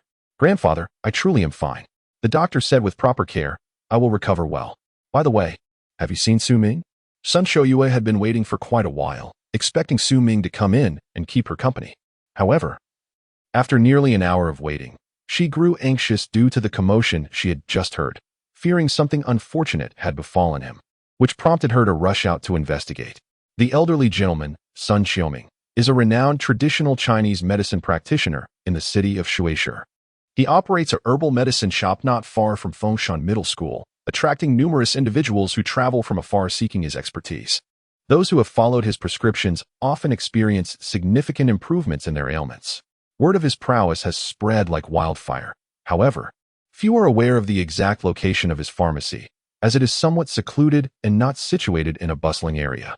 Consequently, those who wish to pay him a visit usually do so only after thorough inquiries. As for his professional standing, the doctors at the local hospital are aware that the hospital director is one of his students, but they possess little further knowledge about him. With a gentle smile, Sun Xiaoming shook his head, shedding the earlier worry, and jested, "Is it possible that you have captivated that young man?" He recalled having seen the lad a few days prior, when the youth had visited his shop to purchase several types of medicine. In this day and age, polite young individuals are a rare find, yet he found himself intrigued by the potential uses the young man might have for the remedies he acquired. Upon hearing her grandfather's words, Sun Shiyue's eyes widened, resembling a startled deer. Her previously pale cheeks flushed a deep crimson, and her heart raced uncontrollably. She was taken aback by her grandfather's unexpected remarks, pondering whether he had indeed taken a liking to the young man. Meanwhile, Sun Xiaoming observed Su Ming intently, mirroring his movements as if he were imitating and learning from him. Atop the Baihui Point, a gentle depression resides, while the Shanxing Point seems to pierce the hair by a foot's length. The Yintang is located between the two brows, and the Taiyang is situated about an inch from the corners of the eyes. Su Ming recited the incantation in his heart, his wrist deftly twisting as he meticulously followed the memories etched in his mind. Occasionally, a radiant golden light flickered in the palm of his hand. With a delicate motion, he inserted the needle, infusing it with a stream of true energy, ensuring it remained unscathed by the medicinal fire. Due to his intense concentration, beads of sweat trickled down his cheeks, falling gently onto Tan Mingming's delicate hand. She seemed to sense it, her slender, fair fingers twitching slightly. After a quarter of an hour, Su Ming had inserted 36 silver needles into Tan Mingming's major acupoints. Only one final step remained: to channel the medicinal fire into her meridians, connecting the 36 acupoints through the pathways, thereby establishing a circulatory system that would prevent any future leakage of energy, subsequently diminishing the encroaching threat of the mysterious Yin energy upon her life. Chapter 0038. Absorption merge with me, Su Ming exclaimed, gently patting Tan Mingming's shoulder. A flicker of crimson-golden alchemical fire surged from his palm, swiftly penetrating her body. This fragment of fire transmuted into a diminutive golden sword, traversing her meridians in search of her vital points. It infused the fire from the silver needles into its blade, steadily augmenting its power, its pace accelerating as it flitted through her channels. Meanwhile, Su Ming closed his eyes, conjuring the image of the golden sword within Tan Mingming's being, deftly manipulating it with his mental prowess. An hour later, Su Ming was drenched in sweat, his garments thoroughly soaked, droplets cascading from the hem and softly dampening the polished floor. A throng of doctors gathered at the doorway, yet none dared to utter a word, standing in reverent silence behind Sun Xiaoming, quietly observing the unfolding events within the emergency room. Tan Yehua and Zhang Jin clasped each other's hands tightly, anxiously stationed by the wall at the entrance, their eyes betraying a glimmer of hope as they gazed at the still figure of Su Ming, believing fervently in his capabilities. Sun Xiaoyue gazed adoringly at Su Ming, perceiving him as a deity, omnipotent and proficient in all things. Suddenly, a faint melancholy enveloped her heart. He was so exceptional. Could she ever be worthy of him? Su Ming stood upright, resembling a steadfast pine tree, firmly anchored in place. Yet, his gaze wandered incessantly towards Tan Mingming. To an uninitiated observer, he might appear to be a base individual. However, Su Ming harbored no such frivolous thoughts. His eyes discerned the golden little sword traversing through Tan Mingming's meridians, relentlessly forging a path and unblocking her energy channels one by one. What perplexed Su Ming was the icy blue aura within her body, which exhibited no intent to obstruct. Instead, it seemed to assist the golden sword in its endeavor. Simultaneously, a substantial amount of pure blue energy continuously merged with the golden sword, transforming it into a resplendent hue of blue gold, with the blue light shimmering gently like flowing water, exuding a breathtakingly ethereal quality. A quarter of an hour later, Su Ming's complexion turned pale, his internal energy depleted. He strained to control the blue-gold sword to unblock the final three, the most crucial acupoints, the temples, the Shen Ting, and the Bai Hui. Open, Su Ming bellowed. At that moment, Tan Mingming inadvertently emitted a soft, pleasurable moan, which Su Ming heard distinctly, causing him to momentarily freeze before shaking his head. The onlookers in the distance, upon hearing Su Ming's thunderous shout, widened their eyes in eager anticipation of the outcome. A resonant hum echoed from the Bai Hui acupoint atop Tan Mingming's head, signaling the culmination of the effort.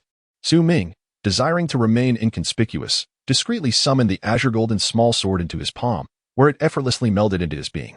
The sword traversed through his meridians and settled quietly within his dantian, suspended in stillness. Su Ming intended to absorb the energy, yet the sword seemed to possess a will of its own as it directly entered his dantian. Subsequently, with a peculiar gesture, he gathered the silver needles from Tan Mingming's body one by one. At this moment, all her major acupoints had been unblocked, and the chaotic blue aura within her had transformed into a harmonious circulation along her meridians, centered around her dantian. Tan Mingming's complexion had regained its rosy hue, and the pain she had previously endured had dissipated. She was likely to awaken shortly. Uncle, I have successfully unblocked all of Tan Mingming's acupoints. Moving forward, it will suffice to absorb the cold energy she emits daily. I anticipate that she will no longer experience the chaotic energy that leads to her fainting. Su Ming remarked with a gentle smile at the expectant Tan Yehua. Both Tan Yehua and Zhang Jin displayed expressions of joy. With Tan Yehua hastily approaching and gripping Su Ming's shoulders in excitement, his voice trembling as he reiterated, "Is it truly so? Has my daughter's ailment genuinely been resolved? You are not deceiving me, are you?" Su Ming found himself slightly breathless from the forceful grip, surprised by Tan Yehua's formidable cultivation. Instinctively, he felt no strength to resist. realizing that his prowess likely exceeded the Xian level. "Uncle, you are squeezing me too tightly. My method merely addresses the symptoms, not the root cause. With proper care moving forward, she will be indistinguishable from an ordinary person." Su Ming furrowed her brow slightly and hurried to explain. Tanya was taken aback, quickly withdrawing his hands with an awkward smile, expressing gratitude. "It's certainly much better than before." The energy within her could erupt at any moment, and when it does, everything within a 10-meter radius would freeze solid. To avoid harming the innocent, Wei Yi kept her at home to recuperate. Throughout her life, she hasn't had the chance to truly explore the world outside. Now that Meng Meng has awakened, she must be overjoyed. Beside them, Zhang Jin wore an apologetic expression, her stunning features slightly unnatural. She murmured, "And he was just anxious earlier." Her words may have been a bit too harsh. "Please do not take it to heart." Su Ming nodded, refraining from further comment. Suddenly, Tan Yehua seemed to recall something and promptly asked, "Su Ming, you mentioned that you need to absorb the cold energy from her every day. How exactly do you do that?" Su Ming paused, realizing that aside from herself, it appeared no one else could accomplish this. Feeling somewhat awkward, she scratched her head and replied, "Well, it seems that only I can." Tan Yehua's expression brightened. Su Ming raised an eyebrow, unable to fathom the reason behind his smile. Tan Yehua nodded, saying, "Then I will rely on you in the future. For the time being, please stay at my house. I have plenty of spare rooms. If you need anything, do not hesitate to ask. I will not refuse any reasonable request." Su Ming gazed into his expectant eyes, torn between wanting to decline and feeling unable to do so. After all, she had willingly taken on this responsibility. She ought to see it through to the end. With a sigh in her heart, she acknowledged that with benefits come inevitable costs. Though reluctant in his heart, he nonetheless nodded in resignation. After all, it was merely for a brief period. It presented an opportunity to absorb her enigmatic chill and thereby enhance his own cultivation. Why not seize the chance? "Young man, we meet again." A voice, deep and resonant with the weight of experience, resonated nearby. Su Ming turned toward the sound, surprised to see the elderly man he had encountered a few days prior at the pharmacy near the school. What could he possibly be doing here? "Why, you are the old Chinese medicine doctor from 17 years ago." Tan Yehua exclaimed, turning back in disbelief to gaze at Sun Xiuming. Astonished by the serendipity of the situation, having just mentioned him moments ago, Sun Xiuming stroked his white beard thoughtfully and, with a hint of mystery in his smile, replied, "Indeed, it is I. Your daughter has met a benefactor today. Her ailments shall be alleviated henceforth." Tan Yehua's gaze swept over Su Ming, his astonishment deepening. For Sun Xiuming had uttered similar words 17 years prior, stating, "A benefactor will eventually appear, destiny shall intertwine." Chapter 0039. Inquiry. "Young man, the acupuncture technique you just demonstrated, is it the ancient art of acupuncture?" Sun Xiuming inquired, his eyes sparkling with curiosity as he gazed at the silver needles in Su Ming's hand. "I once encountered a fragment of an ancient text that described it, but I never expected to witness it in practice. I had thought it long lost. May I ask where you acquired such knowledge?" Su Ming shook his head, a look of regret crossing his face. "Respected elder, my master instructed me that this technique is passed down through a single lineage, and I am not permitted to disclose it to others. I apologize." "Oh, no worries," Sun Xiuming replied, waving his hand dismissively. "I am merely intrigued. It is surprising to see someone as young as you taking an interest in acupuncture and traditional Chinese medicine. Might you share with me the purpose of the herbs you purchased a few days ago?" Sun Xiuming looked at Su Ming with eager anticipation, clearly fascinated by the conversation. Having withdrawn from the cutthroat medical arena over 30 years ago, he sought to reclaim the essence of healing. He traveled the world for 10 years, exploring ancient texts and relics pertaining to medicine, and his skills reached an extraordinary pinnacle. 2 decades prior, a tragic incident claimed the life of his child, leaving him with a granddaughter named Sun Xiuyu, who became his sole companion after the early demise of his grandson, Sun Xiuri, who had suffered from ill health. Consequently, he settled down, establishing a traditional Chinese medicine shop to sustain himself. Few are aware of Sun Xiuming's true stature and background. Yet he has earned the title of the modern-day BNK, a testament to his exceptional medical prowess. "Senior, it is rather inconvenient to converse here. Perhaps in a few days, I shall visit your pharmacy to discuss matters in detail," Su Ming remarked, casting a glance at the doctors gathered at the entrance. Sun Xiuming nodded, observing his bashful granddaughter, Sun Xiuyue, who hesitated to step forward. He gestured for her to approach, smiling as he introduced, "This is my granddaughter, Sun Shoyue. She often speaks of you. Do feel free to visit the pharmacy whenever you can. I have entrusted its management to Chiyoya, so should you require any medications, you may directly approach her." With her head bowed, Sun Shoyue shyly made her way over, avoiding eye contact with Su Ming. She felt a twinge of embarrassment. Having feigned unconsciousness earlier, compounded by her grandfather's forthright remarks, leaving her somewhat anxious. Su Ming understood that this implied Sun Shoyue would no longer work at the fast food establishment, which was indeed a relief, as it spared them from potential troubles. A gentle smile graced Su Ming's face as he glanced at Sun Shoyue, responding, "It is fortunate that she encountered no mishaps today. I shall certainly pay a visit in a few days." Upon hearing this, Sun Shoyue's cheeks flushed a deeper shade of crimson, her head sinking further into her chest. Abruptly, Sun Xiuming turned to the doctors gathered behind him, declaring, "What transpired today is to remain confidential. Furthermore, this young man, named Su Ming, is my student. I trust you will extend him your care in the future." Su Ming was taken aback, not anticipating such protective words from Sun Xiuming. A wave of gratitude washed over him. Having such a formidable ally in the hospital was indeed a considerable boon. Tan Yehua also gazed at Su Ming in astonishment, surprised to learn that he was acquainted with the enigmatic old Chinese medicine practitioner. This revelation only heightened his perception of Su Ming, and his eyes flickered momentarily as if contemplating something. "Su Ming, when will you come over?" Tan Yehua inquired. After a moment's reflection, Su Ming replied, "Perhaps tomorrow evening. I have plans to spend the day with a classmate."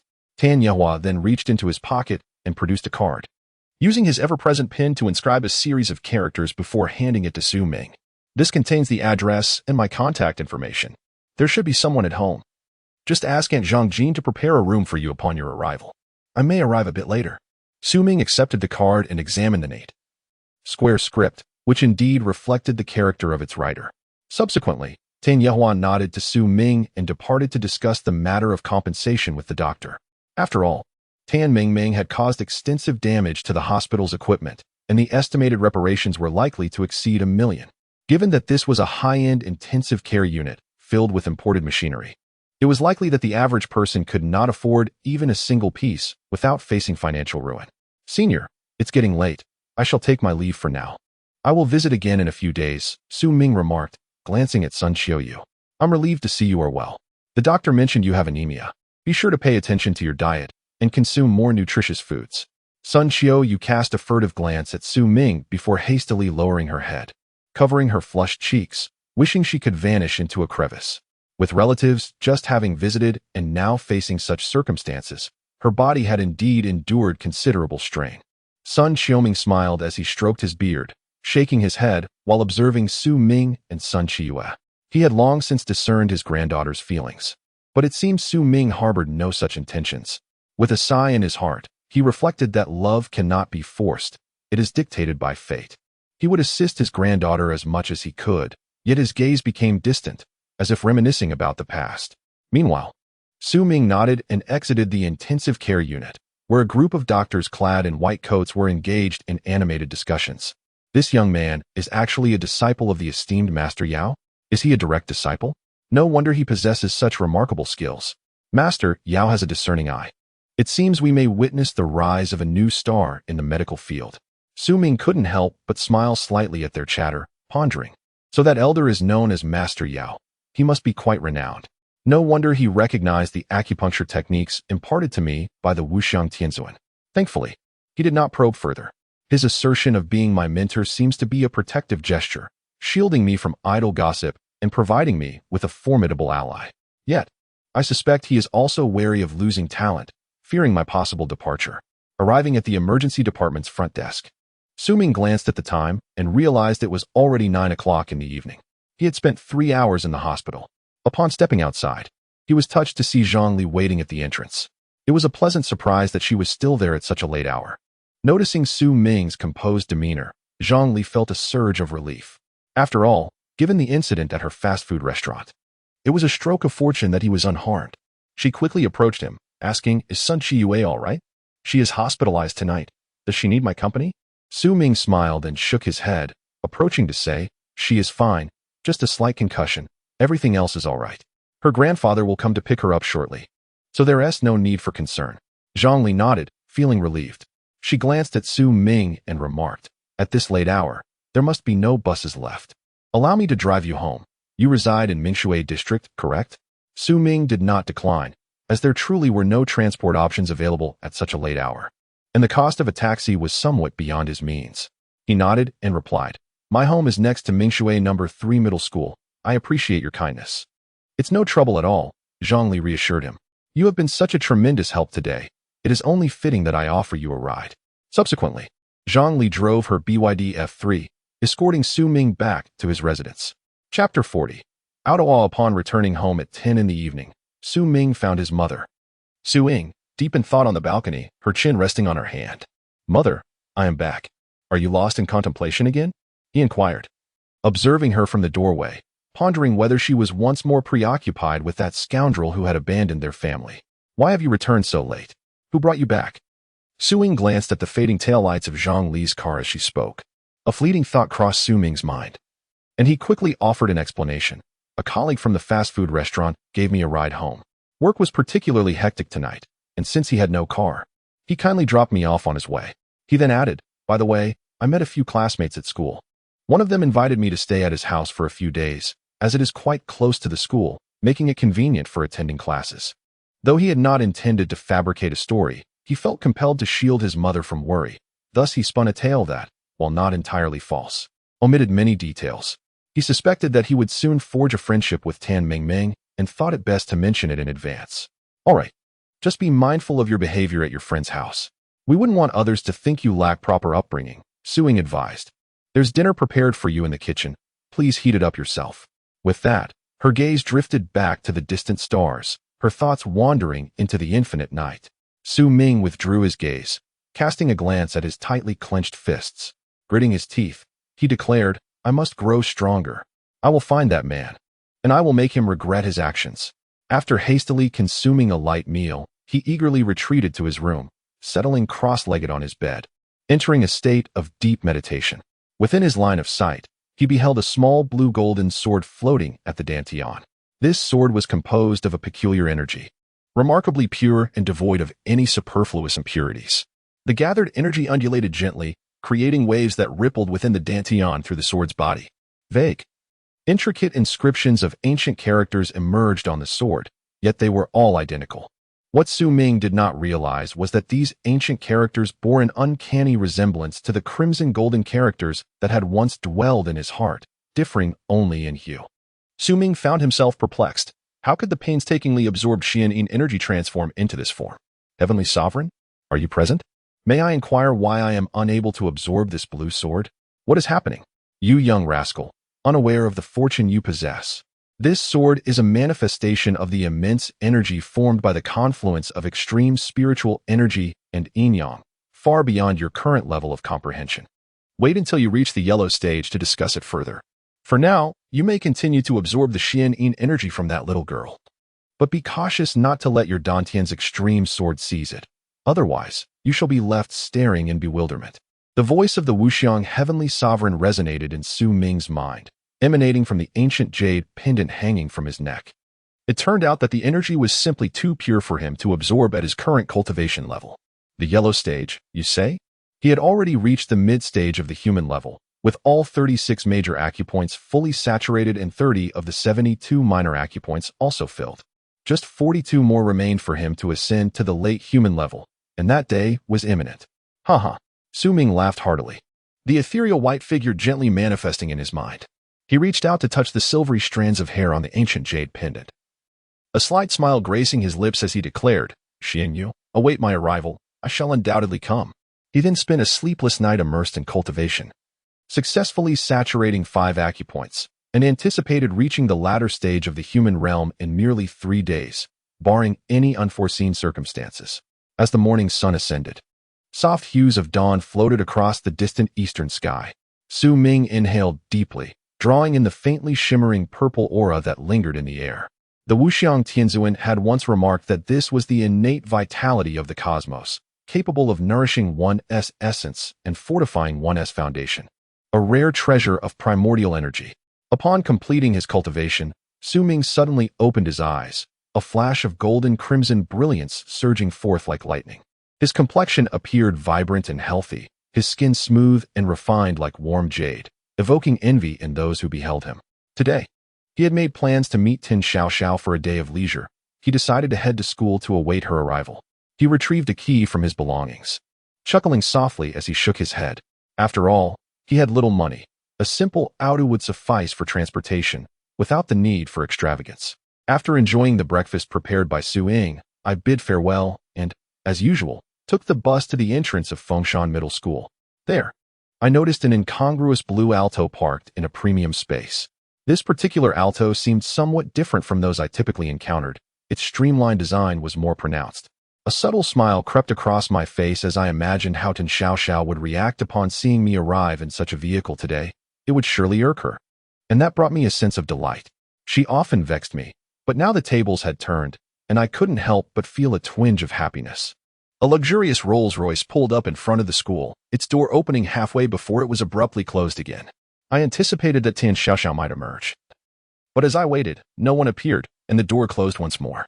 The Rolls-Royce seemed to have taken a wrong turn and hastily departed. I cast a brief glance, but paid it little mind. Moments later, a beautiful figure emerged from a street across the road. Her playful ponytails danced in the breeze, and her bright, enchanting eyes sparkled with excitement. A slight smile revealed two charming dimples, and her loose bangs framed her face perfectly. She wore a white t-shirt adorned with a fluffy, adorable rabbit, which subtly hinted at the blue lingerie beneath. Her form-fitting jeans accentuated her graceful, slender legs, exuding a captivating youthful aura that left me momentarily spellbound. Tin Xiao truly embodied the essence of a campus goddess. Her beauty and attire were impeccable, radiating an exquisite charm. Tin Xiao waved at Su Ming at the door, noticing that he was clad in a blue tracksuit. Although it was somewhat faded, it did not detract from his poised and spirited demeanor. In terms of appearance, Su Ming ranked among the top few in school. After all, the title of male god was not bestowed upon him without reason. Su Ming withdrew his gaze and smiled slightly, saying, "Little silly girl, you look quite lovely today." Upon hearing this, Tin Xiao's eyes sparkled with delight, a subtle sense of pride emerging as she replied, "Of course. I specially checked the weather forecast yesterday, along with today's temperature and humidity, before selecting this outfit suitable for today's outing. Haha, I assent agree. You can always count on my impeccable taste, haha." Su Ming chose to ignore her narcissism and brought out the blue Alto. To his surprise, once he started the engine, the roar that erupted was anything but ordinary for a mere 0.8-liter 3-cylinder vehicle. It turned out that this car had been modified by Xiang Zimo.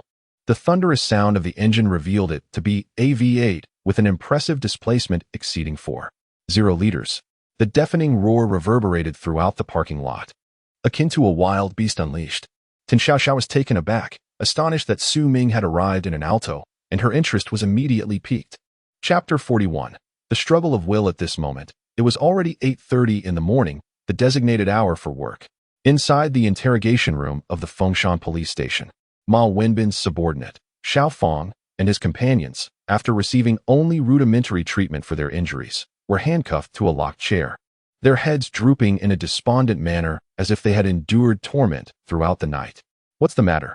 They still refuse to speak." A chilling voice echoed from the corridor. Upon hearing the voice, two young police officers with dark circles under their eyes hurried out of the interrogation room, shutting the iron door behind them, shaking their heads in resignation. "Yi Qian, these individuals are exceptionally tight-lipped. No matter how we inquire, they remain reticent about who is behind this. We suspect that person must be, without evidence. Any certainty is futile. We must press on with our questioning. Food and drink have been prepared, but we cannot allow them to fall asleep. They can only rest after revealing who has been pulling the strings. This is my act of mercy." Yi Qian's eyes were bloodshot, a clear indication of her sleepless night. She had intended to return home to rest. Yet the arrests made yesterday afternoon had revealed some leverage against certain parties, and her eagerness to achieve results had kept her awake until this hour. To her dismay, Xiao Fong and his team remained unyielding. Today, I shall apply for another shift. I refuse to believe we cannot crack this case." Yi Qian's indomitable spirit surged forth, and at this moment, it seemed that no one could persuade her except for her enigmatic father. Since childhood, she had adhered to her father's words, for he was a soldier, leading her into the life of the military. Had it not been for the unfortunate incident not long ago, she would undoubtedly be in a far better position now. Damn it. Who exactly is that Su Ming? How could he possibly be a practitioner? What on earth is going on? Ma Wenbin was seething with rage. After waiting an entire night without any news from his subordinate Xiao Fong, he finally learned in the morning that all his men had been taken into custody. Enraged, he seized the ashtray from the coffee table and smashed it against the wall, shattering the cherished portrait of a beautiful woman he had long regarded as a treasure. Investigate this. Use every connection to extricate my men. If they divulge anything, I fear I will face countless troubles in the future. Although I, Ma Wenbin, am not afraid of such matters, it is better to avoid complications. Xiao Yu, you will now take Xiao Fong's place and uncover the truth. Ma Wenbin commanded the impeccably dressed young man standing respectfully at the door. Xiao Yu is one of Ma Wenbin's most capable subordinates, possessing a cultivation level equal to Ma Wenbin's own in the Huang tier. He typically handled various aftermath issues, often of a clandestine nature, and due to his formidable skills, he rarely made mistakes, earning Ma Wenbin's utmost appreciation. Xiao Yu nodded and suddenly vanished without a sound. Like a phantom, Ma Wenbin gritted his teeth at the spot where Xiao Yu had just disappeared, muttering, Su Ming, is it? I will make you aware of the consequences of provoking me. Just wait. Achoo. As Su Ming opened the door of the passenger seat, a sudden chill ran through him, prompting an unexpected sneeze. He wondered, who could possibly be cursing me? Tan Xiao, brimming with excitement, hopped in and surveyed the cramped space, exclaiming, Ha! I have never been in such a small car. Is this what they call an Alto? It feels just like a toy car. How delightful. Su Ming felt a wave of confusion wash over him as he observed the exuberance radiating from Tan Xiao. How could her reaction differ so vastly from his own thoughts? Could it be that this silly girl had a few screws loose? To be so exhilarated by an Alto, truly a case of ample bosom and scant intellect. His gaze inadvertently drifted to the pronounced rise and fall of her chest, where he caught a glimpse of the blue lace of her bra beneath her white t-shirt. His throat went dry as he swallowed hard, shaking his head to dispel the wandering thoughts. After all, he was a normal man. Where shall we go for our adventure? Su Ming inquired, looking into Tan Xiao's captivating eyes. Tan Xiao's long eyelashes fluttered as her gaze landed on Su Ming's handsome cheek. With a mischievous grin, she replied, I heard that a new antique market has opened up in the city ahead. I am eager to see if I can unearth any treasures, perhaps some jade or emeralds. Huh? Su Ming, observing the sparkle in her eyes, could only shake his head in resignation. Surely, such fortune was improbable. She could be easily deceived by a mere piece of worthless rock. He fastened his seatbelt, a smirk curling at the corners of his mouth, a glint of mischief in his eyes. Fasten your seatbelt. We shall set off at once. As Tan Xiao observed the peculiar expression on his face, a hint of schadenfreude seemed to flicker within her. An ominous premonition washed over her, compelling her to fasten her seatbelt hastily. With a swift press of the accelerator, Su Ming propelled the modified out of forward, leaving behind a resonant roar that echoed through the streets. The exhilarating thrust against his back brought Su Ming a sense of delight, while Tan Xiao in the passenger seat nearly retched from the milk she had consumed that morning. Hold on tight, Su Ming exclaimed, his eyes gleaming with fervor. The revamped Audi truly lived up to its reputation. It appeared that Xiang Zimo had made these modifications to impress the ladies. Su Ming had indeed surmised correctly, as Xiang Zimo believed that sometimes, the more ostentatious one appeared, the less appealing it became to certain women. Thus, he devised a strategy of appearing flamboyant while remaining understated. And the results were evidently promising. Tan Xiao, seated in the passenger seat, had already shared this space with numerous beautiful women. The elderly gentleman at the entrance's security booth, witnessing Su Ming's car disappearing down the road, nodded in admiration and remarked, Isn't that the young man who was late with his girlfriend a few days ago? I didn't expect him to have switched partners in such a short span. Youth truly is accompanied by vigor. As Su Ming navigated the roads with remarkable agility, akin to threading a needle, Tan Xiao puffed her cheeks, her complexion pale as she struggled to suppress her nausea. Anger boiled within her. She felt utterly humiliated, and her mind churned with countless retaliatory thoughts. It was certain that Su Ming's day of good fortune was rapidly dwindling. 15 minutes later, Su Ming arrived at the city center, irked by the abundance of traffic lights. What should have been a 2-minute journey had inexplicably stretched to 15. With a sense of nausea, Tan Xiao hurriedly kicked open the car door and leaned over the green belt along the roadside, expelling her stomach's contents in a fit of retching. In her mind, she cursed Su Ming countless times. If only she had brought a bodyguard today. She would have relished the opportunity to give him a good thrashing to vent her frustration. Here, have some water. Su Ming extended a bottle of Nongfu Spring to her. Humph. Then Xiao Xiao, incensed, snatched it from his hand, rinsed her mouth, and then rose to hurl the empty bottle at Su Ming with all her might. Thwack! Su Ming deftly caught the bottle with a slight smile. Observing this, Tan Xiao Xiao felt a mixture of disdain and indignation. Did he look down on her? Humph. Just wait. Fuming. She stomped her foot in irritation. Su Ming glanced around the antique market, where a colossal ancient archway stood at the entrance, proudly bearing the inscription Ming Shui Antique City.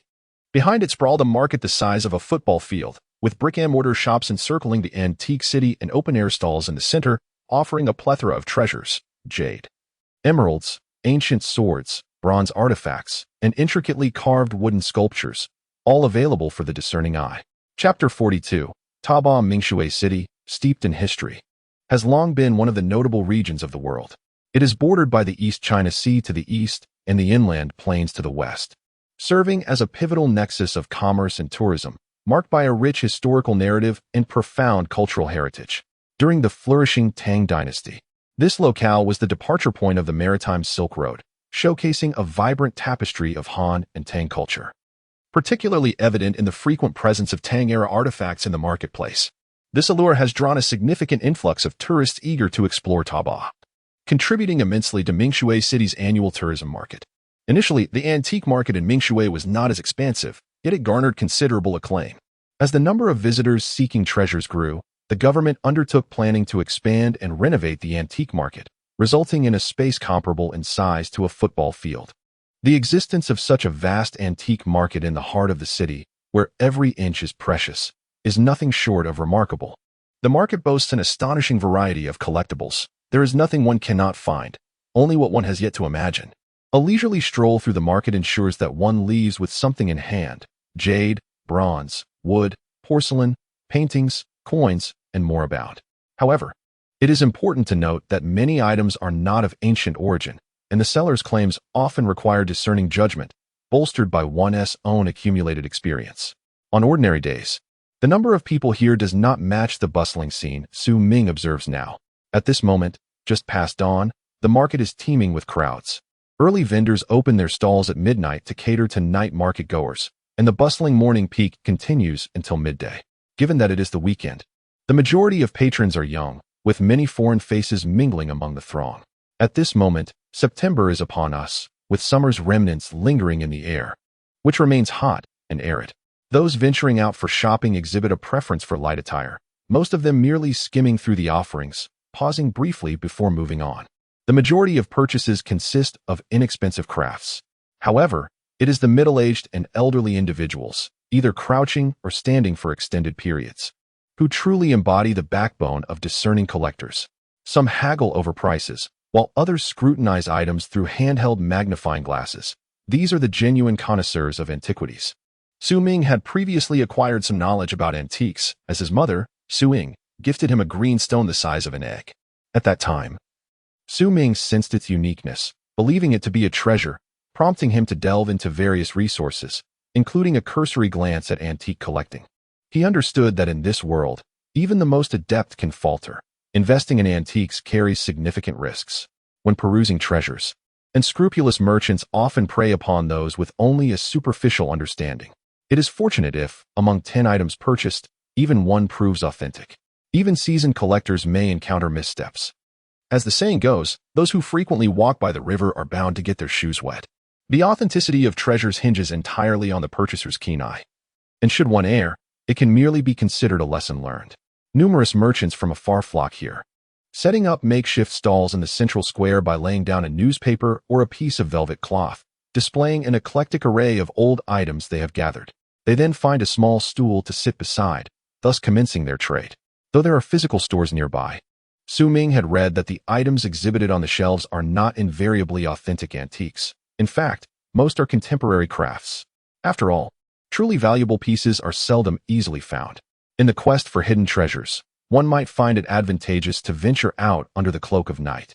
During these hours, vendors may struggle to discern the authenticity of recently unearthed artifacts, rendering them uncertain in their pricing. A discerning eye can quickly ascertain whether one has stumbled upon a genuine antique, In the midst of clever persuasion, what is deemed valuable may be rendered worthless. Su Ming seized the opportunity to explore, hoping to discover medicinal cauldrons or similar items, thus alleviating the need for his own craftsmanship. After establishing his objective, he glanced back at Tan Xiaoxiao, who wore a displeased expression, her lips pursed. With a gentle smile, he affectionately ruffled her hair and remarked, "I have always driven with a certain wildness. Please do not take offense. I initially thought it was merely an ordinary AOD. Yet it turned out to be somewhat different than I had anticipated. My apologies." Tan Xiaoxiao was taken aback by his unexpected apology. His apparent reluctance was amusing. Her spirits lifted significantly, though her countenance remained frosty. She approached him, letting out a haughty snort, her tone authoritative as she casually surveyed Su Ming before declaring, "Umph, how dare you disturb my peace? As punishment, you shall accompany me as my attendant for the day. After all, I have not brought my bodyguards with me, so you shall serve as my skilled protector." With that, Tan Xiaoxiao issued her commands with an air of confidence, standing tall, as if she were a leader. Her gaze was fixed eagerly on a stall displaying jade and emerald, and she rushed towards it without hesitation. Su Ming, observing her excitement, could only shake his head in resignation before hastening to follow her. Tan Xiaoxiao approached a nearby stall, crouching down to pick up a bracelet of vibrant emerald green. Under the radiant sun, the mist within the bracelet shimmered gently, creating a mesmerizing spectacle that captivated her. "My dear girl, you possess an exquisite eye for beauty."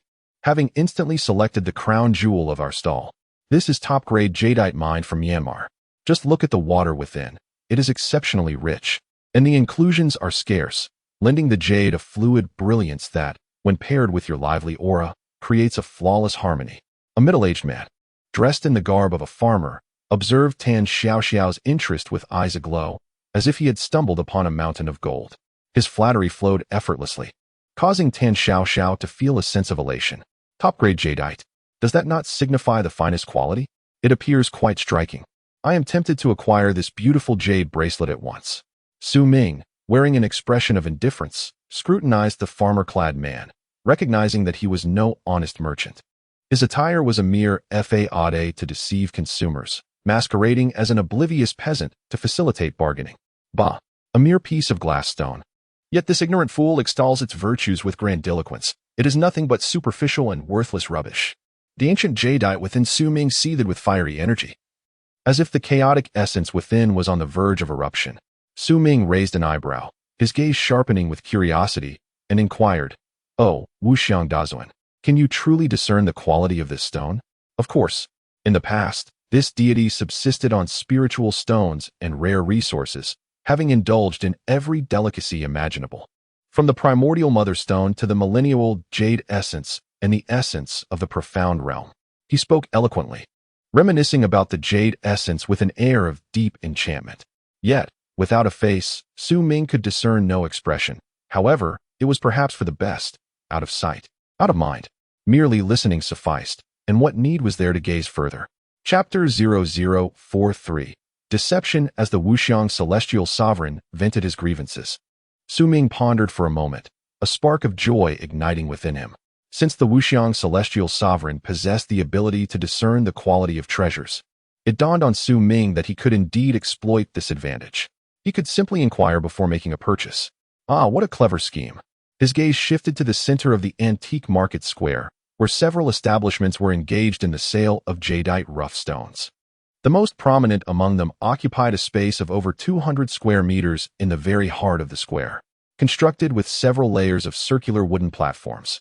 It showcased an array of stones in various shapes and sizes, some white, some black, some round, some square, and others in bizarre forms.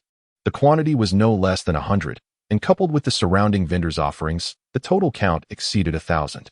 Rows of cutting machines were positioned below, and soon enough, stones were set aside, awaiting their turn for processing.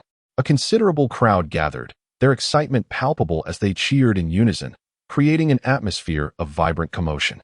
Su Ming's gaze drifted upward, catching sight of a flag dancing wildly in the wind, emblazoned with the words "stone gambling." A glimmer of inspiration struck Su Ming, and he cast a sidelong glance at the still grumbling Wuxiang celestial sovereign, a sly smile curling at the corners of his mouth. With an air of enticement, he remarked, "Oh, mighty Wuxiang, would you care for some spirit stones? How about an abundance of them?" Their quality is exquisite, delectable, and rich in flavor, guaranteed to keep you enchanted and wanting more. Heh. Upon hearing the prospect of spirit stones, the Wuxiang celestial sovereign immediately straightened up, a newfound vigor coursing through him. If he were capable of displaying an expression, his face would undoubtedly be alight with joy. Where are they? Where can I find these spirit stones? Quickly, bring them to me. I must have them. Sweet and delectable, oh. One could observe the unfathomable celestial sovereign leaping about in the ancient jade marrow, seemingly in a frenzy, saliva flowing freely. Su Ming watched in exasperation, rolling his eyes and helplessly exclaiming, "Oh, unfathomable deity, please do not rush. The spirit stones I mentioned are not here yet. I was referring to the stones in the center of the antique market square. Can you discern which of those stones are good and which are not? What? You dare deceive me? Humph. Do you wish to forfeit your existence?" He retorted, his anger palpable. "Let me see. If there are no superior spirit stones, you can expect consequences. Do you long to meet your dream lover?" Suddenly, the unfathomable celestial sovereign erupted in fury, berating Su Ming before breaking into a lewd laugh. I never anticipated that on this desolate planet there exist such treasures." The unfathomable celestial sovereign stroked his chin, appearing deep in thought. Su Ming, perplexed, inquired, "Unfathomable deity, what have you perceived? Might you share it with me so that I may also grasp the nature of this treasure?" Clearing his throat, the unfathomable celestial sovereign began to elucidate. Within certain stones lies agate, a premier material used for sealing entities. Such materials are exceedingly rare, found only on planets of exceptionally high rank.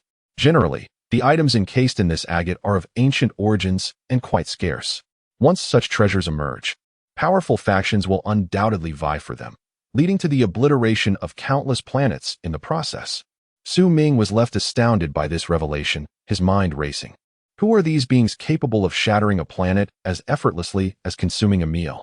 Is this agate truly so invaluable? What could possibly be more valuable than anything on a planet?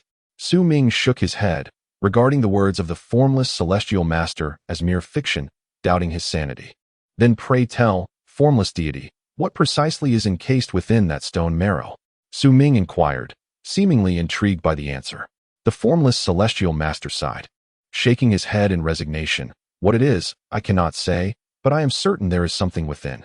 Generally, these are exceedingly rare and precious items. I recall that some are even sealed living beings, preserved in a state untouched by the passage of countless years, remaining in the same condition as when they were first sealed, neither aging nor perishing. Su Ming pondered, if the sealed entities were indeed living beings, could they not be ancient monsters? Should such beings be unleashed, would Earth not face dire consequences? He envisioned a cataclysmic scene, a towering beast breathing fire, wreaking havoc upon the city. What are you contemplating? The formless celestial master remarked, sensing Su Ming's ominous thoughts. Even if there are living beings, encountering them is highly improbable. After all, such sealed entities are not something ordinary individuals might stumble upon. They are undeniably rare. But what if we do happen to encounter one? Su Ming countered. Would we not be doomed? Enough of this talk. Let us proceed and see for ourselves. Su Ming then observed a middle-aged man, dressed like a laborer, holding a portable card reader, his eyes gleaming with excitement as he fixated on the bank card in the hands of a jovial companion, his expression akin to that of a man who has just stumbled upon a cooked duck. These two bracelets total 5,000, correct? Tan Xiaoxiao glanced at the two emerald-green bangles adorning her wrists, unable to resist the urge to play with them again. Boss, we have other matters to attend to, so I won't be purchasing these bangles today." Su Ming approached and rudely removed the bangles from Tan Xiaoxiao's hands. "What are you doing, you fool? I took quite a while to choose these. On what grounds do you prevent me from buying them?" Tan Xiaoxiao glared at Su Ming with her beautiful eyes, filled with indignation. Su Ming rubbed his nose, slightly turning his head to avoid revealing his expression to the middle-aged man dressed like a laborer. He signaled to Tan Xiaoxiao, indicating that she should not be deceived. Upon noticing this, Tan Xiaoxiao frowned slightly, pouting in annoyance. "Humph. You just like to bully me. I won't buy them." With that, she immediately turned to leave. The middle-aged man, clearly displeased, was infuriated at the prospect of losing what he thought was a sure deal. "Miss, the price is negotiable," he shouted. But Tan Xiaoxiao seemed to disregard him, vanishing into the crowd. Su Ming set the bangles down and hurried to follow her, leaving the furious middle-aged man behind. Cursing Su Ming. "Haha. We coordinated so well just now. It felt like we were in a movie. By the way, how did you know those were fake? Tan Xiaoxiao asked curiously as she looked back at the approaching Su Ming. Su Ming shook his head in resignation, chuckling. You truly are a silly girl. You can't even distinguish between glass and jade? Tan Xiaoxiao, noticing his dismissive glance, felt her fair face flush with anger. Humph. If you hadn't reminded me, I would have spent even more time there. Were you genuinely looking to make a fool of me? Su Ming chuckled awkwardly, gesturing towards the stone gambling stall in the center of the square. Do you see that? Are you familiar with stone gambling? Earlier, he had been engrossed in conversation with the unfathomable celestial master, inadvertently neglecting the nearly deceived Tan Xiaoxiao beside him. He hastily shifted the topic to divert her attention. Tan Xiaoxiao followed Su Ming's gaze, her excitement palpable as she exclaimed, Ah, you mean the stones that can be cut to reveal jade? I remember seeing them when I was a child, playing with my grandfather. I believe they are called rough materials. Let us hurry over and take a look. Chapter 44. The wager. As Su Ming navigated through the throngs of people, he glanced back to see Tan Xiaoxiao lagging several paces behind, struggling to keep up with his stride. With a swift motion, Su Ming pulled her delicate hand back towards him. Startled by his abruptness, Tan Xiaoxiao instinctively considered withdrawing her hand, but the gentle yet firm grip of Su Ming instilled a sense of security and warmth, prompting her to remain. Su Ming noted the diminutive size of Tan Xiaoxiao's hand, yet her fingers were elongated, her skin smooth and tender. The sensation of holding her hand evoked a profound instinct to protect her. Unconsciously, he tightened his grip before leading her towards the center of the square. As they passed a small stall, Su Ming observed a figure of average build, cloaked in a black garment, with a hood obscuring his face, exuding an air of mystery. He sat upon a low stool, revealing hands marked by deep lines, as he meticulously polished an ancient bronze mirror, one side gleaming smooth, the other adorned with intricate patterns, suggesting it was no ordinary artifact. Scattered on the ground before him were several newspapers, upon which lay 9 fist-sized pieces of black material. A nearby sign boldly proclaimed the words gambling stones in a striking font. Beside the stool rested a small cutting machine, rendering the entire setup rather unremarkable. Passers-by merely cast fleeting glances, none daring to inquire further. Suddenly, an exclamation erupted from within the ancient jade marrow, as the formless celestial master expressed disbelief. Could it be that there are members of the Colorstone clan here? This is unexpected. What kind of planet is this? How could there be remnants of the long-extinct Colorstone clan? I have not heard of this for countless years. How could this be possible? Su Ming found himself puzzled. Why was it that today, while out to purchase something, he encountered so many bizarre occurrences? What were these agates and colorful stones? Had he been under the illusion that the mundane earth concealed such myriad secrets? Esteemed Wuxiang, may I inquire about the essence of this colorful stone clan? Wuxiang Tianzuan paused briefly and replied, the so-called colorful stones, also known as mining stones or guessing stones, belong to an exceedingly enigmatic race. They possess the remarkable ability to effortlessly detect agate, including those that seal treasures or contain agate deposits. They can sense any agate that remains sealed or has yet to be utilized. Their worth transcends mere monetary value, however. Upon obtaining them and offering them to certain superlative powers, one could be rewarded with an entire star domain. Thus, possessing them equates to holding the wealth of a star domain, for they can lead to the discovery of unparalleled ancient treasures and agate veins. The agate extracted from these veins can seal living beings, protecting them from the purges of one or several reincarnations, thereby preserving certain ancient artifacts. Simply recognize that this race is both rare and mysterious. Trading with them involves complexities beyond mere currency. You may inquire further. What? One could be rewarded with an entire star domain. If I were to deliver this person to those so-called superlative powers, would they grant me the Milky Way? What does reincarnation mean? Su Ming shook his head, dismissing the distractions in his mind. He took hold of Tan Xiao and approached the stall of the individual, squatting down to examine the 9 seemingly unremarkable stones. Casting a glance, he inquired, Excuse me, uncle, how does one wager on these raw materials? What is the price? Tan Xiao, with a slight furrow of her brow, was perplexed as to how Su Ming found himself at such an odd vendor's stall. Without further inquiry, she crouched down to examine the 9 pieces of raw material displayed on the newspaper, pouting slightly before casting her beautiful gaze into the distance. Seemingly devoid of interest in her surroundings, the vendor paused in his actions, lifting his gaze to meet Su Ming's. An aged face materialized before him. Her hair a frosty white, and her skin tightly wrinkled, resembling a network of uneven ravines. Her lips were devoid of the typical rosy hue, instead appearing a deep purple that was somewhat unsettling, suggesting she was no less than 70 or 80 years of age. It dawned on Su Ming that this individual was an elderly woman, prompting him to awkwardly scratch his head, having mistakenly addressed her as uncle. Was my attire truly so unrecognizable? He dismissed the thought. The elderly woman shook her head, her voice steeped in an ancient, weathered quality, as if she had endured the passage of countless years. After a brief pause, she continued, "Among these 9 pieces of raw material, only one is genuine. Today, you are my first customer. I engage in commerce only once a day, and as for the price, the wager is your lifespan of 10 years. Su Ming's expression transformed into one of sheer astonishment as he widened his eyes, locking onto the profound gaze of the elderly woman. He had not anticipated such a perilous bet, confirming that it was indeed not as simple as the Wuxiang deity had suggested.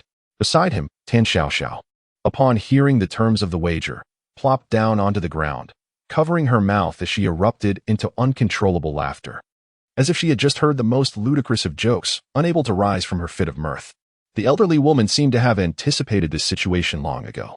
With an unwavering expression, she lowered her gaze to the ancient mirror in her hands and then lifted her eyes to Su Ming, appearing as if she wished to convey something, yet refrained from speaking. Once Su Ming regained his focus, the elderly woman inquired, "There are 9 pieces of raw material here, but only one is genuine.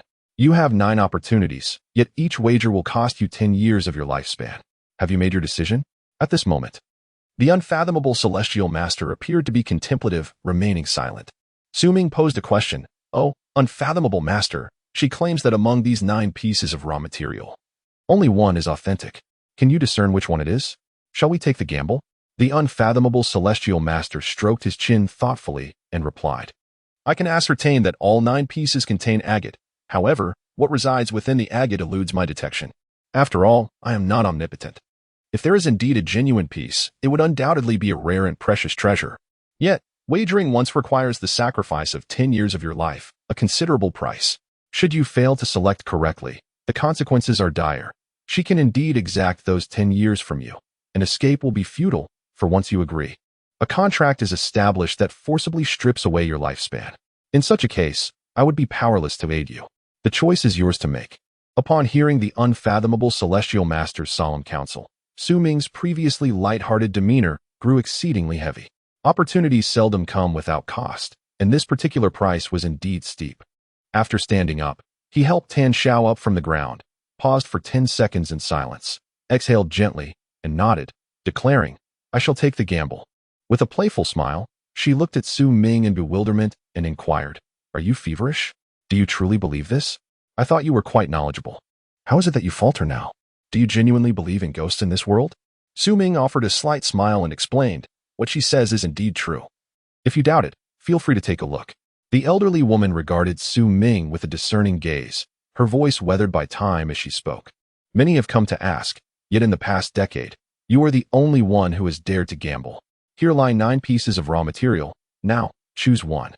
To wager once is to stake 10 years of your life." Chapter 45. The prophecy. Su Ming's gaze swept deeply across the 9 pieces of raw material before him.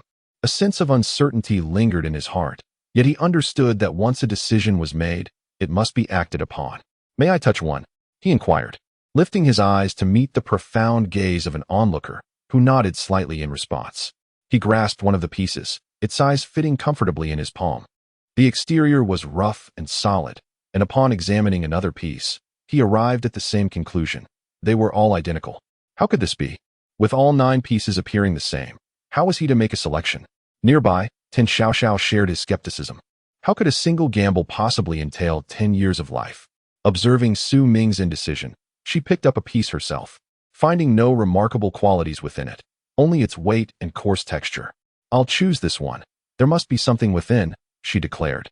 Upon hearing her words, Su Ming's gaze shifted to the elderly woman's face, which remained expressionless, offering no revelations.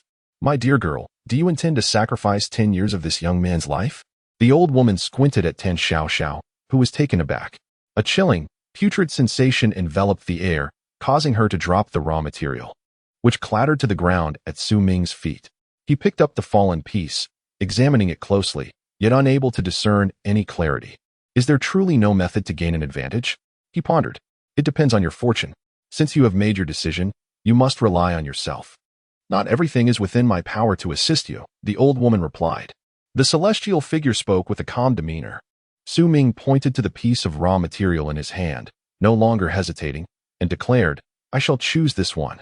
Extend your hand to me. The elderly woman gestured towards Su Ming's right hand. With a slight frown of apprehension, he reached out, and the woman inscribed an ancient character in the palm of his hand. Suddenly, a surge of verdant energy erupted from his palm, gradually coalescing into a luminous sphere the size of a dragon's eye, hovering delicately above his hand. Su Ming felt a sharp, piercing pain coursing through his body. As if his very soul were being extracted, each cell in his being ached as if pricked by needles. Sweat trickled down his pallid cheeks, dampening the ground beneath him, while his lips cracked from dehydration. This is your 10 years of life, exchanged for your wager, the woman intoned, gently flicking her right index finger. The emerald sphere darted into her palm. Beside them, Tin Xiao's eyes widened in astonishment, her expression one of sheer disbelief. Is this real? Could it be a sorcery? After absorbing Su Ming's decade of life, the woman's skin underwent a remarkable transformation, rippling like waves from head to toe. It was evident that her parched skin transformed from desiccation into a supple texture.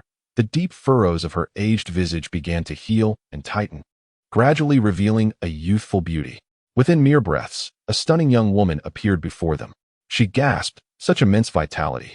Your 10 years of life are worth not merely a decade, but possess the essence of a century. What is happening? Why do I appear so youthful? Who exactly are you? The formless celestial sovereign in the ancient jade of nostalgia gazed in disbelief at the unfolding scene.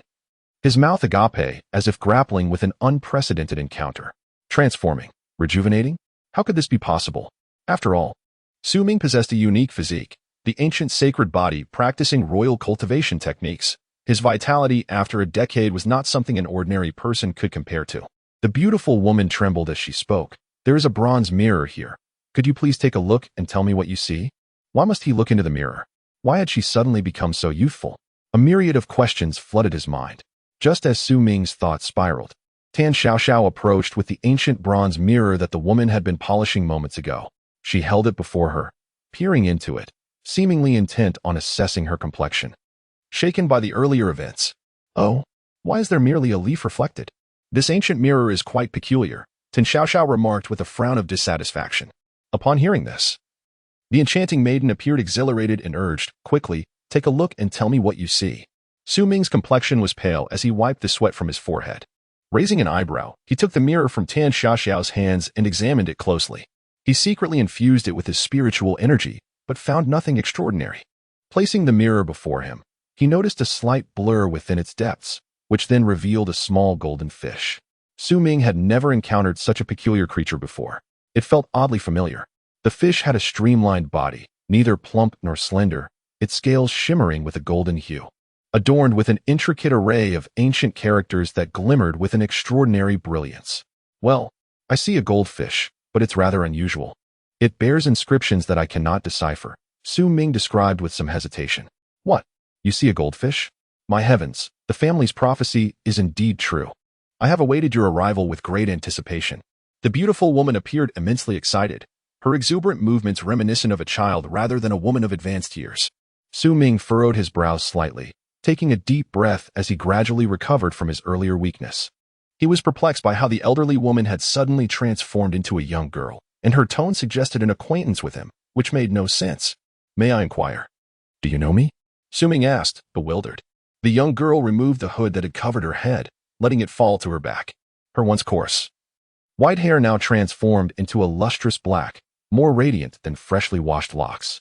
She nodded emphatically, her excitement palpable.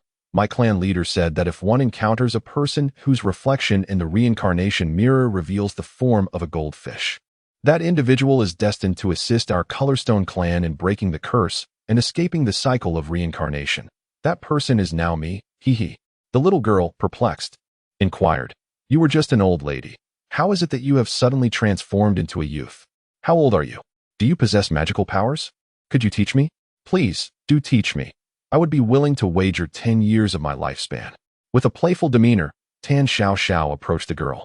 Her previous trepidation vanished. I am 180 years old. In your terms, I would appear to be around 18. However, our kin are afflicted by a celestial curse, which causes us to be born with aged visages and frail bodies. We can only survive by perpetually absorbing the lifespans of others. Our age is tenfold that of ordinary humans. The absorption of life is not executed by force, rather, it is a trade, where we exchange our rare treasures for the lifespans of others. Gambling stones serve as an excellent option for such exchanges. The girl explained with a cheerful smile, her gaze shifting to a piece of glass at the stall above, eagerly scrutinizing her newfound appearance, clearly delighted. Chapter 0046, Colorful Stones. My name is Kai. Here lies a decade of life belonging to you, my lord. I shall return it. For you have liberated me from my curse. Henceforth, I shall no longer rely on the perilous trade of gambling with the vitality of others to prolong my existence. Previously, we were required to extend our lives every 10 years, but now that the curse has been lifted, you are indeed the savior of our colorful stone clan. Kai gently waved her hand, and a luminous sphere soared into Su Ming's forehead. A wave of refreshing sensation coursed through him as his pores opened wide. The 35 meridians, once saturated, suddenly expanded, rhythmically contracting and swelling like the beating of a drum. After 3 breaths, an additional 15 meridians reached saturation, resulting in a remarkable progress where, within merely 3 days, 45 out of 72 meridians had been completely filled. Even the formless celestial sovereign within the ancient jade marveled silently at the astonishing fortune of this young man. My lord, this decade of life is my humble apology. Kai proclaimed. I am unaware of your true identity, and I beg for your forgiveness. Our clan chief has stated that only under your guidance can our clan reclaim its former glory. With that, Kai knelt down abruptly, startling the passers-by who retreated in alarm, believing Su Ming to be a villain tormenting the young girl at her stall. Su Ming was taken aback, chuckling helplessly as he hurried to assist her. Meanwhile, Tan Xiao stood nearby, her lips slightly parted in a daze, struggling to comprehend the situation. In mere minutes, an elderly woman claimed to wager 10 years of someone else's life on a stone, only to transform instantaneously into a young maiden, who then addressed Su Ming as her lord and elder. Tan Xiao found her mind boggled and difficult to grasp the unfolding events. Kai presented Su Ming with an object, saying, "This is the emblem of Kai Yi, a colorful spirit stone. It is a birthstone that every member of the Color Stone clan holds at birth, intrinsically linked to their life essence. Kai can sense its presence. Should Kai perish, the colorful spirit stone will shatter. This stone is the hardest in existence, impervious to any force, including the artifacts of ancient times, such as the marvel of our Color Stone clan." Su Ming cradled a white, round stone the size of an egg yolk in his palm. Under the sun's refraction, it appeared entirely milky white, devoid of any impurities, its texture warm and smooth, a material of extraordinary quality. If you were to forge weapons from the colorful spirit stone, would they not surpass even the divine artifacts? Su Ming pondered, envisioning a sword crafted entirely from pure colorful spirit stone, capable of contending with the weapons wielded by gods. Might the color stone sword suppress the divine armament? Indeed, our clan possesses an ancestral celestial artifact. It is said that the elders, before their transcendence, forcibly severed their connection with the colorful spirit stone, infusing it into our clan's heirloom over countless generations, preserving the last vestiges of our lineage. This was purportedly done to confront the legendary cycle of reincarnation. The specifics elude me, but once our clan leader awakens from his slumber, esteemed guest, you may inquire further. Since you hold my birthright colorful spirit stone, I shall seek you out at that time, Kai elucidated. Su Ming pondered for a moment and nodded. Hearing the words of the Wuxiang Tianzuan about this mysterious clan, he felt that perhaps it was fate that led him to this encounter. As long as it could be of assistance to him, he would not refuse. His identity mattered little to him, given his current strength. He feared he was even inferior to the so-called extraterrestrial infants that the Wuxiang Tianzuan mentioned. It was best to focus on the present. The master had just made a fortunate bet, and Kay held deep admiration for him. I shall return to my clan and convey your message to my kin. Please take good care of this life stone, she said. Su Ming responded affirmatively, and a fierce wind swept through, causing the beautiful maiden to gradually vanish amidst the swirling sands, shrouded in an aura of mystery. He found himself intrigued by how she seemed to defy the laws of science. One moment she was there, the next she was gone. The 9 pieces of rough stone that lay beneath had transformed into dust in the recent tempest, save for the one that Su Ming had chosen. He glanced at Tan Xiao, who stood beside him, stunned into silence. With a swift motion, he flicked her forehead, exclaiming, "Ouch. That hurt. What just happened? You wouldn't block. How dare you flick me? Do you think you can bully my sister Xiao?" Tan Xiao, seemingly forgetting the earlier events, was filled with rage towards Su Ming. She touched her formerly fair forehead, now marked by a glaring bump, her displeasure evident. With a swift motion, she reached for Su Ming's waist, twisting her hand in retaliation. The pain prompted Su Ming to roughly embrace her slender neck, grinning as he threatened, "You're asking for a beating, silly girl." After lightly tapping her forehead with his right hand, Tan Xiao felt a refreshing coolness wash over her, as the previous redness and swelling vanished in an instant. "Serves you right, you stubborn blockhead. That must have hurt, haha." To outsiders, they appeared as a pair of young lovers, playfully teasing each other with an undeniable intimacy. Su Ming gathered the fist-sized rough material and the small cutting machine into a convenient bag, intending to study them thoroughly at home. At that moment, the Wuxiang celestial sovereign remarked, "Young man, had it not been for your master's reminder just now, would you have encountered such a fortuitous event? Hee. Are you perhaps considering a token of gratitude for me? The spiritual stones we discussed earlier would be quite fitting. Or you could also honor me with some of that rough material." Hee. Su Ming rolled his eyes in exasperation and shifted the conversation. "Didn't the celestial sovereign mention that this isn't the only place with stone marrow? Where else might it be found? Could you possibly detect it? Had you not mentioned it, I might have nearly forgotten. Look towards the center. That magnificent specimen on the shelf, the largest of the lot, is our objective. To be candid, despite traversing the cosmos for countless millennia, I have never encountered a piece of chalcedony of such immense proportions. Heh, it seems fortune may yet favor you, my friend. However, let it be understood beforehand, should it contain spirit stones or metallic elements, they shall rightfully belong to me. You have just enjoyed a stroke of luck. And now it is my turn. Consider your master for a moment. It has been eons since I last laid eyes on a quality spirit stone.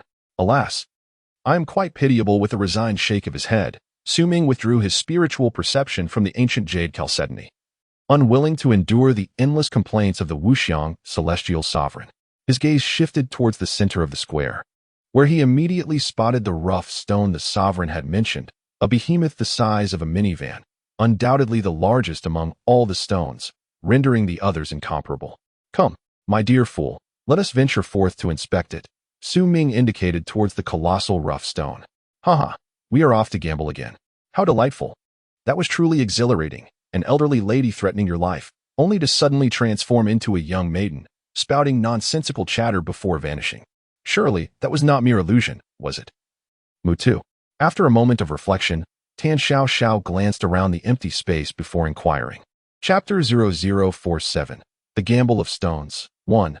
Su Ming cast a sidelong glance at her, offering no further explanation.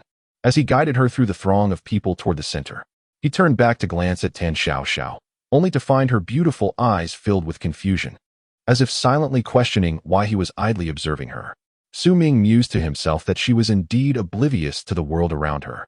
Suddenly, a sharp sound pierced the air, the unmistakable rip of fabric echoing before a shrill scream followed. My dress. Perverted scoundrel. With a swift motion, Su Ming turned to see a slender, delicate hand approaching him. There was no time to evade its trajectory, and he found himself inadvertently receiving a slap across the face. The impact was more startling than painful, the sound resonating loudly. Stunned, Su Ming stared at the flustered woman before him, instinctively touching his cheek. Bewildered by the sudden turn of events, onlookers, drawn by the commotion, gathered curiously as if caught in a chain reaction. "Sister, what are you doing here?" Tan Xiao exclaimed, equally taken aback by the sight of the elegantly dressed woman whose white gown had been torn at the knee. Su Ming's gaze shifted upward, beholding the exquisite features of the woman. Her fair skin and delicate features were accentuated by large, enchanting eyes, the corner of which bore a charming beauty mark. However, her once adorable and radiant visage was marred by an expression of icy displeasure. She angrily tugged at the tattered remnants of her dress that clung to her leg. Clearly infuriated, and upon hearing the voice, she lifted her head, her eyes locking onto Tan Xiao. "Are you Tin Mingming?" Su Ming exclaimed, astonished, as he recognized the familiar beauty before him, the very woman who had assisted him in the hospital the previous night. "How do you know me? I rarely go out." Is it because of Xiao Xiao? Tan Mingming shot an annoyed glance at Tan Xiao Xiao, who stood behind Su Ming. Tan Xiao Xiao, equally bewildered by Su Ming suddenly mentioning her sister's name, shook her head in disbelief. The situation was utterly perplexing, leaving her mind in a state of chaos since her arrival. Ming, didn't Dad tell you to stay at home? I heard there's a doctor who can treat your condition, and he is supposed to come to our house tonight for acupuncture. Tan Xiao Xiao remarked with a hint of mischief, as if this news was not entirely favorable for them. Humph, I would never marry that old man. Although I once promised that whoever could cure my illness, I would marry them, marrying an old man is out of the question. Dad would undoubtedly be the first to oppose it. Xiao Xiao, it's best you forget about that wager. Or I might just make it so you can't sleep in your own bed when I return. Tan Ming replied cryptically, leaving Su Ming feeling uneasy. How had he become the old man in this narrative? Don't say that, Ming. Can't you see there's a man here? Tan Xiao Xiao teased, raising an eyebrow mischievously. Tan Ming's cheeks flushed with a rosy hue, and she let out a cold huff of dissatisfaction as she adjusted her dress. Since half of it had been torn down from her thigh, she boldly decided to tear off the other half as well. The once pristine white gown transformed into a playful mini-skirt, showcasing her long, slender legs that glimmered with a pearlescent sheen under the sunlight. With excitement, she lifted her gaze and exclaimed, I've spotted a piece of fabric. Xiao Xiao, come help me take a look. Grasping Tan Xiao Xiao's hand, Tan Ming shot a playful glare at Su Ming and crossed several stalls. Along the way, she whispered conspiratorially to Tan Xiao Xiao, Xiao Xiao, you're all set, aren't you? Sneaking out with your little boyfriend while hiding it from your sister. Just wait until I tell Dad. Tan Xiao Xiao, feeling a bit embarrassed, chuckled awkwardly and replied, Ming, you're overthinking it. He's just a temporary bodyguard I hired. I didn't bring any security with me. Oh, you're here alone too? Haha, I see now. You snuck out as well. Then I have nothing to fear. We shall share both fortune and misfortune together. Meanwhile, Su Ming, with a bemused expression and a hand on his recently slapped cheek, felt nothing more than a twinge of embarrassment. He hadn't expected such a strikingly beautiful girl like Tan Ming to exhibit such a fierce temperament. As the surrounding crowd witnessed no further altercation, the atmosphere lost its excitement and dispersed in disinterest. Excuse me, ladies, are you newcomers in this field? Come over and take a look at these rough stones. If fortune smiles upon us, the jade we uncover could yield numerous exquisite bangles and pendants. The stones here have all been transported from Myanmar via truck. And as for their authenticity, I possess certified documentation, official papers that cannot be forged. Tan Ming is currently squeezing through the onlookers alongside Tan Xiao Xiao, her finger pointing at a rough stone measuring approximately 1 cubic meter. Its height reaches the waist of both girls, and a smooth cut can be seen at the upper right corner of the stone, revealing a hint of green about an inch in size. The color and quality appear promising, if one were to delve deeper. Tan Ming believes there is enough jade inside to craft dozens of beautiful bangles to gift to Xiao Xiao and her mother. Surely she would take pride in her generosity. Zhang Jin, Tan Ming's biological mother, is the stepmother of Tan Xiao Xiao, who has never seen her biological mother since birth.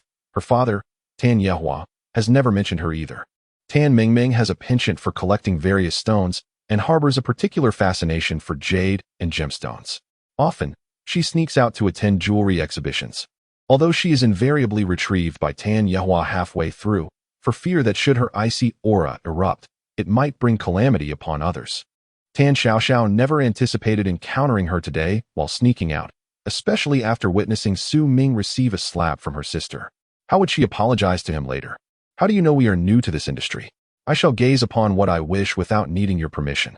Although Tan Ming possesses a charming and innocent appearance, her demeanor is notably frigid, and her temper is surprisingly volatile, akin to her mother, Zhang Jin. The jade raw stone merchant was a middle-aged man in his 40s. Observing the youthful Tan Ming, whose temper was indeed somewhat brash, he couldn't help but smile as he explained, I noticed that you rushed over in haste. In this line of work, one must adhere to the principle of first come, first served.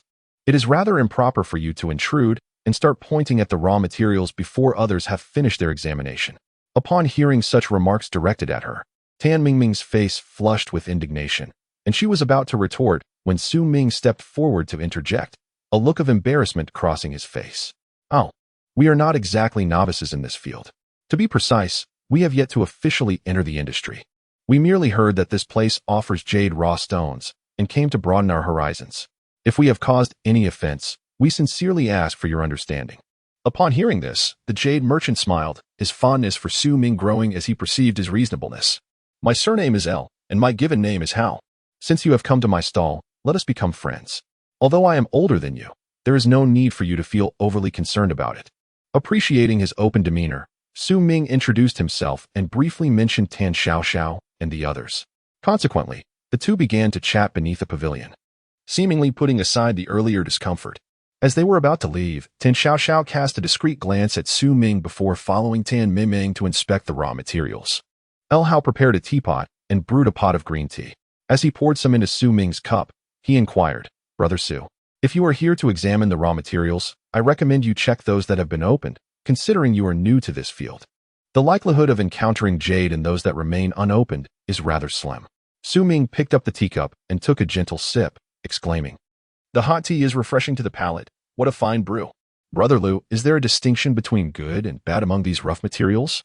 I noticed that there are both large and small pieces on the ground and on the shelf, all appearing quite similar. How does one discern the quality among them?" Lu Hao also took a sip of the tea and explained, "As it stands, there are no small instruments capable of peering into the interior of the stones. Therefore, whether a piece of rough material contains jadeite and the quality of such jadeite remains uncertain. The reason one chooses to purchase rough stones is precisely because it is a gamble. Hence it is referred to as gambling on stones." Chapter 0048, The Gamble on Stones 2. Lu Hao paused for a moment, took another sip of tea, and continued. The gamble on stones is divided into two categories, semi-gambling and full gambling. The semi-gambling refers to the piece your little girlfriend was observing just now.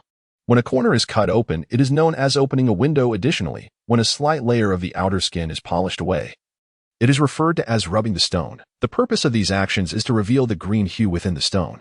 If green is visible, it indicates the presence of jadeite. Buyers of the raw material can assess the quality of the jadeite based on the revealed green, as well as the value of the raw material. This form of gambling is classified as semi-gambling. He gestured toward the semi-gambling raw material that Meng Meng had just examined, further elucidating his point.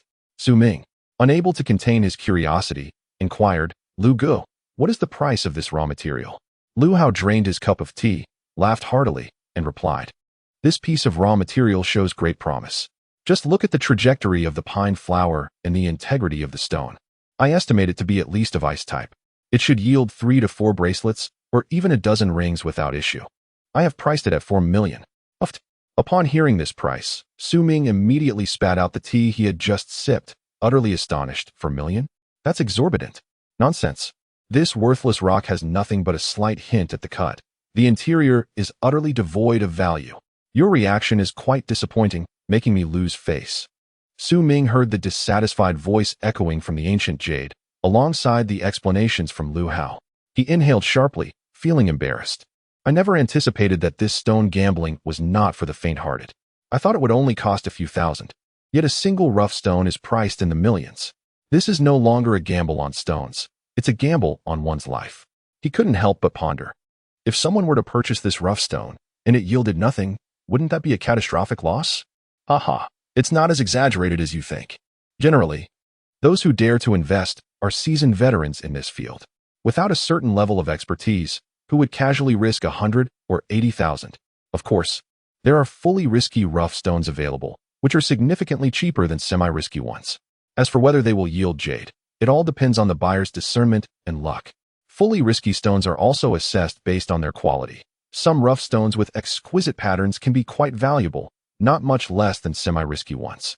For those looking for cheaper options, Brother Su can check out the Northern District, where prices range from a few thousand to several tens of thousands. Lu Hao pointed to a small table beside the rack, where several rough stones of inferior quality, marred and uneven, were displayed, clearly the lowest grade available. Su Ming's gaze shifted upward to the piece of rough stone that the Wuxiang Tianzuan had mentioned earlier, which was roughly the size of a minivan.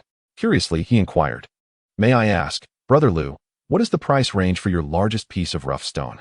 Upon being questioned by Su Ming, Lu Hao immediately became animated, his expression turning contemplative and grave. "That piece of raw material has been passed down through generations of our ancestors. As for why it has endured to this day, there are several reasons. First, its sheer size makes it exceedingly difficult to relocate. Second, Its exorbitant price deters anyone from acquiring it. And third, its poor quality presents a significant risk. That stone is, after all, my reputation. Anyone who has wandered through the antique market in Mingshui City is aware of this sky-high raw material. As for its price, I shall not hesitate to disclose. It amounts to 200 million.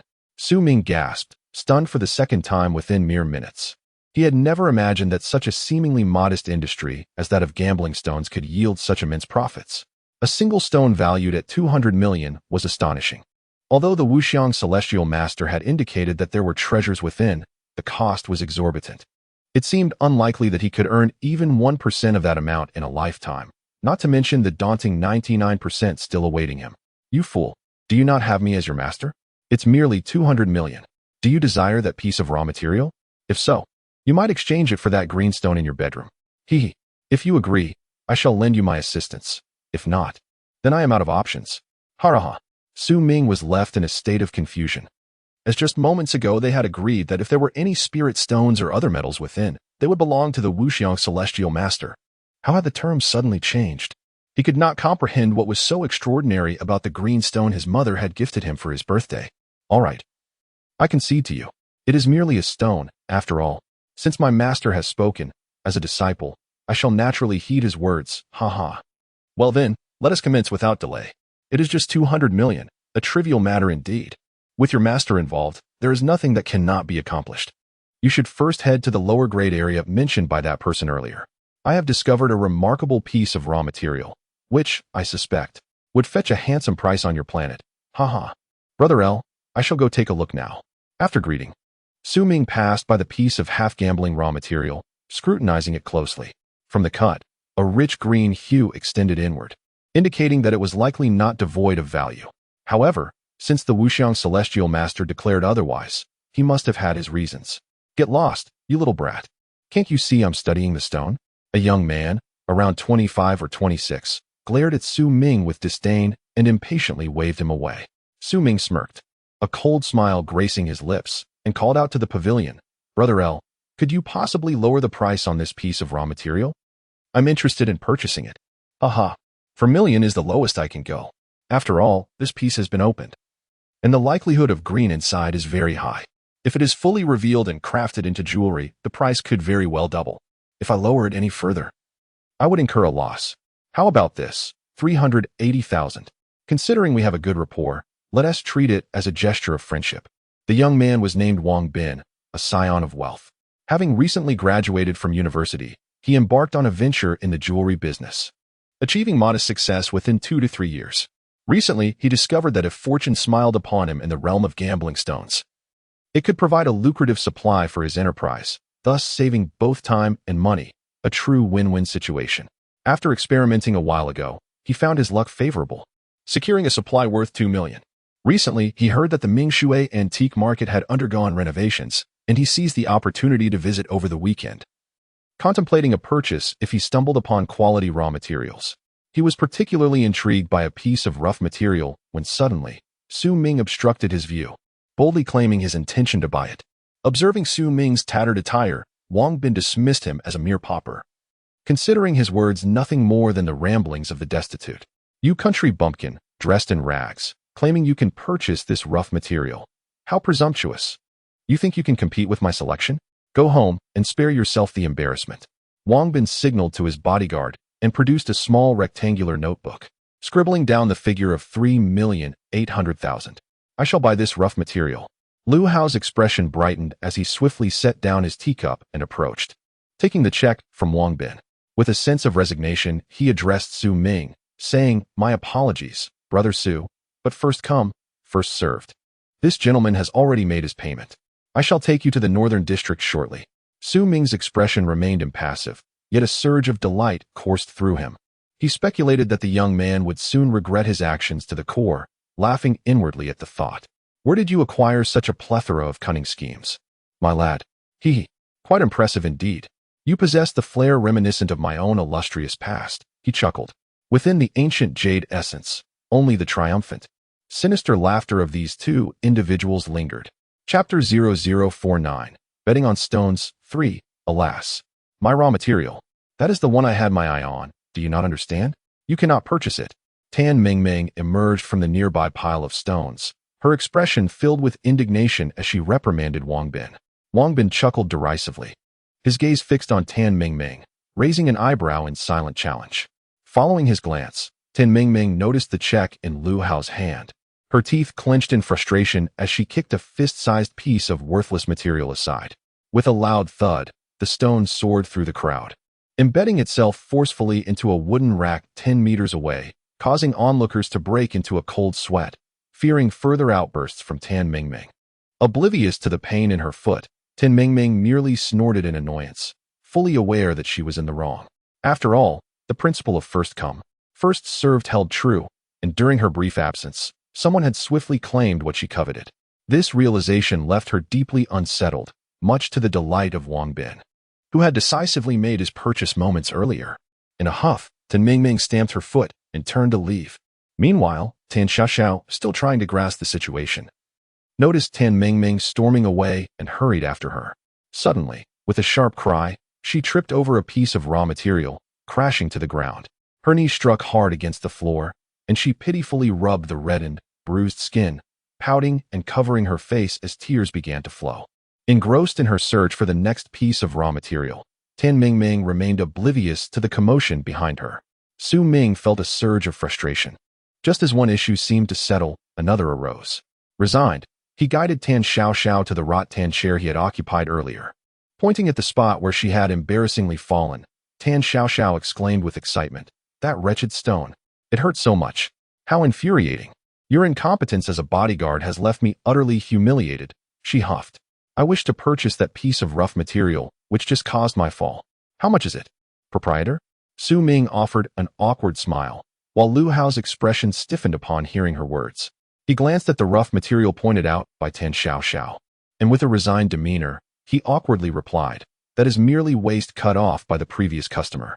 If you wish to have it, I can sell it to you for 100 yuan. What do you think?" Su Ming inspected the rough material, which was roughly the size of a basin and triangular in shape, firmly resting on the ground. It was evident that it was a substantial piece, but the edges cut off were clearly waste.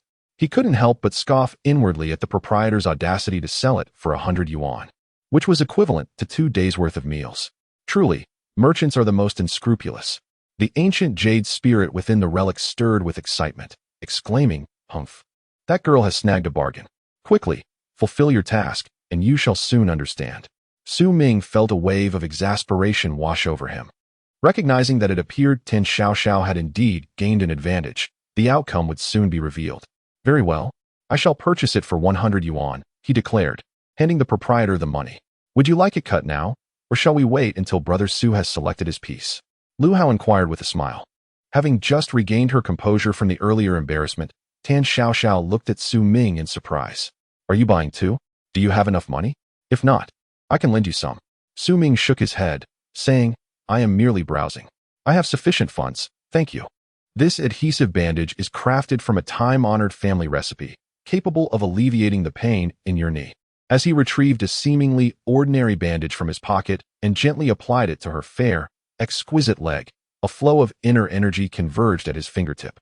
He delicately pressed it against her swollen area, and within a few breaths, the visible swelling receded. Tan Xiaoxiao merely felt a refreshing coolness at her knee, and in an instant, the fiery pain had vanished. "Xiaoxiao, rest here for a moment.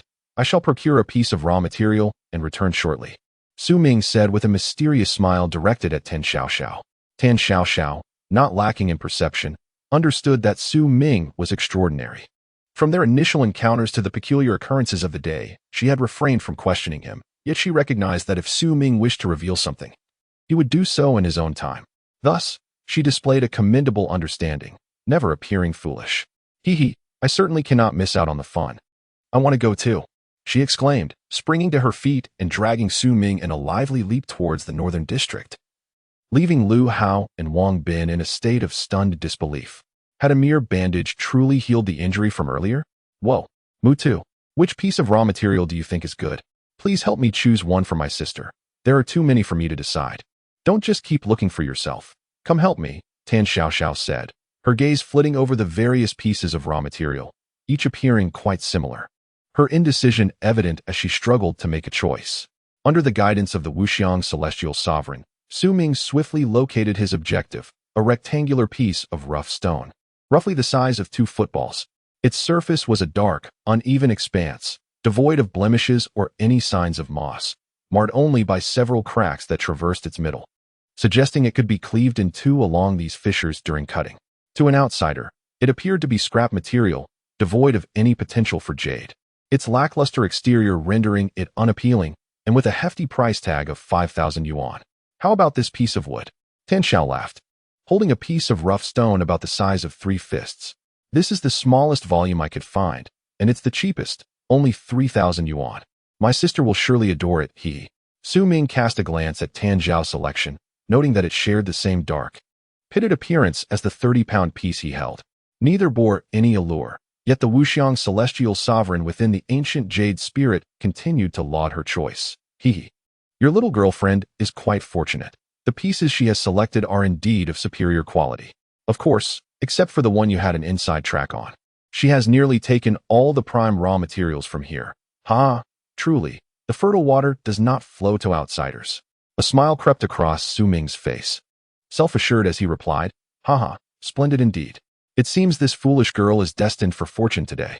Don't forget to treat me to a meal later. With that, he carried the 30-pound piece of rough stone he had chosen toward the pavilion. Tan Xiao glanced at him with a hint of exasperation, pondering how such a fortunate occurrence could possibly transpire. Today was merely a day of amusement. After all, it was inconceivable that one could simply strike gold. Ming, look. I've selected a piece of rough stone for you. It resembles a camel. How amusing. Tan Xiao gently nudged Tan Ming, who was intently examining the stones, and chuckled merrily. Tan Ming's elegant brows furrowed slightly as she turned to inspect the rough stone in Tan Xiao's hands. With a dismissive shake of her head and a roll of her eyes, she exhibited little interest, yet she extended her hand to take it. Upon seeing the price tag of 3,000, her lips parted slightly as she let out a resigned sigh. Tan Xiao pouted in displeasure, her expression sulky as she declared, I painstakingly selected this for you, sister. If you don't want it, I shall never engage in gambling with stones again. All right. How could I possibly refuse something you specifically chose for me? However, the price is a bit steep. Tan Ming replied. This is the most affordable piece I could find. Su Ming just mentioned the prospect of making a fortune. I noticed you hadn't picked one yet, so I thought I'd assist by choosing this one. Just look at how interesting it is. Come on, let us hurry and cut it open. I can hardly contain my excitement. Tan Ming, with a resigned demeanor, accompanied Tan Xiao to the pavilion. Brother L, could you possibly offer us a discount on these 2 pieces of rough stone? This is the lowest priced option we could find. Today is merely an outing for fun, so consider it a tuition fee. Would you be able to lower the price a bit? How about 5,000 for both? Su Ming placed the rough stone on the ground and dusted off his hands, exclaiming, You actually chose this piece of rough material? I made a wager with a friend that if someone bought this stone and it turned out to be green, I would forego my payment.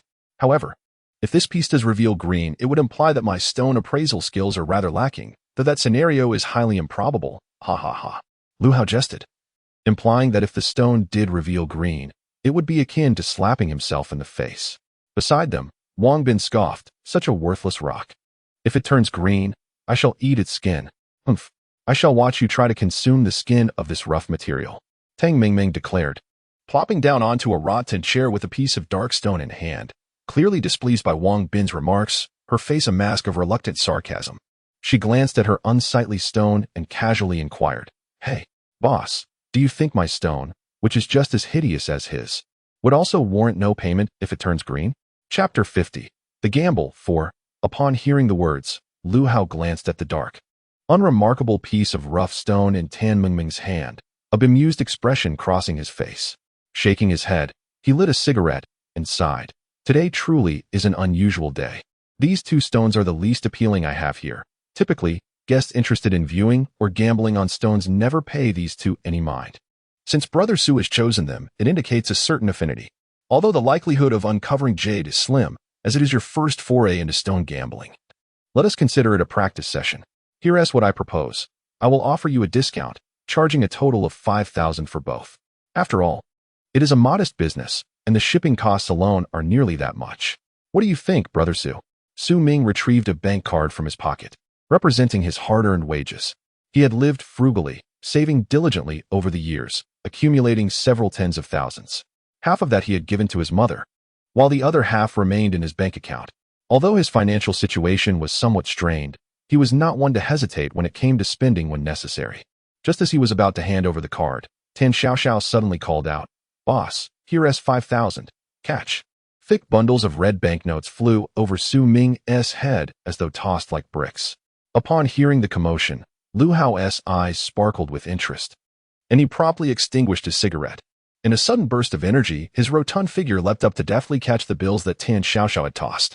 Su Ming furrowed his brow, his expression turning serious as he stepped forward and said, "I'll cover the cost. Swipe the card, please. And could you kindly return the money to her, Brother Lu?" Upon receiving the money, LV Hao felt an immense joy within him, marveling at the fact that despite his age, his health remained as robust as ever. Suddenly, he was taken aback by Su Ming's words, but quickly regained his composure, nodding in acknowledgement. After all, men tend to take pride in their dignity, and it seemed Su Ming was no exception. LV Hao gently swiped the bank card on the card machine, and instantly, 5,000 yuan was credited to his account. He promptly returned the money to Tan Xiaoxiao, who cast an irritable glance at Su Ming. Initially, she had intended to be generous, believing that a few extra coins were inconsequential since she happened to have 5,000 on her. Recognizing Su Ming's modest background, she thought it appropriate to cover the amount. However, his lack of appreciation for her kindness infuriated her, and in a fit of anger, she forcefully stomped on a piece of scrap she had just purchased for 100 yuan. Crack!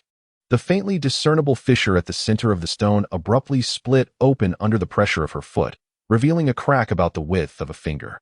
Although the fissure was not particularly large, the vibrant green within it, illuminated by the sun's rays, appeared strikingly vivid. The sound startled the onlookers, yet they were simultaneously captivated by the lush green hue emanating from the stone's crevice. Save for Tan Xiaoxiao's astonished reaction, the others wore expressions of sheer disbelief. "Hey, why are you all staring at my legs? I see, you've just noticed how lovely they are, haven't you? I knew it would turn out this way. Haha." With a leg elegantly raised against the ground and the other gracefully resting on the stones, she placed her hands on her hips and stepped down with a firm stomp, wearing an expression of self-satisfaction. While the crowd felt a pang of sympathy for the jade, they couldn't help but marvel at the perfect harmony of beauty and gemstone. Haha, it's green. Upon witnessing this, the vendor, Lu Hao, was overwhelmed with joy, for it is rare to find jadeite in every gamble. Yet, the manner in which this jade was revealed was simply astonishing. What? It's green? Goodness. The beauty's technique of revealing the stone is indeed extraordinary. Truly, it was quite forceful. Such a priceless gem was unveiled in such a manner. Come, come, let us admire the beauties and the jade. At Lu Hao's enthusiastic call, the crowd of onlookers, shoppers, couples, children, and the elderly swarmed closer, particularly the middle-aged men, who, upon seeing the stunning Tan Mingming and Tan Xiaoxiao, were utterly captivated, drooling in awe. Even an 80-year-old man squeezed his way through, his eyes sparkling with excitement. Unbeknownst to the crowd, Lu Hao produced a red firecracker from somewhere, dragging nearly 10 meters of it, and skillfully hung it from the eaves of a pavilion while perched on a rattan chair. He deftly retrieved a lighter from his pocket, ignited the fuse, and with a sudden push of his legs, his rotund figure leapt 2 meters forward, scurrying towards Su Ming and the others with a stone-cutting machine in hand. The sound of firecrackers echoed throughout the antique market, a signal understood by those in the know. The stall was experiencing a surge in fortune, and not merely a trivial one, for the proprietor would not have made such a commotion otherwise. Once again, old Lu's stall had struck gold. Curious about the hue of the stone, a couple approached. Their interest piqued. "Darling, why are they setting off firecrackers in the middle of the day? Let us investigate the matter," she urged. "Goodness, a beautiful woman gambling on stones? This is a spectacle not to be missed." As the protagonist, Tan Xiaoxiao found herself the center of attention, a subject of fervent discussion, a rarity indeed. A beautiful woman engaged in stone gambling, and now it appeared she had indeed struck it lucky. Hey, it's just a gamble on some worthless rock. Yet they are celebrating with firecrackers. Tan Xiaoxiao felt a bit uneasy as she noticed the throngs of people surrounding her, their conversations fixated on her and the stone. She took a deep breath, attempting to compose herself, but the sight only incited further gasps from the crowd. Someone exclaimed, "Goodness, is that a ripple I see?" Su Ming, observing the fervor of the crowd, also felt somewhat uncomfortable, After all, a handsome man accompanying a beautiful woman is always the topic of conversation. He stepped closer to Tan Xiao, shaking his head as he pointed at the stone at her feet. Silly girl. You spent 100 yuan and struck it lucky. Just take a look at what lies beneath you. As Tan Xiao, lost in thought, heard Su Ming's reminder. She glanced at the green hue beneath her feet and suddenly gasped in astonishment. Beside her, Wang Bin scoffed. Isn't it merely a piece of broken stone with a hint of green? Judging by its quality, it's just ordinary jade of mediocre color. I doubt it's worth more than 2,000 yuan. Haha. His bodyguard joined in with loud laughter. Humph. 2,000 is still money. If I spend 100 yuan to purchase a stone worth 2,000, I consider it a profit. I'm delighted. It's far superior to your worthless stone. Tan Xiao retorted, her lips curling in displeasure at Wang Bin. Beautiful lady, I'll offer 5,000 for that stone. Will you sell it? Someone in the crowd shouted. I'll bid 6,000. 8,000. Before long, the price escalated to 20,000. Tan Xiao felt a bit dazed, astonished that her 100 yuan investment could yield such a staggering return. She glanced at Tan Mingming and then at Su Ming, seemingly in a quandary. What if it turned out to be worthless? Yet, what if it contained something valuable? Tan Mingming shook her head vigorously, casting a disdainful glance at Wang Bin, who was merely spectating. With a cold huff, she approached Tan Xiao, bending down to effortlessly lift a stone the size of a soccer ball into her arms, leaving the crowd in astonished gasps. How could this woman lift a stone weighing 50 to 60 kilograms so effortlessly? Chapter 0051, The Gambit of Stones, 5, Boss. Hand me the stone-cutting machine. I will do it myself. Tan Mingming tossed a piece of raw material, roughly the size of a basin, onto the wooden table where they had just enjoyed tea. The jagged edges of the stone dug deeply into the surface of the table. At that moment, Lu Hao's reminder came too late. Witnessing the muscle twitch on his face and feeling a pang of regret in his heart was inevitable. This table, crafted from precious rosewood, though modest in size, merely a square meter, was exorbitantly priced. He had spent over 500,000 to acquire it from an elderly gentleman, and he seldom dared to use it, only to see it ravaged today by Tan Mingming. Unperturbed by the table's value, Tan Mingming leaned in, her beautiful eyes widening in keen observation. After Lu Hao replaced the battery in the grinding machine, he handed it to her. The crowd, tightly gathered around, could hardly contain their excitement. A beautiful woman cutting stones was indeed a rare and captivating sight. Tan Mingming, with her fair, slender fingers gently grasping the domestic grinding machine, bent over slightly. Her shapely figure accentuated. Due to a mishap where Su Ming had accidentally stepped on her long skirt, she had torn it into a shorter version, revealing her long, fair legs, which glimmered enticingly under the sunlight. Typically, raw materials with cracks are unlikely to yield jade, though exceptions exist. Usually, one would cut along the fissures. If jade is revealed, the entire piece would appreciate in value. However, should the incision yield nothing, the likelihood of finding jade in the remaining material becomes exceedingly slim. Tan Mingming steadied one hand on the rough stone while the other wielded a grinding machine, directing the serrated edge towards the fissure. As a cacophony of grating sounds echoed through the air, the stone, roughly the size of a basin, was cleaved open. Beside her, Lu Hao nodded in admiration, quietly remarking on the girl's deft technique, suggesting that she was accustomed to cutting stone. Her decisive stroke was both clean and resolute. Curiosity piqued. A throng of onlookers gathered around as the stones split apart, but most emitted a collective sigh, for it was evident that nothing lay within. Tan Xiao's face flushed crimson as she leaned in, her large eyes wide with anxiety. However, upon seeing only a murky void inside, she collapsed onto the ground in dismay. How could her earlier investment of 20,000 vanish so effortlessly? The disparity between her expectations and reality was staggering. Humph. What a scam this stone gambling is. Utterly despicable, she exclaimed in frustration. Haha, I told you so. That 2,000 was already generous. Just look at that worthless greenish speck of moss on the waste stone. It's hardly worth 100. What a disgrace. Meanwhile, my 380,000 piece is bound to yield something splendid. Wang Bin mockingly shook his head, deriding Tan Xiao. With that pitiful rock of yours, I wouldn't be surprised if it contained nothing but refuse, yet here you are, reveling in your folly, he continued. But don't fret, there are still 2 pieces left. I assure you, dear sister, I'll extract something truly green from them, Tan Mingming retorted, casting an irked glance at Wang Bin. Mingming, please clean that fogged-up rough stone first, someone suggested. Su Ming pointed to the fractured half, where a streak of pine flower glimmered, under which lay a faint hue of green. However, it did not form a continuous expanse, appearing sporadic and suggesting it would not extend deeper. Yet, the revealed green was quite pleasing. Upon hearing Su Ming's words, Tan Mingming felt a slight unease. Although the address felt somewhat unfamiliar, her attention was entirely captivated by the remaining piece of rough material. Humming, she restarted the stone-cutting machine and began to polish along the edges, following the contours of the rough stone. The sound of friction between the grinding wheel and the stone resonated as a hint of green emerged along the edges. Tan Mingming nodded in satisfaction but did not cease her efforts. Focusing on the green point, she continued to refine the remaining edges until she unveiled a window the size of an infant's palm. Only then did she pause, accepting a tissue from Su Ming to dab at her perspiring forehead. Out of the corner of her eye, she glanced at Su Ming, thinking how considerate he was. It's green, a vibrant green. The color is pure and untainted, quite remarkable, though regrettably, the quality does not reach that of glass. Otherwise, it would be. What? It's green? Is it real? Some say it's vibrant green. Incredible. The stakes have risen.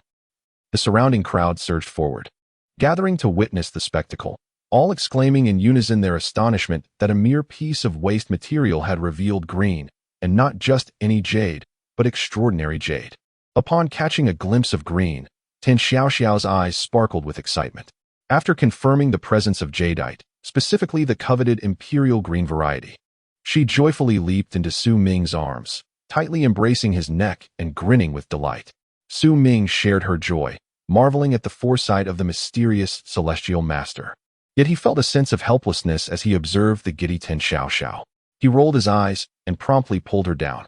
Wang Bin's eyes widened in disbelief.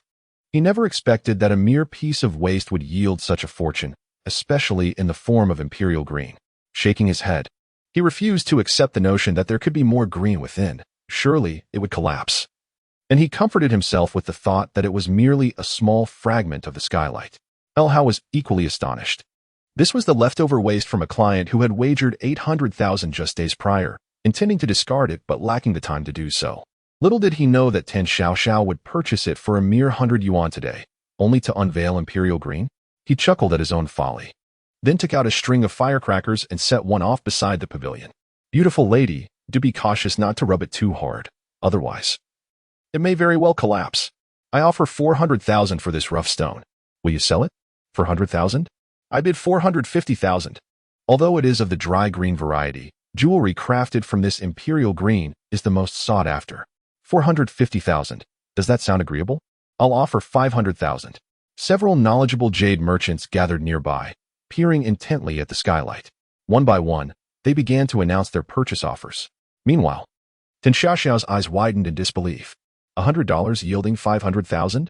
Truly, the world of stone gambling is exhilarating, with its dizzying highs and lows. She mused, marveling at the thrill of it all. I suspect there's more inside. Continue polishing and see if it can yield some clear material. After all, it's all a gamble, Su Ming urged, casting a glance at Tan Xiaoxiao, surprised at her fervent enthusiasm for this stone wager. Tan Mingming shared similar sentiments. It was merely a playful gamble. Her greatest delight lay in the process of stone unlocking, relishing the roller coaster of emotions it evoked. Having unraveled many rough stones before, she had become quite adept at the craft. She resumed the operation of the grinding machine, gradually enlarging the skylight. The onlookers around her observed with bated breath, their pupils narrowing, captivated by the vibrant green hues that were increasingly revealed through the friction between the grinding machine and the rough stone, all under the delicate touch of Tan Mingming's fair fingers. Chapter 0052, The Gamble of Stone, 6. As the sound of scraping gradually diminished, 20 minutes had elapsed. Tan Mingming, drenched in fragrant sweat, finally paused. The beads of perspiration trickled from the corners of her eyes, stinging her vision, and with her hands covered in stone dust, she found herself unable to rub her eyes. Beside her, Su Ming produced a wet wipe and said, "Turn your face this way. I shall assist you." Tan Mingming initially intended to decline, but the sweat invading her eyes was unbearable. Biting her rosy lips, she frowned slightly, presenting her flushed cheeks in a gesture of silent plea.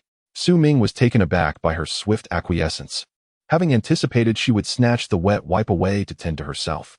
Instead, He found himself entranced by the magnified beauty before him. Her delicate, fair skin, though youthful, now bore a slight blush due to her nervousness. Droplets of sweat clung to her long lashes, which trembled ever so slightly as her eyes remained shut. Her features were exquisitely refined, highlighted by a tiny beauty spot just beneath the left corner of her eye, lending her an adorably charming aura that harmonized perfectly with her name. "I'll do it." Suddenly, Tan Xiaoxiao stepped forward, inexplicably snatching the wet wipe from Su Ming's grasp.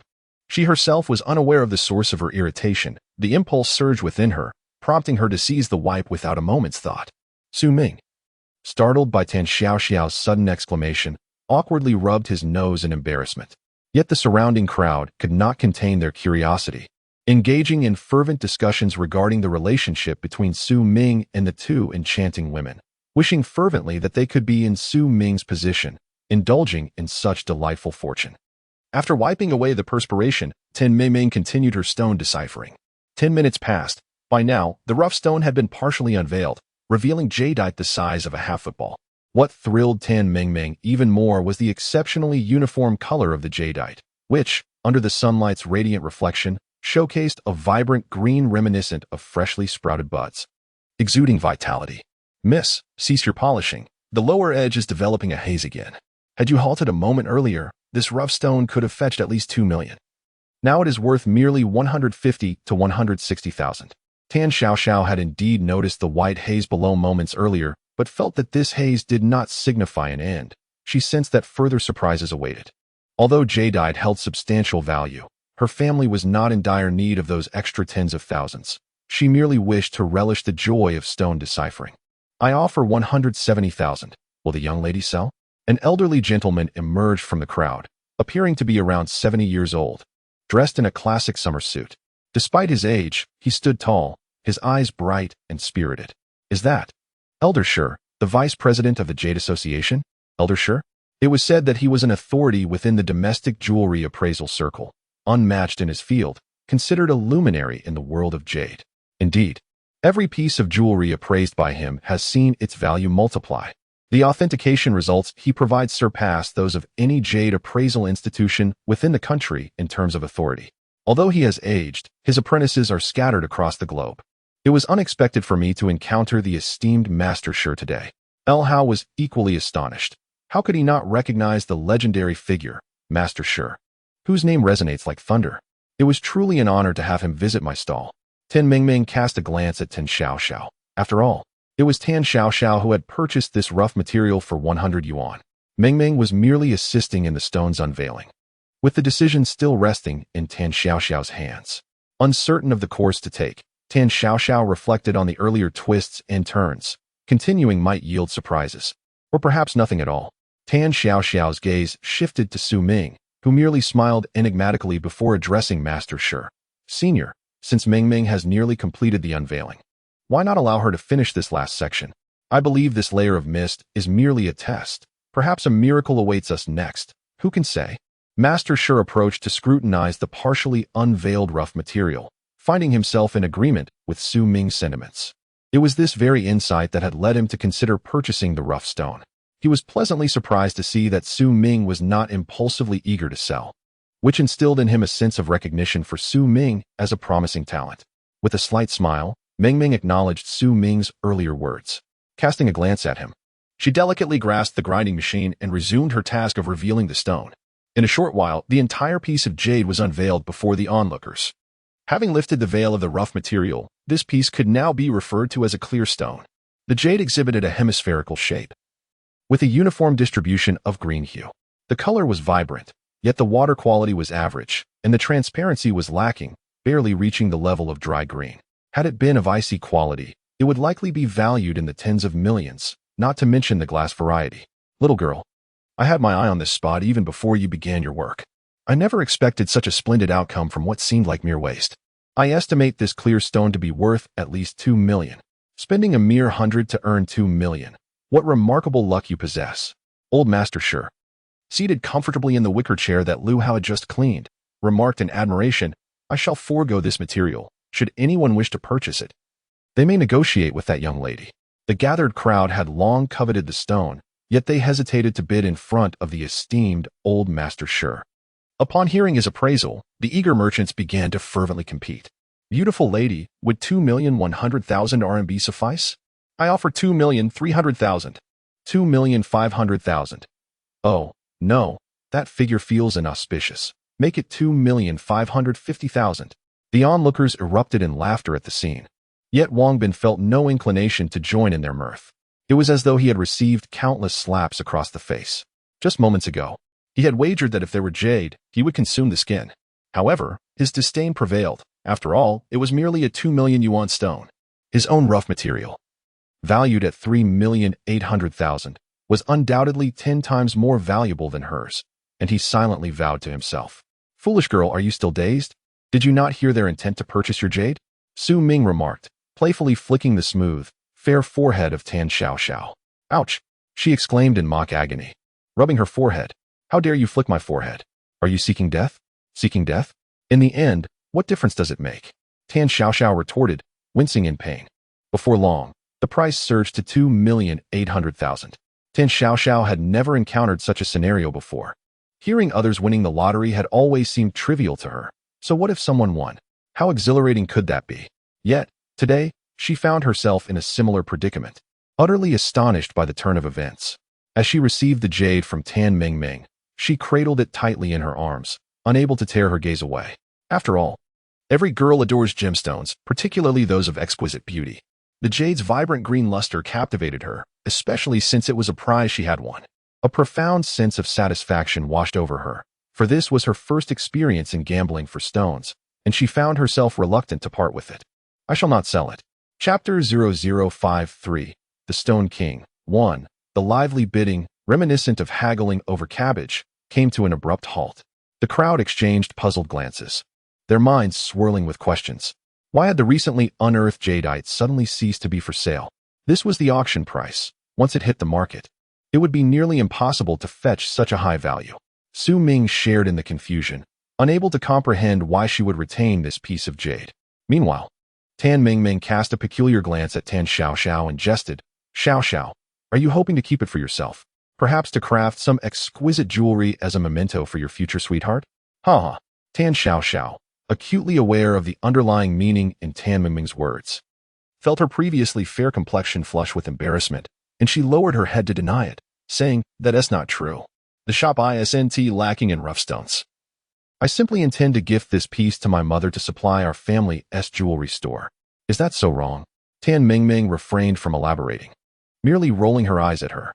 Su Ming, on the other hand, remained in a state of bewilderment, as if grappling with a riddle. Elder Sure, squinting slightly, chuckled as he stroked his white beard, casting a glance at Su Ming and nodding with a smile.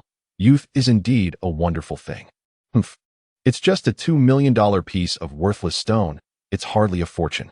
Look at the rough material I just purchased for 3,800,000. Once processed, it will undoubtedly be of superior quality and color, worth 10 times more than this.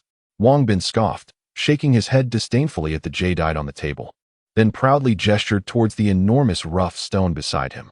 The crowd followed Wang Bin's gaze, and Mr. Sure also stood up, retrieving his reading glasses to scrutinize the scene more closely.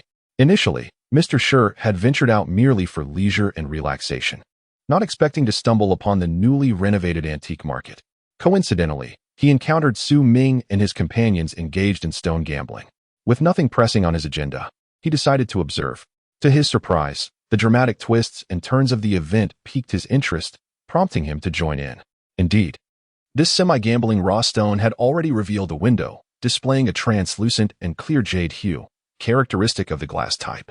Upon further inspection of the green veins extending from the opening, he noted a rich green color that seemed to stretch inward, indicating a high probability of appreciation in value.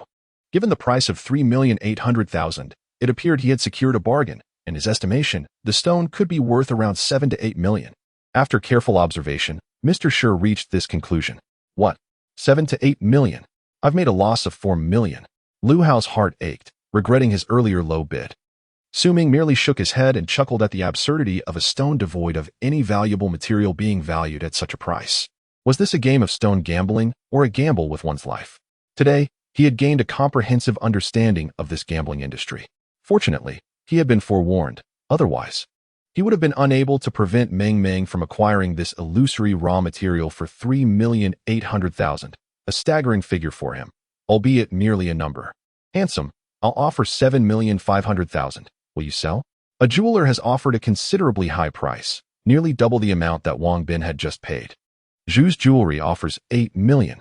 Zhu's Jewelry, a renowned establishment owned by the Zhu family of Mingshui, boasts a wealth of over 100 million in resources, underpinned by the formidable influence of the entire Zhu clan. Zhu Yukai, the second son of the Zhu family, holds a prominent position. Zhao's Jewelry offers 850,000. Zhao's Jewelry is also among the top 3 giants in the local jewelry industry, ranking behind Xiang's in first place, with Zhao's in second and Zhu's in third. These 3 families nearly monopolize the entire jewelry market in the Mingshui region, wielding significant power within the industry. After the 2 jewelry houses have made their bids, the onlookers, comprising various jewelers, ceased to make any further offers. This was due to the exorbitant prices, the fear of offending someone, and the high risk associated with gambling on untested materials. Consumed by resentment, Wang Bin was not inclined to sell. He was eagerly anticipating the opportunity to use this raw material to strike back at Su Ming and his associates. He waved his hand dismissively, a look of feigned apology crossing his face. I'm sorry, everyone, but the raw material I purchased today is not for sale. There are still 2 more stones that haven't been revealed yet. Why don't you take a look at these 2 stones first? Haha. With that worthless stone of yours, it's not even worth a speck of dirt, yet you pretend to be lofty. Just wait and see who ends up suffering or rejoicing. With a chuckle of discontent, Tang Xiao retorted sharply. While Su Ming placed the rough stones he had acquired at a bargain on the stone-cutting machine that Lu Hao had just pushed over, the 2 spheres of rough material, each the size of a football, were substantial in weight, as they were solid stone, tipping the scales at over 100 pounds. The thought of placing them on his cherished tea table was enough to evoke a sense of despair. Seated back in his wicker chair, Old Sher cast a discerning glance at the rough material in Su Ming's hands, his expression revealing profound disappointment. The surface of the black stone was riddled with pits and irregularities, lacking the smoothness one would expect, and it bore no traces of the coveted Songhua pattern. The stone appeared to be of inferior quality, even compared to typical stones, and he did not bother to don his reading glasses, continually shaking his head in disbelief, skeptical of what Su Ming could possibly carve from it. It is widely acknowledged that Songhua refers to the remnants of green color found in jade rough, which, over time, has faded due to weathering, leaving behind traces. The presence of Songhua on the surface indicates that the rough material once possessed jade qualities. Experienced individuals can assess the depth, direction, and shape of the remaining green hues based on the characteristics of the Songhua. Generally, the absence of Songhua signifies a minimal likelihood of yielding green jade, which is why the consensus surrounding Su Ming's rough material was largely unfavorable. Even Old Sher could not hide his disapproval. Having thoroughly mastered the nuances of the material before him, Su Ming had just received a series of incantations from the Wuxiang Tianzuan. These incantations instructed him to uniformly concentrate all his true energy in his pupils, directing his gaze towards a specific object and then unleashing that energy instantaneously. The resultant force of true energy radiated outward like ultrasound waves, penetrating the object's interior. However, this technique proved somewhat depleting, and the clarity of the images perceived was somewhat obscured, likely a reflection of his current cultivation level. Nevertheless, he had committed the general contours of the interior to memory. Earlier, Su Ming had observed Tan Mengming's method of cutting stone, gaining a basic understanding of how she managed the intricate details. Without activating the large stone-cutting machine, he instead picked up the nearby grinding tool to gradually polish the edges. Wang Bin scoffed, saying, "With this worthless stone, you could slice it in half without a cutting machine. Are you really planning to polish it?" Tan Mengming, too, was perplexed. Had she been tasked with the cutting, she would have decisively sliced down the length of the rectangular stone along its fissure. Typically, there was little chance of encountering jade by cutting directly into a fissure. As her previous attempt had demonstrated, one swift cut yielded nothing.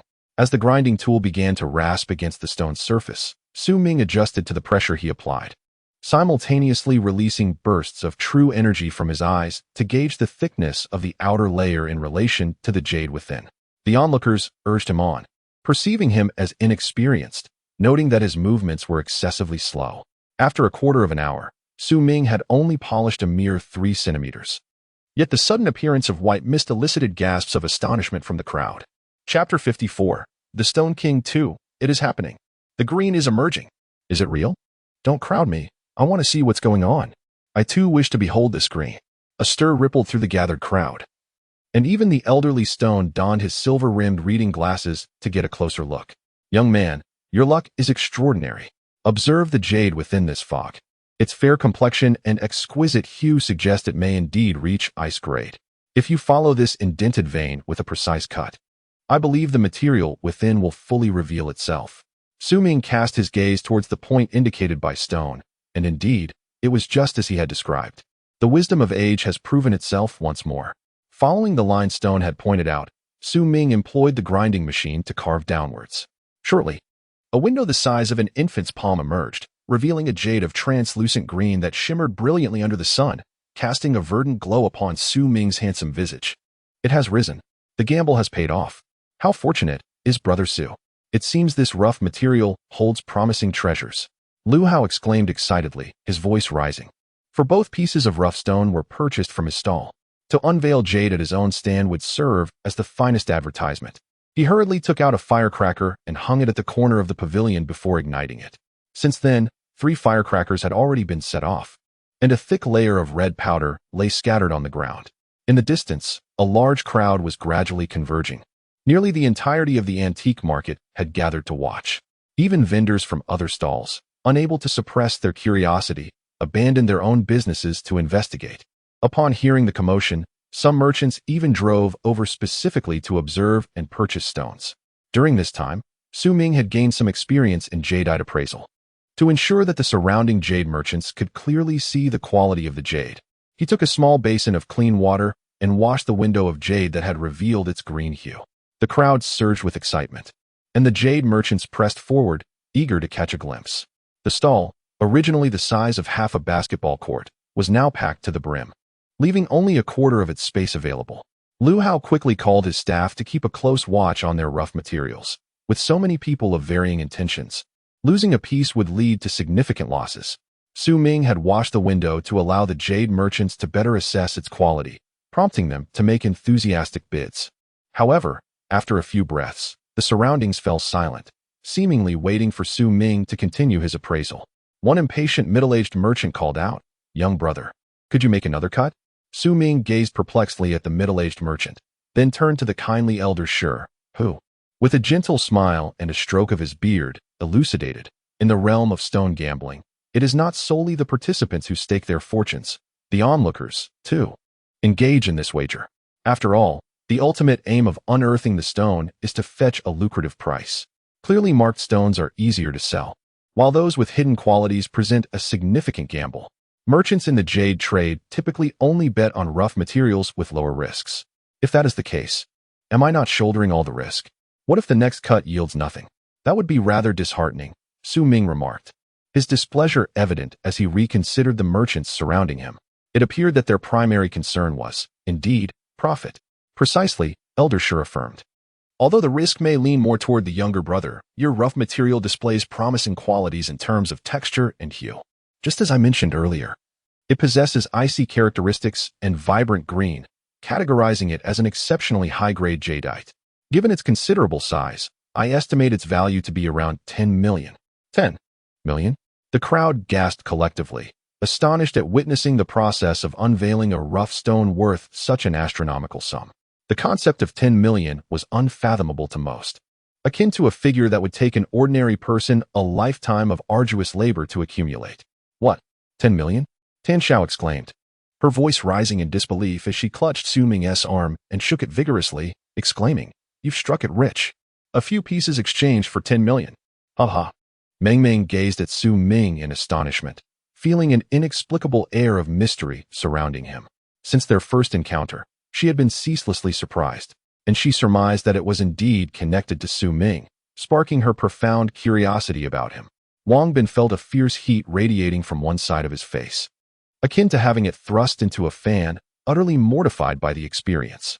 Elder Shi's eyes sparkled with intensity as he observed the perpetually smiling Su Ming, nurturing a desire to take him as his disciple. He noted that Su Ming's attire did not resemble that of a wealthy heir, Upon hearing the astronomical figures earlier, he exhibited no signs of elation, merely offering a subtle, serene smile, a demeanor so rare and remarkable. However, Su Ming himself was far from satisfied with the price offered. Though he masked his discontent, it fell significantly short of his expectations. Had the price been agreeable, he would have been ecstatic. The formless celestial master within the ancient jade offered a reassuring pat on the chest, proclaiming, "Fear not, young one, this is just the beginning. With your master by your side, rest assured, we shall secure that piece of stone king." Su Ming felt a few dark lines appear on his forehead, pondering silently when this entity had ever been reliable. Nonetheless, he refrained from voicing his thoughts and redirected his attention to the raw materials, contemplating that perhaps it was time to inject a bit more excitement into the proceedings. With that, he cast aside a basin that had been resting nearby, sweeping the stone dust from the table to the floor with a bold gesture. This audacious display invigorated the onlookers, who craned their necks in eager anticipation of the miracle that was about to unfold.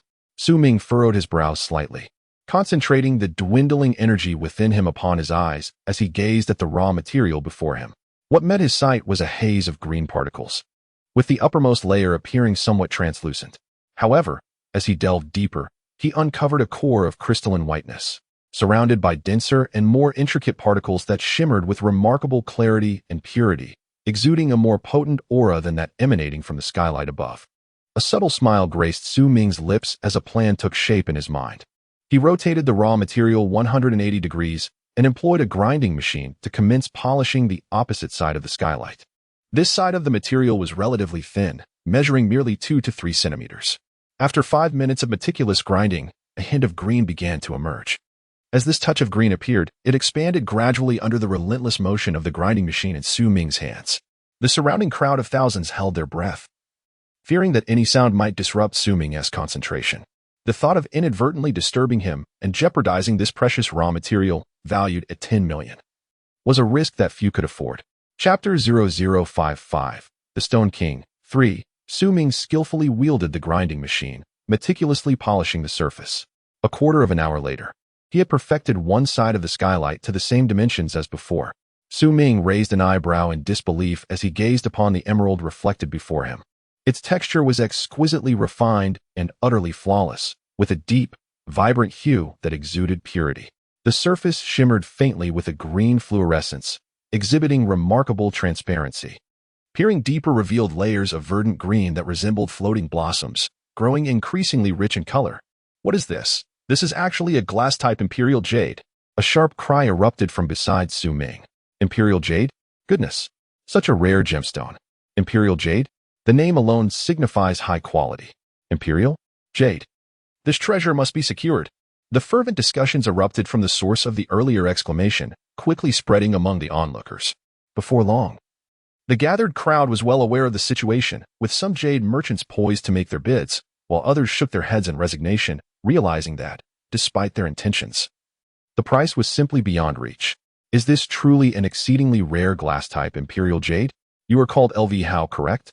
Where did you source these jade stones? Upon seeing the skylight that Su Ming had polished, Shi Lao, who was in his 70s, was so astonished that he rose abruptly from his rattan chair. His sudden movement startled the onlookers, and they connected the dots. If even Shi Lao was this excited about Su Ming's discovery, then indeed, imperial jade was no ordinary gemstone. "Ah, this is a batch of old pit jade that I painstakingly procured from the mines of Myanmar last year. This particular shipment has been our most successful to date. Look, they have just unearthed 2 pieces. Haha." Lu Hao excitedly responded to Mr. Shi, astonished that this jade master inquired about his source. "It appears this batch is indeed of exceptional quality. I anticipate boundless business opportunities after today. Myanmar's old pit jade? No wonder the variety is so exquisite. Glass-type imperial jade is exceedingly rare. Who would have thought this young man would casually stumble upon such treasures?" Mr. Shi could not help but admire Su Ming's extraordinary fortune. "Young brother, this rough stone is nearly fully revealed. Are you still considering selling it? Earlier, someone offered 10 million. I, from the Xiang jewelry firm, will offer 50 million. What do you think of this price?" "What? 50 million? What kind of stone is this to command such a price? 50 million? That figure is rather steep.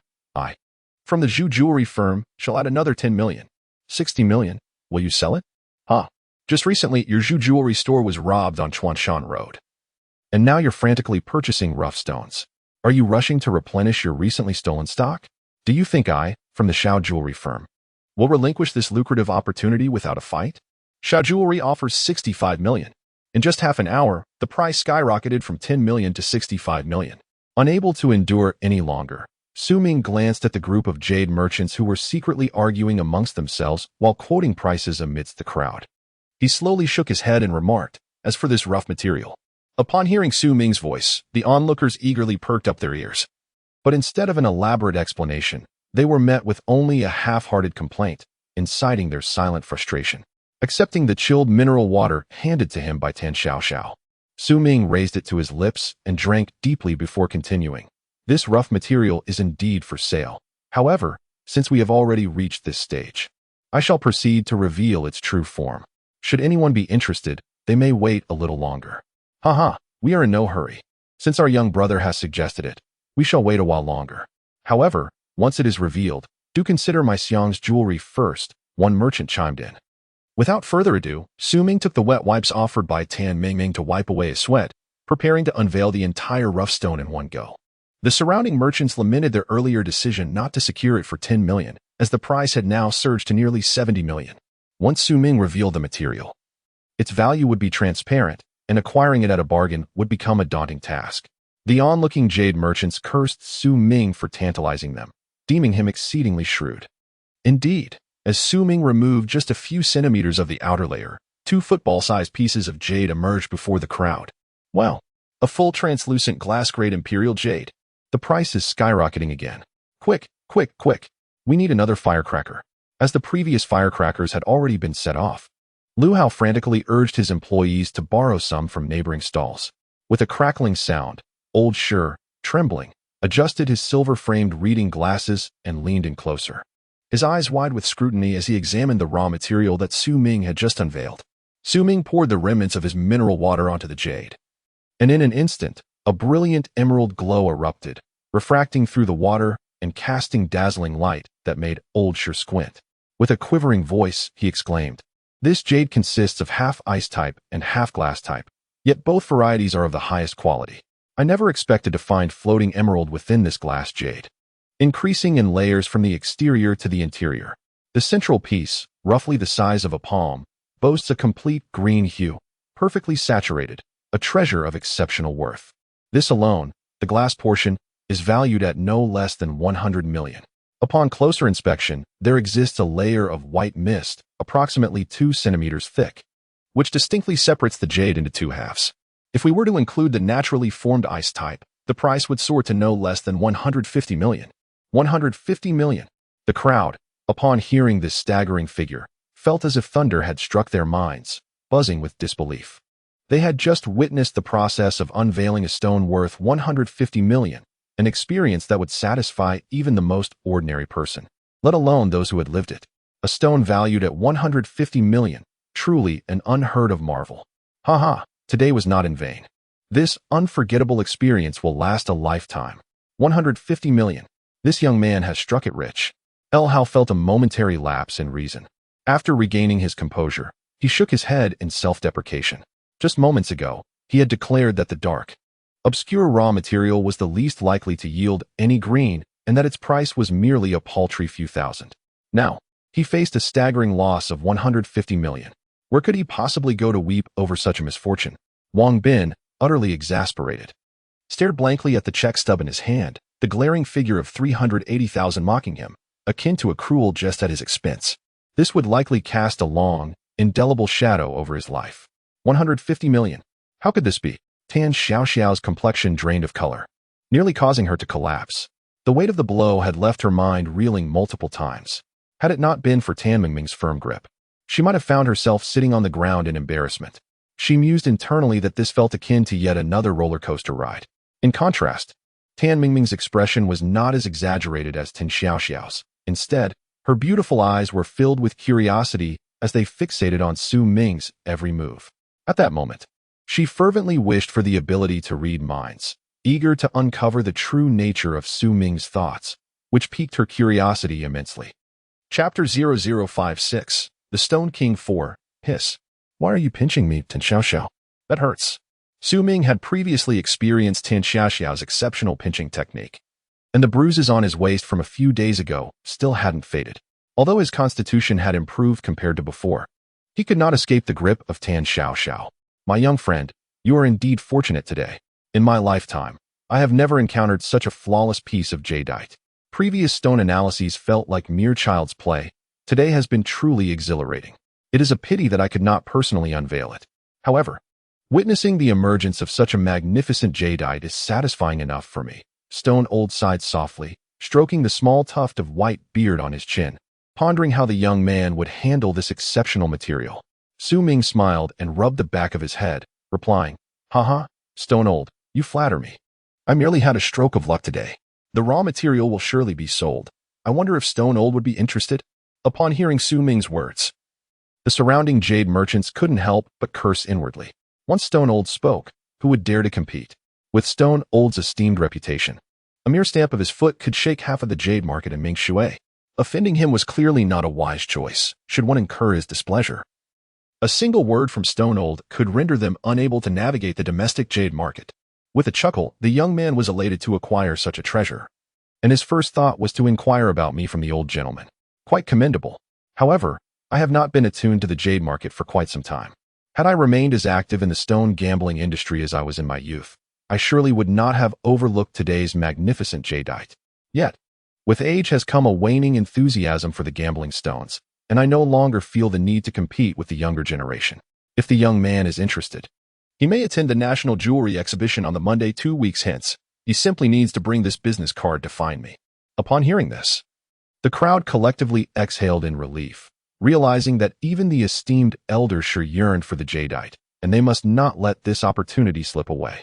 Elder Shi retrieved a beautifully designed business card from his suit pocket, which bore the title of Vice President of the China Jade Association, Shi Yan. He then graciously signed his name on the card with a pen he had on hand and presented it to Su Ming, inquiring, What is your name, young man? Su Ming nodded respectfully and replied, I am Su Ming, with Ming meaning to remember. It was imperative for a student to accept Elder Shi's invitation, and he would certainly arrive punctually. Tan Ming gazed enviously at the business card in Su Ming's hand. As an admirer of jade, she felt it essential to recognize Elder Shi's esteemed identity and illustrious background. Just as the film industry has its fans, and the fitness realm has its enthusiasts, the jade community is not devoid of its admirers. Tan Ming was indeed a devoted fan of Elder Shi, as he is a revered luminary within the realm of jade. Elder Shi, she implored, I too wish for your autograph. Might you spare me a card? At this moment, Tan Ming had shed her earlier fierce demeanor, donning a bashful and endearing expression as she shamelessly approached old Master Shi for an autograph. Grandpa Shi, I want one too. Meanwhile, Tan Xiaoxiao joined in the excitement, as she was never one to miss out on any event. Haha, I happen to have 2 business cards left. Let me give each of you one, old Master Shi said, writing down 2 cards and handing them to the pair. Su Ming, observing the audacity of the two with a bemused expression, couldn't help but chuckle. Humph, Xiaoxiao, since you call me a blockhead, I now dub you a rotting log. Tan Ming suddenly leaned towards Su Ming and whispered playfully. Then, with a fierce expression, she warned, I will be attending the Jade exhibition in 2 weeks, and if you don't take me along, I won't let you off the hook. Su Ming, seeing her fierce demeanor, clenched his small pink fist defiantly in front of him, but he could only roll his eyes in resignation before nodding. Young man, just now old Master Shi mentioned that this piece of jade rough is valued at 150 million. I offer 151 million. What do you think? A 30-year-old man with a dragon tattoo on his left arm and a tiger tattoo on his right shouted loudly, drawing the attention of the surrounding crowd. Although 151 million was no small sum, a wave of disdain rippled through the onlookers, as the price had already soared past 100 million. Was an additional million even worth mentioning?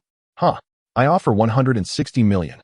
A somewhat refined and plump gentleman in front sneered at the tattooed man behind him, his face suffused with mockery. Who do you think you are? The jadeite that I have set my sights on. Do you dare to covet it? 16 million. The tattooed man, enraged, ripped off his limited edition Rolex from his right wrist and flung it violently to the ground, the exquisite Swiss timepiece meeting its untimely demise. The onlookers instinctively recoiled 2 meters away, sensing the gravity of the situation. Wasn't this the illustrious young master of the Zhu family, Zhu Shi? What brings him to this open-air market today? Typically, he resides in the sole five-star Ming Shui Hotel in the city. Why this sudden interest in jade? A chubby, fair-skinned man crossed his arms mockingly. Pig. Has dung? Ha ha. The crowd erupted in laughter at the name. Damn it, you wretched creature of the Xiao family. How could something I desire be within your reach? What qualifies a mere lackey like you to speak to me? Zhu Yushi, infuriated, rose from the folding chair brought by his subordinates, grinding his right foot into the shattered remains of the watch, and pointed at the chubby man, shouting, Do not speak so unpleasantly. It is discomforting for others to hear. Let us do this. The Xiao Jewelry Company offers 17 million. The chubby man lit a cigarette, inhaling deeply to calm his nerves. After all, every increment counted in the millions, not just the trivial hundreds of thousands from earlier. You dare to oppose me? I, Zhu Jewelry Company, shall add 1 million more. 17,100,000. Zhu Yushi gritted his teeth, resolved to engage in a fierce bidding war against the Xiao Jewelry Company. I, the Xiang Jewelry Company, shall bid 200 million. A deep, resonant voice whispered in Su Ming's ear, low yet piercing. What? Someone bid 200 million. My heavens, 200 million. What a day to be here. 200 million. How exhilarating. The Xiang Jewelry House is offering 200 million? That person looks somewhat familiar. Isn't he the helmsman of the Xiang family? Su Ming's brows furrowed slightly, a wave of confusion washing over him. Why did that voice sound so familiar? A middle-aged man in his 40s, clad in a tailored, high-end suit, emerged from the crowd, his stature average yet impeccably upright, though his lips were thin and a well-groomed beard adorned his chin. They could not conceal the handsome countenance sculpted by time. Master, I did not expect you to visit the antique market today. Had I known you were coming, I would have arranged everything in advance, the middle-aged man said, removing his sunglasses and respectfully greeting Shi Lao. To address Shi Lao as master, this middle-aged man was indeed a disciple of Shi Lao and affiliated with the Xiang Jewelry House, suggesting a position of considerable stature. The onlookers murmured in astonishment. I merely ventured out for a stroll today, never expecting to encounter this young man deciphering stones. This outcome has truly taken me by surprise. It is my first misjudgment, Shi Lao remarked, a benevolent smile gracing his face as he glanced at Su Ming, whose expression was one of shock. Uncle Shi, what brings you here? Chapter 57. The Stone King. 5. Am I not welcome here? The middle-aged man turned to look at Su Ming with a smile. Impressive, Xiao Ming. You were the first to make master overlook someone. No. That's not what I meant. It has been 2 years since I last saw Uncle Xiang, and I didn't expect to run into him today. Su Ming sheepishly scratched the back of his head, brimming with excitement. Tan Xiao was taken aback as he glanced at the exhilarated Su Ming. It was the first time he had witnessed Su Ming's emotions swayed by another. Tan Ming was equally curious about the identity of this middle-aged man, wondering why Su Ming held him in such high regard. Xiang Lishuan, you two are acquainted? Elder Shi inquired, astonished, as he gazed at the middle-aged man. Xiang Lishuan smiled gently, then affectionately ruffled Su Ming's hair. Su Ming did not flinch, appearing completely at ease. My eldest son, Xiang Zimo, is a good friend of Su Ming. They have been close since childhood. Zimo often brought Su Ming over to our home to play. Su Ming is an ambitious young man, consistently achieving the top grades in school, handsome in appearance, decisive in character, and steady in his actions. He is truly remarkable. Oh, are these two beautiful ladies Su Ming's girlfriends? Su Ming felt a twinge of embarrassment at the praise from Xiang Lishuan, but was suddenly taken aback by the final remark, leading him to cough lightly. While the initial inquiry was innocuous, the subsequent mention of two individuals was rather unexpected. Su Ming rubbed his nose, turned to glance at Tan Xiao and Tan Ming, signaling them with his eyes to refrain from complicating matters. Just as he was about to introduce himself, Tan Xiao squeezed between them with a charmingly playful expression, cheerfully saying, Hello, uncle. This is my sister, Tan Ming, and I am the younger sister. Tan Xiao. We are both good friends with Su Ming. From the Tan family. Xiang Lishuan murmured, observing Tan Xiao's clever and mischievous demeanor. His expression softened, indicating he was aware of their identities. Meanwhile, Su Ming raised an eyebrow. Tan Xiao had neither confirmed nor denied their relationship, leaving him rather perplexed about how to explain this to Uncle Xiang. With a resigned glance at Tan Xiao, who was surreptitiously observing him, Su Ming approached the centerpiece of the day, the jadeite, and hastily shifted the topic. Uncle Xiang, is this piece of jade truly worth 200 million? It is undoubtedly worth 200 million. And this valuation is under the esteemed witness of Master Shirlao, making it unquestionably worth every penny. If this price could be secured, it would be quite a bargain, Xiang Lishuan explained with a smile. Hey, kid, are you still selling it?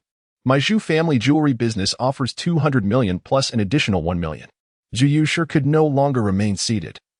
He rose and strode towards Su Ming and the others, flanked by his two burly bodyguards in sunglasses and black suits, who swiftly cleared a 1-meter-wide path through the crowd, suggesting a formidable presence. I, from the Xiao Jewelry House, offer 210 million. The stout man in front, familiar with Xiang Lishuan, chose to disregard him entirely at this moment. He stepped through the crowd of onlookers and approached Su Ming, wearing a seemingly harmless smile. Our Xiao Jewelry House arrived quite early. On such a sweltering day, we have patiently waited for you to unveil the stone. 210 million is a sincere offer. May I ask your name, young man? Step aside. How dare you obstruct my path? Zhu Yushi, in fact, contemplated kicking the stout man to the ground, yet upon considering the latter's status as the steward of the Xiao family, he refrained. In a swift motion, he darted past, appearing before the stout man in the blink of an eye, eliciting gasps from the crowd. Su Ming raised an eyebrow, feeling a sense of gravity. He had failed to track the speed of the man's movement. This individual is formidable.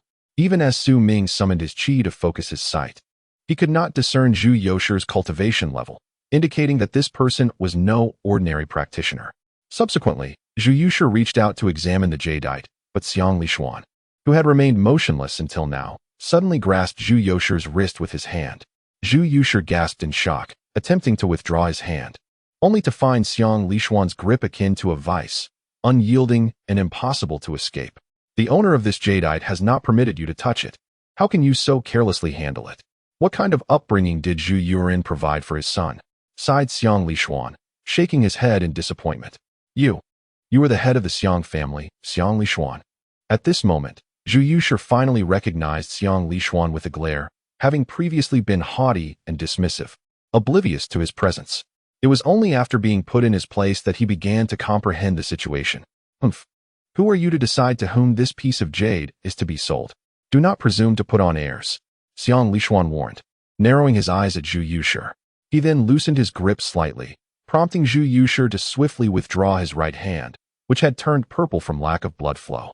Zhu Yoshi's face flushed crimson from the humiliation. He cast a fleeting glance at Xiang Lishuan, his eyes betraying a barely perceptible resentment. The onlookers could hardly contain their applause, reveling in Zhu Yoshi's earlier arrogance and now relishing his comeuppance. Su Ming had already formulated a plan regarding the jade piece. Naturally, such valuable items should be reserved for one's own circle. However, this would undoubtedly offend both the Zhu and Xiao families. Reflecting on past grievances, he realized he had already crossed them, having dealt significant blows to their subordinates. It was likely that Zhu Yukai and his associates were currently scheming against him. As fate would have it, Su Ming's intuition was correct. Zhu Yukai had just emerged from the hospital and, early that morning, driven to the Ming Shui City Hospital to check on the incapacitated Gai Mao, whom Su Ming had recently dealt with. Upon leaving, he called Wang Li to arrange a meeting to strategize against Su Ming, subsequently driving his Lamborghini Gallardo to the Ming Shui Hotel. Xiaoming, I can offer a maximum of 200 million, as the company has substantial funds that require circulation. Being able to allocate 200 million is already at my limit. If you believe their offer is more reasonable, you may sell to them. After all, a 10 million difference is not insignificant. Please feel free to decide. Xiang Lishuan smiled while firmly gripping his sunglasses, showing no signs of coercion. The Xiao family jewelry store is prepared to offer 210 million. I wonder if my young friend can accept that? The fair-skinned, plump man gazed at Su Ming with anticipation, for this price exceeds Xiang Lishuan's by a considerable margin. He felt a subtle sense of assuredness in his heart. Zhu Yoshi's expression returned to normal, the self-satisfaction from before dissipated. However, his demeanor appeared somewhat cold, as he had just lost face in front of numerous witnesses. Narrowing his eyes slightly, he addressed Su Ming in a low voice. Judging by your age, you seem to be around 18 or 19, still in school, are you? Coincidentally, my brother Zhu Yukai is of similar age. I could introduce you. Should you encounter any issues at school, I can have him look out for you. Your family must reside in Ming Shui district, correct? I have a villa in Fengshan Villa area that I could offer you as a gift. You could move your family there when the time comes. But the condition is that you sell this piece of jade to me. I can provide 211 million. Isn't that a fair offer?